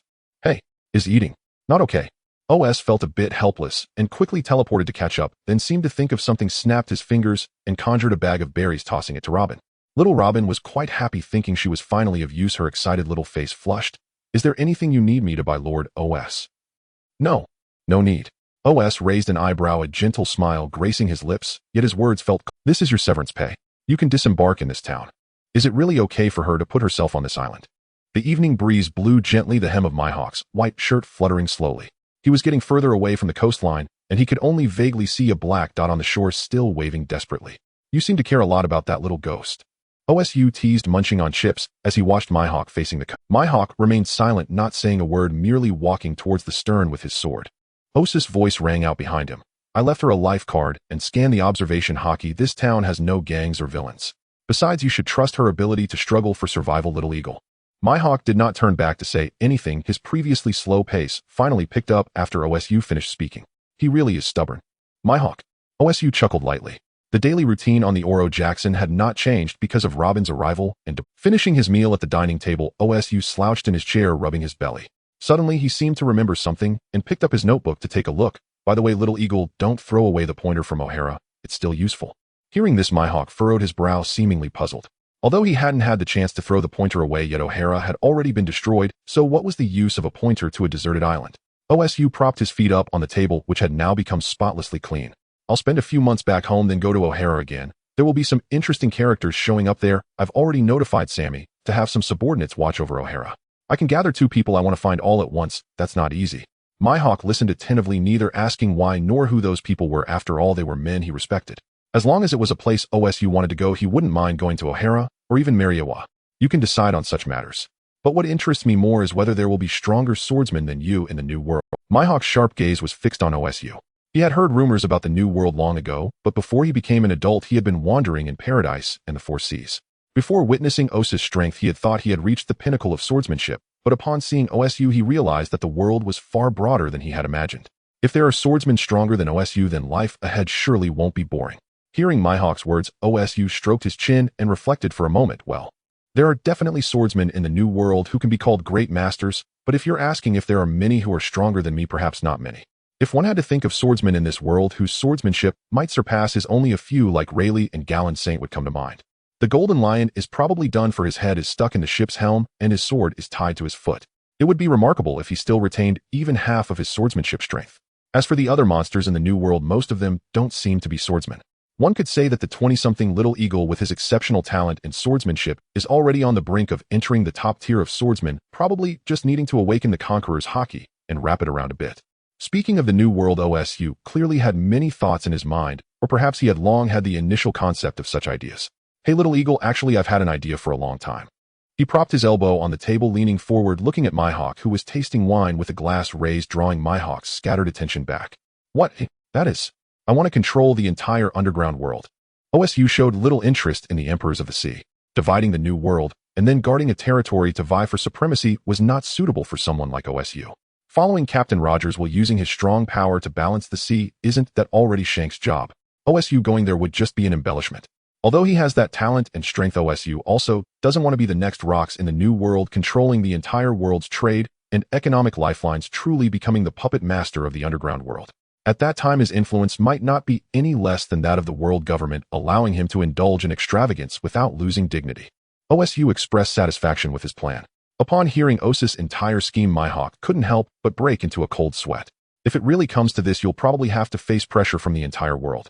It's not that he was afraid, it's just that he often found himself amazed by Osis' exaggerated and whimsical ideas, while OSU himself seemed often oblivious to this. OSU smiled, but was not overly concerned. What does it matter? You still don't trust my strength.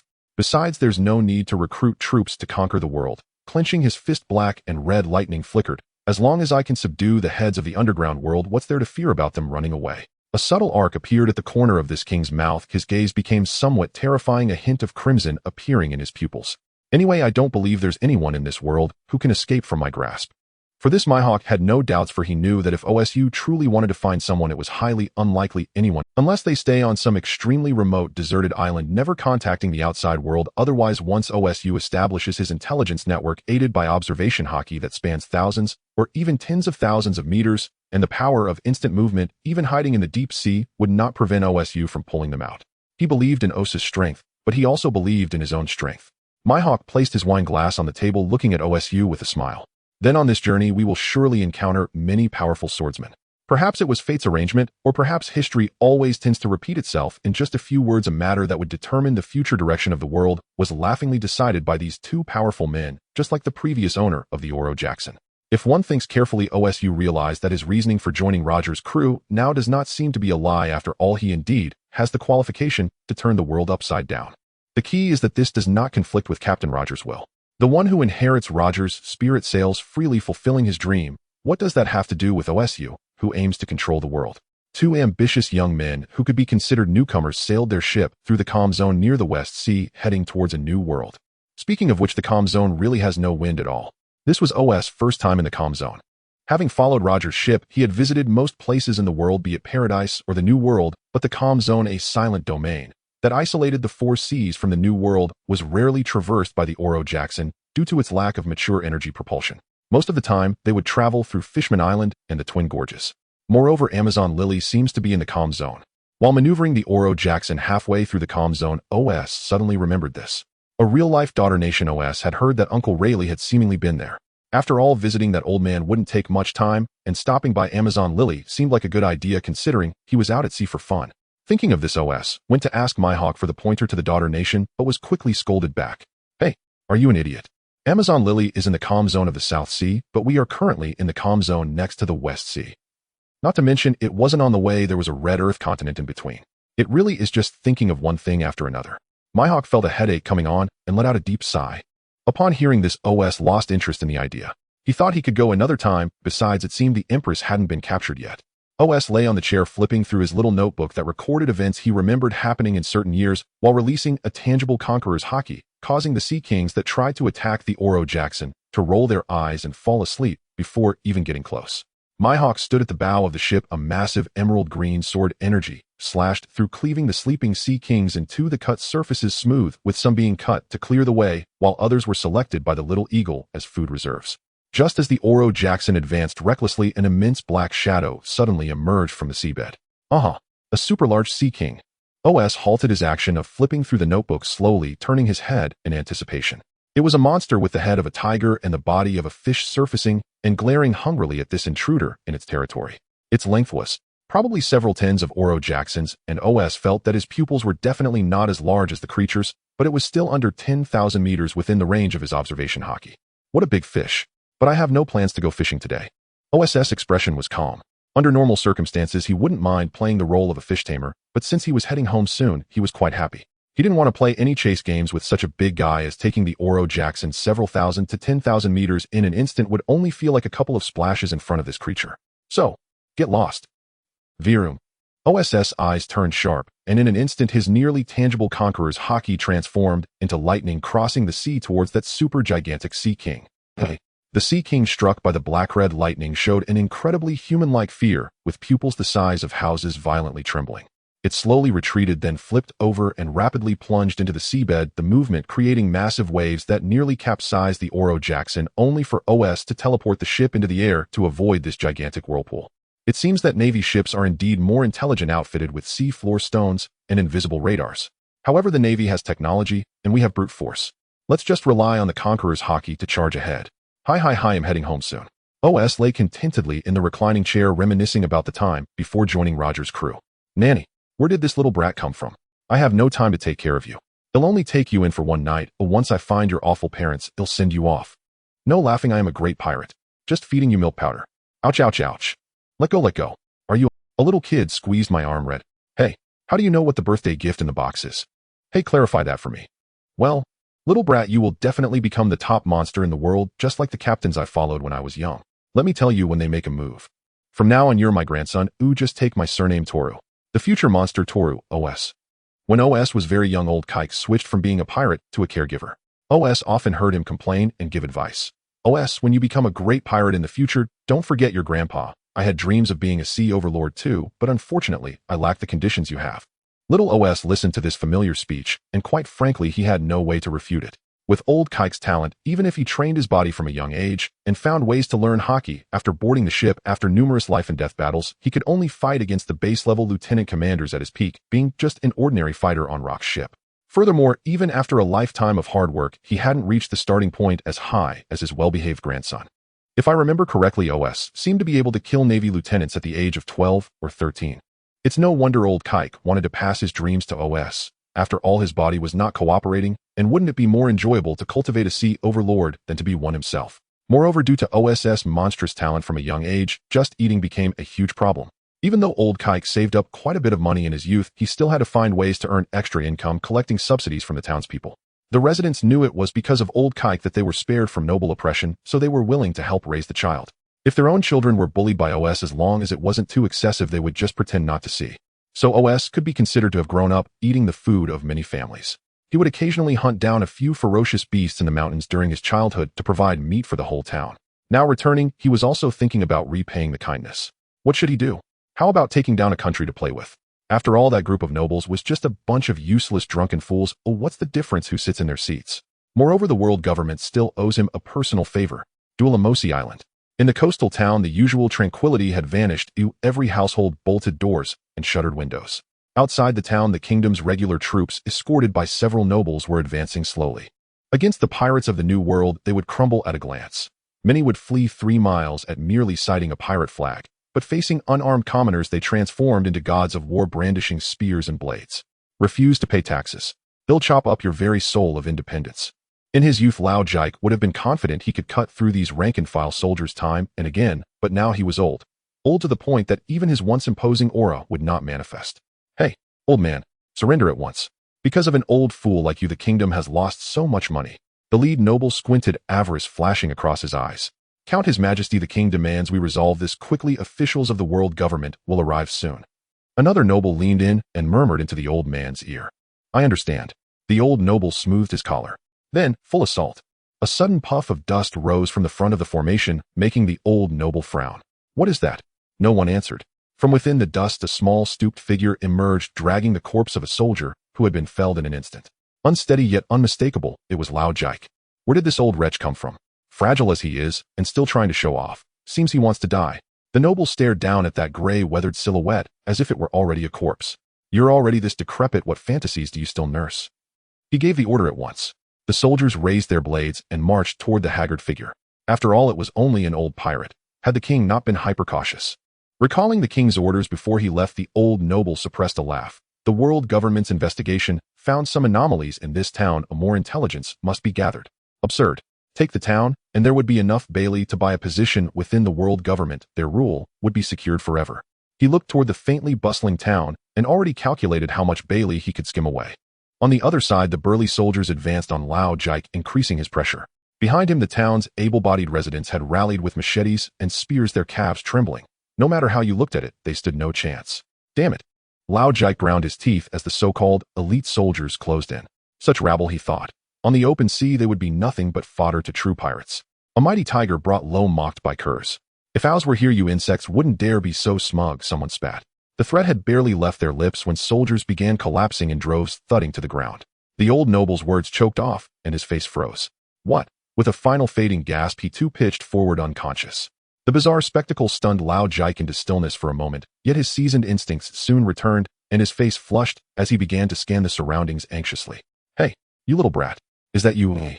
Lao Jike peered left and right, but could not find the figure he longed. Unbeknownst to him, the very brat he kept thinking of was thousands of meters out at sea. Better to arrive late than unlucky. Owls watched the island's events and quietly exhaled in relief. Fortunately, Yamax and Baiha was not at the south shore. Otherwise, the old man and his neighbors might not have escaped. Your mastery of Conqueror's Haki grows ever more precise, Owls. Mihawk admired the Conqueror's Haki lightning released from a kilometer away, which felled a number of men with surgical accuracy. Owls barely listened, a few dark lines of vexation appearing on his face. You are the one being precise. No one could be found along the shore. It was a resident who informed Lao Jike that a red ship had appeared along the coastline. A red ship. After a brief thought, Lao Jike sprinted for the water's edge. Sure enough, the ship bore a pronounced spiked prow and a mermaid emblem. From the ship's bow, Owls waved at the hopping figure on shore. In an instant, Owlawa Kekson blinked across the water and arrived at the dock. It's really Owls. So many years, almost unrecognizable. Hey Jeshi, is that still the same Owl? The townspeople erupted in an unprecedented welcome and astonishment at his arrival. Only Lao Jike, who had been leaping about in panic, suddenly fell quiet. He stared straight at the vigorous figure. This bearing was so familiar. It was not mere likeness of face, but the pure, unadulterated aura of a strong man he had once followed. The three-maternal imposing form now stood at Lao Jike's side of sight, almost unreal to him. Seeing that face similar to the rogue of his memory, Owls crouched to meet his gaze and teased gently. What's the matter, old man? Don't you recognize me? You brat. Lao Jike had rehearsed what he would say upon meeting him. Things like, why did you bolt off with Luo Jia, and, you know he's my enemy, don't you? Ha ha ha, look at you now. You've made a name for yourself, gave the Navy a thrashing, become a sea overlord. You haven't come back to see this old man in so long. You've really forgotten your roots. But when Ao smiled before him, the man who had raised the boy could not hold back tears. They welled and spilled down his cheeks. All he could blurt was, looks like you remembered to put some clothes on. You're built solid. That's wonderful. Then, let's take down this island. A single sentence from AOC delivered with such casual indifference, as if it were merely a matter of having a meal or drinking water, left the residents of the town feeling a sense of unreality. They looked at this child they had watched grow up, now a figure capable of easily determining the fate of a nation, and felt a surge of excitement that made their scalps tingle. Meanwhile, some girls who had grown up alongside AOC exchanged whispers, captivated by the handsome, tall, and powerful figure he had become. Actually, when we were kids, I always thought AOC was really handsome. Yuli, don't you remember when you gave AOC a little handkerchief and he used it as toilet paper when he ran out of paper? The townsfolk excitedly chatted, but only old Kike furrowed his brow, speaking with concern. You should know, you little rascal, the king of this country has contacted the world government. You don't know yet, but the world government has deep roots. Back in the day, even Captain Rocks was powerful. With 800 years of heritage, it's a colossal entity. AOC, listen to me, don't be so impulsive. Watching old Kike analyze the situation with such seriousness, as if fearing AOC might do something foolish, he smiled and said, relax, old man. The world government is strong, but I wouldn't be foolish enough to confront them, Hedon. As long as I want to leave, there's no place in this world that can trap me. Moreover, the world government still owes me a favor. A mere small nation in the new world, I believe they won't mind. Old Kike was somewhat stunned by AOC's words. The world government still owed him a favor. While he knew AOC should be very strong now, he had no clear idea of just how strong he really was. Was he comparable to the former captains? But that wouldn't stand against the onslaught of the night order from the world government. Well, you'll find out tomorrow. It's getting late today, so let's rest for now. AOC shrugged. Hearing this, the residents who had gathered despite their excitement and curiosity still wisely dispersed. Old Kike then led AOC and Mihawk back home. On the way, old Kike secretly glanced at the slender figure of the stern young man carrying a large sword by his side and couldn't help but pat AOC's thigh, asking in a low voice, is this the crew member you've recruited? Crew member? AOC was taken aback, stroking his chin. Not quite, since I haven't officially announced the formation of the pirate crew, yet I'd say he's more of a companion. By the way, he's also a great swordsman. Oh, I understand now, he's like Captain Shiki, right? Hearing this, old Kike, who had harbored doubts about the young man's innocent and clean appearance, suddenly had a clearer idea. How could someone capable of unleashing such exaggerated sword energy be a fraud? Thank goodness he's not some weird grandson-in-law. If he were a character like Captain Shiki, having him as AO's first mate would be understandable. Old Kike, who had been a potential AO fan since childhood, clearly held a high regard for AOC, viewing him as the next Rox. Thus, when he first saw the notice that this little rascal AOC had been taken away by Roger, he nearly died of anger. Since then, he developed a habit similar to AO's, frequently reading newspapers and keeping an eye on the movements of the Roger pirates. He would check to see if there were any reports or wanted posters about AOC. God knows how happy he was when he saw that Roger had been captured 2 years ago. He thought this little rascal AOC would finally be able to come back. Who knew there would be no news for 2 consecutive years, which is why he constantly said AOC had forgotten where he came from. You little rascal, how long are you planning to stay this time? Old Kike hunched over with his hands behind his back, cast a sidelong glance at AOC, and asked seemingly casually, but his hands were tightly clenched. Probably a few months. After that, there are still things to take care of. I see. Being busy is good. Old Kike nodded in understanding upon hearing this, not having expected AOC to stay home for long. After all, he was a top figure on the sea, destined to boldly roam the oceans. Little did he know that AO's notion of being busy was not as he understood it. It wasn't about seizing territories and recruiting subordinates. Aside from fighting the Navy, AOC wasn't doing anything a great pirate would consider legitimate. The next morning, old Kike, looking refreshed, changed into a new set of clothes, the same ones he wore when he was a fighter in his youth, now slightly oversized. AOC in his room saw him in this attire with his observation haki and couldn't help but chuckle. Once dressed, AOC appeared in the courtyard. It's not a big deal. Is it necessary to be so formal? You little rascal. This is my first expedition since retiring. Do as you wish, it's just a fleeting moment.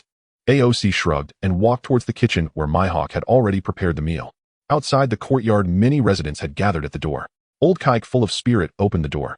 The simple residents knew what they were about to do and couldn't help but feel a bit worried. Is it really okay?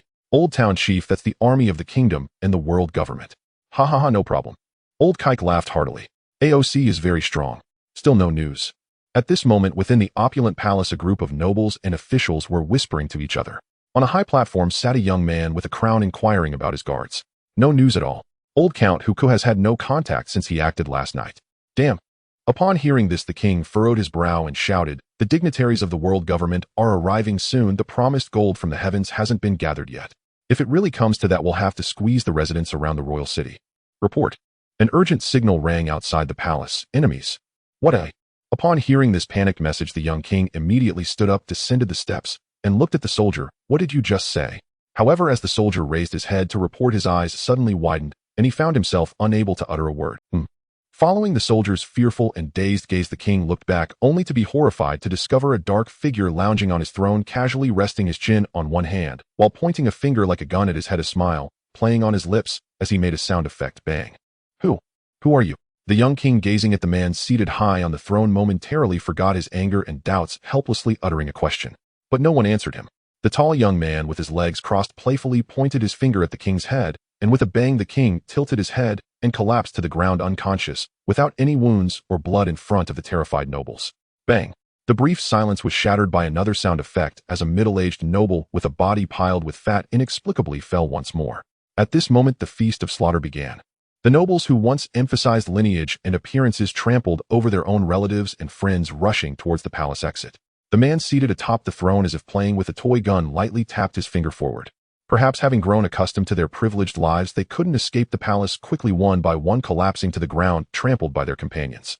Perhaps finding the pistol too slow, the man on the throne, with a mocking smile on his face, raised another hand, not just his index finger, but also his middle fingers. Then the sound effects from his mouth began to accelerate, da-da-da-da. Like a stunt actor without shedding any blood, the ground quickly filled with fallen figures. Some of them gradually began to break down mentally. A beautiful noblewoman screamed at the figure, "Don't get too arrogant. You, how dare you slaughter nobles so indiscriminately? Aren't you afraid of attracting the wrath of the world government? Just a lowly commoner who got lucky and ate a devil fruit." Looking at the man's attire, clad in unknown black military garb and armed with knives and guns, he clearly resembled a pirate or a bandit, someone she had always looked down upon, and would even have her guards kill if encountered on the road. As for his ability to take people down, she presumed it was merely due to consuming some devil fruit. Having been bullied by them before, he was now here to take revenge on this group of inherently noble people. Such a person is troublesome, but as long as they wait for the strong from the world government to arrive, these lowly beings To be honest, her panicked and angry shout miraculously caused the man on the throne to pause at that moment. O's attention was soon drawn to this hysterical figure. Commoners, huh? They really seemed to be used to looking down on others. To be fair, OSS thought his outfit was quite stylish. Perhaps her words had some effect. OSS suddenly didn't want to give them a quick end then. Let them experience the pain they once dished out. Duh. OSS chuckled lightly, seemingly having thought of a more amusing idea, and gently snapped his finger. In an instant, whether it was the ministers trying to escape the palace or the mentally collapsing noble women, they all froze in place like statues. The slaughter feast was over, and the bullets of armament Haki internal destruction instant teleportation had ceased. The next show was the noble version of Don Quixote family descends. What a wicked sense of humor. Coldly watching the nobles tied to the city walls helplessly expressing anger or pleading for survival, Mihawk expressed his confusion. There's nothing to be concerned about, Little Eagle, said the seasoned kike, who was accustomed to grand scenes mimicking O's way of addressing, oblivious to the dark lines forming on Mihawk's face. Their fate has been sealed since they attacked the town and indulged in extravagance and oppression of the citizens years ago. Extravagance and oppression. The helpless Little Eagle curled her lips, pondering upon hearing those words, then turned to glance at OSS, who was watching the scene. Perhaps noticing her gaze, OSS turned his head, meeting Mihawk's sharp eyes, his lips curled in a slight smile. What are you looking at? You wouldn't think I said I would indulge in extravagance and continue to do so in the future, would you? O's expression was indifferent as he looked down upon the farce from the high walls. The commoners' revenge against the oppressors was indeed satisfying, but it ended there. Perhaps their deaths are justified. But that's not the real reason for their deaths, he said, glancing towards the other side of the city wall where a general was preparing to slaughter the residents to rescue the nobles. However, upon seeing O's figure, he dared not make a move. The true reason for their deaths is simply because they are not strong enough. By the wall where the nobles were being slaughtered, several figures in suits hurried over. A few nobles, already somewhat delirious from being burned, suddenly erupted with an intense desire to survive upon seeing these figures. Hey! World government officials. There's a riot. Quick, save us. We'll pay any amount. Let go of your hands, don't touch this young lad's dress. You lowly commoners, pigs. They looked at the figures in cloaks and suits with hope, wishing they could slaughter these commoners, and then return to the palace with them to continue discussing joining the allied nation. Even if it meant begging, they were determined to secure the position of this allied nation and gain the protection of the world government in the future. However, what crushed their spirits once more was that the so-called adults from the world government seemed indifferent to them, instead bypassing the rioters and continuing forward, eventually stepping onto the city wall. They appeared panicked yet cautious. The leader, sweating coldly, spoke. There must be some misunderstanding, Mr. OSS. But before he could finish, OSS, who was watching the fallen noblewoman being violated by commoners, interrupted him by raising his hand. I know.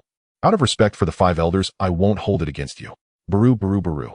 OSS had no intention of wasting words with these small fries and instead dialed Spandam's snail phone. Such trivial matters did not warrant bothering the highest authorities of the world government every time. Given Spandam's position and influence within the world government, it was completely manageable. Under the watchful eyes of these world government pawns, the voice of the superior's superior slowly emanated from the snail phone, lacking the usual authority and arrogance. Moshi Moshi, it's Lord OSS, what can I do for you? Hearing this greeting filled with flattery, AOC felt quite pleased. Will it disturb you if I suddenly call? How could that be? It is my honor to be sought after by someone as significant as you. The expression on the phone bug's face as he portrayed Spandam's fawning smile was remarkably vivid. This fellow indeed had the qualifications to climb the ranks. No wonder the five elders liked to use him. However, AOC did not seek him out just to hear flattery. He had heard similar words from the girls in the red light district countless times before. I have two matters to discuss with you. One of them is that I need to replace a batch of kings and nobles for the Doramos kingdom, and by the way, join the World Government Alliance. Oh, and it's the kind that doesn't involve paying heavenly gold. Upon hearing AOC's words, Spandam raised an eyebrow and felt relieved. He had thought it was something serious that turned out to be just changing a king. Wait a minute. Spandam's eyes widened as if he had just realized something, his eyeballs nearly popping out of the phone bug mouth. Agape. After a long while, he finally composed himself and respectfully, yet nervously spoke. This Mr.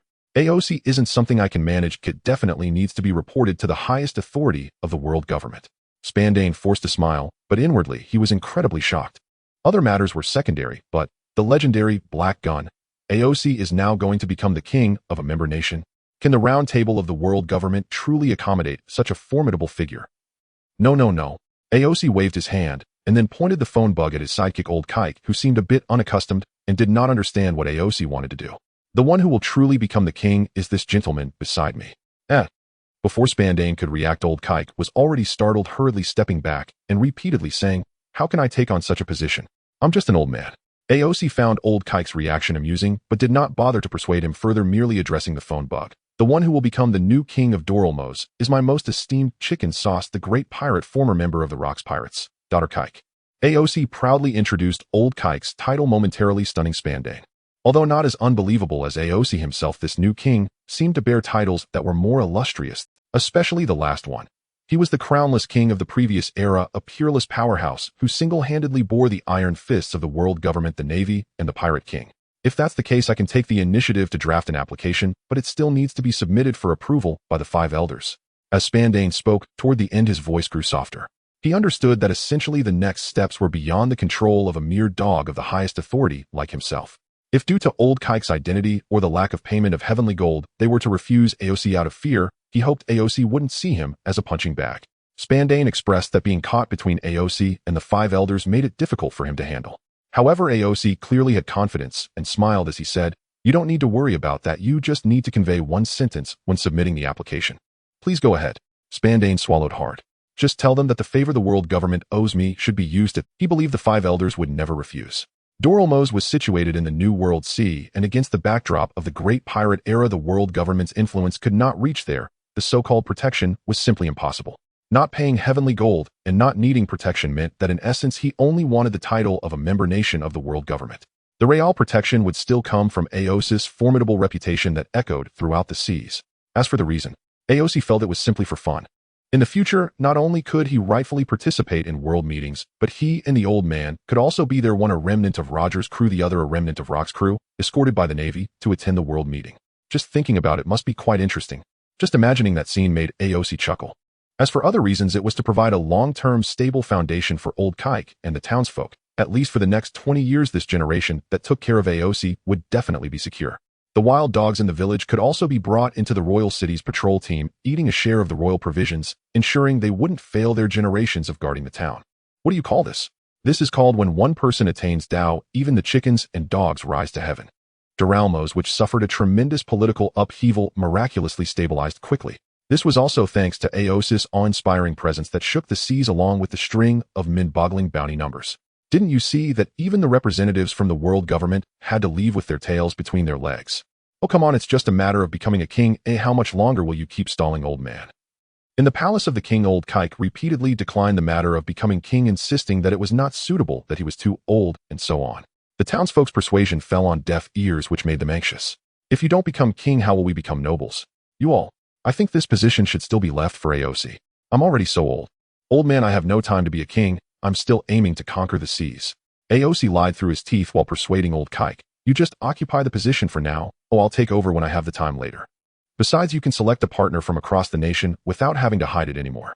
As expected, knowing old Kike so well, once those words were spoken, the old man clearly showed some wavering. If it was for AOC's sake to build a family fortune, then he might as well give it a try, not for a partner or anything. With that thought in mind, he indeed felt somewhat swayed.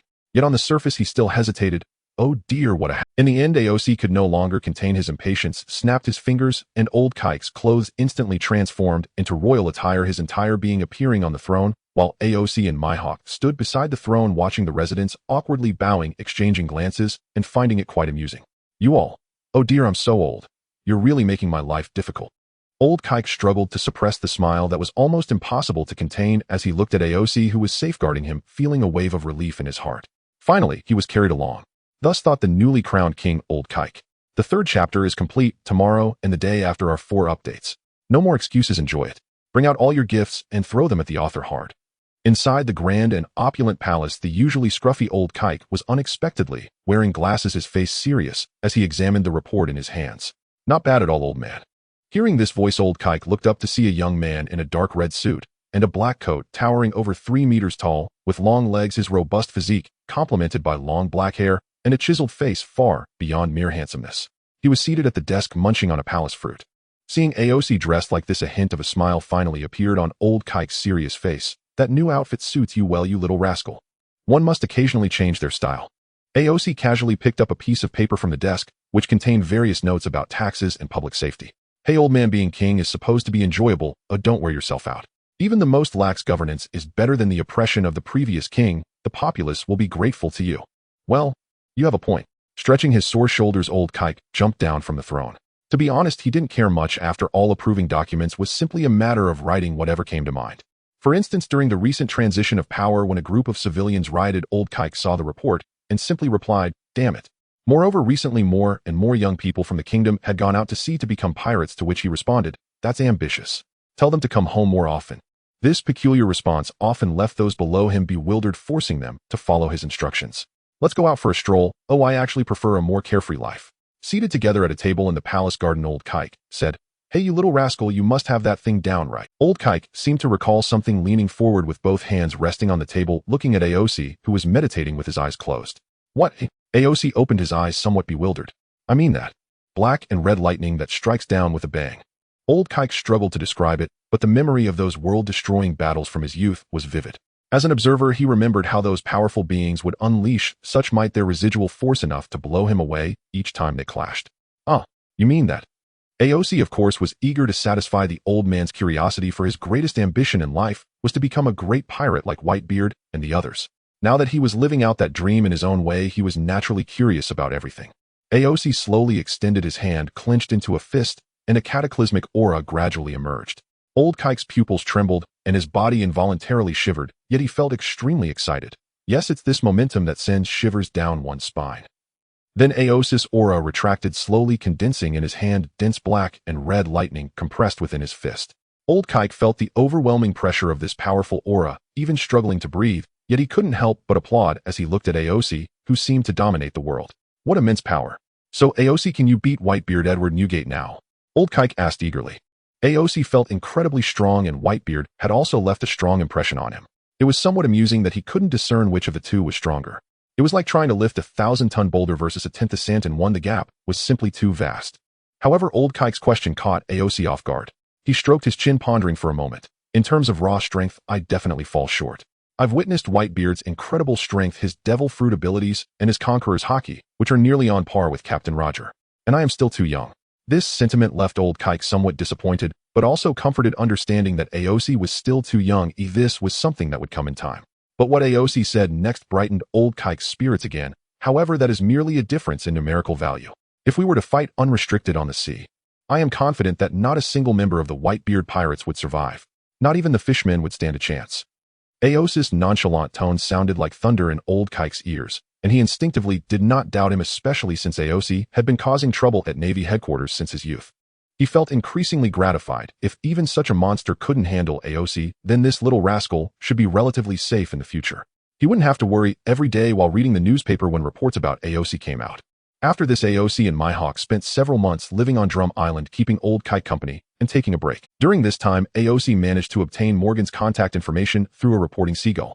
Beep, beep, beep. As the den mushy connected, a bird-like face appeared on the screen, with the other party smiling. "Nice to meet you, Mr. Aosi the Black Gun. This is the World Economic Journal. Morgan's. Of course I know that after all you've been writing about me in the newspapers for years." Aosi awkwardly smiled at the den mushy with some cold sweat trickling down. His tone was flat. He hadn't forgotten that half of his current fame was inflated by this guy, and while most of it was true, he certainly hadn't agreed to it. "Ah, haha. Speaking of which, is there something you such a big shot want from me?" Morgans hurriedly changed the subject, feeling somewhat embarrassed as he recalled the countless fabricated stories he had created over the years to gain attention. "I called you today primarily for two matters." Aosi, with a straw in his mouth sipping orange juice, casually spoke. "First, from now on, the kingdom of Drum Island in the New World will be under my protection. Please publish this in the papers. Anyone who dares to attack, regardless of whether they are a major pirate or an allied nation, should prepare for complete annihilation." "That's easy. Black Gun Aosi has his territory. That's big news for us," Morgan said with a somewhat sinister smile, already preparing the headline titled "Shocking. The legendary pirate begins the territorial dispute in the New World. A man with a bounty of 4 billion, what could he possibly want? All who come will be killed. The new ruler of the New World declares a powerful statement." Seeing Morgan's unable to hold back his expression, Ows raised an eyebrow, feeling that something was off, yet he chose not to say more. He didn't believe this guy would dare to play both sides, otherwise he would secretly follow the messenger seagull to the headquarters and take him out with a gun. Observing Morgang still deep in thought, Ows continued to speak slowly. "As for the second matter, I want to control the entire underground world. Do you want to join me, News King, Morgangs?" This. Upon hearing this, Morgang's previously pleasant expression instantly froze. He studied Aos' expression, noticing he was only quietly observing him without any dark threats in his tone, but with a slight smirk and eyes that seemed to pierce through one's heart. Ah, ha ha ha, someone of your stature is actually interested in our small businesses. The underground world is no small business, Morgangs. As the king of the underground world, who understood various industries, Ows was clear about how many maritime businesses he had under his control. Entertainment, gambling, funerals, special services, transport, public opinion, lending, storage, arms, intermediaries. This colossal cake encompasses the world's most lucrative industries. While it might not shake the status of the top powerhouses, it could certainly disrupt the fundamental balance of this world. Think about it, you don't really believe you can hide behind those birds for a lifetime, do you? Aos' words seemed to carry an innate ability to convince. Morgangs was momentarily stunned, but he still remained calm, having his own hidden methods. Even if you move your home to the airship, it would be the same. Nanny. A cold sweat trickled from his feathers, slowly flowing to the ground, and the once human-like bird face now wore a rather grim expression. How could you possibly know? You work in intelligence, so you should be quite familiar with me, Morgangs, thus there's no need for me to elaborate too much. Aos' eyes, glowing with a red light, stared deeply at the phone bug before him, exuding an invisible pressure. I can always find you, whether it's in the sky, the sea, or underground. If you join me now, I won't interfere with your business. On the contrary, I can protect you and inform you of some world-shaking breaking news. But, Aos' gaze turned sharp, if I have to go through great lengths to find you, the consequences are something you wouldn't want to know. It was left unsaid, yet the silence held the greatest shock value. Morgangs ceased to smile, instead falling. He couldn't refute it. The more he understood Aos' capabilities, the more he realized the terrifying power it wielded. Hiding away and publishing some outrageous tabloids was already quite shady, but compared to Aos, it was still lacking by a significant margin. As long as he still wanted to spread news and expand his business, there was no escaping this monster that could teleport without limits, and whose observation haki could cover distances of tens of thousands of meters. As one of the world's top intelligence operatives, he had witnessed many monsters at sea, but even those monsters would call the Black Gun Doramos a monster. Moreover, it is worth mentioning that he had long anticipated this day would come. In the vast intelligence reports, whether it was the large-scale development of the Mommy Sammy Red Light District business or the emergence of the new underground intermediary Joker in recent years, the shadow of this person had been lurking behind, which others might not see, but he certainly could. All these actions unmistakably indicated one thing: this Lord Aos truly intended to involve himself in the vast and lucrative interests of the underground world. And it was not merely joining, it was controlling. He aimed to forcibly unify the chaotic and fragmented underground market under one hand, through his absolute strength and unresolvable abilities, with no one able to resist nor dare to. It was even feared that the world government would have to turn a blind eye. This was an inevitable trend, not something that could be avoided. After a moment of consideration, Morgangs ultimately succumbed. Resisting was only viable when one had leverage, but his trump card was evidently insufficient to shake Aos, who had already made the world government bleed. In that case, I am willing to join your ranks, Lord Aos. If it were someone like a Big Mom or Whitebeard, I wouldn't even give them the time of day, but this individual is different. His unresolvable abilities and terrifying potential are problems that cannot be solved merely by the size of forces. Don't worry, Morgangs. Upon hearing his agreeable words, Aos seemed quite pleased and offered some comforting words. Generally, I won't interfere with your business. Whatever news you want to spread, I won't interfere as long as you can disseminate the information I desire. You will have fulfilled. Moreover, I can reveal some secrets to you. One could say he truly was the man that even the world government. How could he know so many shocking secrets? And this was only a fraction. Just how many secrets had this man uncovered with his abilities? What had Roger discovered this time? A bead of cold sweat slowly trickled down from his temple. At that moment, Morgangs felt both excitement and curiosity. It must be that following such a king of the underground world would allow him to learn of many more unknown big news. Unknowingly, the slight reservation in his heart faded away, and he became fully invested in the potentially publicized big news. Of course, Aos did not care about their so-called loyalty. After all, he did not possess the observation haki like Ladefield that could read minds. As long as they obeyed, that was enough. He had always relied on his absolute strength rather than human hearts. Also, don't forget to inform the other heads of the underground world to hurry and surrender. Finding them one by one and forcing them to submit is quite time-consuming. At the end of the conversation, Aos smiled and instructed, especially that Stussy from the recently emerged Happy Street. If she is willing, I can let her do this business with Sammy. If not, Aos' smile widened. Then I won't care about the face of the world government CP agency, and it will ultimately be up to Vegapunk to have a word with her.